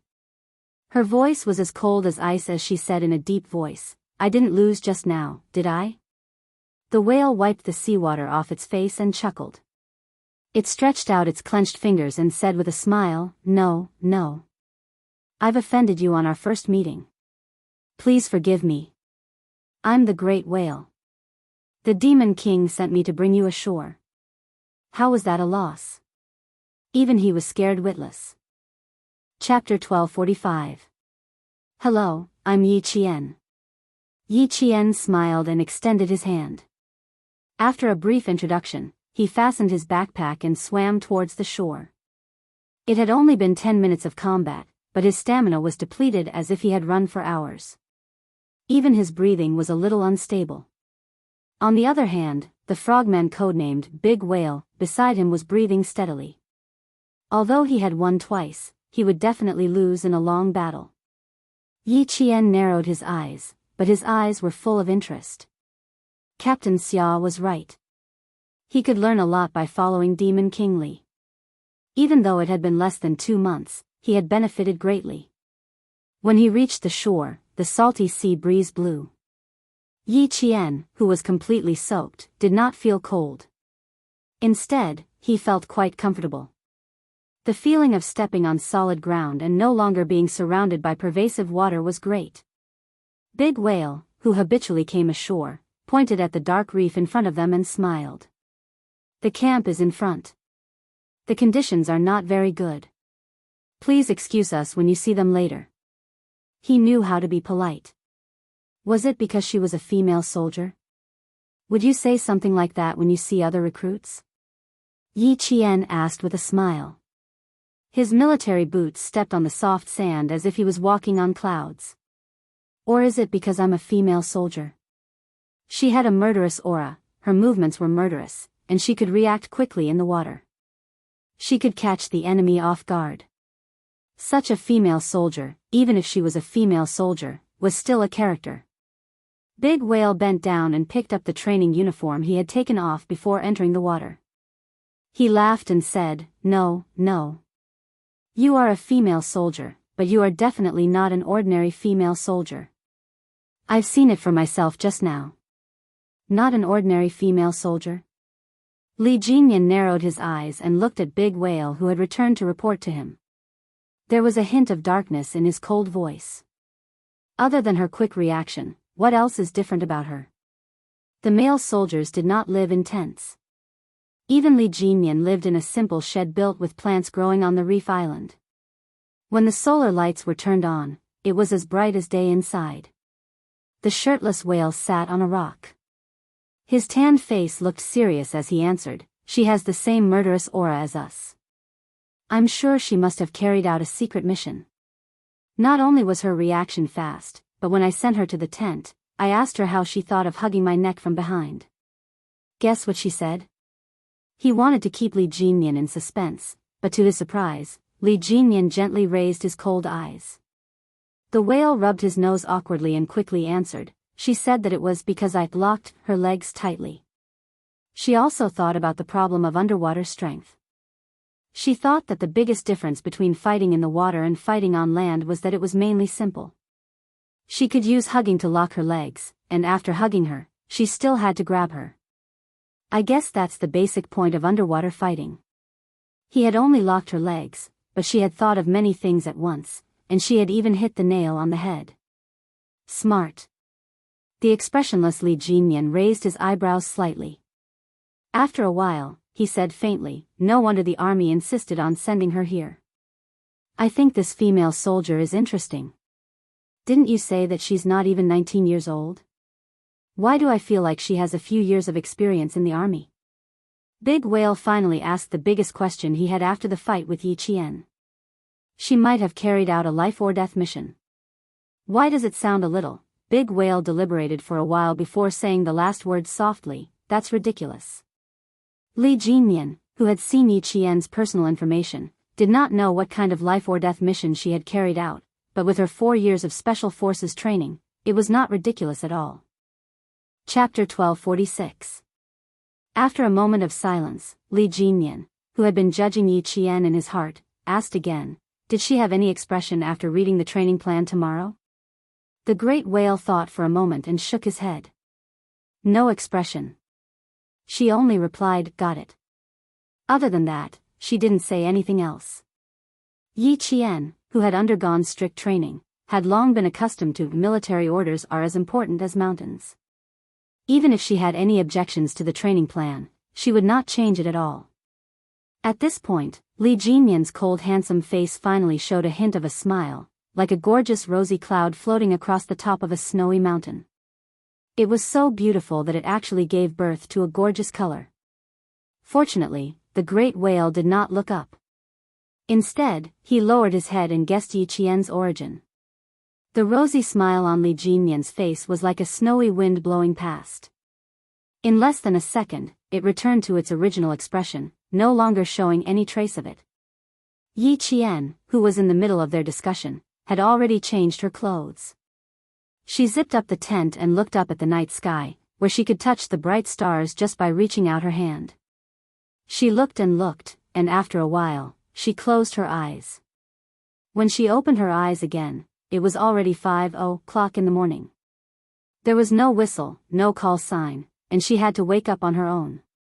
Yi Qian, who had arrived 10 minutes earlier, did not appear immediately.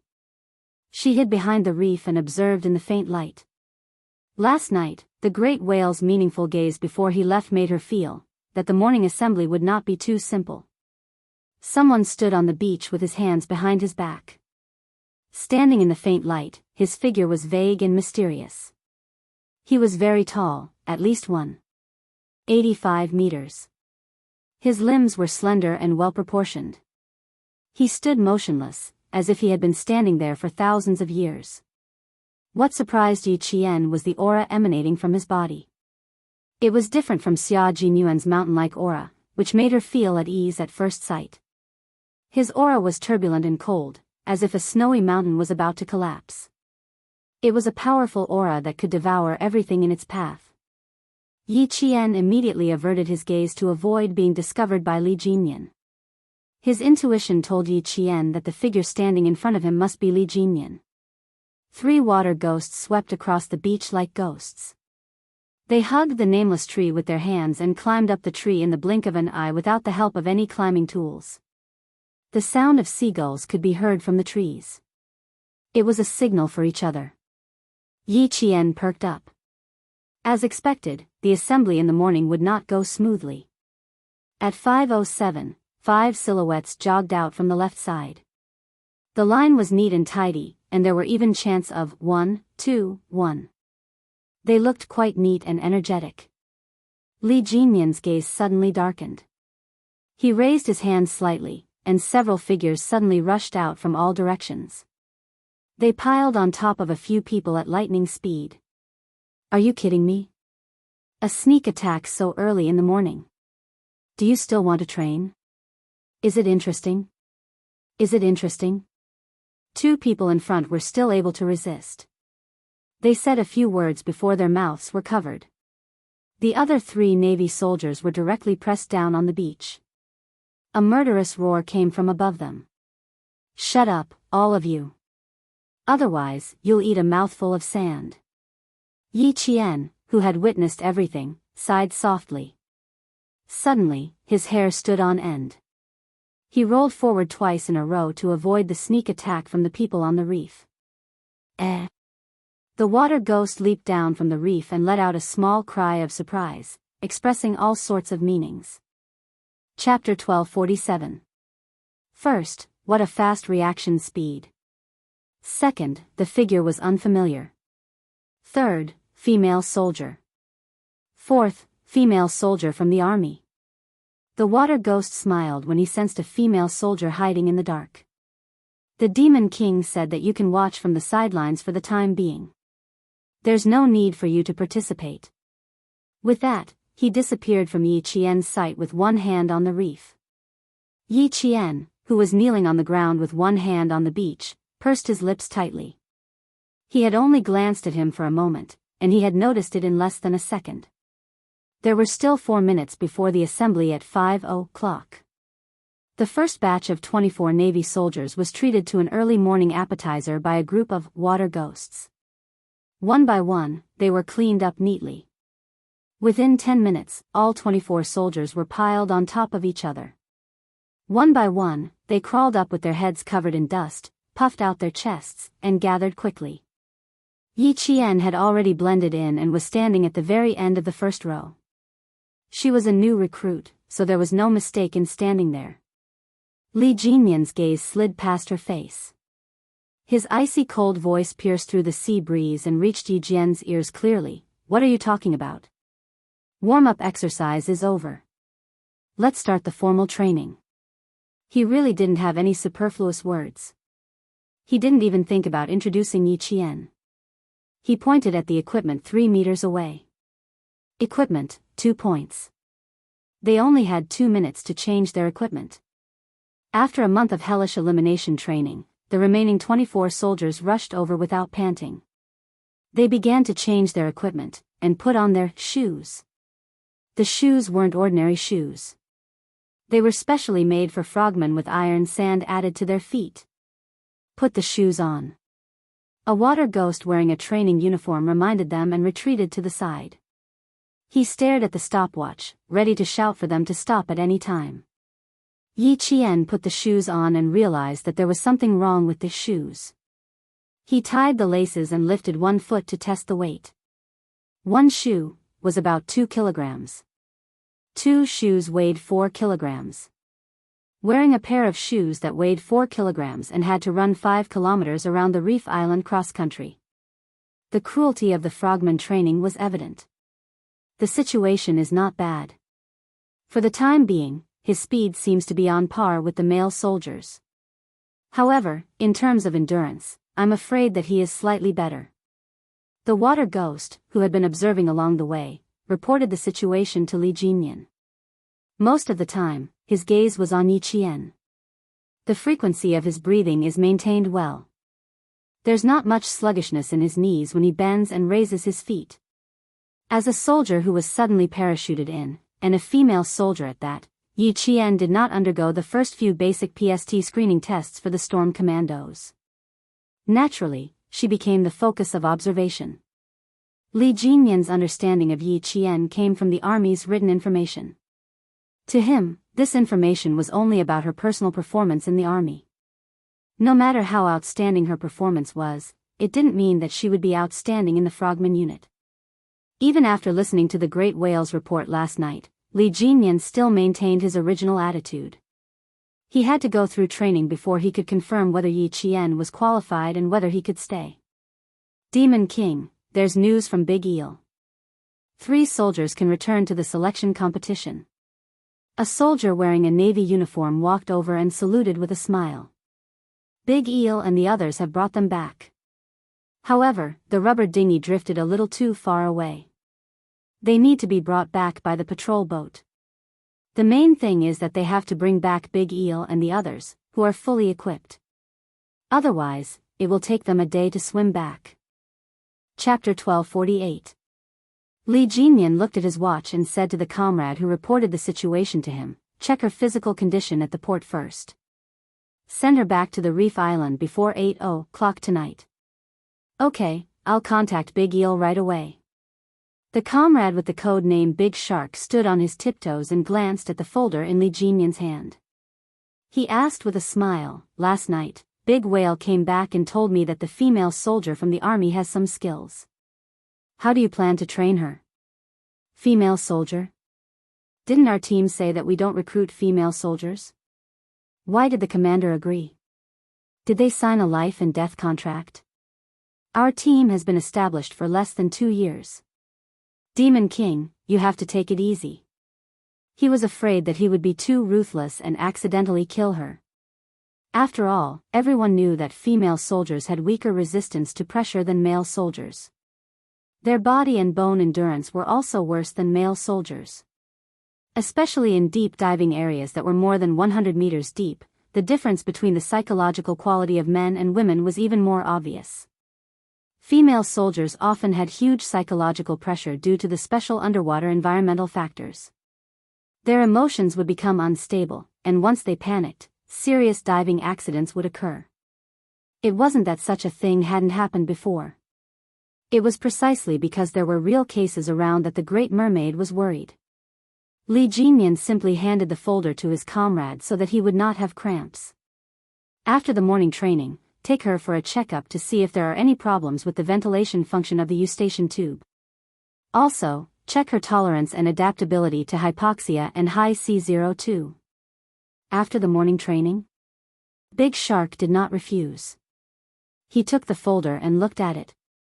As he spoke, he lowered his head and opened the folder. His face immediately showed surprise.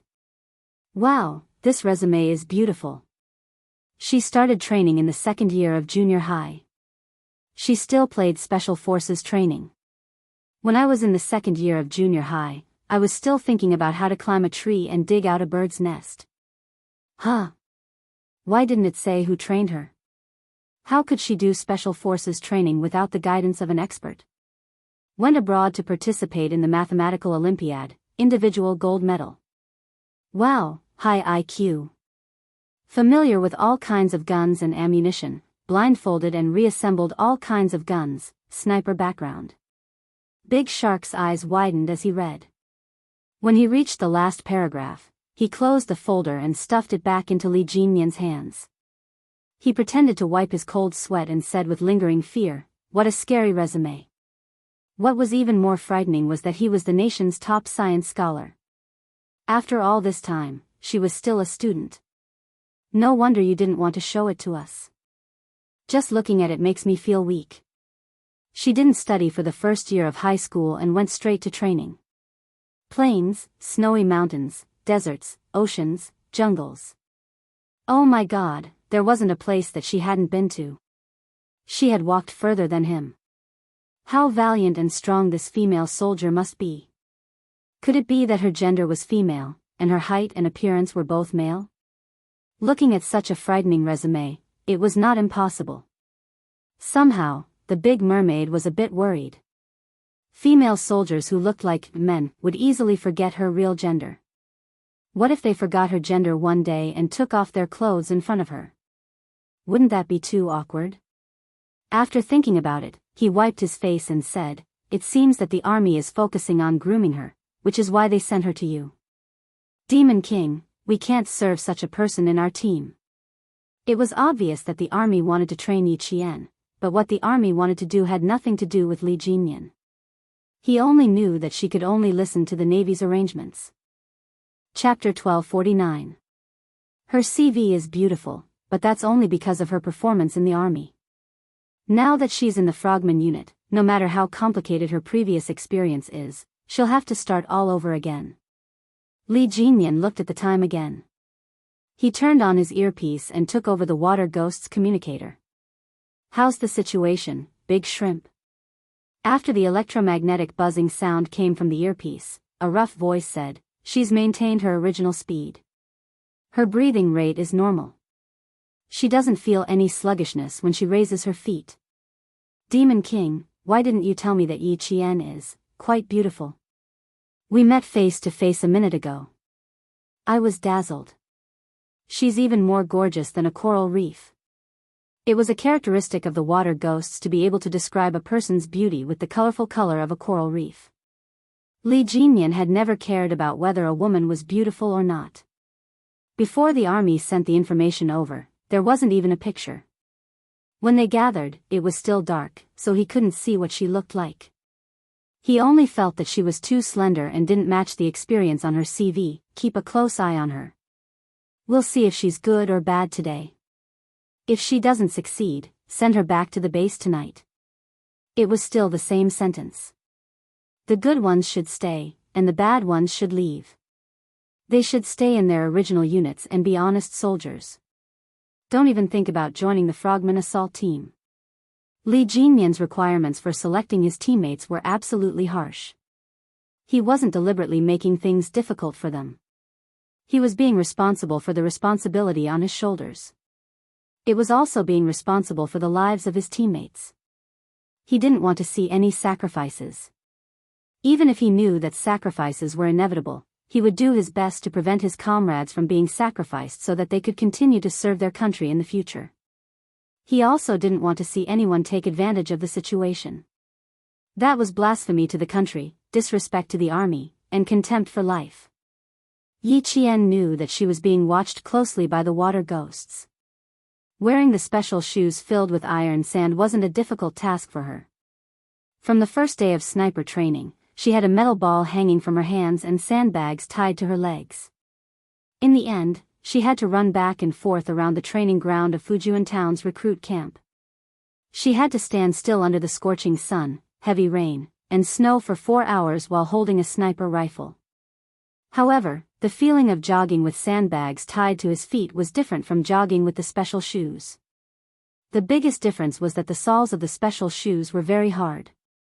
Running around the reef was either sand or stone. When lifting one's feet, one had to exert a lot of strength, and it consumed a lot of energy. After running for about 40 minutes or so, the distance between the soldiers and the distance between them. The distance between them and the last soldier. Daxia, who was in charge of keeping a close watch, touched his chin thoughtfully. He contacted Li Jinyan, who had never been interrupted. "Demon King, is that female soldier hiding her true strength?" 40 minutes later, she still maintained the same distance between them. Now, other than her breathing becoming rapid, nothing else has changed. 5 years of training can't be fake. She has the ability that you can see. Li Jinyan and a few other platoons were preparing a meal.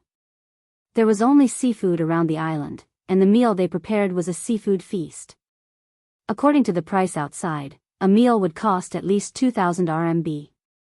He used a combat dagger to slice a fatty fish into thin slices and place them on top of a large shell. The raw snail meat was placed on top of the shell. When the 24 Navy soldiers and Yi Qian returned, they would be able to serve the seafood feast. In order to train their will to survive and adapt to the pace of the frogmen's training and life, there was no cooked food on the island other than drinking water. There wasn't even a biscuit. They had to rely on themselves. As for starting a fire, that was even more impossible. Chapter 1250. The training of the Storm Commandos was the same as the training of the Snowfield Brigade.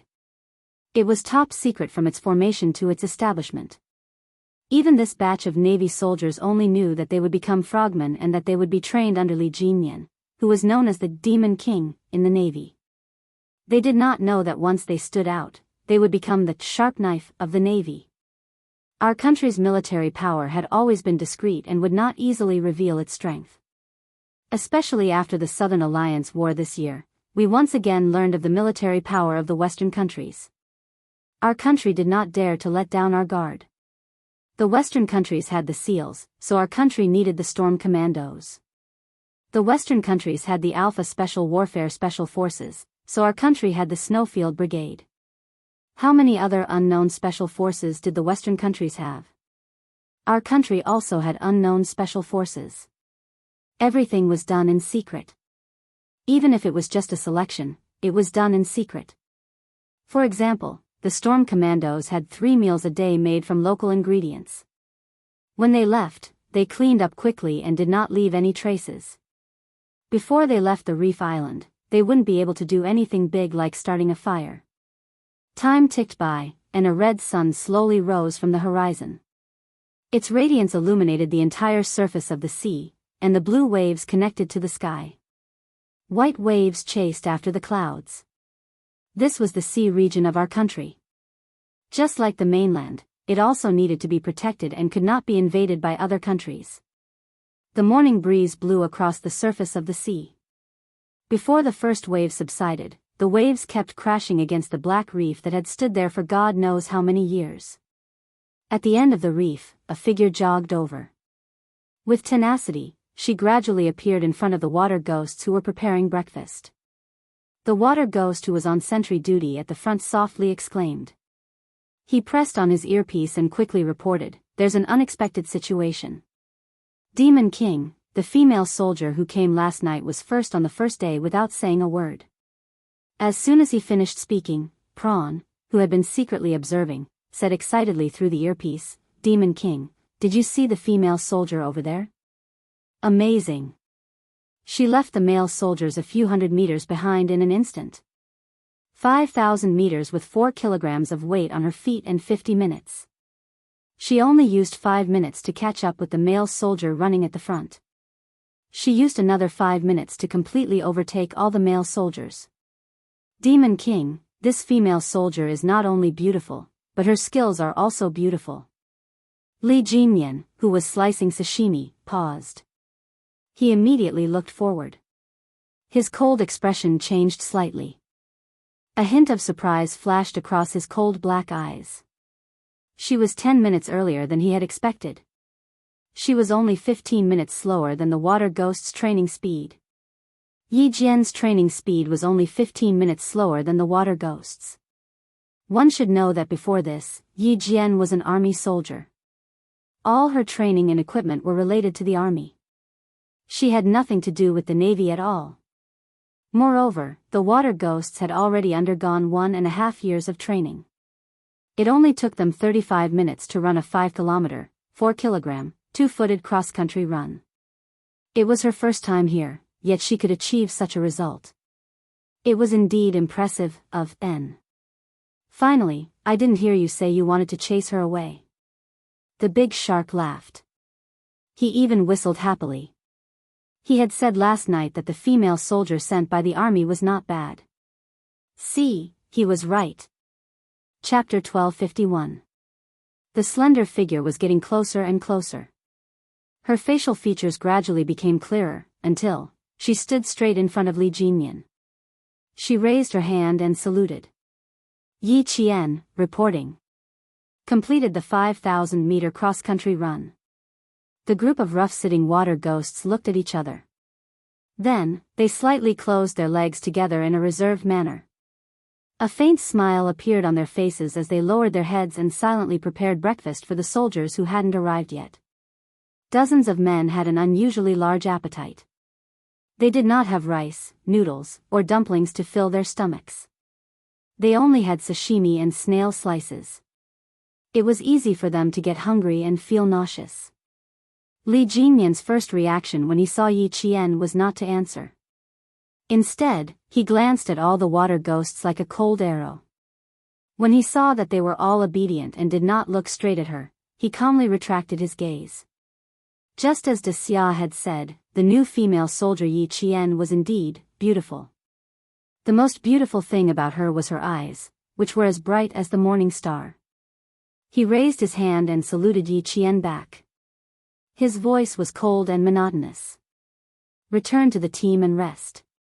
"Yes, sir."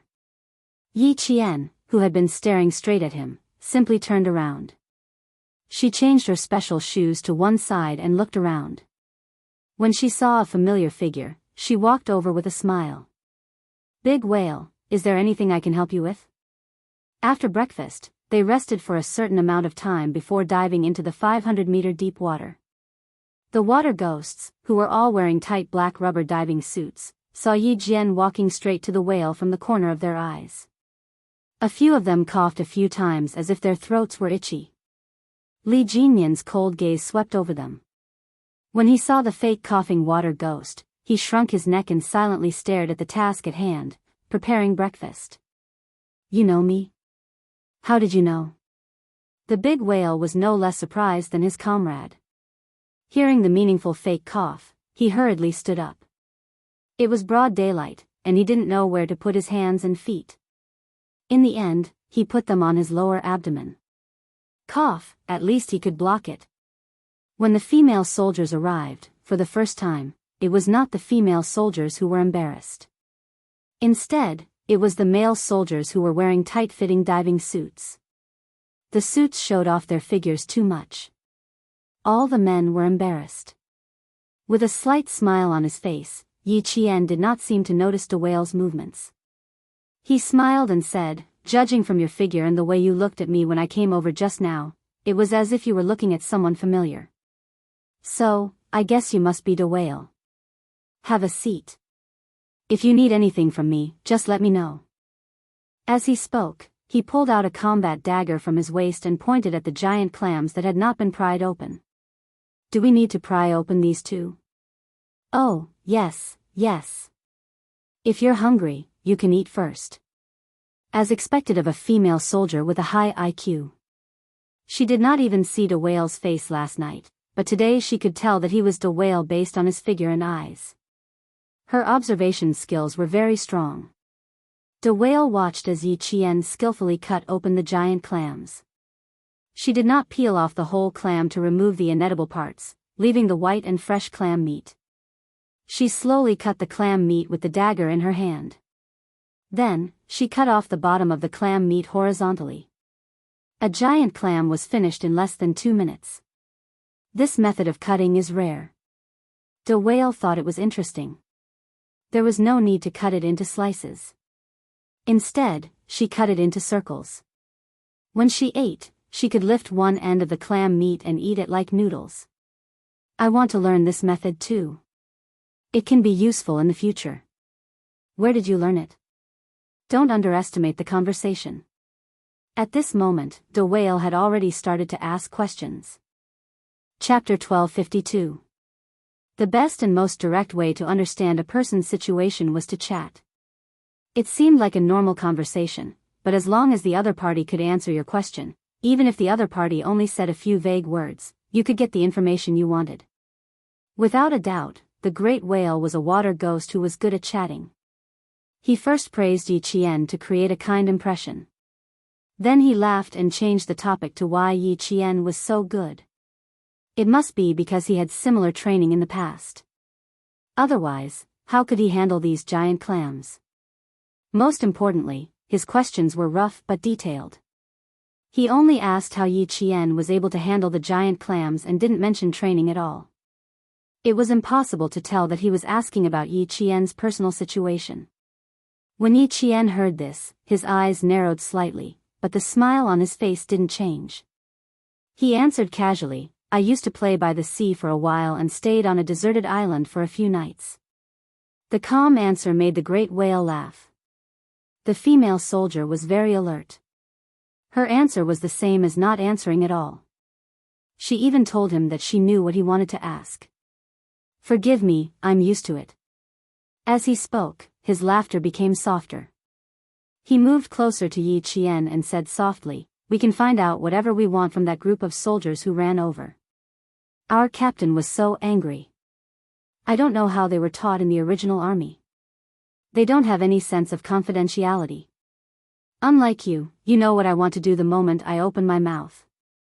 The great whale was a native of the sea. His skin was tanned and had a metallic luster in the faint morning sun. When he laughed, his white teeth flashed, making Yi Qian think of the great white shark of the deep sea. If he was careless, he would be bitten and unable to escape. When you open your mouth, I feel like there are traps everywhere.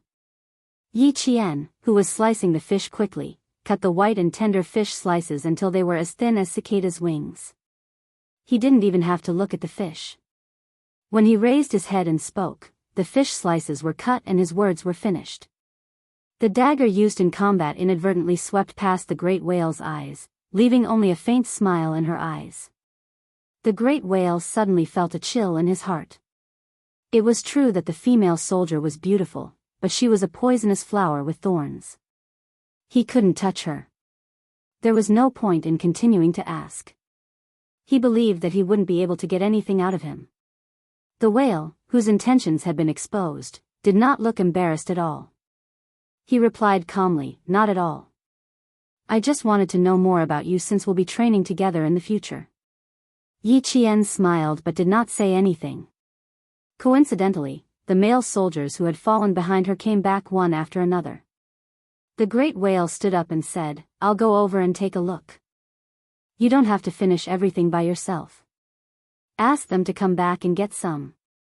You can't let the male soldiers do whatever they want. They'll just take advantage of the situation. The rest of the frogmen looked at each other and had a new understanding of the new female soldier. Big Whale was the team's informant. There was nothing he couldn't find out, but he had never left empty-handed like this. The female soldiers sent by the army for training could not be underestimated. Yi Qian didn't care what kind of impression her arrival would leave on the water ghosts. She only knew that she didn't like being questioned at all. Once there were signs, they had to be strangled to death from the start. Demon King, things aren't settled yet. The great whale, who had found an excuse to leave, came to Li Jinyan, who was sitting on a reef and looking out at the sea. With a serious expression, he said, she also warned me. She used the combat dagger in her hand to tell me that she doesn't like me asking around. Chapter 1253. The sun had completely risen above the surface of the sea, and the waves were sparkling under its light. It was as if there were boats passing by on the coastline, and they could faintly hear the sound of sirens from the reef island. Li Jinyan looked indifferent for a long time before he opened his mouth and said, she was sent here by Xia Jinyuan himself. If you can get information out of her so easily, he won't think highly of her. His words shocked Whale so much that he almost fell off the reef. Xia Jinyuan personally sent her here? Devil King, are you kidding me? Whale's serious expression instantly changed to one of shock, and he said in a wrong tone, you and he fought to the death in the past, and we were neck and neck. You knew that she was brought here by him, so how could you bear to let me ask for a rebuff? He wanted to cry. Even if you want to trick your comrades, you shouldn't do it like this. Who was Xia Jinyuan? He was the only person who the Devil King had acknowledged as a strong opponent. The only person who had publicly said that he had no confidence in winning against him. As for himself, sigh, it was better not to mention him. He was defeated by Xia Jinyuan. Although he was no longer in the water ghoul team, there were always traces of his existence. The great whale heaved a long sigh and rubbed his chest. His voice sounded a lot older than before. My chest is stuffy. I'm so embarrassed.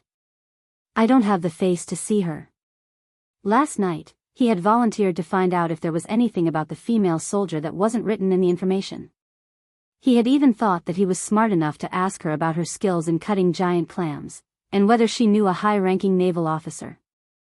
After being seen through, he still didn't give up and asked if she had such a strong sense of confidentiality. Had she read their information in advance? The topic continued to circle back to the previous inquiry.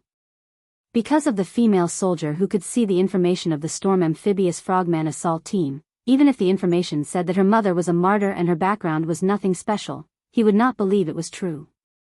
She knew everything about the two tests, and to be honest, he was a little embarrassed at that time. At the same time, he felt embarrassed that he had displayed his slight skill in front of an expert. When the last two soldiers returned, Li Jinyan, who had jumped down from the reef, replied calmly, "You were so enthusiastic last night that I didn't have the heart to discourage you. It just so happens that I also want to see how powerful the female soldier sent by Xia Jinyuan is. Since you volunteered, it saves me the trouble of finding someone else." He almost vomited blood. The whale felt its chest tighten even more. Li Jinyan's eyes darkened. He needed to reassess Yi Qian's position. It could be seen that her physical fitness had already surpassed the 24 soldiers who had entered the second batch of eliminations. It just so happened that physical fitness was the most important stage for the frogmen and played a very important role in their training. Through the analysis of the soldiers' physical fitness, they could make a preliminary judgment on whether the soldiers were suitable to stay and continue training, and whether they could continue fighting fatigue. This was the most basic entry. Today, it could be seen that Yi Qian's physical fitness was on the high side and met his basic requirements. However, he couldn't be completely sure whether she met the requirements.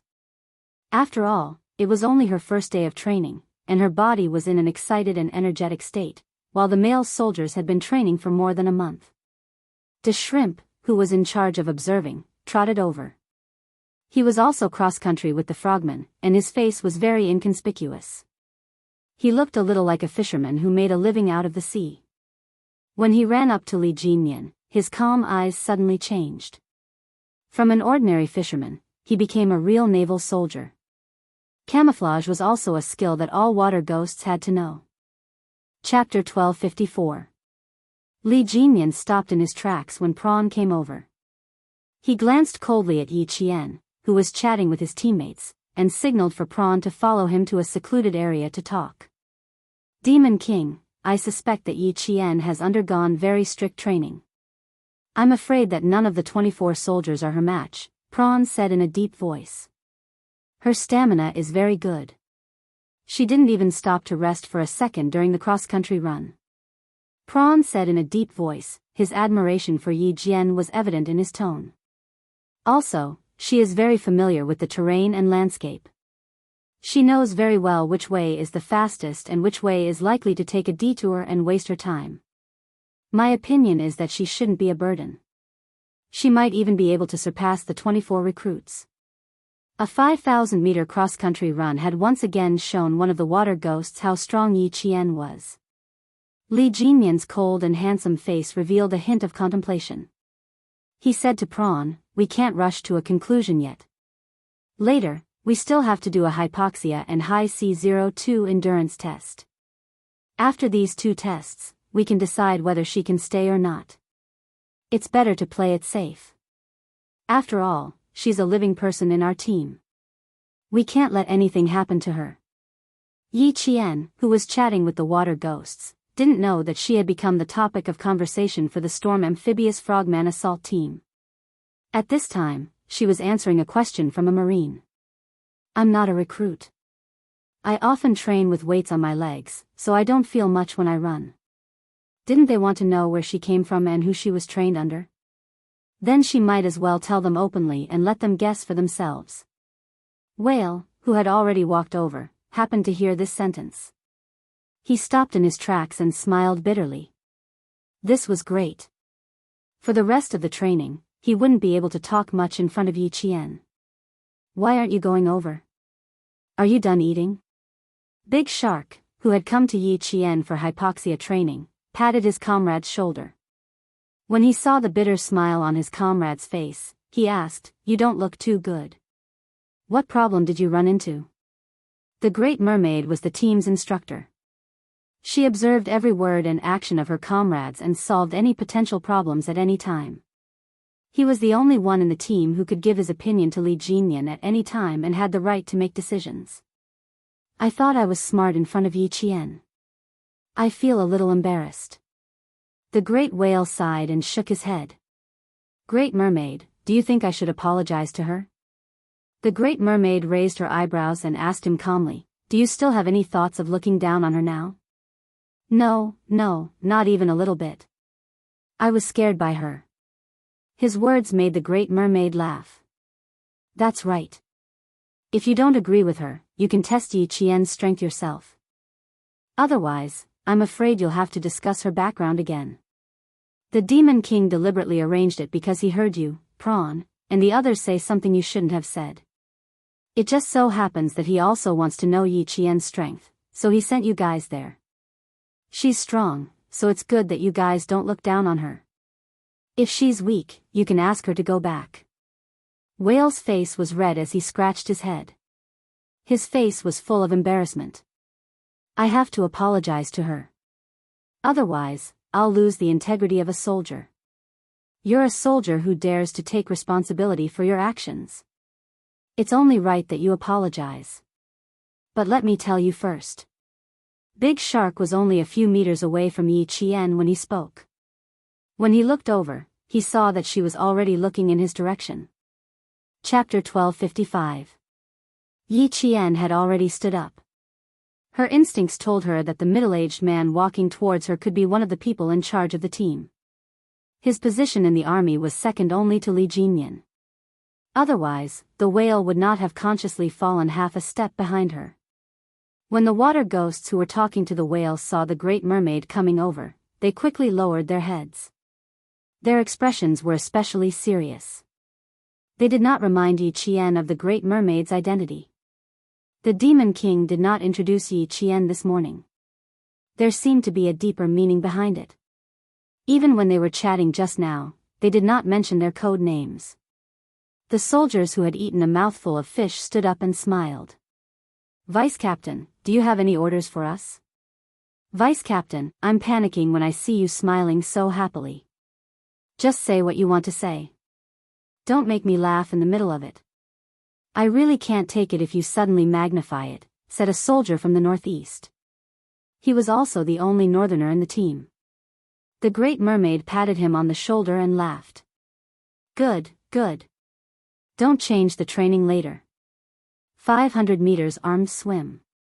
Eat more, or you won't have the strength to swim. Then I'm relieved, hee. The northeast soldier was finally relieved. Ever since he came here for the frogman selection, he had been living in fear every day. He was afraid that something would happen. His heart could not take it. He was not the only one who heard it. The other 23 soldiers all heard it. They all breathed a sigh of relief in unison. It was the vice captain of the Storm Brigade. Yi Qian, who had a slight smile on his face, looked at the middle-aged man who was chatting with the soldiers and walked up to him. Vice Captain, hello. Little Yi, you did well this morning.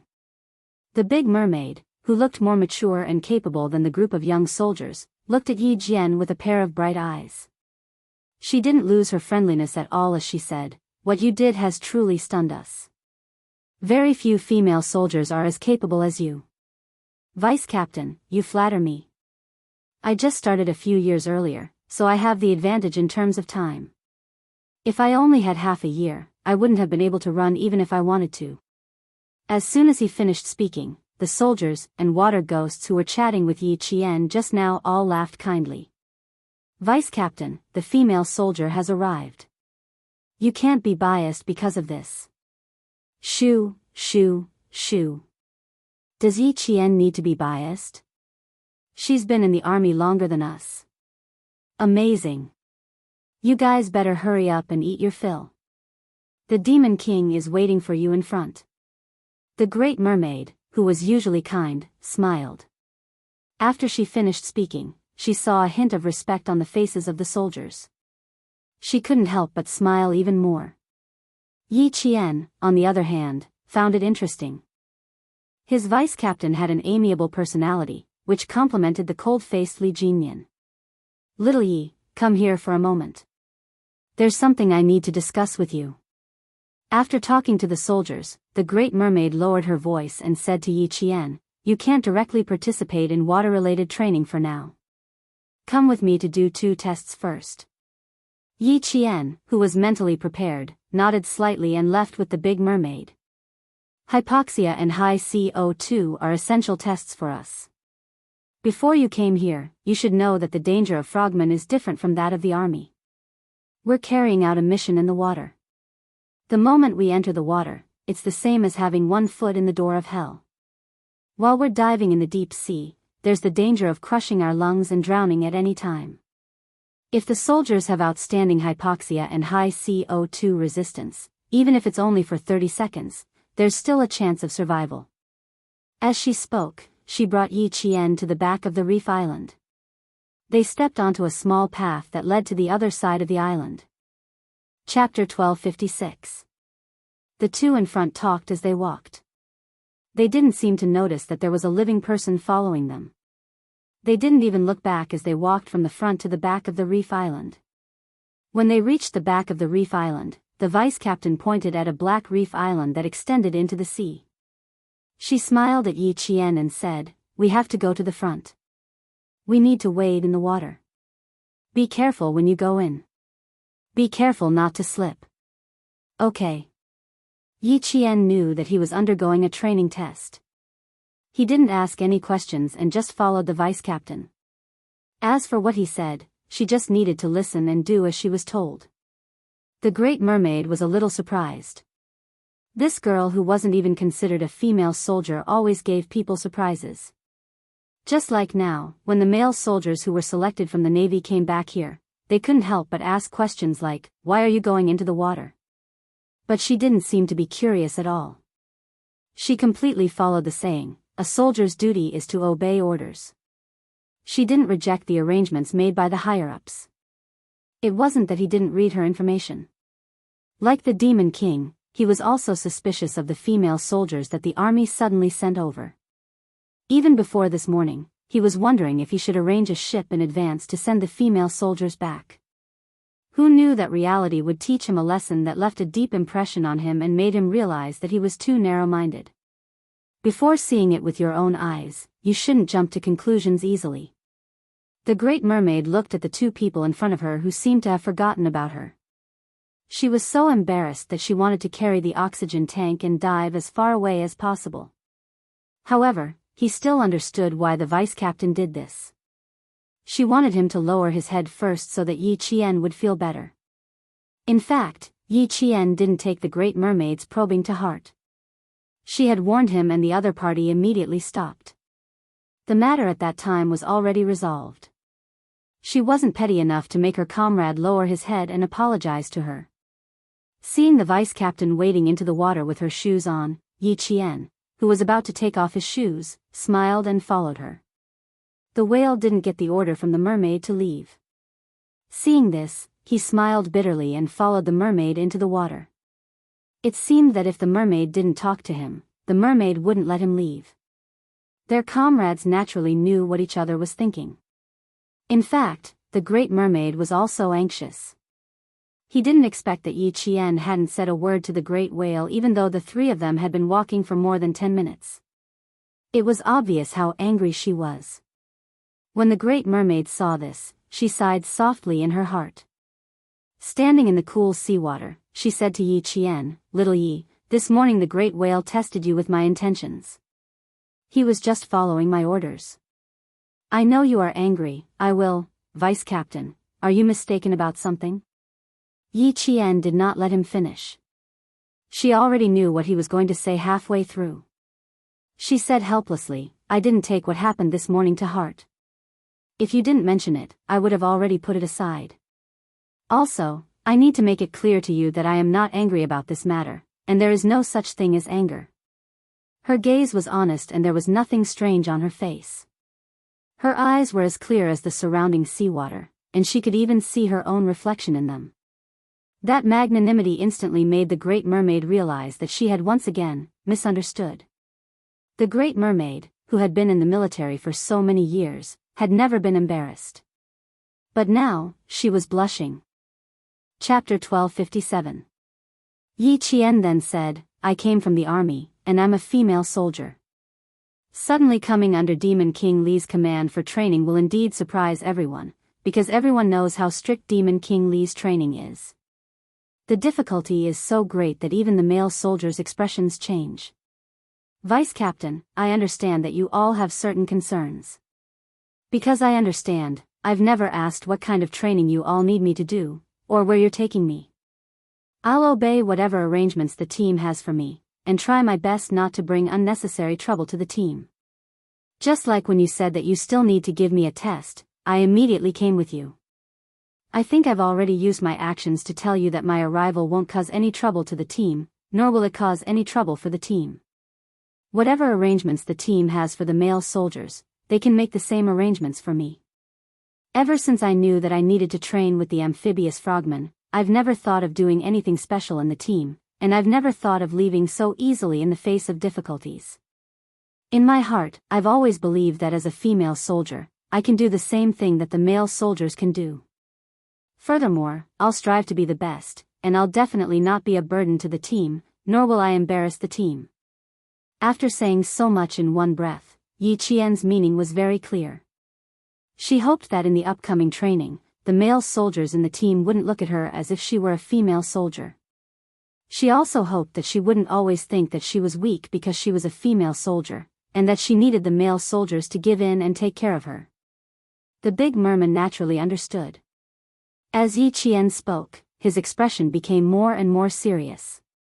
When she finished speaking, the big merman knew that he had made a big mistake. He had underestimated the female soldier in front of him, who had a proud and unyielding character. Standing in the sea, he straightened his back and said in a deep voice, I'm very sorry, Yi Qian. I apologize for my self-righteousness. Please forgive me for my ignorance. Vice Captain, you're exaggerating. You don't know me well, so it's normal for you to misunderstand. Yi Qian smiled. Although there were some unfair things in the army, and some bad people existed, so far, she had only met soldiers with iron bones and righteousness. Every single one of them was a man of indomitable spirit. Every single one of them was an indomitable spirit. She turned around and looked at the increasingly uncomfortable whale. She smiled and said, I thought you came here to test me. I really didn't take what happened this morning to heart. Although you didn't take it to heart, I still need to apologize to you. Hearing her speak, the great whale heaved a long sigh of relief. He said slowly, I really shouldn't have tested you this morning. I'm sorry, Yi Qian. Yi Qian sometimes felt helpless against their honesty. He waved his hand and said, You have your own responsibilities. You don't need to apologize to me. If my actions caused you to misunderstand, I should be the one apologizing to you. Why don't we stop here and not mention it again? Look, we've wasted a few minutes standing here. Let's get down to business first. Yi Qian was quick to deal with major issues, not to mention small issues that she didn't even take to heart. Seeing that the two of them looked so serious that it seemed like they couldn't get over it, she decided to wade into the water and walk forward. As soon as she took a step, the two of them immediately reacted and said in unison, Don't go astray. Yi Qian immediately stopped and looked up at the vice captain, who was only an arm's length away from her. He said in a low voice, There are coastal defenses below. Chapter 1258. Since this was the training ground of the Storm Brigade, how could there not be any underwater defenses? Moreover, they were heading to the training ground of the Storm Brigade. Yi Qian did not move again. She followed closely behind the Great Mermaid until they were about 5 meters away from the end of the reef. There was a natural cave before they stopped. The Great Mermaid stepped onto the reef covered with conch shells, and Yi Qian followed after her. They walked into the cave, and it felt like they were walking into the hinterland of the reef. When they walked in, they realized that there was something special about the cave. The cave was not naturally formed, but built. The entrance of the cave was low, and the direction of the cave was upward. Standing in the cave, they could hear the sound of seawater, but there was no seawater flowing in. This is one of our training rooms. After a week of training outside, all members will come here for hypoxia testing and training. Opening a steel door, the Great Mermaid pulled open the main switch. The Great Mermaid motioned for Yi Qian to come in. Later, we will simulate the oxygen concentration at high altitudes. Put on the helmet. She pointed at a transparent helmet that looked like an astronaut's, but there was a long breathing tube in front of the helmet. She motioned for Yi Qian to put it on. By reducing the oxygen concentration in the air, we will first see if you have any extreme reactions to hypoxia. After that, the Great Mermaid smiled and said, "But I think you will have no problems." Her data showed that she had undergone training on the plateau, so there was no problem with her body. She would definitely have no problems with her first hypoxia test. Yi Qian's eyes were already looking around. She had never seen the auxiliary equipment used for hypoxia training. She knew that she would have to enter this hypoxia training room in the future. As they spoke, the hypoxia test began. Just as the Great Mermaid said, Yi Qian had no problems with this test. The Great Mermaid recorded everything and said to the Great Mermaid, "You can proceed to the next test." The Great Mermaid nodded and said seriously to Yi Qian, who looked normal, "Frogmen need to be completely hypoxic for 5 minutes to pass. If you feel any discomfort later, just give us a signal. We will also follow the instructions on the equipment to ensure your safety." On the other side, Whale had already taken 2 auxiliary training instruments specially designed for ischemia tolerance and hypoxia tolerance and tied them to Yi Qian's left and right arms. Then, it pressurized the instruments to 220 mm of mercury, so that the upper limbs would experience temporary ischemia for a few minutes. As the breathing mask was removed, Yi Qian, who was wearing a helmet, entered a completely vacuum environment. There was no transition, and he directly entered an oxygen-free environment. 2.5 minutes had passed. Yi Qian's complexion was still normal for the time being. Sitting beside the monitor that was connected to the instrument to record various parameters, the whale's eyes stared at it without blinking. He looked at the numbers that were displayed in green, and then looked at the time that had passed. It had been 3 minutes. It wasn't because Yi Qian's anaerobic test had been going on for 3 minutes. Even though her data had changed, it wasn't the limit yet. Normal people could only go on for 1 to 2 minutes at most, but she had already gone on for 3 minutes. Wait a little longer, wait a little longer.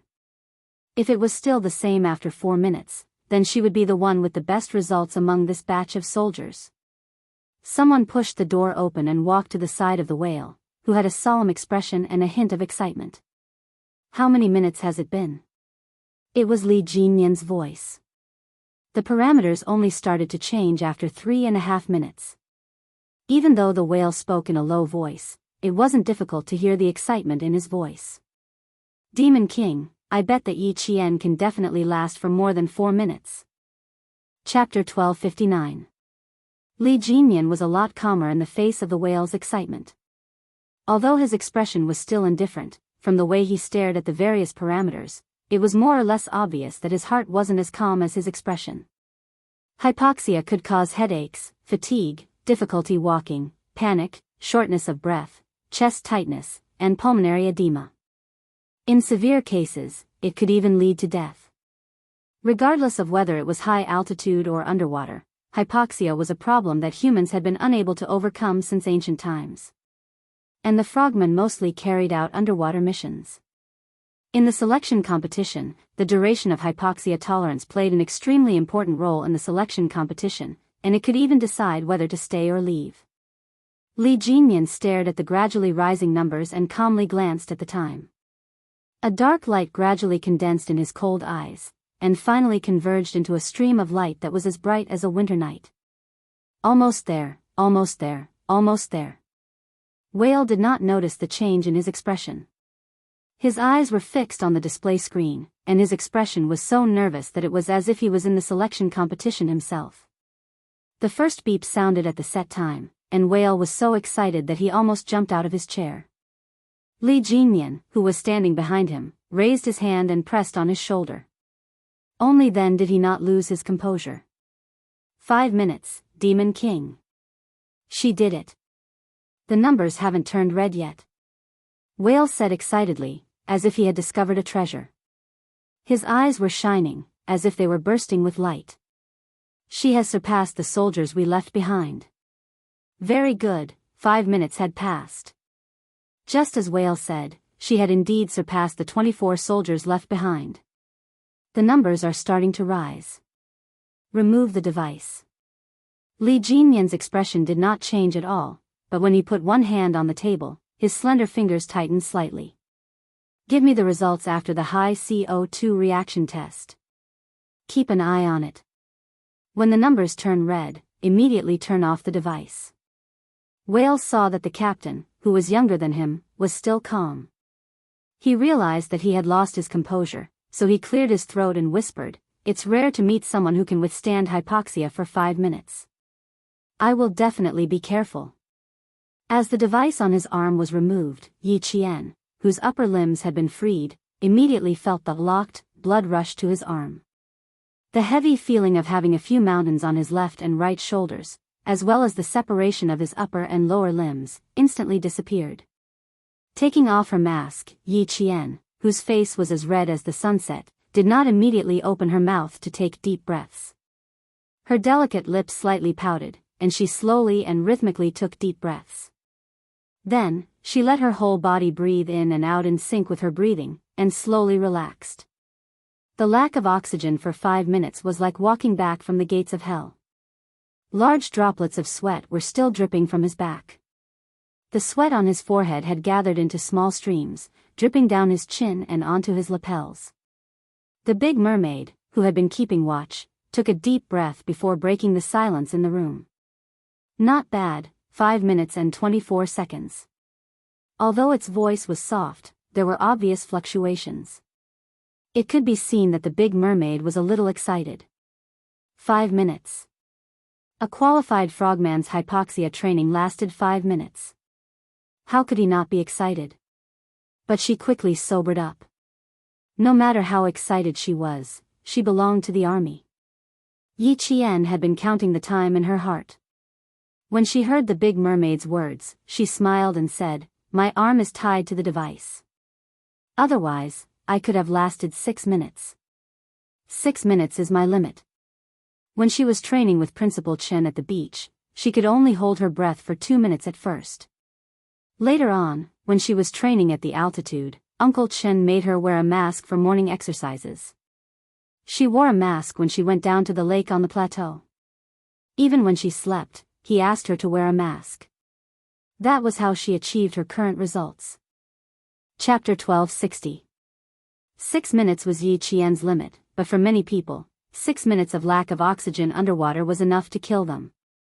Big Mermaid sighed deeply in her heart again, then she focused on the second test. No matter how good she was, she would not belong to the Navy, nor would she belong to the Storm Commandos. However, if a female soldier could surpass a male soldier, whether she belonged to her own unit or not, it was still something to be excited about. Yi Jian did not know that the Great Mermaid's heart was in turmoil. She walked out of the testing room and quickly adjusted her body to enter the high C02 tolerance and adaptation test.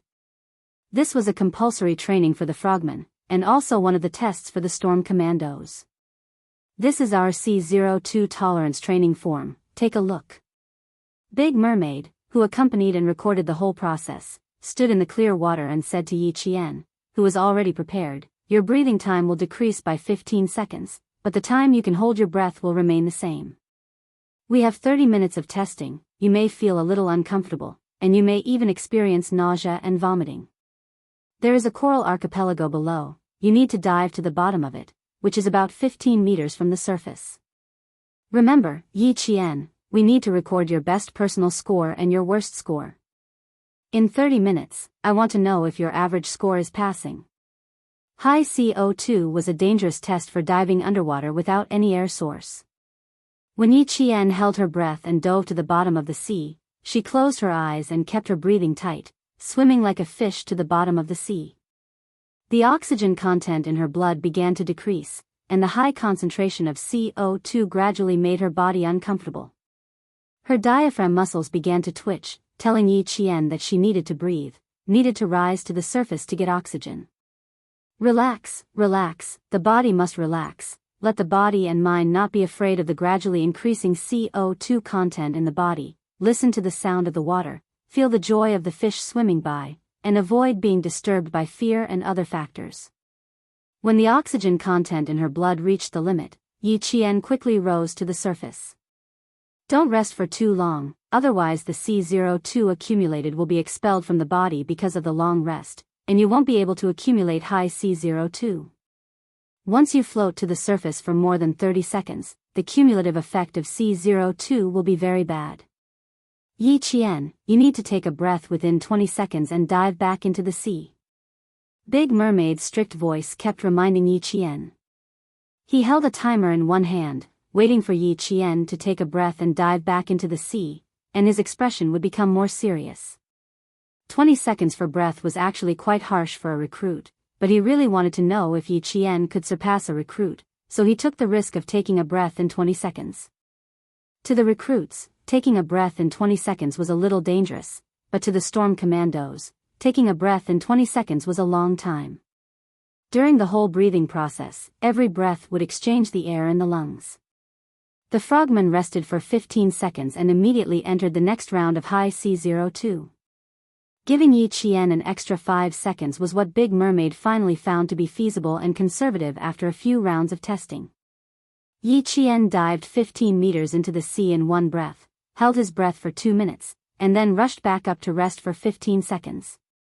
This cycle continued for 30 minutes, and when the entire test was over, even the hard-working Yi Qian felt as if all the energy in his body had been sucked out. Big Mermaid looked at the female soldier who was completely drenched, but still maintained the pride of a soldier, and then looked at the record on the form. His Adam's apple lightly moved up and down a few times. This kind of record was enough to make their comrades' jaws drop. Chapter 1261. Soon, Yi Qian's HCA02 tolerance test form was handed over to Li Jinyan, who was on the phone. Looking at the data on the form, the usually cold Demon King could not help but raise his eyebrows. A female soldier who could be appreciated by Xia Jinyuan was indeed a little different. How is it? Is she qualified enough to stay? The dignified voice of the Navy Commander-in-Chief came from the phone. He was asking about Yi Qian. Early in the morning, you didn't give the female soldiers any time to recover.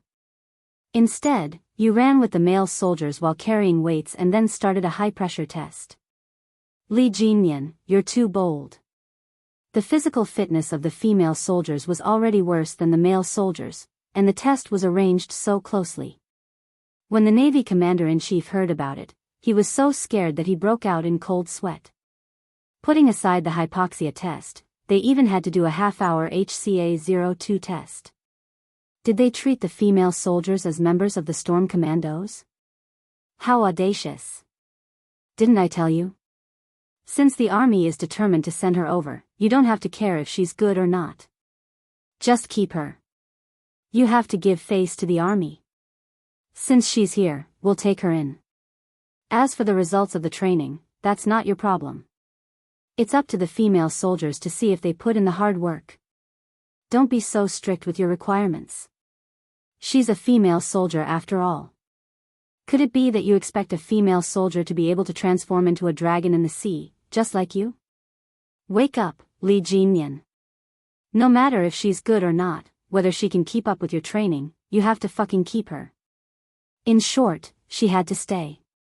There was no way she could be sent back. The Navy Commander-in-Chief, who did not get any response for a few minutes, took a sip of cold water and prepared to patiently give his subordinates a lesson on the ways of the world. There was nothing wrong with seeking truth from facts, but you have to look at the timing. The selection of the Storm Commandos was very strict. As the Commander-in-Chief, he did not have any objections. In fact, he absolutely agreed. After all, the selected members were going to carry out a life-threatening mission. How could they be sloppy? But Yi Qian was different. She was a soldier from the army. Regardless of whether it was good or bad, the Navy only needed to follow the normal training process and complete the Army's requirements. There was no need to be so serious about it to avoid hurting the harmony between the two. How could Li Jinyan, who was listening quietly, not know what his commander was thinking? It was one thing to know, but it was absolutely impossible for him to do so. Regardless of whether the female soldier was from the army or not, since she had come to his team, he had to treat her seriously. He could not just put on a show. He was being responsible for her and himself. As for whether she succeeded or not, to be honest, he was surprised when he saw the results on the form. Li Jinyan closed the form and his thin lips curled up slightly, revealing a faint smile. He replied indifferently, "It's higher than my expectations." Higher than expected? Was he praising Yi Qian? Did he hear wrongly? The Navy commander, who was originally prepared to persuade his subordinates, looked at him seriously and said, "Oh, it's higher than you expected. Do you think the army has nothing better to do? Do you think they would just find a random person to stuff into your hands?" While he breathed a long sigh of relief in his heart, he said, "To be able to make you say something that's higher than your expectations, it should not be an ordinary person." Li Jinyan became the captain of the frogman unit at a young age. It was not because of his good life and high education, but because his ability was enough to convince the others. In addition, he was very strict with himself. Every time he trained, he would advance and retreat together with his comrades. Even if the entire training style was harsh, his comrades in the team did not say a word. Everyone was convinced. Chapter 1262. It was harder than ascending to the heavens to find out whether a soldier was good or not from such a talented and capable soldier. This time, when he suddenly said something that had a hidden meaning of praise, the Navy commander's first reaction was to think that he had misheard. That's good, that's good. Finally, he didn't have to worry about him kicking people out of the reef island. After being on tenterhooks for the whole night, he finally felt relieved. He was really afraid that this guy who didn't care about his own family wouldn't give the army any face and would just kick the female soldiers out of the reef. Now, he was finally relieved. Could it be better than what he expected? It seemed that the female soldier sent over was really something. The Navy commander and Li Jinjun both had the same thought before this. The female soldier was outstanding in the army, but it didn't mean that she would be equally outstanding in the frogman unit. They both had this thought and didn't have any hope for Yi Qian at all. The Navy commander thought that as long as they could get along on the surface, he would keep her for the sake of both armies. He would just train her for 50 days and send her back to the army. That way, both sides would be happy. Now that he unexpectedly found out that the female soldier was actually not bad, the Navy commander finally felt relieved and smiled. "In that case, I don't have to worry about you kicking her out in the future. Based on her current test results, I don't think she will for the time being." Li Jinyan didn't say anything to reassure the Navy commander. The test only meant that Yi Qian didn't have to be sent back for the time being. Now that it was the second elimination, if she didn't do well, she would still have to be sent back. His calm words left the Navy commander at a loss for words. He could only sigh and say, "You should at least give me some face. If you really send her back, how are you going to explain it to the army?" "Commander, Xia Jinyuan knows what kind of person I am.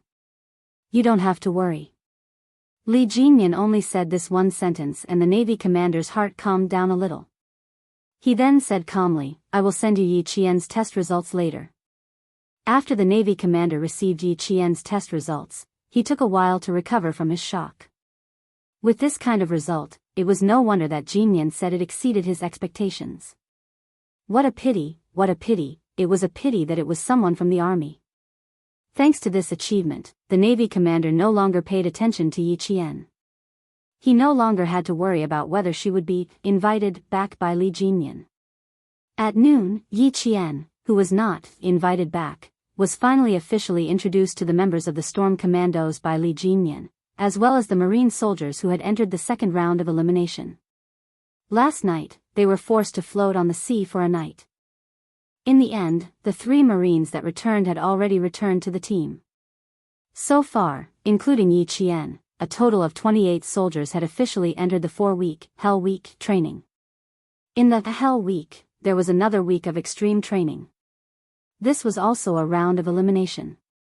Only the soldiers who were physically weak would be eliminated. When the male soldiers heard that the female soldiers who were carrying weights with them today were going to enter the limit training with them, there was a subtle look in their eyes. Now that you're in my team, you have to put away your previous arrogance. Don't mention in front of me how strong you used to be or how the leaders of the army thought highly of you. I only look at your results. Those who are good can stay. Those who are bad, please go back. No one has a reason or an excuse to fish in troubled waters with me. 1 week of extreme training. I will only give you 4 hours of rest every day. The remaining 20 hours will be used for training. If anyone has any objections, you can raise them now. Chapter 1263. Every morning training assembly was the time when Li Jinyan spoke the most. It was also the time when every soldier felt the greatest psychological pressure. Demon King Li, who was dressed in martial attire, stood in front of everyone. His cold gaze swept over them, and it was as if thousands of swords were sweeping over, causing everyone to feel a chill down their backs. Yi Qian, who was standing at the end of the first row, held her head high and chest out. Her expression didn't change at all when Li Jinyan glanced at her. Her gaze was calm as she stared at the young major. Even the waves of the ocean seemed like a backdrop to her. She listened to every word he said and remembered it in her heart. Captain Xia said that Li Jinyan was a very serious and responsible soldier. Although he had a cold personality, he was very fair. Every word he said wasn't personal because he treated everyone equally. Just like what he said just now, he was just reminding all the soldiers, not just himself, who had just joined the training today. When it was time for breakfast, the selected Marines sat together and carefully discussed Yi Qian's background. Someone whispered, "Will she succeed or not? We might not even be able to stay. She's just a female soldier. Don't tire herself to the point of being hospitalized. I thought she was a secretary in the team. I didn't expect her to be like us. Didn't they say that the frogmen didn't recruit female soldiers? Why are they recruiting female soldiers now? Keep your voice down. Don't let the Demon King hear you. Whether she succeeds or not isn't up to us. It's also not up to Demon King Li. It's up to the female soldier herself. I think it's a little difficult. With less than 4 hours of rest and 20 hours of training every day, the female soldier probably won't last a week of extreme training." Like the members of the Storm Commandos, they all agreed that Yi Qian definitely wouldn't make it.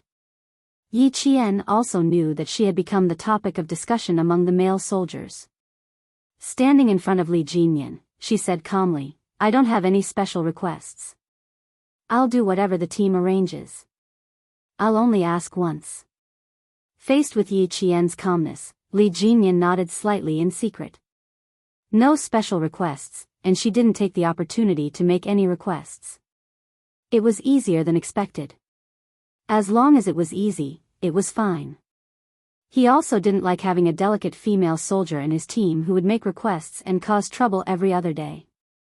Yi Qian, who understood what he was implying, smiled slightly.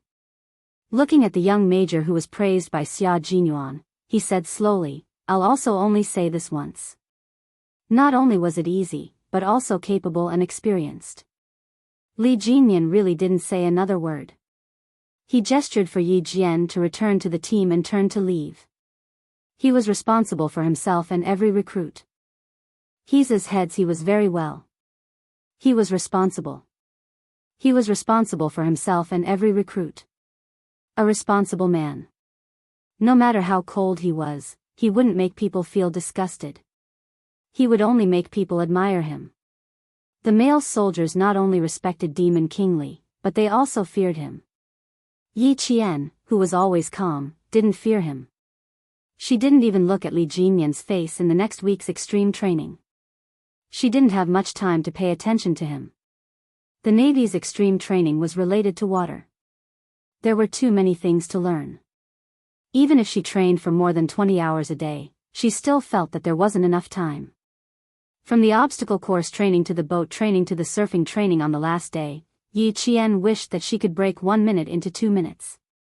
She was so determined that 24 hours a day was too little that it stimulated the male soldiers so much that they rushed forward excitedly. Chapter 1264. Every time Li Jinyan looked at her results, he would immediately send them to the Navy commander's desk. Therefore, the Navy commander would sigh when he received the Storm Commando's reports for 7 consecutive days. At first, Li Jinyan could only listen to them silently. From, "It's a pity that Yi Qian is from the army," to, "Why don't we think of a way to recruit him into the navy?" Looking at the slender figure who was training with the male soldiers, Li Jinyan, who was observing the second batch of eliminated soldiers, narrowed his eyes slightly. The second round of elimination would be announced tonight. A total of 10 soldiers would be eliminated. Out of the 28 soldiers, only 18 soldiers would enter the final elimination round. Although Yi Qian was a female soldier, her results were far ahead of the male soldiers. Even if he did not announce her results, the male soldiers knew in their hearts that this female soldier who they did not take seriously at the beginning was very impressive. Initially, the male soldiers who had complaints about his training arrangements saw that a female soldier could complete one task after another.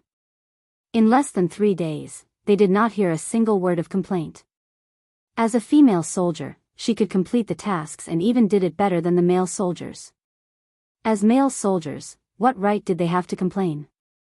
Will the list be announced tonight or tomorrow morning? The great merman walked over and his gaze fell on the soldiers who were still training. When he saw Yi Qian, who did not lose to the male soldiers, he could not help but laugh. A very motivated female soldier. Her learning ability is also very strong. After a week of training, I can't help but think that she is a Navy soldier and not an Army soldier. A week had passed. Yi Qian's name had been mentioned countless times by the Storm Commandos. When Yi Qian was mentioned, every member of the Storm Commandos said that she could do it. Li Jinyan retracted his gaze.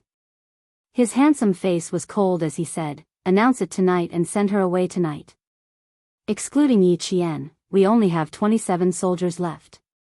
If you eliminate 10 soldiers in one go, don't complain that there is too little fresh blood when the time comes.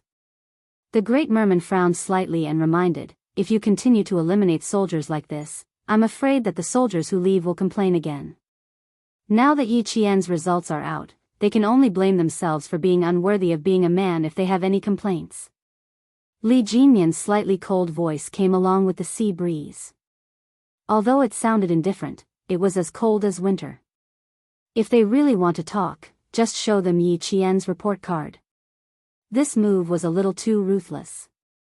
Yi Qian was currently leading by a large margin.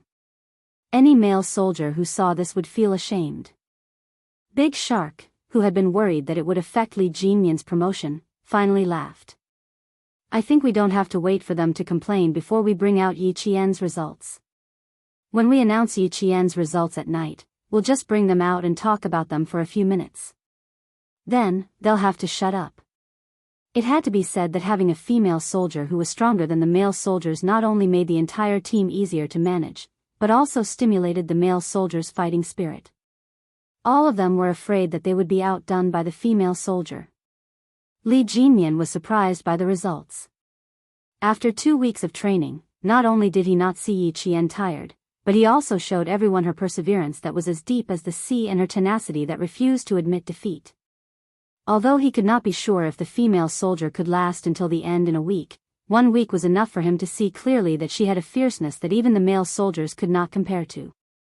After a while, the great merman, who had not left, suddenly sighed. "We all misjudged her. This female soldier. Demon King, she's not simple." Chapter 1265. It's not the end yet. There's no need to jump to conclusions.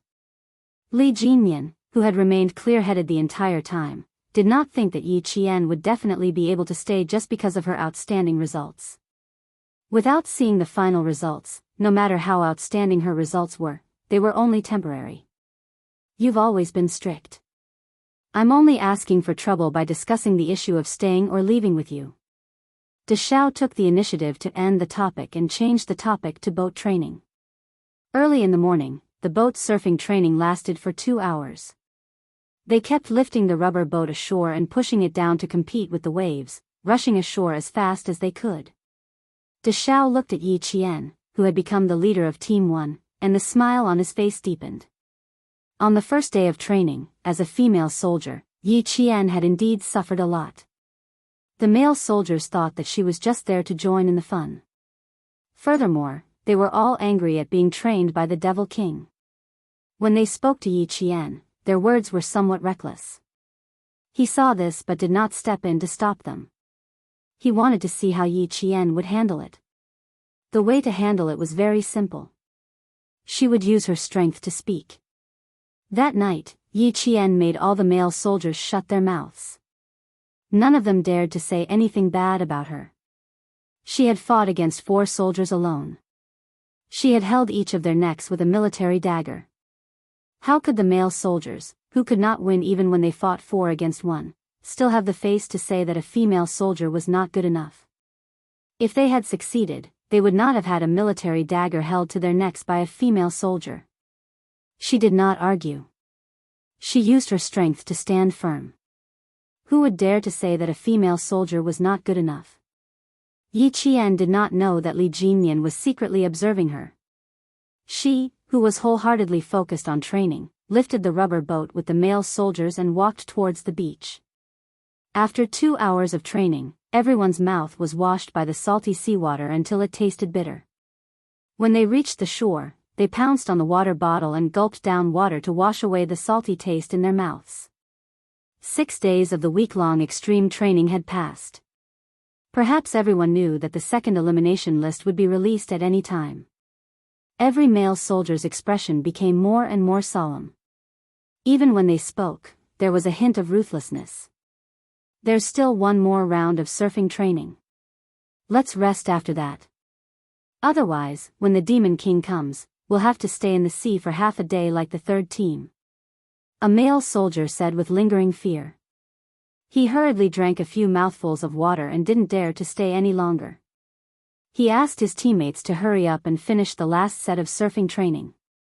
The boat surfing training was one of the many physical training programs that had been eliminated. After that, there would be rock carrying, obstacle surmounting training, and log carrying training. These were all daily essential training. Not only that, all the soldiers, including Yi Qian, would be doing more running, swimming, and physical training than the previous week. For example, today, they had to complete the 6-kilometer endurance race, the steeplechase race, and the 2-kilometer swimming race. Furthermore, there was a strict time limit. Once they exceeded the time limit, they would be disqualified. There was no mercy. Yi Qian did not sleep more than 4 hours a day when she was training, because she trained for more than 20 hours a day. When the last round of surfing training ended, every team member spread out their legs and put their hands behind their backs. They straightened their backs and waited for Li Jinyan's inspection, or rather, for criticism. Li Jinyan, who had walked over from the other side, used his cold, knife-like gaze to sweep across the soldiers who had entered the last round of elimination. Even his voice was as cold as a knife. Every word he spoke sent chills down the soldiers' spines. Chapter 1266. After breakfast, rest for an hour and then swim 100 meters. He glanced around and didn't criticize them like he usually did. He only left a cold sentence for the soldiers who stood out from the 100 soldiers and entered the second round of elimination. Although it was only a sentence, it was like a nightmare. The soldiers who were eating breakfast didn't have the mood to do anything. The swimmers' hands had to be tied behind their backs and their legs had to be tied. They had to rely on their body to complete the swim. This was a task that not only required good swimming skills, but also good mental fortitude. Perhaps they had all guessed that the second round of elimination had entered the most critical moment. Even though they had entered the most difficult part of the training, every soldier's expression was extremely serious. They didn't show any signs of fear.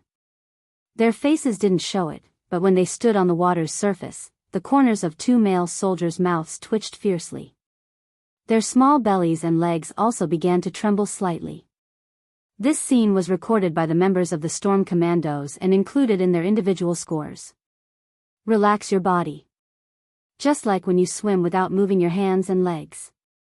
Big Whale, who was tying Yi Qian's hands behind her back, reminded her softly, use the strength of your waist to push forward.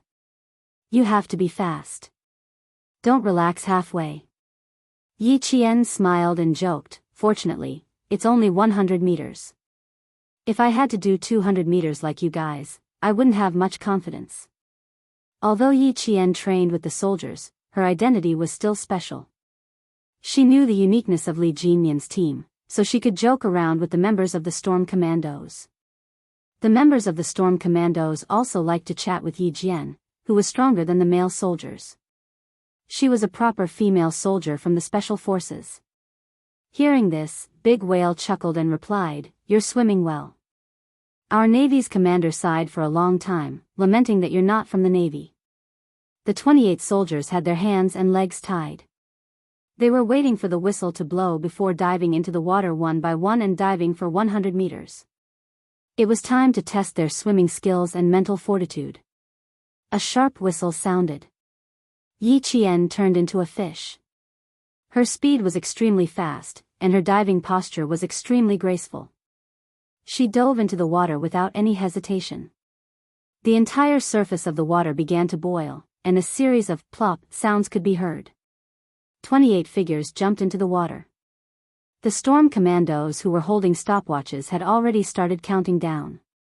They were only waiting for the soldiers to finish the 100-meter dive before recording the time they spent on the scoresheet. Just like what the whale had said, diving with both hands and feet tied depended on the strength of the waist. Yi Jian was not the best swimmer, but she was definitely one of the most flexible. Coupled with her high C02, she had good endurance and adaptability. Even though she was not a swimmer, she still managed to squeeze into the top 3. She's the first one to jump into the water, Demon King. I bet she'll definitely squeeze into the top 3. Big Whale whispered to Li Jinyan, unable to hide the excitement in his voice. At this rate, we can definitely recruit a female frogman into our team. Demon King, why don't you consider snatching someone from the tiger's mouth? Not only did the great whale think so, but so did the naval commander. Li Jinyan glanced at his comrade. How do you plan to snatch it? Will you step in? I think the commander has this idea. Unfortunately, it won't work, Big Whale said sadly. He saw that some soldiers had already surfaced from the water. Then, he saw Yi Qian following closely behind. His eyes lit up, and he was so excited that it was as if he was the one who had been training. He could barely suppress the excitement in his voice. Top 3, top 3. Top 3 indeed.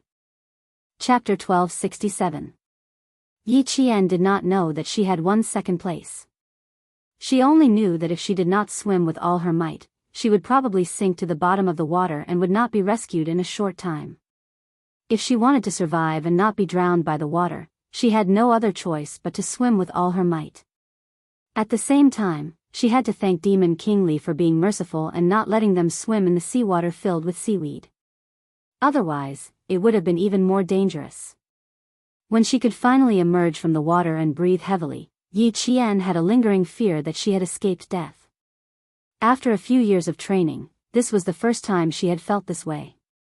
Especially when she subconsciously wanted to move her hands when she fell into the water. However, both her hands and legs were tied. That sudden feeling of fear instantly overwhelmed her. Even though she had a good mental fortitude, she still panicked for a few seconds. Fortunately, she reacted in time and immediately used the strength of her waist to swim. Otherwise, she might have really sunk to the bottom of the water. You struggled underwater and the skin on your legs has been broken. The member of the Storm Commandos who untied her hands smiled and said, in the future, there will be more underwater training that will torture both your mind and body. Not only will your hands and legs be tied, but you will also be tied to an oxygen tank. Little Yi, when that time comes, you will know what it means to swim as fast as possible with all your might. They even had to tie an oxygen tank. Yi Qian's scalp went numb just by listening to it. I finally understand why the Demon King is so strict. If he is not strict, something will definitely happen during training. The Demon King is cold on the outside but warm on the inside. He is strict with all of you because he is responsible for all of you. Look at the last few. All of them choked to the point of coughing out their lungs.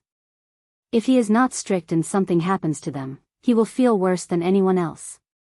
Yi Qian did not doubt the truth of what he said.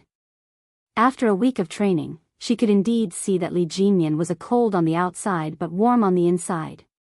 He was a responsible and serious soldier. His seriousness and responsibility were not only for his life, but also for the entire country. This was a soldier who deserved everyone's respect. It's not over yet. Go lie on the beach for an hour. Without even checking the severity of the injury, the team member immediately reminded Yi Qian to move on to the next part of the training. He had to lie flat on the beach with his head facing the sea and let the waves hit his body. Furthermore, he had to lie in a place where the waves could hit his head and not just his body. This was surfing training. Its purpose was to weed out those who lacked perseverance. Yi Qian untied the ropes on her feet and ran over to the beach without even looking at her own results. This was not a team competition, but an individual elimination. She had no way of helping the soldiers who were choking on water and coughing violently. Water ability and mental toughness were reflected one by one in the bondage swimming competition, which took up the most important positions in the second round of elimination. At 6:00 in the evening, the last day of the Hell Week training ended. The soldiers who returned from the seaside had even changed their running movements. They were like old men who had severe rheumatism. Their limbs were so stiff that they could only walk like robots with every step they took as if their joints had malfunctioned.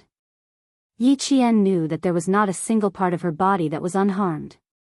Her body was red and swollen from being soaked in the sea. Even the most basic movements were excruciating. However, the finish line was right in front of her. She could only grit her teeth and persevere. There was no way out. Yi Qian had always been cruel to herself until Li Jinyan called out a list of names that did not include her name. After a week of extreme underwater training, Yi Qian slowly sat down on the beach under Li Jinyan's signal and tried to calm her trembling feet. Chapter 1268. The basic training was finally over. The next step was combat diving. The eyes of the remaining male soldiers were slightly red. It had not been easy. They had endured until who knew how many layers of skin had been peeled off. The male soldiers who left did not complain. They were not even as good as the female soldiers. How could they dare to complain? The 3 soldiers who returned from the first batch went through several rounds of elimination training. In the end, only one of them remained. The 2 who left did not look unconvinced like they did in the first round. Instead, they took the initiative to admit their shortcomings and let down Demon King Li's trust in them. At that time, the setting sun was just right. The bright red sun hung low at the end of the sea, using its last rays to send off the young soldiers who had lost with their backs straight. Someone started singing a military song. The male soldiers who were originally sitting down helped each other stand up. They used a loud military song to send off their comrades who were leaving. Steel needs to be forged, swords need to be sharpened, spears need to be wiped. Soldiers love the military training ground, sweat blooming the heroic flowers. Practice, practice, practice, let's practice wrestling, hey. Let's practice grappling, remember the sacred mission in our hearts. Love the army, practice martial arts to protect the country. The soldiers who were left sang. The soldiers who were leaving sang.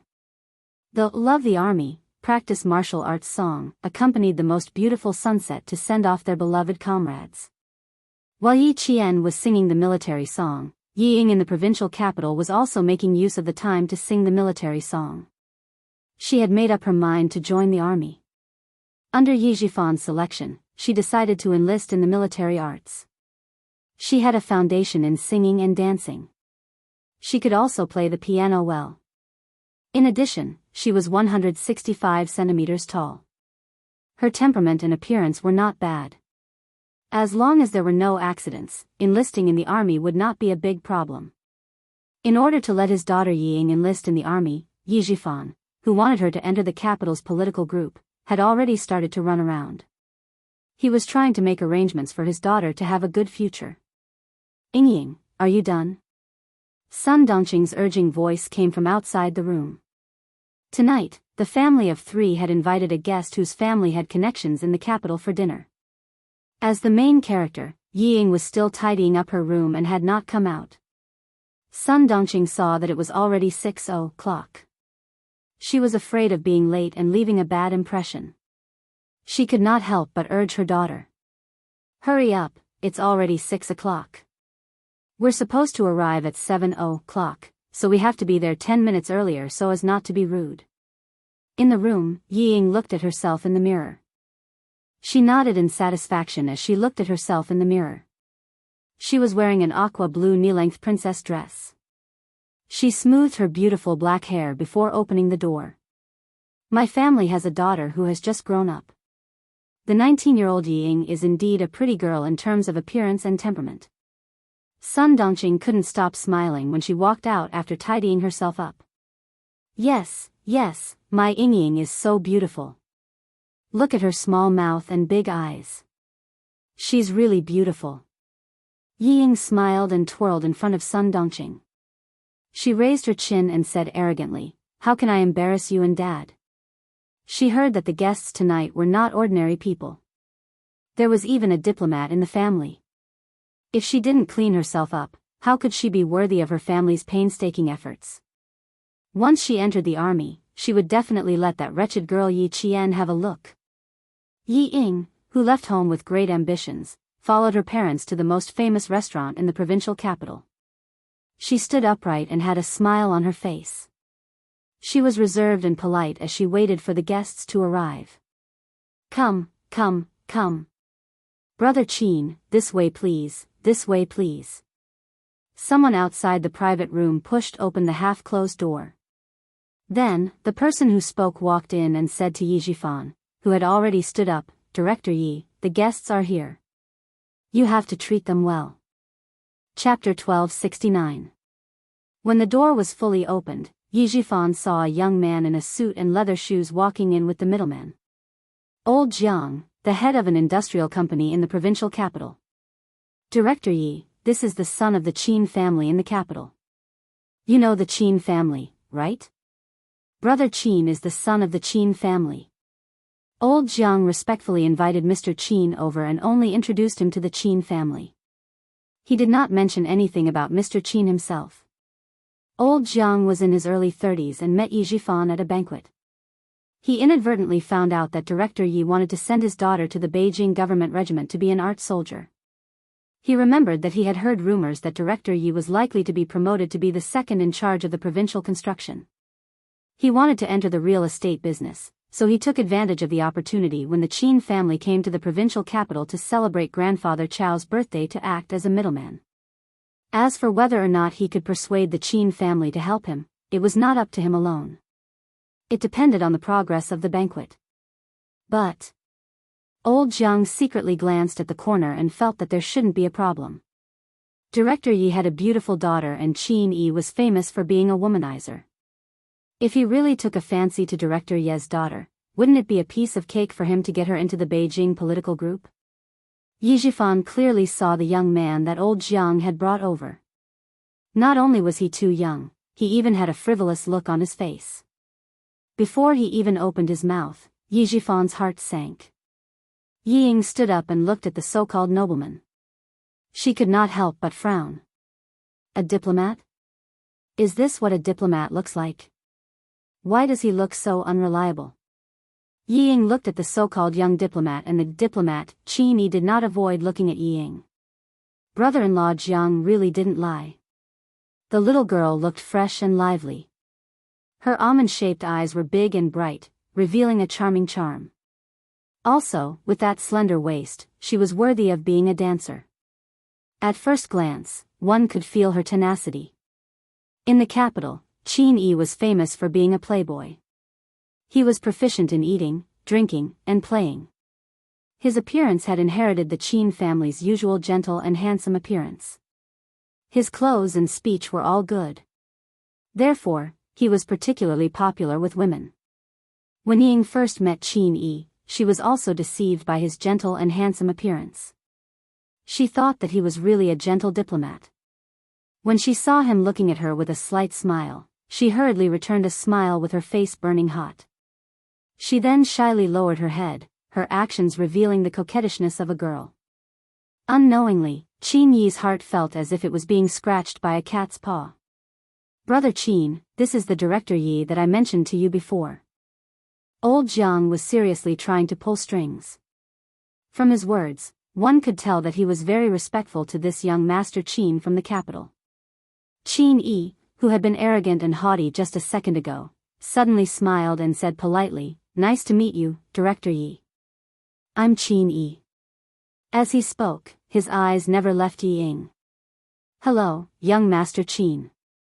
I didn't expect to be able to directly invite young Master Qin over tonight.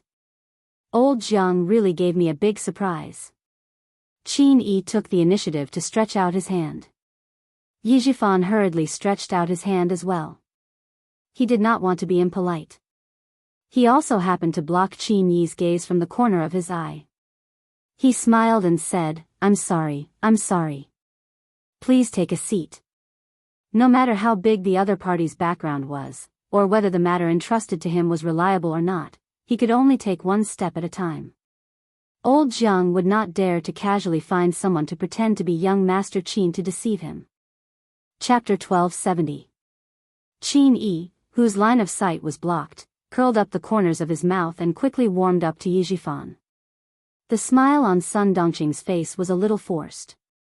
Especially when she saw that Qin Yi kept looking at her daughter when he sat down, she felt that this person was not very reliable. How could he look at a young girl as soon as he came in? He was too impolite and too frivolous. "Director Yi, you are too polite. I am just a junior. How can I be worthy of your toast? Every time my father came back to China, he told me to be humble outside and not do whatever I want in the name of the Qin family. You are a friend of Brother Zhang's, so you are also my elder. I should toast you with this cup of wine." Qin Yi's appearance was not only deceptive, but his glib tongue was also equally deceptive. His words not only reflected his extraordinary status, but also gave Yi Zhifan an opportunity to ask his father about his work. Yi Zhifan, who had been wondering if Qin Yi had some sort of connection, laughed heartily and said, "Sure enough, only a talented person from a prestigious family can have such a broad mind. Young Master Qin is young and promising, and with the support of his family, his future is limitless. I wonder where young Master Qin's father is in politics. If there is a chance, I must pay him a visit. My uncle is the ambassador to Russia, Qin Wenba. Director Yi may not have heard of him, but I think Director Yi should have met my brother, Qin Xiu. My brother often came to Nan province 2 years ago. Maybe Director Yi and my brother met at a conference." Qin Wenba did not know much, but he knew Qin Xiu. They had indeed met each other at the meeting. Yi Zhifan was enlightened by old Jiang's words. Old Jiang had not lied to him. He quickly said, "No wonder I felt that young Master Qin looked familiar. It turns out that you are the younger brother of Translator Qin. 3 years ago, I did meet Translator Qin several times at a conference. Unfortunately, Translator Qin was very busy at that time and did not say much. My brother is a busy man. As his younger brother, I have to apply in advance if I want to say a few words to him." The smile on Qin Yi's face deepened. He was wearing a high-end custom-made suit, and there was a hint of arrogance in his demeanor. This made Yi Zhifan's smile even more genuine. Although this young Master Qin in front of him was a little frivolous, he was indeed a member of the Qin family. Upon closer inspection, he did look similar to Qin Xiu, whom he had met a few times. Old Jiang, who was sitting next to them, could not help but let out a sigh of relief when he saw the two of them. Qin's name was Qin's name was Qin's name. After all, Qin's mother's family, of Qin was Qin's, of course. Was. Of Qin was of Qin of his of. Qin Xiu's. Brother Qin, you talk to Director Yi first. I'll go and see if Grandfather Chow has arrived. Old Jiang stood up, intending to leave some space for Qin Yi. If Grandfather Chow arrives, I'll come and find you immediately. Qin Yi could not wait for him to leave. He smiled and said, "Thank you, brother-in-law." Today was grandfather Chao's 80th birthday. As a member of the Qin family, how could Qin Yi be absent? Yi Jifan's eyes flickered and he looked embarrassed.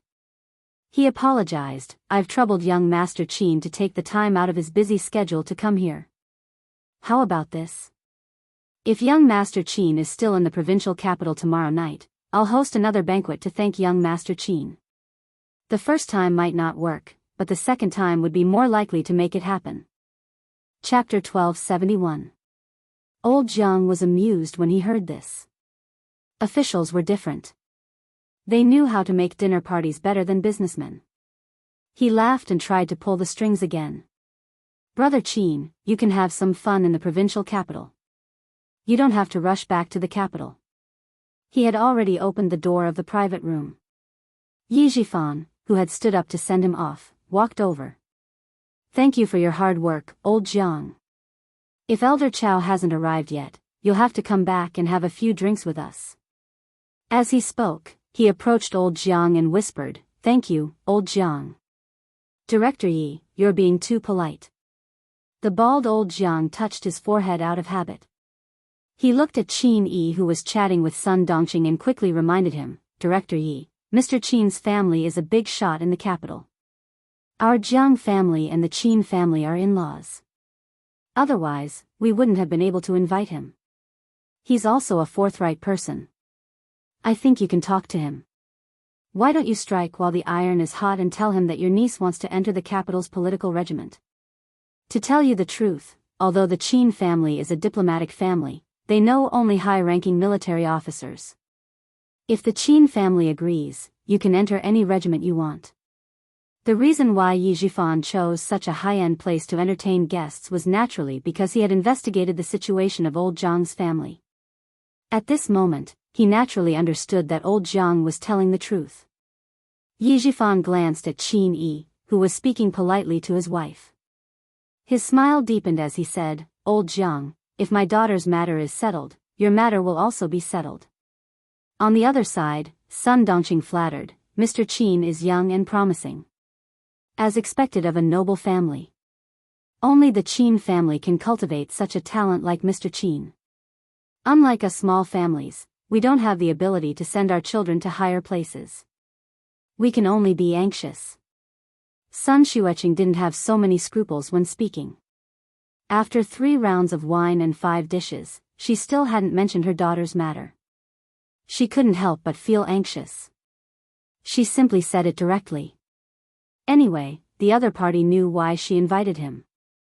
For the sake of her daughter's future, Sun Dongqing lowered herself for the first time to flatter a young man. "We're old and don't have the ability to pave a path for our children. Even if we want our daughter to join the military, our hair will turn white. Director Yi, your wife has already talked about business. I won't disturb you and Brother Qin. I'll come back later." Old Jiang heard this. He guessed that there might be some shady deals. He knew that he wouldn't stay and would come back in half an hour. As for whether grandfather Chao was coming or not, it was just a cover. It was old Master Chao's 80th birthday. It did not matter if Qin Yi appeared or not. 2 silhouettes walked past the open door of the private room. Then, another person came back and looked straight into the private room. Yi Jifan was about to speak when he saw the figure walking over. His eyes narrowed and he couldn't help but purse his lips tightly. He met an acquaintance. Principal Chao of the Provincial First High School. Principal Chao didn't have any intention of catching up with Yi Jifan. He walked back to the door and patted old Jiang, who was talking. "Why are you here? Yuxiang is looking for you. She wants you to go to the door and greet the guests." Old Jiang, who was suddenly patted on the back, was already shocked. When he heard Principal Chao's voice, he was so scared that his heart tightened. He turned around and replied with a stiff face, "Hello, second uncle. I ran into an acquaintance, so I came over to say hello." Chapter 1272. Principal Chao raised his eyes and smiled at Yi Jifan. He then turned to old Jiang and said, "Yuxiang can't handle it alone. Go and take care of her." Yuxiang, surnamed Chao, was old Jiang's wife and Principal Chao's niece. Yi Jifan's heart was in turmoil. The relationship between old Jiang and Principal Chao was uncle and nephew? He had investigated old Jiang's family and knew that his wife was old Master Chao's niece, but he didn't know that Principal Chao was also a member of the Chao family. Old Jiang did not dare to stay any longer. He secretly gave Yi Jifan a look as he walked out and gently closed the door of the private room. Just as he calmed his mind and looked up, he was so frightened by the figure that was only 3 steps away from him that he almost fainted. Qin Xiu, the real, young master of the Qin family. Cold sweat gradually appeared on his back. Fortunately, second uncle didn't go in and didn't see Qin Yi sitting inside. Fortunately, Qin Xiu didn't come with him. Uncle, my mother is here. I'll go first. Under the bright crystal lights, the tall and handsome Qin Xiu stood there like a jade carving, attracting the gazes of all the guests who came and went. They were all attracted by his noble aura. The real young master of the Qin family was right in front of him. Old Jiang secretly wiped away the cold sweat in his heart. Although he was related to the Chao family, he really wasn't related to Qin Xiu. He didn't dare to say a word. He brushed past Qin Xiu's shoulder and quickly left. Principal Chao noticed that old Jiang's expression was a little strange, but he didn't think too much about it. He just thought that it was a little awkward for him to bump into a businessman and an official. However, because the official was Yi Jifan, Principal Chao, who didn't have a good impression of him, secretly frowned. He planned to find some time later to remind his niece's husband. Seeing his nephew Qin Xiu walk towards the stairs, Principal Chao, who was walking up the stairs, smiled and said, "Your mother rushed over in such a hurry. After dinner, she rushed back to the capital. She didn't even stay for a night. I'm afraid your grandfather will scold her. I'll go remind her and let her coax your grandfather more." Yi Jifan and Qin Yi left together, not noticing that the door of the private room was slowly closing behind them. Yi Jifan returned to his seat and chatted with Qin Yi for a while. Inadvertently, the topic of their conversation shifted to Principal Chao. "The Principal Chao you mentioned is my second uncle. My grandfather has 2 sons and 2 daughters. My second uncle is the third." Qin Yi had always liked to keep in touch with the Chao family. Whenever Qin Xiu's relatives were close to him, he would also keep in touch with them. Hearing this, Yi Jifan's heart tightened. He took a small sip of the white wine. In that case, it was good that he was cautious. When Principal Chao didn't give him any face and asked Ying to leave, he suppressed the anger in his heart. Fortunately, he restrained himself. Otherwise, he would have become enemies with the Chao family. Everyone in the room was talking about Yi Ying's intention to enlist in the Beijing political corps. Qin Yi glanced at the bank card that Sun Dongqing had just mentioned and whistled in his heart. It was interesting to have dealings with officials. They all knew how to give gifts. Without any hesitation, he took the bank card and smiled confidently. "This matter is easy to handle. Director Yi, prepare your daughter's information for me as soon as possible. Based on my experience, with Director Ye's daughter's temperament, it won't be a problem for her to enter and stay in Beijing. You said that Yi Jifan wants to send his daughter to the Beijing political group?" Principal Chao took the opportunity to look at his nephew's son-in-law coldly. Even his voice was cold. "You don't have the ability, yet you dare to take on the porcelain job?" Chapter 1273. Of course, old Jiang knew that he did not have that kind of ability. He did not have it, but Qin Yi did. He thought about how he had been caught by his wife's second uncle, who had deliberately pulled him aside and warned him not to get too close to Yi Jifan, so that he wouldn't end up with nothing. At the end of the day, the Chao family still thought of him as a relative. After struggling for a while, old Jiang replied slowly, "Second uncle, I know that I don't have the ability to send Director Ye's daughter to the Beijing political group. That's why I asked Qin Yi. He knows a lot of people in Beijing. He must have a way. I heard from the grapevine that Director Yi is very likely to be promoted to the provincial construction department at the end of this year. I thought that if I were to contract the provincial construction project in the future, I would have to interact with Director Yi in the future. Seeing that he is busy with his daughter's matter, I might as well take a risk. If I succeed, I will show my face in front of Director Yi. It should be easier for me to get the project in the future. It doesn't matter if it doesn't succeed. He knows that I have done my best.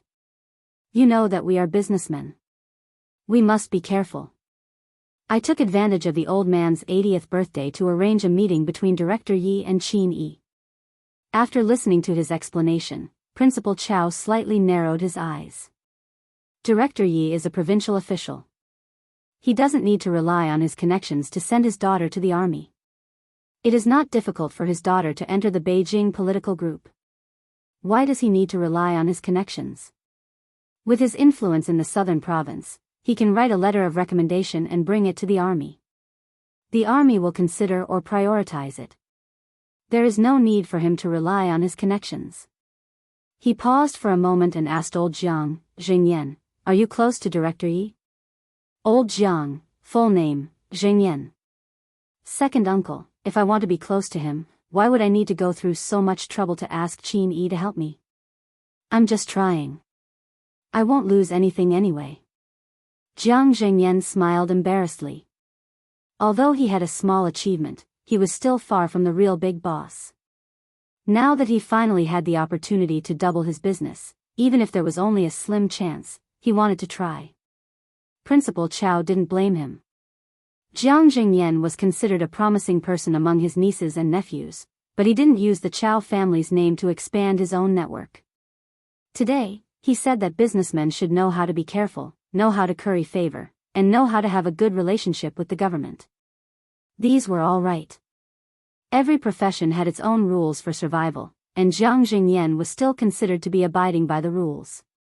However, there was one thing he didn't quite understand. His relationship with Yi Zhifan wasn't very good. With Yi Zhifan's cautious nature, why would he agree to Zhengyan's arrangement? This was tantamount to giving his political opponents evidence of abusing his power for personal gain. Zhengyan, I'm afraid this matter isn't as simple as it seems. He is already an official in the provincial office. If he wants to send his daughter to the army, it should be a simple matter. Why does he still need to rely on others? Principal Chow reminded this junior, whom he admired, that the Chow family had been going downhill. If it weren't for the Qin family and old Master Chow, the Chow family would have been an ordinary family.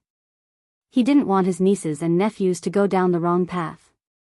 Jiang Zhengyan really didn't understand and didn't want to investigate. Seeing him like this, Principal Chow sighed and reminded him again, Zhengyan, be careful not to get what you want. Instead, you will get into trouble. I think there must be something behind this matter that even an official like him can't solve. Chapter 1274. Principal Chow rarely interfered with the family affairs. He spent most of his time at school. His wife took care of the family affairs and looked after his nephew and son-in-law. He was so young and already bald. Alas, I should remind him more. He continued, also, don't provoke Qin Yi. I'll ask Xianxia to call him out. As for the matter between you and Director Yi, I think it's better to forget about it. Ask Xianxia to call Qin Yi out. Jiang Zhengyan's face changed. He wanted to stop Principal Chow, but Principal Chow saw through his thoughts and said sternly, who is Qin Yi? He always uses the name of Xianxia to do whatever he wants. Since you know that he is afraid of Xianxia, you don't dare to let Xianxia know. Why do you still want to use Qin Yi for your own benefit? Moreover, do you think that Director Yi will open the door for you just because you've done what he wants? Zhengyan, he is a village official with no background. Being careful is his first standard. Do you think he will use his position to open the door for you? His words made Jiang Zhengyan's body shiver. Principal Chow had already walked to Qin Xiu's side and said a few words. Jiang Zhengyan only felt that the Qin family's legitimate young master's gaze was so cold that he couldn't help but shiver. Although he could be considered as Qin Xiu's brother-in-law, he didn't dare to call himself his brother-in-law. Only Qin Yi would give him some face. Qin Xiu's handsome face was cold. He pursed his lips and said in a cold voice, if Qin Yi has the ability to get people into the Beijing political group, my father won't have to worry about him. Qin Yi's surname was Qin, but unfortunately, he was the illegitimate son of Qin Xiu's uncle. Qin Xiu's father, Qin Dingkang, couldn't resist the secret pleading of his younger brother, Qin Wenba, and took Qin Yi back to the Qin family. Principal Chao patted his nephew's shoulder and said, "I'll have to trouble you with this. I just warned your brother-in-law that he will not follow Qin Yi's path in the future." Qin Yi, who was still chatting with Yi Zhifan in the private room, didn't know that Qin Xiu would soon come to the door. Qin Xiu held a wine glass in one hand, and his smile and words vividly reflected the elegance of a rich playboy. Yi Ying, who was secretly observing him, saw him and her heart beat faster. Qin Yi, diplomat, good-looking, had the ability to get her into the Beijing political group. Yi Ying lowered her head and only showed Qin Yi's beautiful face. Qin Yi seemed to be interested in her. Her father had said that she could use anything and everything to help her achieve a better future. In that case, Qin Yi was definitely one of those things that could help her achieve a better future. The more Yi Ying thought about it, the colder her eyes flashed. Then, she raised her head and sneaked a quick glance at Qin Yi. Fortunately, he was handsome enough that she could harden her heart and play with him. Qin Yi, a master of seduction, knew that the girl was secretly looking at him. But he would never have guessed that he had become a useful thing in her eyes. Out of the corner of his eye, he caught a glimpse of the girl's blushing face. Her delicate appearance made him tighten his grip on the wine glass.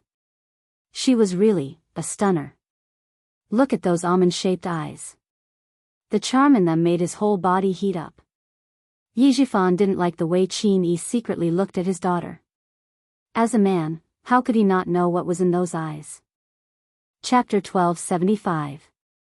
If it weren't for the fact that Qin Yi was able to mention all the high-ranking officials of the Beijing political group and knew where they lived, he even went there as a guest. He even mentioned that one of the high-ranking officials of the Beijing political group liked to make dough figurines and that there were a few authentic paintings of Master Qi hanging in the study room. After a few rounds of probing, Yi Zhifan was sure that Qin Yi was from the Qin family, a family of diplomats. Only with this confirmation could they have a good conversation and resist Qin Yi's gaze on Yi Ying. Yi Ying was very happy. A young and promising diplomat. He seemed to be interested in her. Did this mean that she had a better chance of entering the Beijing government? Not only did Yi Ying think so, but Sun Dongqing also thought so. She even thought that if Qin Yi was really interested in her daughter, they could date and get married. Then her daughter would become a phoenix. The mother and daughter's thoughts did not escape Qin Yi's eyes. Only Yi Zhifan remained calm. He only wanted to use Qin Yi's connections to send Yi Ying into the military. As for other things, he believed in the power behind the jade pendant. No matter how much Qin Yi liked Yi Ying, he would not show it. When Yi Zhifan asked about Principal Chao, Qin Yi sighed and said, "My uncle is boring. He could have moved out of the provincial first high school and become an official somewhere else, but he insisted that he wanted to be a principal. What's so good about being a principal?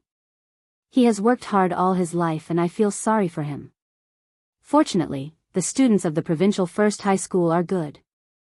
I heard that there is another national top scorer. Otherwise, I would feel sorry for him."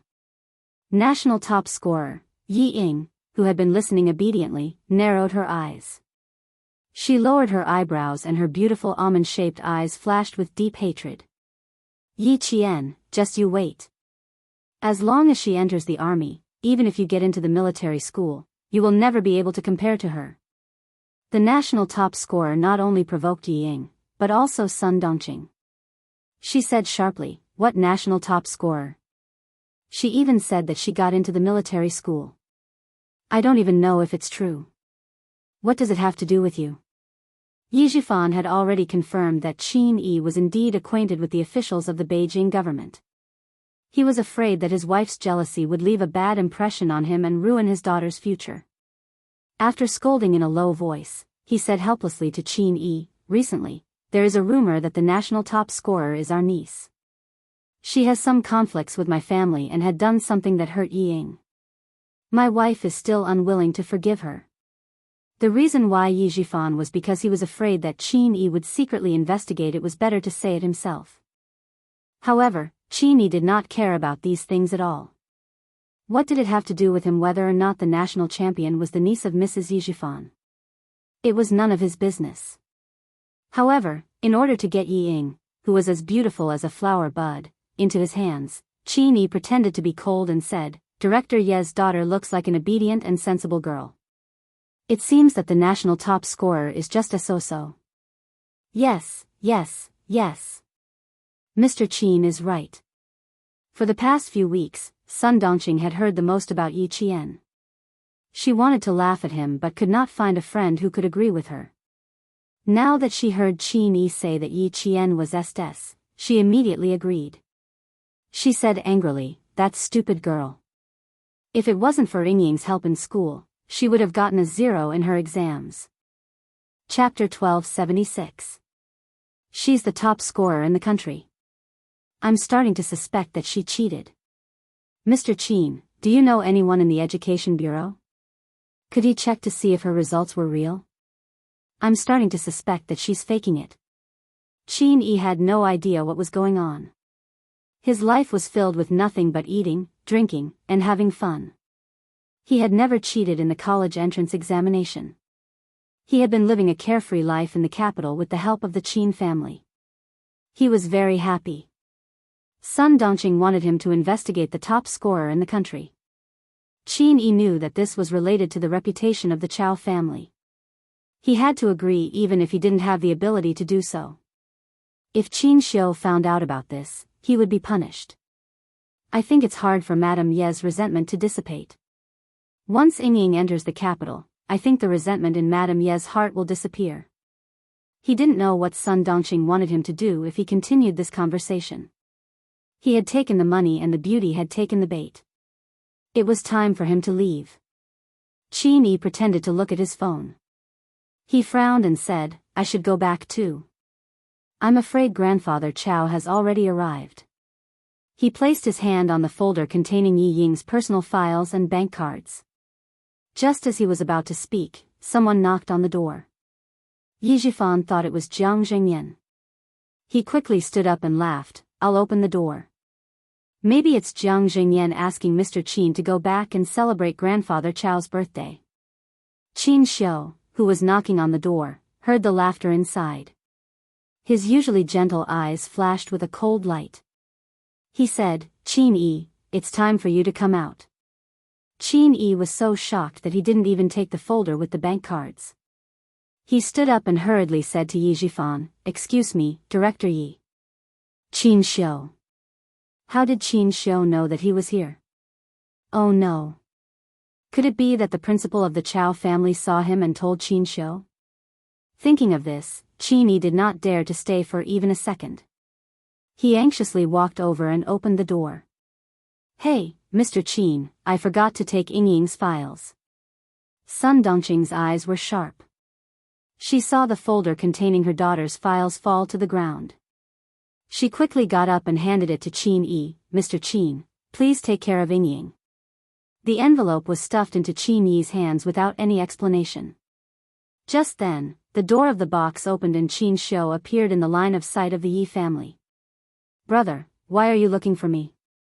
Qin Yi, who didn't want to take the folder, had no choice but to take it in front of Qin Xiu. He tried to calm himself down and smiled. Is the old man here? Qin Xiu glanced at the file that Qin Yi wanted to hide but had nowhere to hide.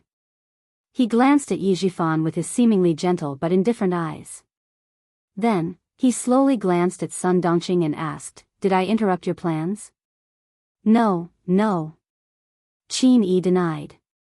He closed the door and stopped Yi Jifan from going forward to talk to Qin Xiu. Brother Zhang's friend. I'm just here to get to know him and have a chat. In the room, Sun Dongqing was shocked and said, The sons of the Qin family are really outstanding. I think Qin Yi is already good enough, but his brother seems to be even better. As she said this, she looked at her daughter Yi Ying and thought about Qin Yi's brother. Sun Dongqing said softly, Old Yi, I think Qin Yi's brother seems to be more powerful. Why don't we let Yi Ying try it herself? Chapter 1277. Save me the trouble. Do you think the Qin family is a vegetable market where you can pick and choose? The appearance of Qin Xiu reassured Yi Jifan. He was 100% sure that Qin Yi was from the Qin family. He was 100% sure that Qin Yi knew the senior officials of the Beijing political group. Sitting back in his chair, Yi Zhifan looked at his daughter and reminded her, there's still a long way to go before the winter conscription. Let's see if Qin Yi can get it done. Don't listen to your mother. Also, don't mention Yi Qian's relationship with our family in the future. She was admitted to the military academy as the nation's top scorer. You have no right to question her. The matter is settled. Don't waste your time thinking about it. Think about how to get Ying into the Beijing political group. Yi Ying, who had not spoken much, said in a cold voice, Dad, as long as I get into the Beijing political group, I will not let you down. Wait until you get into the Beijing political group. We can't just rely on Qin Yi. We have to continue to look for other connections. Yi Zhifan did not have the habit of pinning all his hopes on one person. He was used to making preparations. He took a sip of wine thoughtfully and said, as for Qin Xiu, we can give it a try. Sun Dongqing pursed her lips, that's what I was thinking. Didn't you disagree? Mum, Dad means that he will go to Qin Xiu, not me. Yi Ying sighed and explained, it's best if Dad comes forward. I should take the initiative to go to Qin Xiu. Is that right? She then asked Yi Zhifan, Dad, are you going to go to Qin Xiu later? When Grandfather Chao's birthday party is over, I'll try my luck. Yi Zhifan's brows did not loosen as he sipped his wine. He could only try his luck. Principal Chao of the provincial first high school had become Qin Xiu's uncle. He was especially protective of Yi Qian. He was not sure if he would be able to talk to Qin Xiu. The atmosphere was a little heavy. Yi Ying bit her lower lip lightly, tears flashing in her eyes. She had taken a wrong step, and now it was difficult for her to take another step forward. She had never thought that she would be banned from taking the college entrance exam, and never thought that that damned girl, Yi Qian, would actually get into the military academy. However, Principal Chao felt that it was not impossible for Yi Ying to find Qin Xiu personally.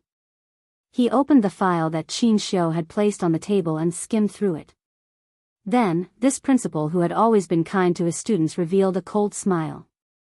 Looks like Director Yi is determined to go against Yi Qian. Now that Yi Qian has entered the military academy, he wants to send Yi Ying to the Beijing government regiment. The fact that Yi Qian has entered the military academy has greatly affected their family. Yi Qian got into the military academy because she has the ability to do so.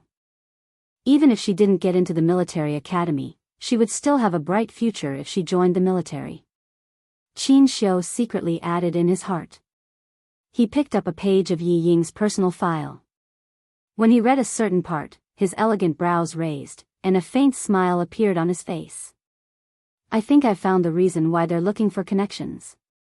He placed the personal file on the table and tapped lightly with his slender fingers. According to the medical examination standards issued by our country's National Health and Family Planning Commission, General Staff Headquarters, and General Logistics Department, she definitely won't pass this test. Also, according to the political assessment rules issued by the Ministry of Public Security, General Staff Headquarters, and General Political Department, her performance during military training also makes it impossible for her to join the military. There were 2 points in the personal file that also gave Yi Zhifan a headache. There were 2 points that he had not told his daughter. First, heart disease. Second, conduct failure during military training.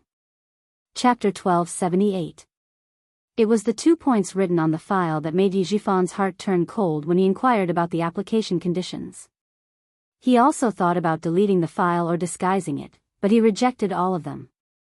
If they found out, not only would his daughter's future be ruined, his career would also be ruined. The risk factor was too high, so he had to give up. She wanted to be a soldier, and she also wanted to join the Beijing government regiment. Going through the normal application process was impossible. Therefore, Yi Zhifan tried to use his connections to get Yi Ying into the army. Principal Chao did not look at Yi Ying's file in detail, but he knew the requirements. Principal Chao picked up the file and looked at it. He sighed again and again. You are too smart for your own good. You could have been a soldier, but you destroyed your own Great Wall. No wonder Qin Yi was so arrogant and said he would not implicate you. He probably knew what was going on when he saw it. Otherwise, he would have been kicked out of the Qin family by Grandpa. Qin Xiu put Yi Ying's file back into the portfolio. He straightened his tie and stood up with a gentle smile. I have to see the guests out. Uncle, should you go out with us? Principal Chao and Qin Xiu did not like to socialize. After the birthday party, they sat together in the lounge and did not want to go out. At this time, most of the guests in front of them had left. It was enough for them to go out and show their faces. Qin Xiu was okay. After all, his surname was Qin. He only needed to stand beside his mother and say a few polite words. Principal Chao, as a son, not only did he have to talk to his mother, but he also had to see the guests out of the restaurant personally. The topic he hated the most was also mentioned. He listened and said helplessly, although I am the principal, the school is not my own school. If my relatives' children want to come to the provincial first school, I will definitely welcome them.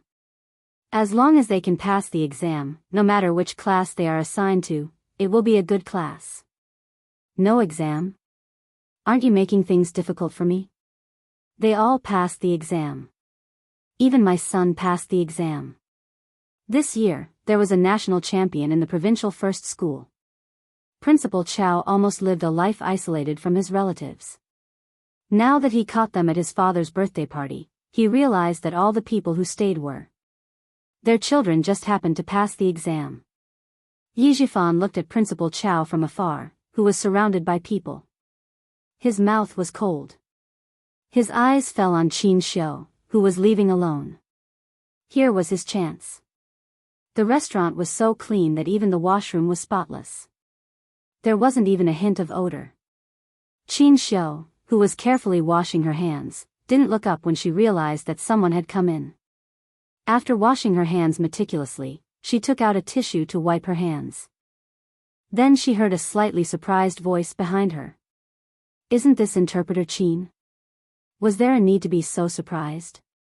Looking at Yi Zhifan, Qin Xiu smiled politely. Director Yi. Without another word, he gracefully walked out. Clearly, he had no intention of chatting with Yi Zhifan, who was pretending to be surprised. Right, when he entered the washroom just now, he seemed to have turned left to enter, but when he went out, he turned right? Or left? Qin Xiu, who was so bad with directions that it affected her daily life, only paused for a moment before Yi Zhifan caught up with her. When I was eating with Qin Yi just now, I heard Interpreter Qin's voice. I thought I heard wrong, but I didn't expect it to really be Interpreter Qin. Yi Zhifan wasn't stupid enough to be surprised that Qin Xiu was here. His explanation told Qin Xiu that she was surprised because the voice she heard just now was indeed Qin Xiu's. Chapter 1279. Qin Yi is my cousin. Qin Xiu followed Yi Zhifan out of the restroom. Good, someone is leading the way. He doesn't have to worry about getting lost in the restaurant. Just now, he was afraid that the relatives and friends of the Chao family would ask him if he had a girlfriend, so he didn't pay much attention to the surroundings.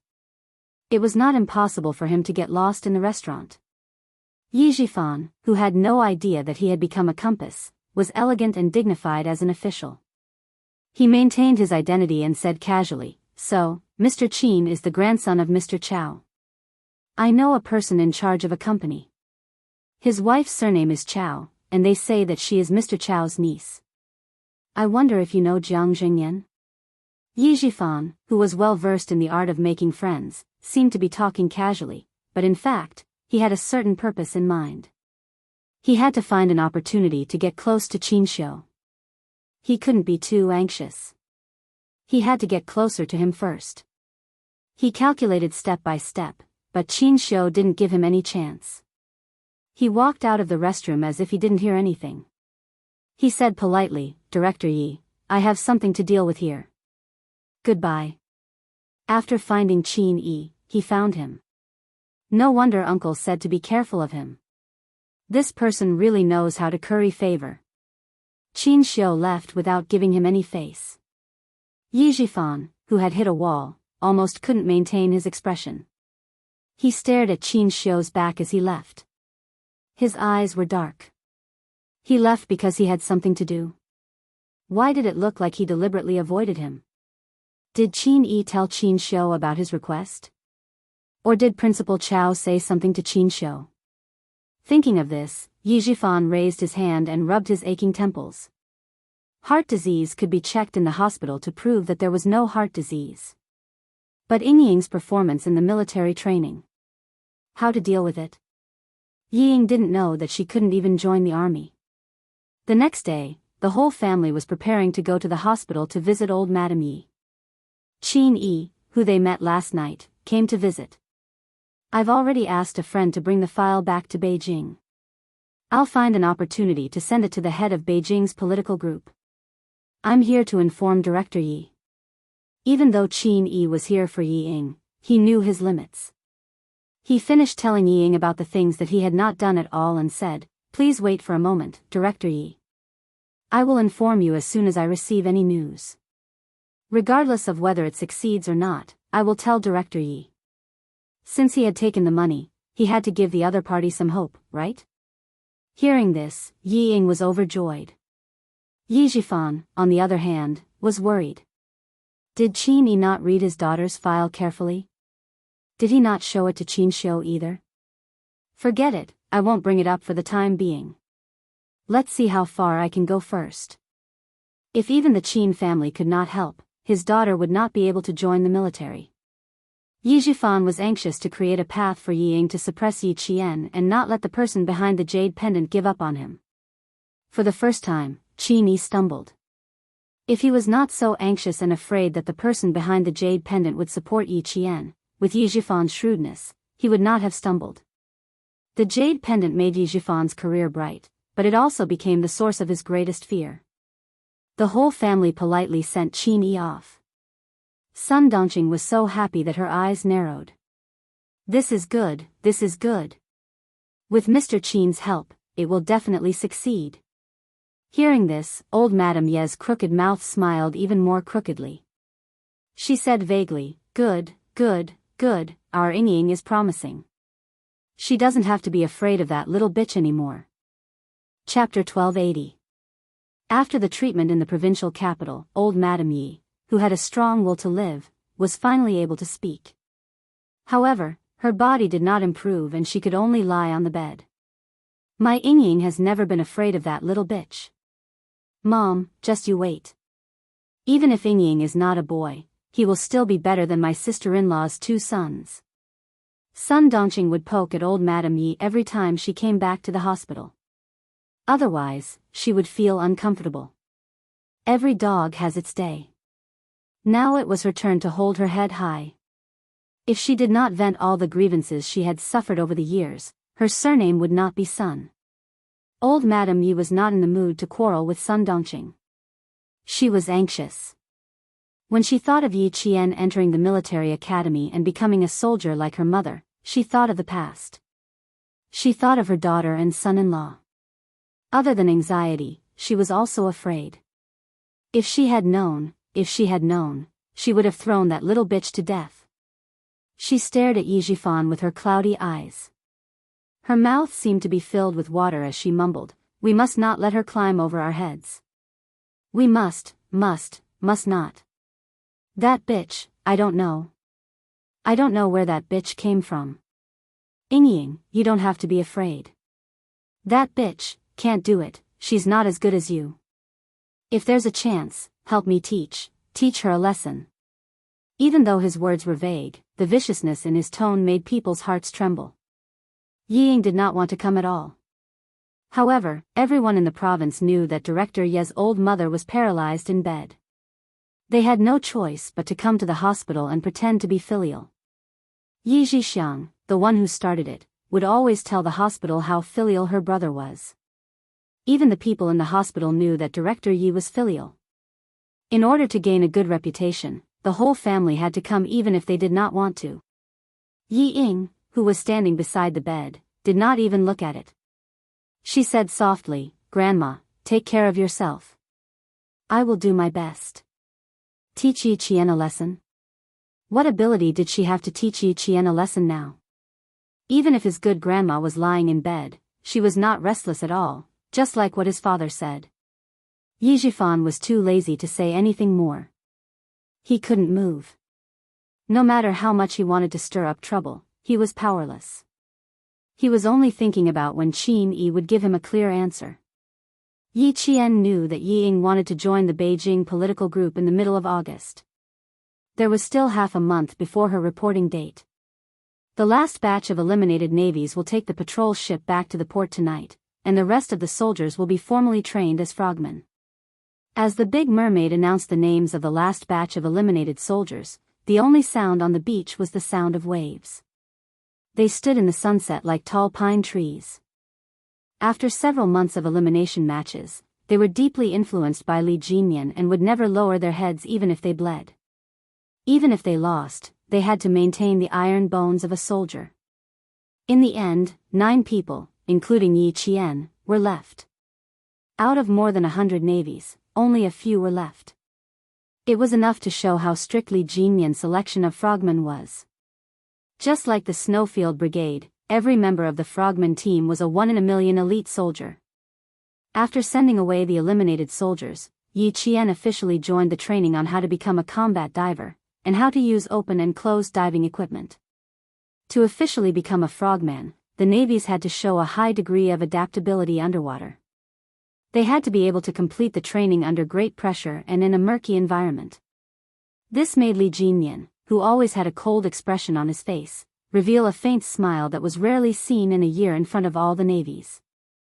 Chapter 1281. The Great Mermaid standing next to him saw him smile and joked, "Do you feel like you're a father? You've finally raised a bunch of kids, haven't you? You must be happy." Li Jinyan felt a little helpless at such a comparison and teasing. His comrades in the team didn't seem to have any talent for language. Even he, the captain, was the same. But he was right about one thing. He was indeed happy. Those who stayed are the best of the best. "We can move to our camp now." Li Jinyan's gaze was cold and sharp as he stared at the rippling water surface. He said calmly, "After the National Day ceremony in October, we will have a competition with another army special forces led by Xia Jinyuan. Those who have been selected to join the army will also need to go to the battlefield. Big Shark, our training needs to be more intensive."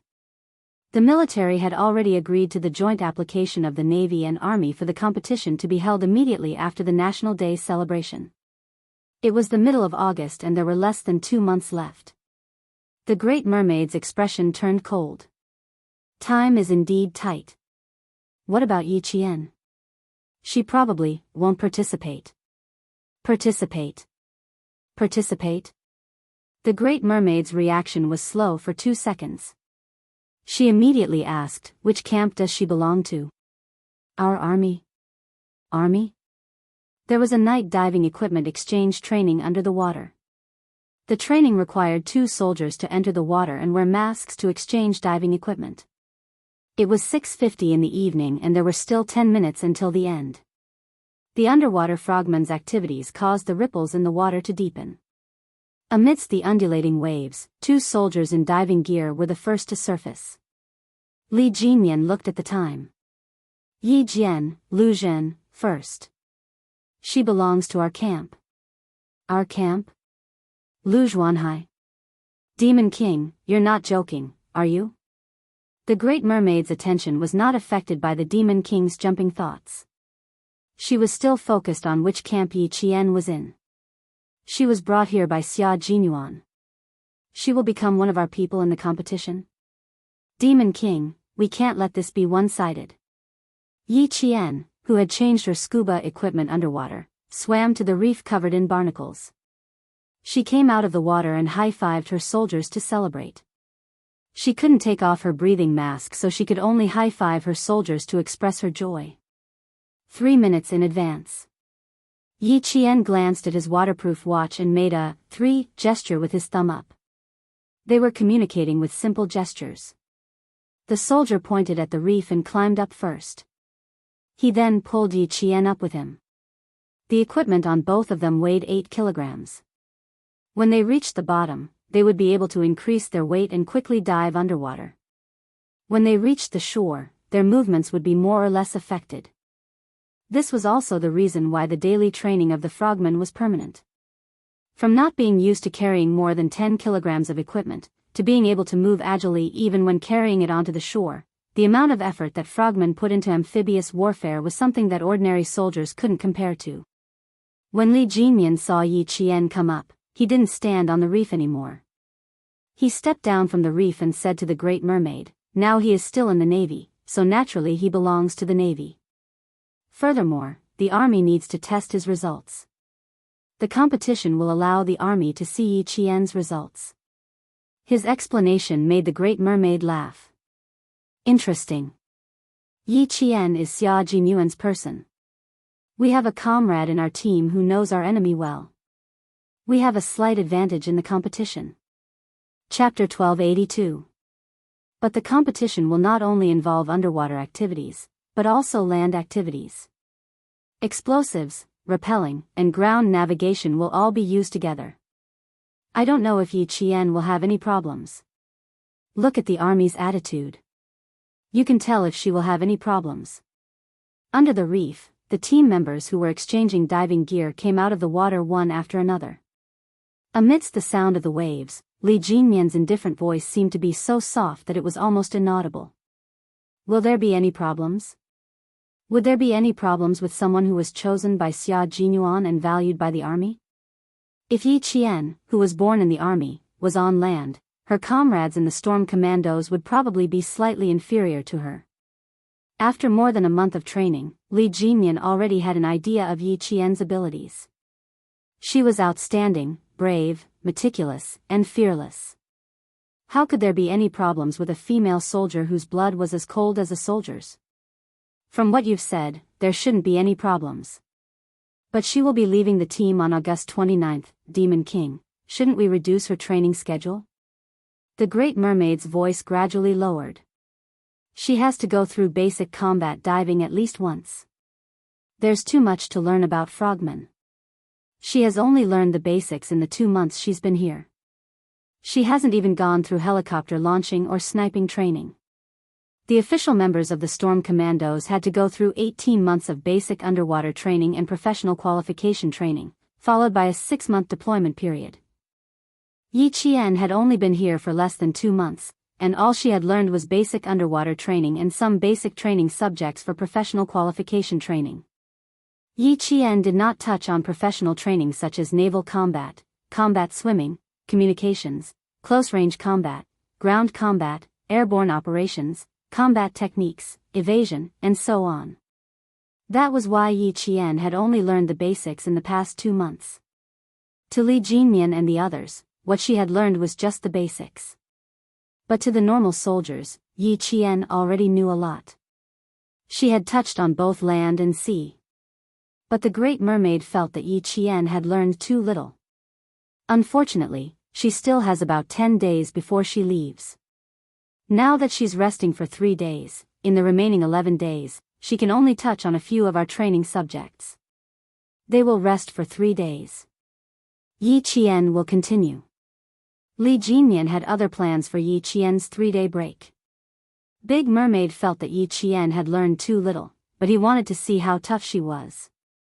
Would she be able to persevere through continuous high-intensity training until she left? The sound of conversation gradually faded away, and the team members under the reef also came out of the water in pairs and swam towards the reef island. That was the end of today's training. At 7:10 in the evening, the last ray of light on the horizon had been withdrawn. The stars above the sea seemed to have lit up in an instant, reflecting the tranquility and vastness of the sea. All the members of the Storm Commandos, who had taken off their equipment and were wearing black rubber diving suits, had gathered. They looked straight at Demon King Li, who was standing in front of them. Looking at the soldiers who had entered the formal training and performed well in all aspects, he, who had never shown a smile in front of them, suddenly raised the corner of his mouth and revealed a very faint smile. Borrowing the starlight from the sky, the 9 spearmen standing at the very front saw him smile like this. Their originally expressionless eyes all revealed looks of disbelief. Demon King Li, who had never smiled at them before, actually smiled. He actually smiled. Holy shit. He actually knows how to smile. Then, a few of the soldiers sucked in a cold breath, and even their expressions changed. Chapter 1283. Yi Qian looked at Li Jinyan's faint smile without much emotion. She wasn't someone who liked to smile. But to the frogmen who had gone through several months of elimination matches, they were like Tang Seng, who had gone through many trials and tribulations before finally achieving enlightenment. Demon King Li's expression was even rarer than seeing the sun rise from the west. As night fell, the soldiers in black rubber diving suits straightened their backs when they saw Li Jinyan's fleeting smile. Their expressions were unprecedentedly solemn. The frogmen seniors in the team said. Demon King Li's smile represented savagery. It represented that everyone's training had entered even more savage and savage days. In these few months, everyone had experienced Demon King Li's savagery. Those who remained were the sharpest soldiers who could withstand Demon King Li's savagery. The new frogmen who finally felt like they were frogmen looked at Demon King Li's savagery, faint smile.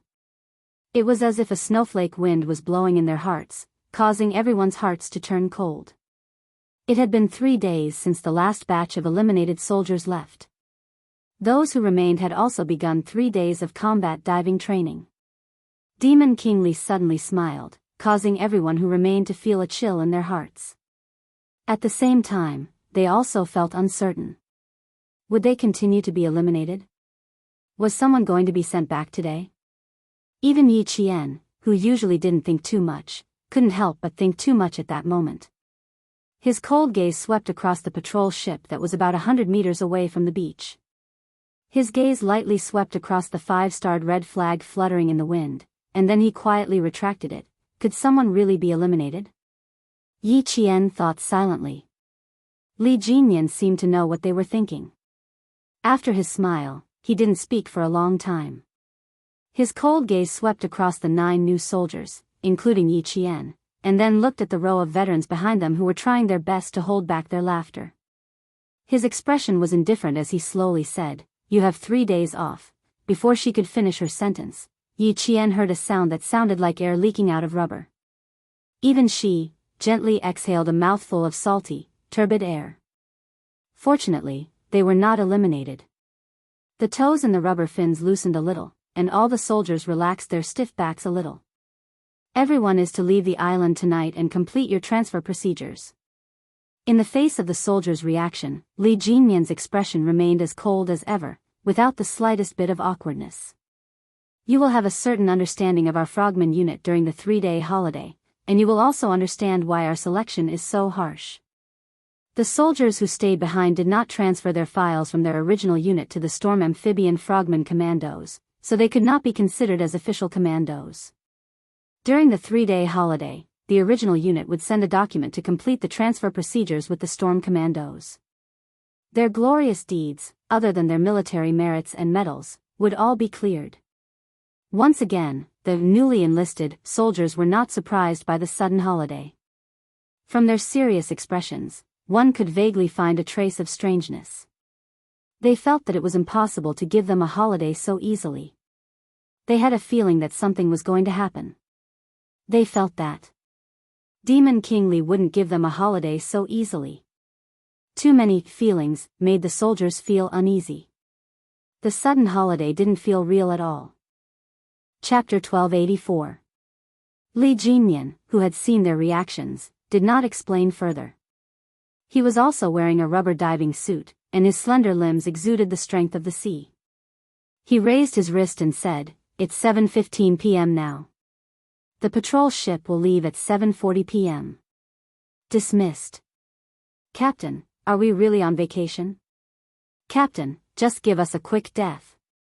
What other tricks are you waiting for us?" Not a single person dismissed. The unreal feeling made them afraid to leave. After months of training, they did not even have a day off. Suddenly, they were given 3 days off. They would not dare to accept it even if a pie dropped from the sky. Li Jinyan never reflected on how his brutal training had traumatized the soldiers who were about to become official team members. His eyes were as cold as the cold moon rising from the sea. He spat out 3 words coldly, "You don't believe me?" After he finished speaking, he turned his gaze to Yi Qian, who had an indifferent expression. The handsome young major asked the only female soldier in the team, "Yi Qian, you don't believe me either?" "It's not that I don't believe you. We definitely have a vacation. I just don't quite believe that the Demon King would give us a vacation so easily." Yi Qian, who was called out, had a calm expression. She met the other party's cold gaze that could dissect her soul and replied calmly, "We believe in a vacation, but we don't believe that we can leave smoothly." Over. The only female soldier in the team, who was also the only female soldier in the team who was not afraid of the Demon King's training, spoke out the thoughts of the other 8 male soldiers. Li Jinyan always knew that Yi Qian was not as afraid of him as the male soldiers, but he did not expect that she would dare to directly question him. For a moment, he did not respond. The air was a little heavy. Everyone held their breaths as they waited for the Demon King to speak again. "Marines, you still have 24 minutes. The Great Mermaid couldn't stand it anymore. She stroked her forehead and sighed, "You are indeed given 3 days off. The documents from your original units have arrived at the port. Everyone needs to go through the transfer procedures in person. One of the 3 days off is for official business, and the other 2 days are for you to rest." As the vice captain and also a part-time ideological instructor, he could feel the warmth of the vice captain every time he experienced Demon King Li's cold winter. Just like now, his gentle voice broke the heavy atmosphere in the air as he slowly said, "There is nothing extra for this holiday. Although your captain's code name is Demon King, and he is usually a little strict with you, when you become one of us frogmen, you will feel the warmth of his spring breeze." The warmth of a spring breeze? Li Jinyan raised his eyes slightly and glanced at the vice captain who spoke up for him. He said indifferently with an expressionless face, "I only have the coldness of spring. I don't have the warmth of spring." If you want to find warmth, you can look for the vice captain, codenamed Big Shark. Codename Demon King, codename Great Shark. This was the first time that the remaining Marines heard the codenames of these dragon-like frogmen. The beach was very quiet. The disbanded team members looked at each other, and then looked at the Demon King. Was the Demon King joking just now? The veteran behind him had already laughed and said loudly, "Demon King, your cold jokes are still incomprehensible. Look at what you have done. They are so scared that they can't believe that you are going to have a holiday. Don't say that you don't believe it. Didn't we also not believe it in the past? When we got on the ship, we were afraid that someone would come out in the middle of the night and drag us down." With the veterans' laughter, the Marines finally believed. They really had a holiday. In the faint screen, everyone laughed. There were still 22 minutes left. They had to change their diving equipment, clean up the entire beach for scattered equipment, and then return to the tent to pack up everything. They had to leave the reef island where they had been training for nearly 4 months. Chapter 1285. Pack it up, pack it up. We're about to leave the base. Kid, change your clothes and stay away from Yi Qian. Wear your clothes neatly. Although you've become one with the night, you still need to look good. 10 minutes later, 2 rubber boats sailed towards the patrol ship. The neatly dressed soldiers finally boarded the ship and arrived at the port about 4 hours later. The patrol ship set sail. Several soldiers, who had peeled off several layers of skin from the sun, stood on the deck and stared at the reef island that was getting farther and farther away. They asked the veteran who was standing with them, "Will we come again?" In the past, they just wanted to leave as soon as possible, but now they couldn't bear to leave. "Of course we'll come back. This area belongs to our country and is also our training base. We'll come back often." The veteran with the code name Big Eel answered them with a laugh. "You can't bear to leave now, but don't complain about going back to land later." "I don't think so. You just occasionally say you want to go back to the port for a hot meal. You don't complain during the day, but you dare to dream at night. When we patrol at night, someone will shout, 'Let me go back,' in his dreams." For a moment, the deck was filled with laughter. They forgot about their tiredness during the day and began to enjoy their 3-day holiday. The laughter faintly traveled into the cabin, causing Big Eel to raise his head. His gaze fell on the deck through the windproof and bulletproof glass. Only now do you believe that you're really on vacation. Devil King, you've become even more vicious. He smiled and looked away. He asked Yi Qian, Little Yi, do you think the Devil King is more vicious than before? The laughing soldiers on the deck were on a 3-day holiday. 2 minutes ago, Yi Qian learned that she didn't have a single day off. She would continue training the next morning at the port. I didn't see how vicious the Devil King was before, so I can't make any comments. Yi Qian smiled. Her mood didn't change because she didn't have a vacation. On the contrary, she hoped that she could use the next 14 days to train in subjects she hadn't experienced before. Li Jinyan had a cold personality, but he didn't take his comrades' jokes to heart. He sat in the cockpit and stared coldly at Yi Qian, who had impressed his comrades. His thin lips moved slightly as he said, gather at the port tomorrow morning at 5 a.m. We'll take you to the base for training. Focus on learning how to fight on the sea and close combat. Me and 3 other members will go together. Do you have any objections? Yi Qian's smile faded as he said seriously, I don't have any objections. I'll definitely follow your arrangements. Female soldiers were very good in this aspect. They never questioned the training arrangements. Li Jinyan, who was a man of few words, nodded and ended the conversation with a okay. The whole conversation took less than 5 minutes and less than 100 words. It was so concise that even the big mermaid was stunned. One didn't like to talk, and the other didn't like to ask. How were they supposed to communicate? How to communicate? Little Yi, you don't have any objections at all? Should he first learn about naval combat and close-range combat? Why don't you ask us first? The big mermaid coughed. His dark and resolute face was full of smiles as he tried to get closer to Yi Qian. It will take about 4 hours to reach the port. We can talk for 4 hours. If you have any questions, feel free to ask. As long as it's not confidential, the Devil King and I can answer them. Yi Qian really didn't think that he had anything to ask. However, when he saw the big mermaid's bright eyes and the pitiful appearance of a ferocious beast, Yi Qian couldn't bear to refuse. Chapter 1286. You guys talk. Li Jinyan stood up. If you have any questions, you can ask the big mermaid first. If she can't answer, you can ask me. Chatting with female soldiers was something he had never done before, so it was better to leave it to the vice captain and ideological instructor. Yi Jian stood up and saluted as she watched the major with the highest military rank in the team leave. Her slender figure was straightened by the light and she stood like a lighthouse. Even when the hull of the ship swayed with the waves, her feet did not sway at all. After 4 hours of sailing, Yi Qian didn't ask about naval combat or close-range combat. Instead, she asked about the frogman's training cycle. This was a good question. The big mermaid, who felt that she had stayed for too little training, said earnestly, the members of the Storm Commando team have to go through about 4 months of elimination and selection training.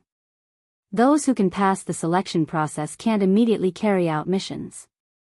After 18 months of basic training, professional training, and 6 months of mission deployment, they are considered beginners. And to participate in their first underwater mission, they need to go through about 12 months of advanced training. In other words, it took about 3 years to train an outstanding frogman.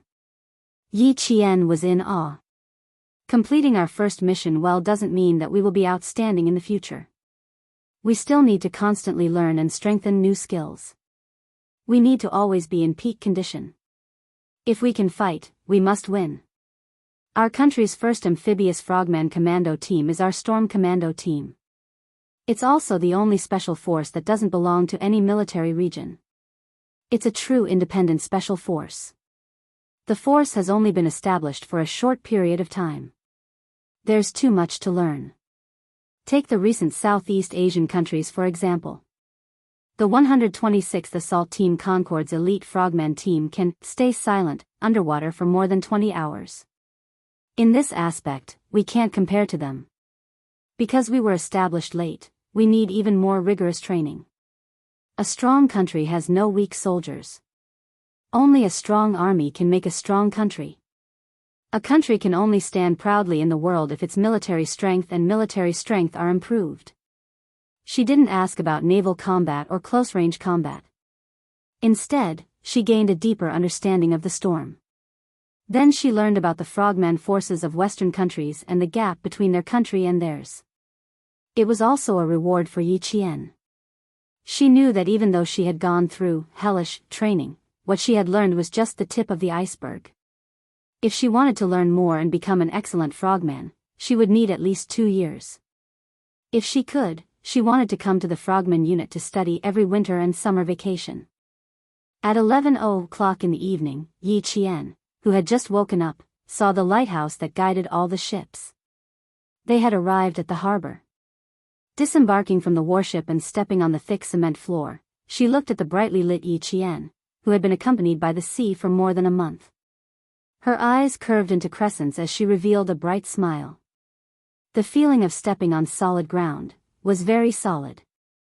Yi Qian did not return to the camp immediately. She wanted to give Uncle Jen a call to ask about the situation. After getting Li Jinyan's permission, a Marine on duty led her to the phone booth. At midnight, Principal Chen received a call from Yi Qian. "We can rest assured that Captain Xia will take you away. Everything is fine at home. Girl, don't worry about us." After receiving Yi Qian's call, Principal Chen didn't even feel sleepy anymore. He answered her questions in a loud and clear voice. "Uncle Jen's health is fine. People tend to have some problems when they're old. Don't worry, I'm here." Chapter 1287. Hearing the voice of her family, Yi Qian's mood was as peaceful as the starry sky. "You have to take care of yourself too. Don't overwork yourself. I have the army to take care of me. You don't have to worry about me. Don't worry, don't worry. You've always known how to take care of yourself. It's just that you're too competitive. You're even more competitive than the male soldiers. You have to change that. We can't be sloppy during training. You have to rest well during rest. Only when you're fully rested can you train better." Principal Chen, who came out of the army, said that he wasn't worried. Every word he said was a reminder. He was afraid that Yi Qian would be too competitive and hurt herself. Yi Qian pursed her lips and smiled. She looked at the starry sky and listened quietly to the elder's advice. Time ticked by for nearly 10 minutes. "I've received the acceptance letter.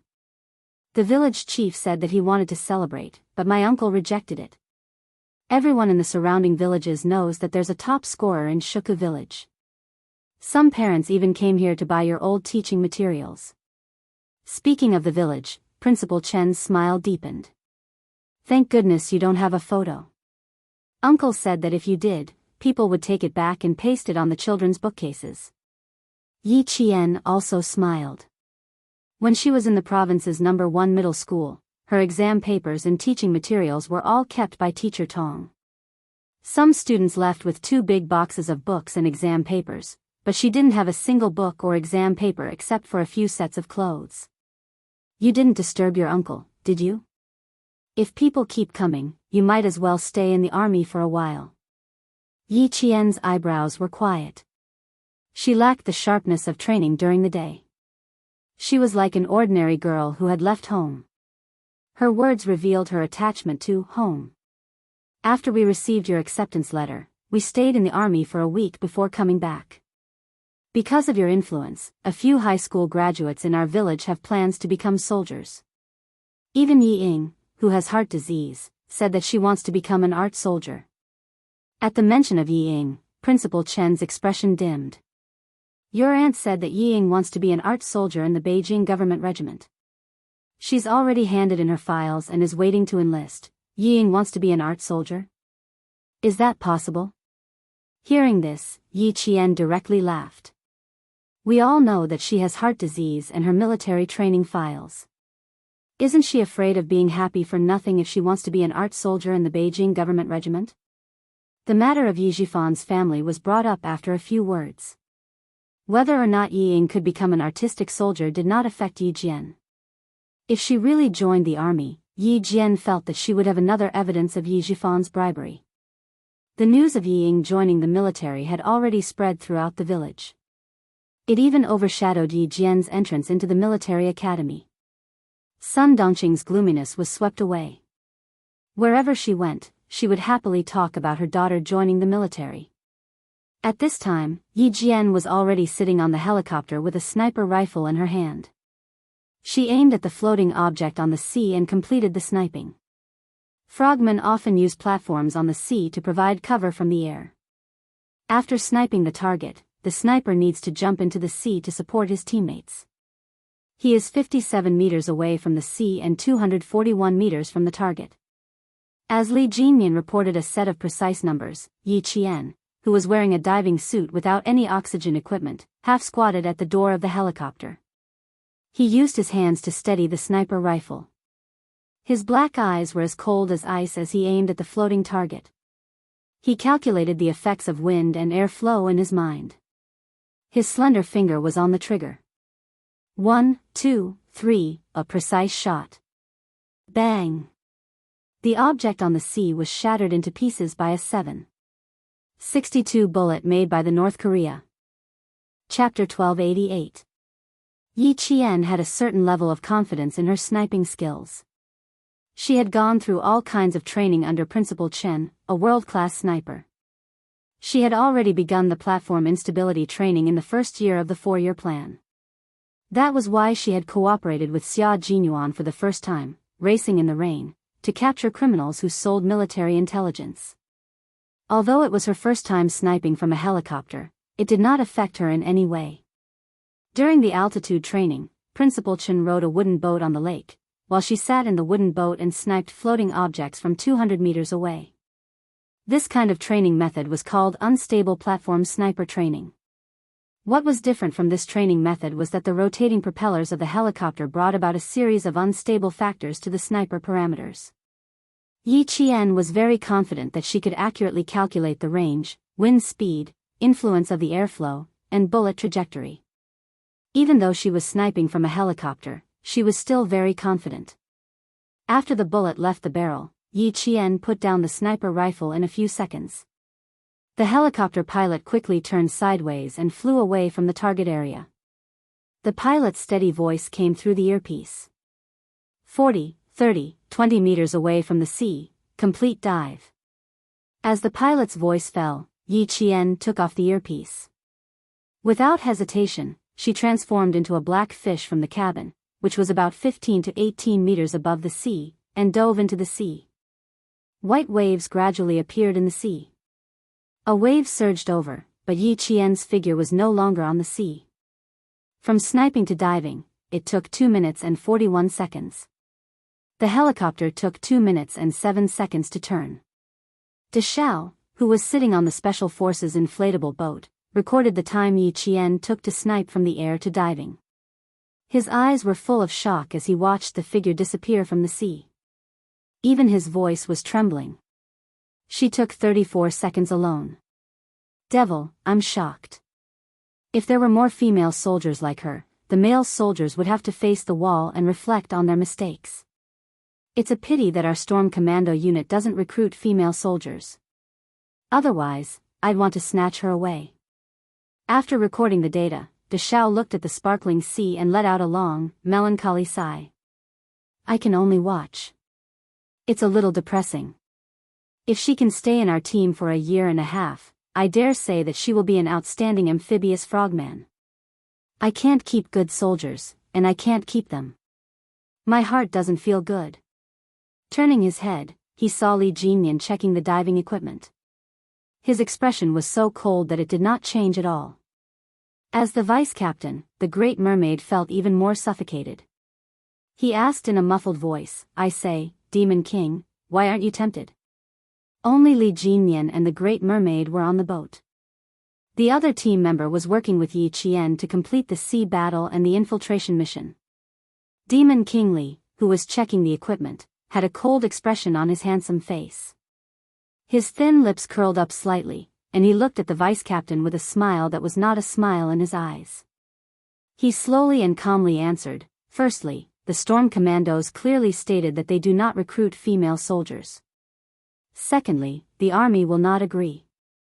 Thirdly, she has no intention of staying. There is no need to think about the things that have been decided from the beginning. Just remember that she does not belong to the Marine, she only belongs to the army. We are only responsible for training her. Seeing such an outstanding soldier leave the team, there is no need for her to stay. You will still be able to see her fighting in the future. Her individual combat ability is strong. Her reflexes are directly proportional to her physical fitness and professional skills. No matter which unit she goes to, she will be a sharp knife soldier. No matter which unit she goes to, she will still be a soldier of our country. Chapter 1289. Li Jinmian, who had confirmed that there were no problems with his equipment, put on the closed mixed gas underwater breathing equipment. Before putting on the breathing mask, Li Jinmian passed the binoculars to the Great Mermaid, who was still sighing. You're now on the enemy's ship. Guard it well.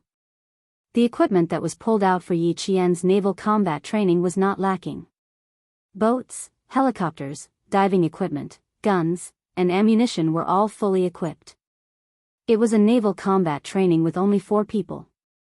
Li Jinmian and the Great Mermaid were the enemy, while Yi Qian and the other water demon were the army.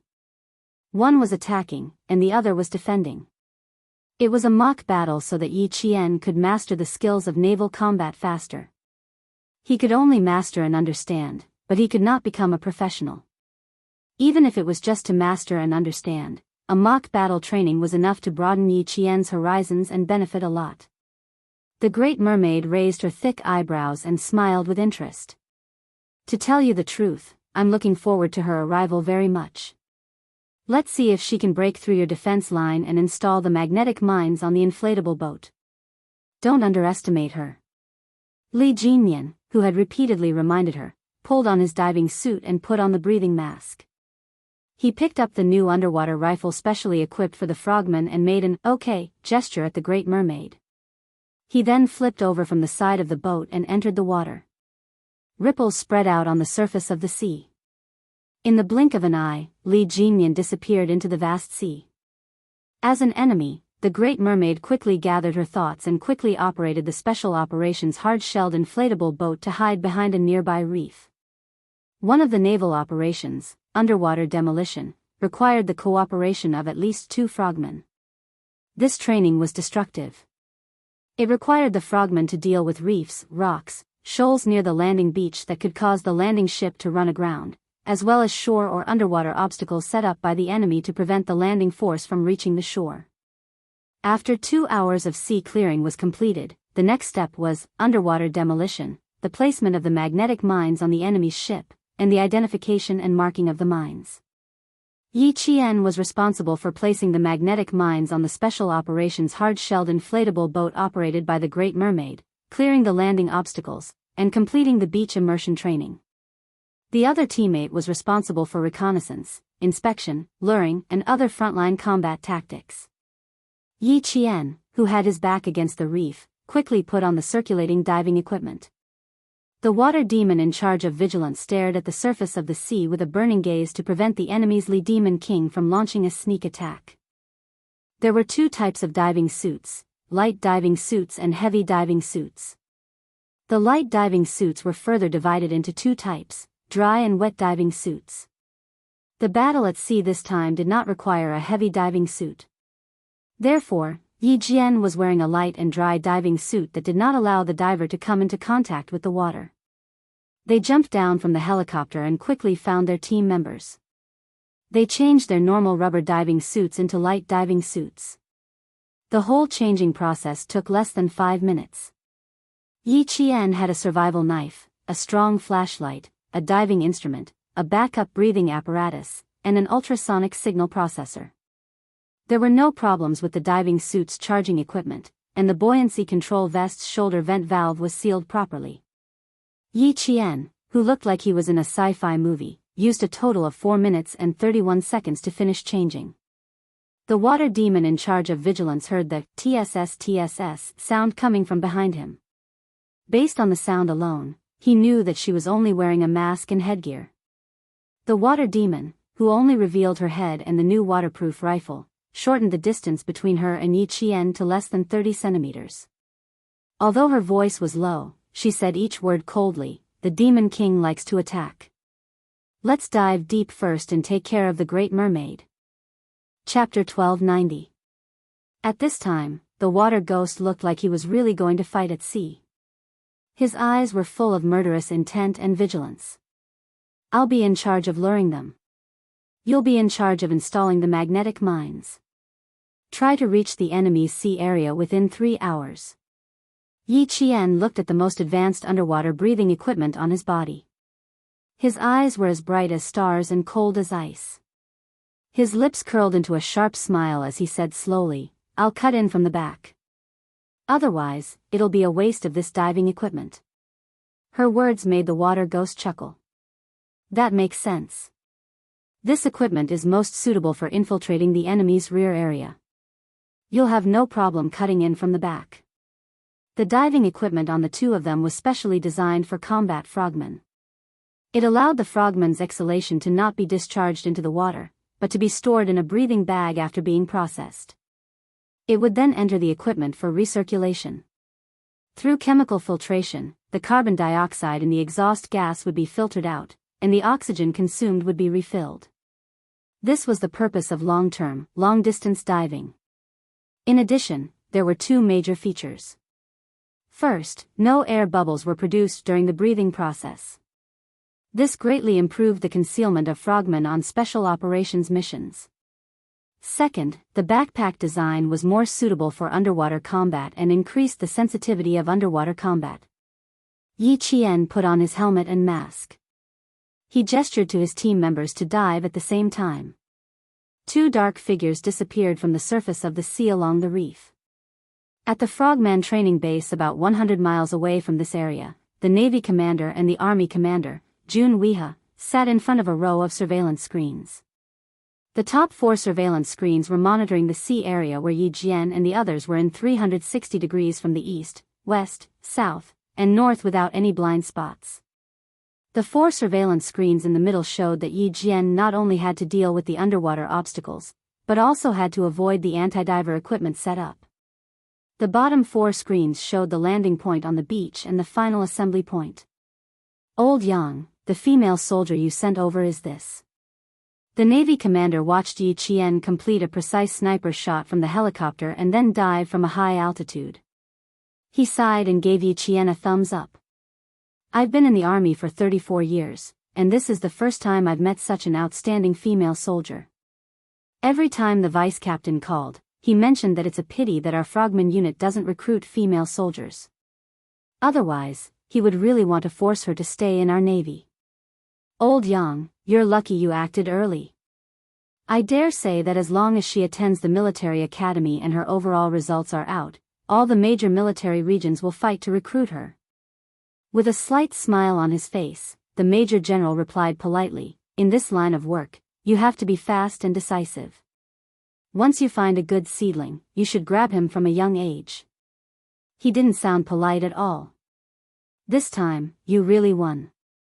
The Navy commander looked at the two figures that had entered the surveillance range and said with appreciation, "In less than 2 months of diving training, her speed is only 3 meters behind our frogmen. Talented, talented."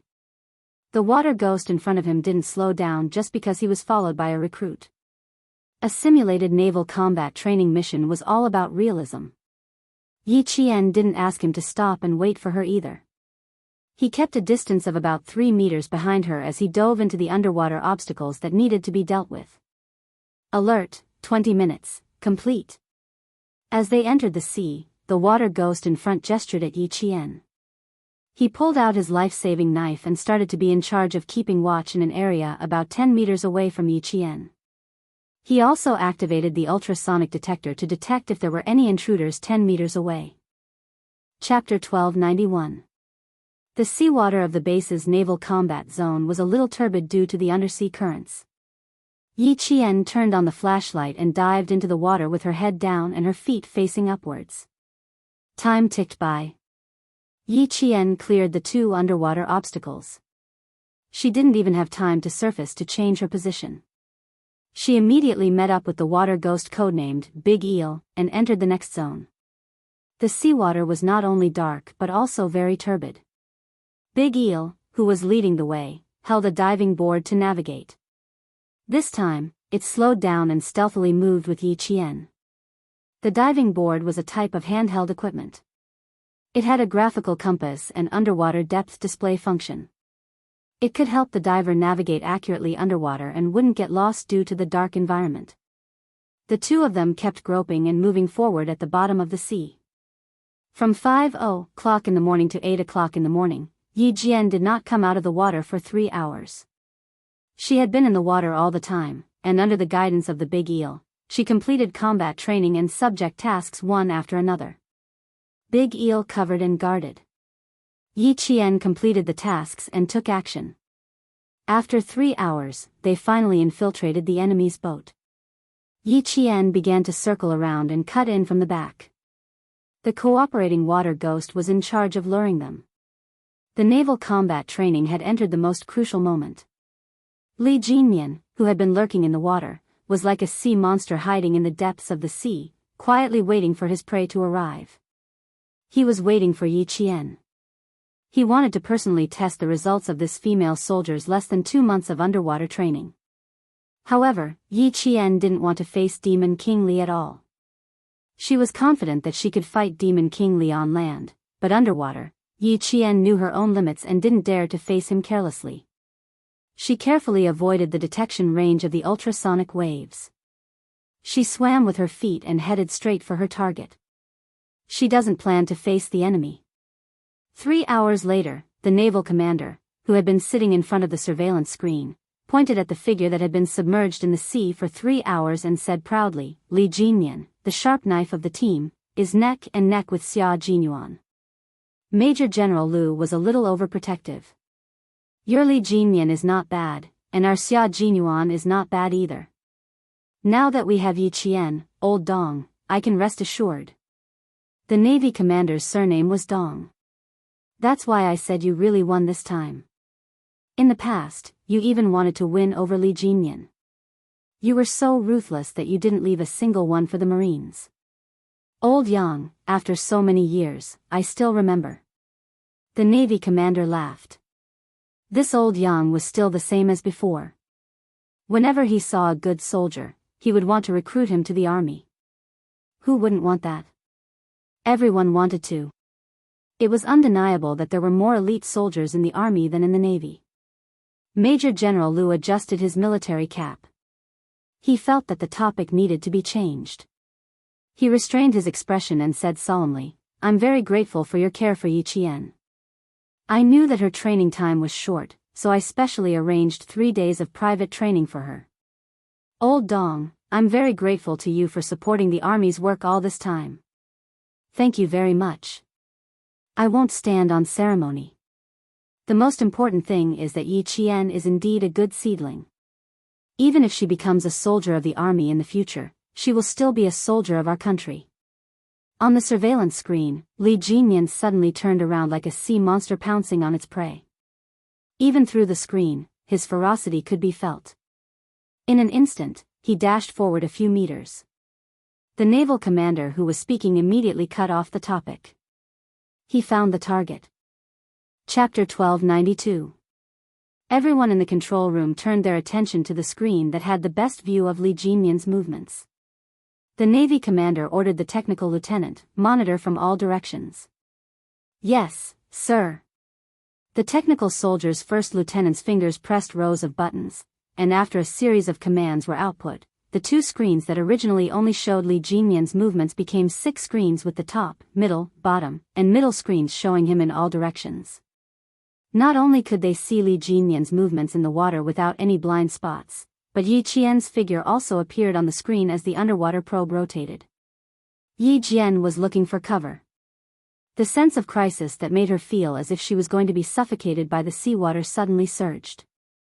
It was as if some deep-sea monster was entrenched in the dark, turbid seawater and was stretching out its tentacles to catch its prey. In an instant, Yi Qian knew that she had been targeted by Li Jinmian. Teammate luring failed. Being targeted by Li Jinmian, codenamed Demon King, even increased the psychological pressure. Yi Qian's first reaction was to immediately look for cover instead of fighting the Demon King head-on. The Navy commander who was observing her saw her reaction and her underwater movements. He smiled at the serious-looking Army Major General and said, although she only has a month of training, her underwater movement skills are no worse than a real water ghost's. Frogmen are very wary of using their hands to paddle underwater. The correct way to move and dive is to use the 2 feet to provide power, freeing up the hands to do other things. Or complete shooting, fighting, throwing in mines, or completing underwater exploration. From Yi Qian's discovery of danger and her avoidance of cover, you can completely see how professional she is in diving. Look at how her feet are moving the entire time, and her hands are constantly exploring. Don't underestimate this movement. When people reach the bottom of the water, their natural reaction is to keep their hands and feet together. Moreover, to practice the natural reaction of the underwater is to move the feet up and down. She needs to complete 2 hours of standing in the water every day. Her head and shoulders must be above the water, and her hands must be raised. She must rely on her feet to float up and complete the training requirements. After that, the naval commander asked the whale who was standing beside him, I heard that Li Jinyan added something to Yi Qian's treading water training for the first half of the month? The Major General of the army, who had been listening carefully, looked at the water ghost who had been training with Yi Qian for more than a month. He smiled and asked, what's wrong? Did you fail? In the army, when soldiers were given extra training, it usually meant that they had failed in their training and needed to undergo more training. Whale immediately straightened his back and answered the Major General seriously, in the beginning, there will be failures. According to the training requirements, if there are 3 movements with both hands within 20 minutes of stepping on water, you will be deemed as a failure. Yi Qian's training time is 2 months shorter than the rest of the team. If you fail, you will need to strengthen yourself even more. We will use the method of placing lead weights around your waist. Each piece weighs 2 kilograms, and there are a total of 4 pieces on your left and right waists. A total of 8 kilograms of lead weights will be tied to your waist. You will be able to walk on water and do your webbing until you pass. The Major General of the army only knew a little about what kind of professional skills frogmen should have. When he heard this, he nodded and said, from what you've said, Yi Qian's diving operation is considered to have passed. A faint smile appeared on his serious face, and even his powerful voice had a hint of a smile. This girl has always been harsh on herself. No matter what she does, she will do her best. She will never be half-hearted or give up halfway. I'm not worried that she won't be able to learn after putting her on your team for training. Chapter 1293. Yi Qian is a very outstanding soldier. After a week of underwater training under lead, she finished in 3rd place in her swimming training while armed with flippers. When the whale spoke, his eyes were filled with pride. It was obvious that he approved of Yi Qian's abilities. Major General, we all think that Yi Qian will have a place in any unit in the future.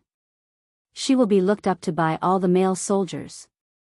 Yi Qian didn't know that she would receive such high praise from the water ghosts. At this time, she was already 17 meters deep, but the feeling of being watched by Demon King Li was still there. The feeling of being stared at in the water was even more terrifying than being stared at on land. The physical and psychological feeling was different from being stared at on land. You could still run and find a place to hide immediately, but in the water, there was nowhere. There was nowhere to run or hide even if you wanted to. It was a physical and psychological challenge. The huge water pressure in the deep water pressed down on her limbs, making her feel even more tense. Yi Qian felt around until she found a reef. She grabbed the reef with both hands. The feeling of something solid in her palms eased her tense emotions. She didn't even see Li Jinyan's shadow in the water, but the feeling of being watched followed her like a shadow. Even when she was hiding behind the reef, she didn't relax. When frogmen fought underwater, they always fought for 2 people. If one of their comrades was in trouble, the other would be able to save them immediately. But now, there was only Yi Qian, and she was still a new recruit. Even though Li Jinyan saw her, he didn't immediately swim over. He was worried that Yi Qian would notice that he was panicking. His subconscious reaction was to quickly dive to the surface. This was the most taboo in deep diving. It was an extremely dangerous move. Frogmen would inhale air with the same pressure as the environment in the water through their cylinders. If a frogman suddenly surfaced, the air pressure in their bodies would be greater than the air pressure outside their bodies. Then, large amounts of air bubbles would accumulate in their blood, causing life-threatening decompression sickness. Yi Qian was about 19 meters deep in the water. If she rushed to the surface because of Li Jinyan's appearance, it was very likely that she would die. After completing the training alone, even the experienced Li Jinyan did not dare to be too reckless.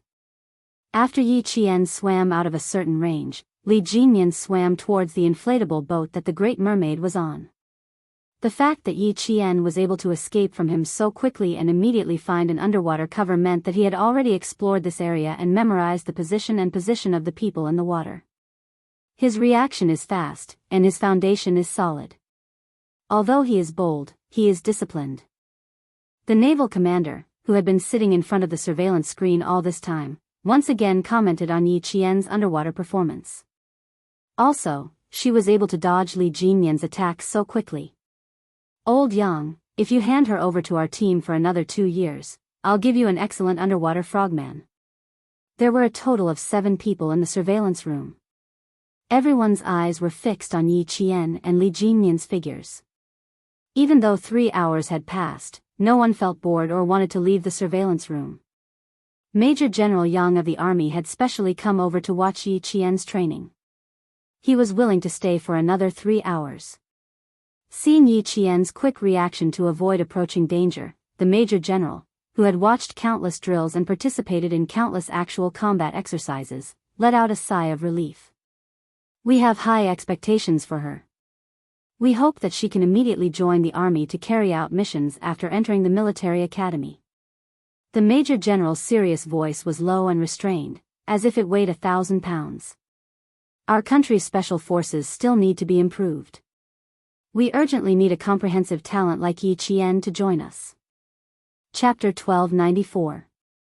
For the time being, you're only building an amphibious underwater frogman unit.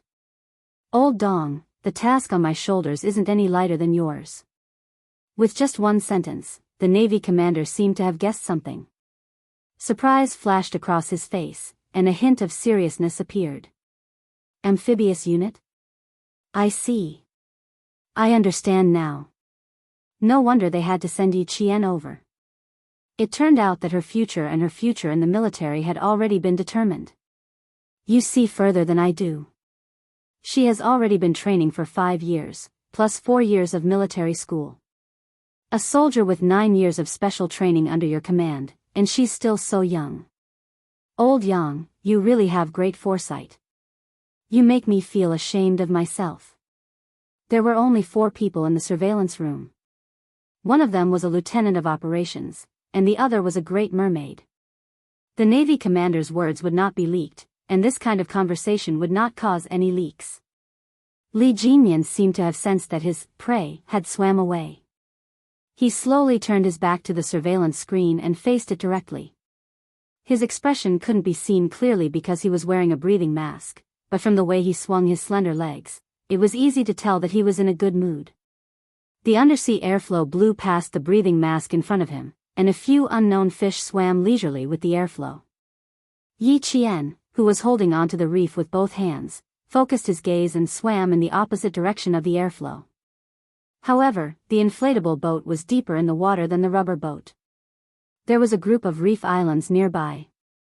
If it were her, she would definitely hide the boat behind the reef islands.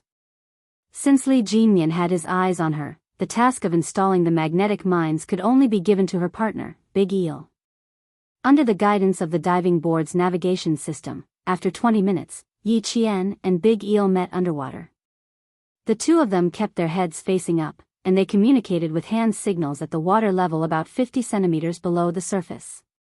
Yi Qian pointed above the water and crossed his hands. Keep an eye on me. We'll exchange missions. Okay. Big Eel nodded.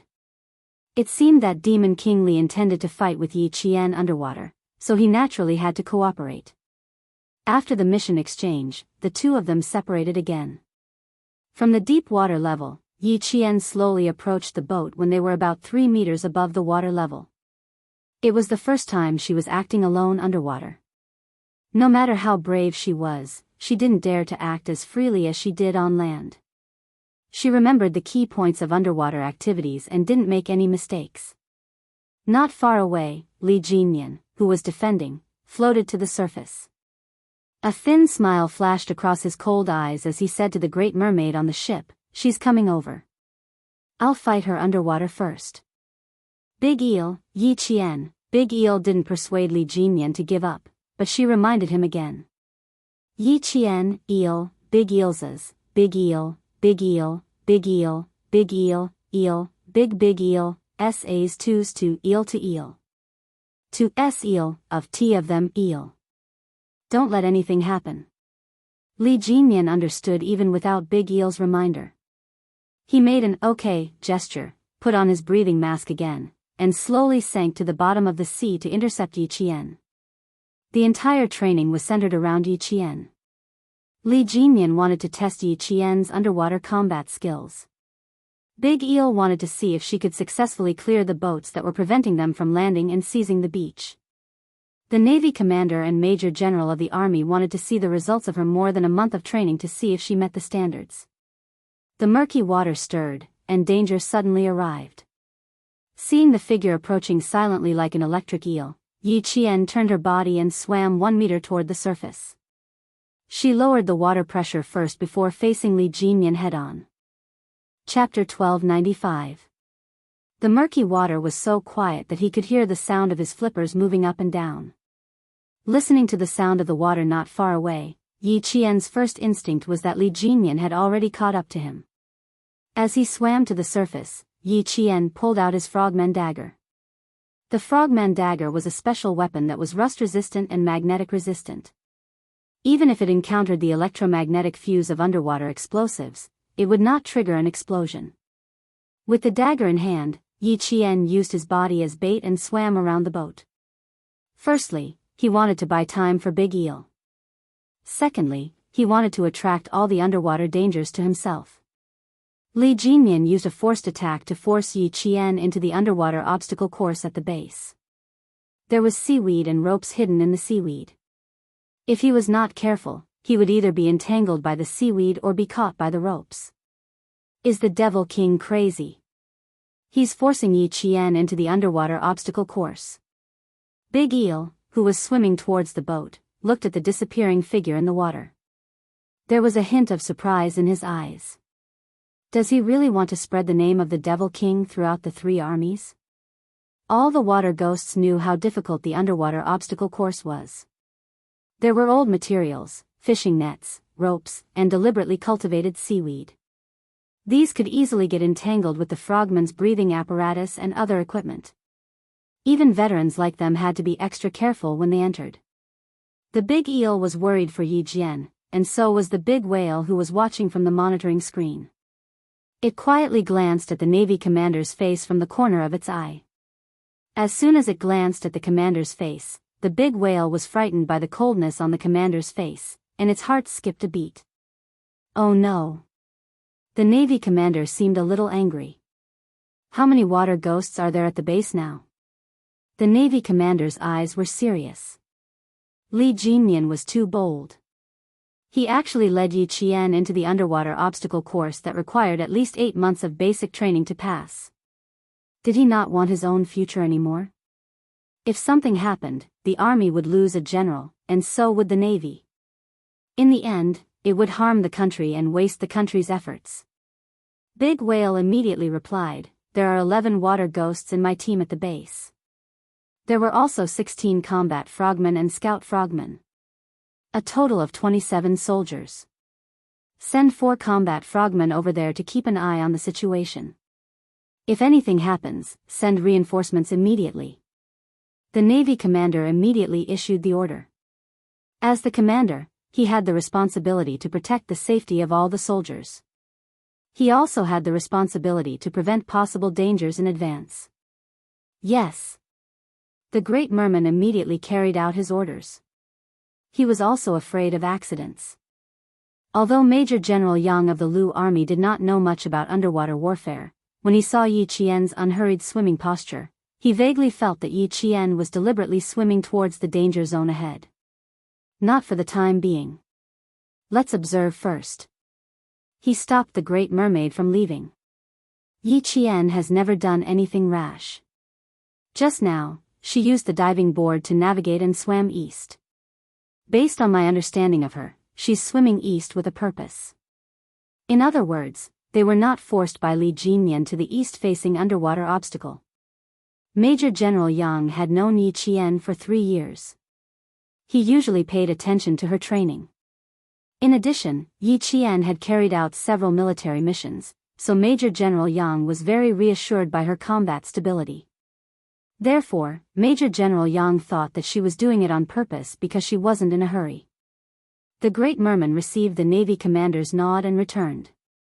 He said, although Yi Qian's training time was short, the water ghosts we left on the training reef island all took her through many training exercises. For example, we taught her how to use the life-saving knife to save herself through seaweed and fishing nets, but it was not as complicated as this. Chapter 1296. In other words, with Li Jinyan around, even though there was a certain amount of danger, it wouldn't be fatal. This was a form of trust. You could put your life in the hands of your comrade and trust your comrade. Old Dong, I'm not nervous. Why are you nervous? Let's see how exciting this underwater fight is. Major General Yang was even more relieved after hearing this. He was even more certain that Yi Qian was doing this on purpose. This little girl had an adventurous spirit, but she was also steady. He believed that she wouldn't put herself in danger. After that, he laughed and said, don't worry, don't worry. Let's watch. Even though Li Jinyan isn't my soldier, Xia Jinyuan, has mentioned him to me before. He's the best underwater specialist in the entire army. Even though the devil is cruel, he's also admirable. The Navy commander felt very comfortable when his soldier was praised. I'm not worried about Li Jinyan. I was just worried that you wouldn't be. Since you're not worried, let's wait for the exciting underwater fight. The entire underwater training foundation was equipped with underwater detection probes used on submersible ships. The first lieutenant was familiar with the operation of the 3 rows of computers. Every part of the underwater obstacles section was clearly displayed on the screen. Yi Qian's figure was already close to the underwater obstacle section. When she made a movement to turn her head, Major General Yang was even more certain that she was swimming towards the dangerous area on her own accord and not being forced by Li Jinyan. It was just as Major General Yang had guessed. He knew that when they entered the enemy's defensive zone to fight, they would face a situation where the enemy had plenty of reinforcements while they had no reinforcements. Even though it was dangerous to enter the complicated sea region and it would bring inconvenience to their movements and reduce their speed, it would also provide them with natural obstacles and cover. Li Jinyan was the captain. How could a rookie like her face him directly? She had to hide quickly and then end the battle quickly. The dagger in her hand, which was the life-saving knife, was extremely useful at this time. This special dagger blade was 2 centimeters wide and 8 centimeters long. The back of the blade had sharp serrations. As long as it was used well, it could quickly cut through ropes, seaweed, and fishing nets on the seabed. This was one of the underwater survival skills that Yi Qian had learned at the beginning of the month. He applied what he had learned and used it creatively. He stepped on the water with his flippers. While pushing aside the seaweed with one hand, he swung his dagger with the other to cut off the long seaweed that might entangle his breathing equipment. Facing these visible and fatal dangers alone was not only a test of one's physical fitness, but also a test of one's courage and willpower. The simulated combat training had greatly improved Yi Qian's mental endurance, self-control, and courage to overcome difficulties under anaerobic conditions. Arranging such a training session was enough to show how much Li Jinyan expected of Yi Qian. He wanted to fully explore Yi Qian's potential and make her an excellent amphibious frogman.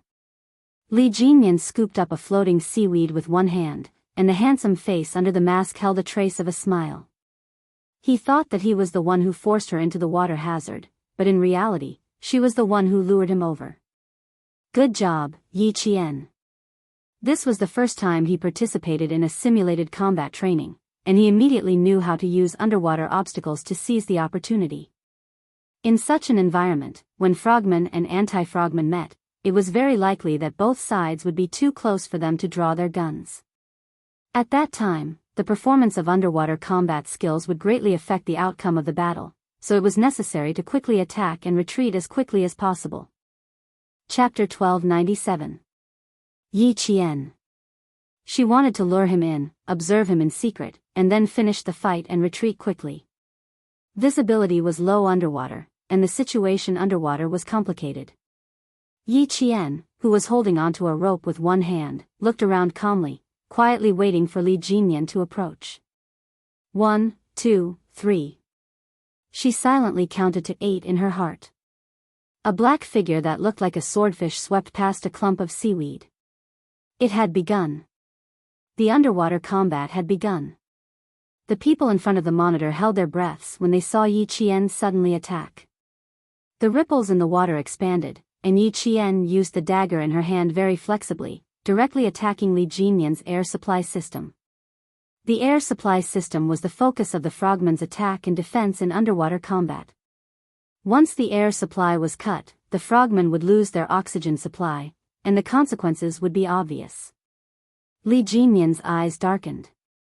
What a murderous female soldier. She used her killer move as soon as she started.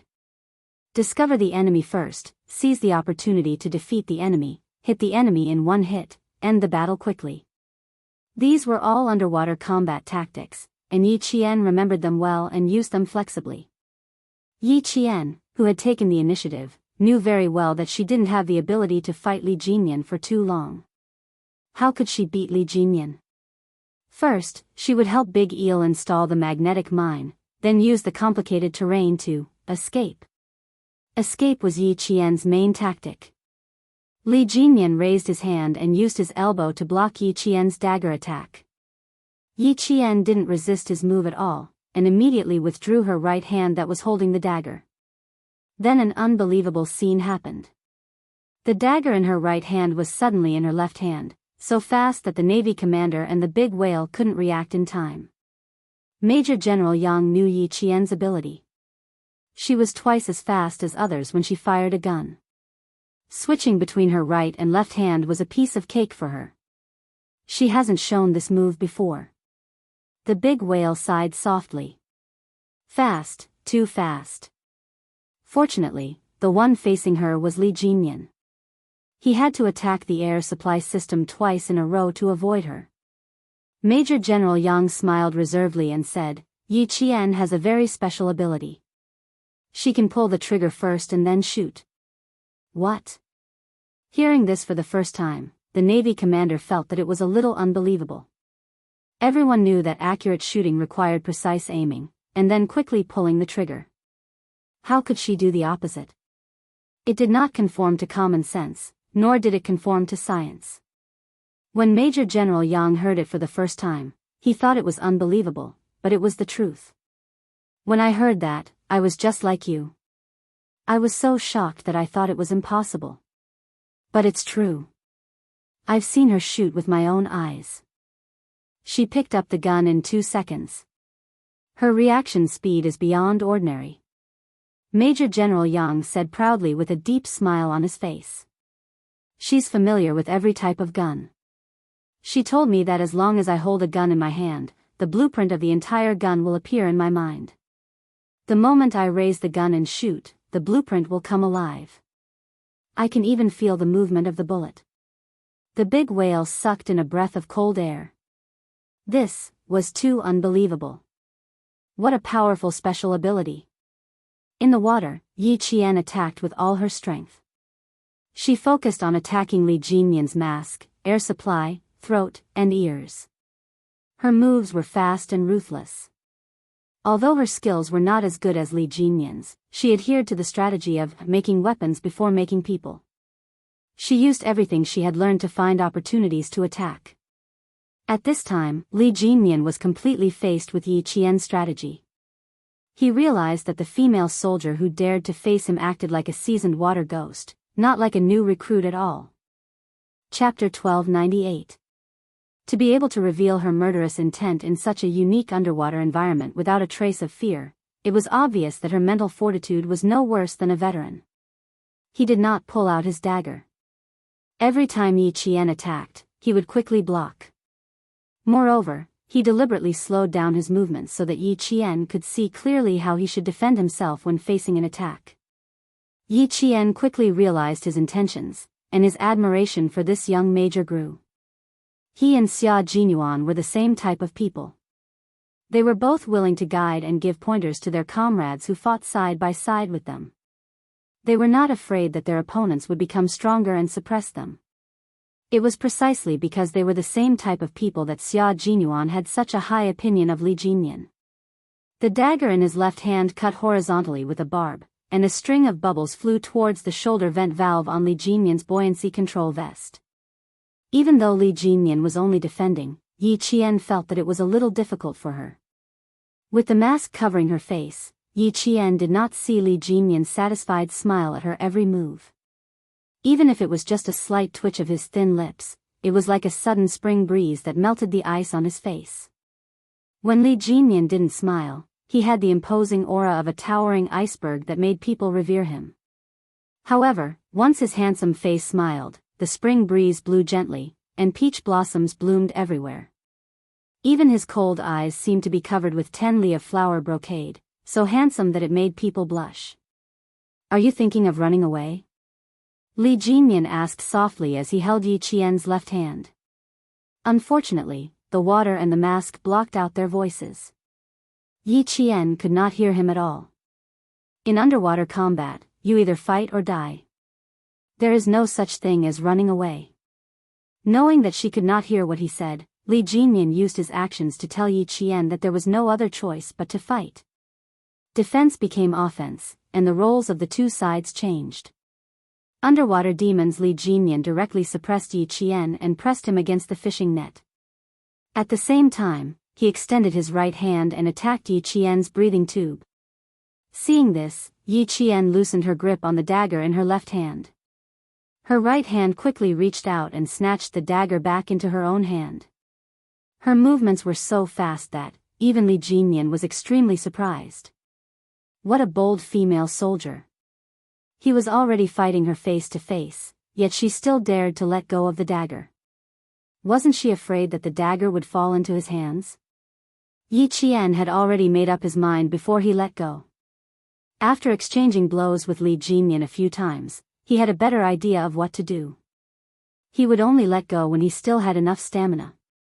Trapped in the fishing net, Yi Qian forcefully swung her legs to raise her body slightly above the water's surface. As she blocked Li Jinyan with one hand, her sharp blade cut open the fishing net behind her as she floated to the surface. With a sidestep, she successfully broke through the fishing net and escaped Li Jinyan's fierce attack.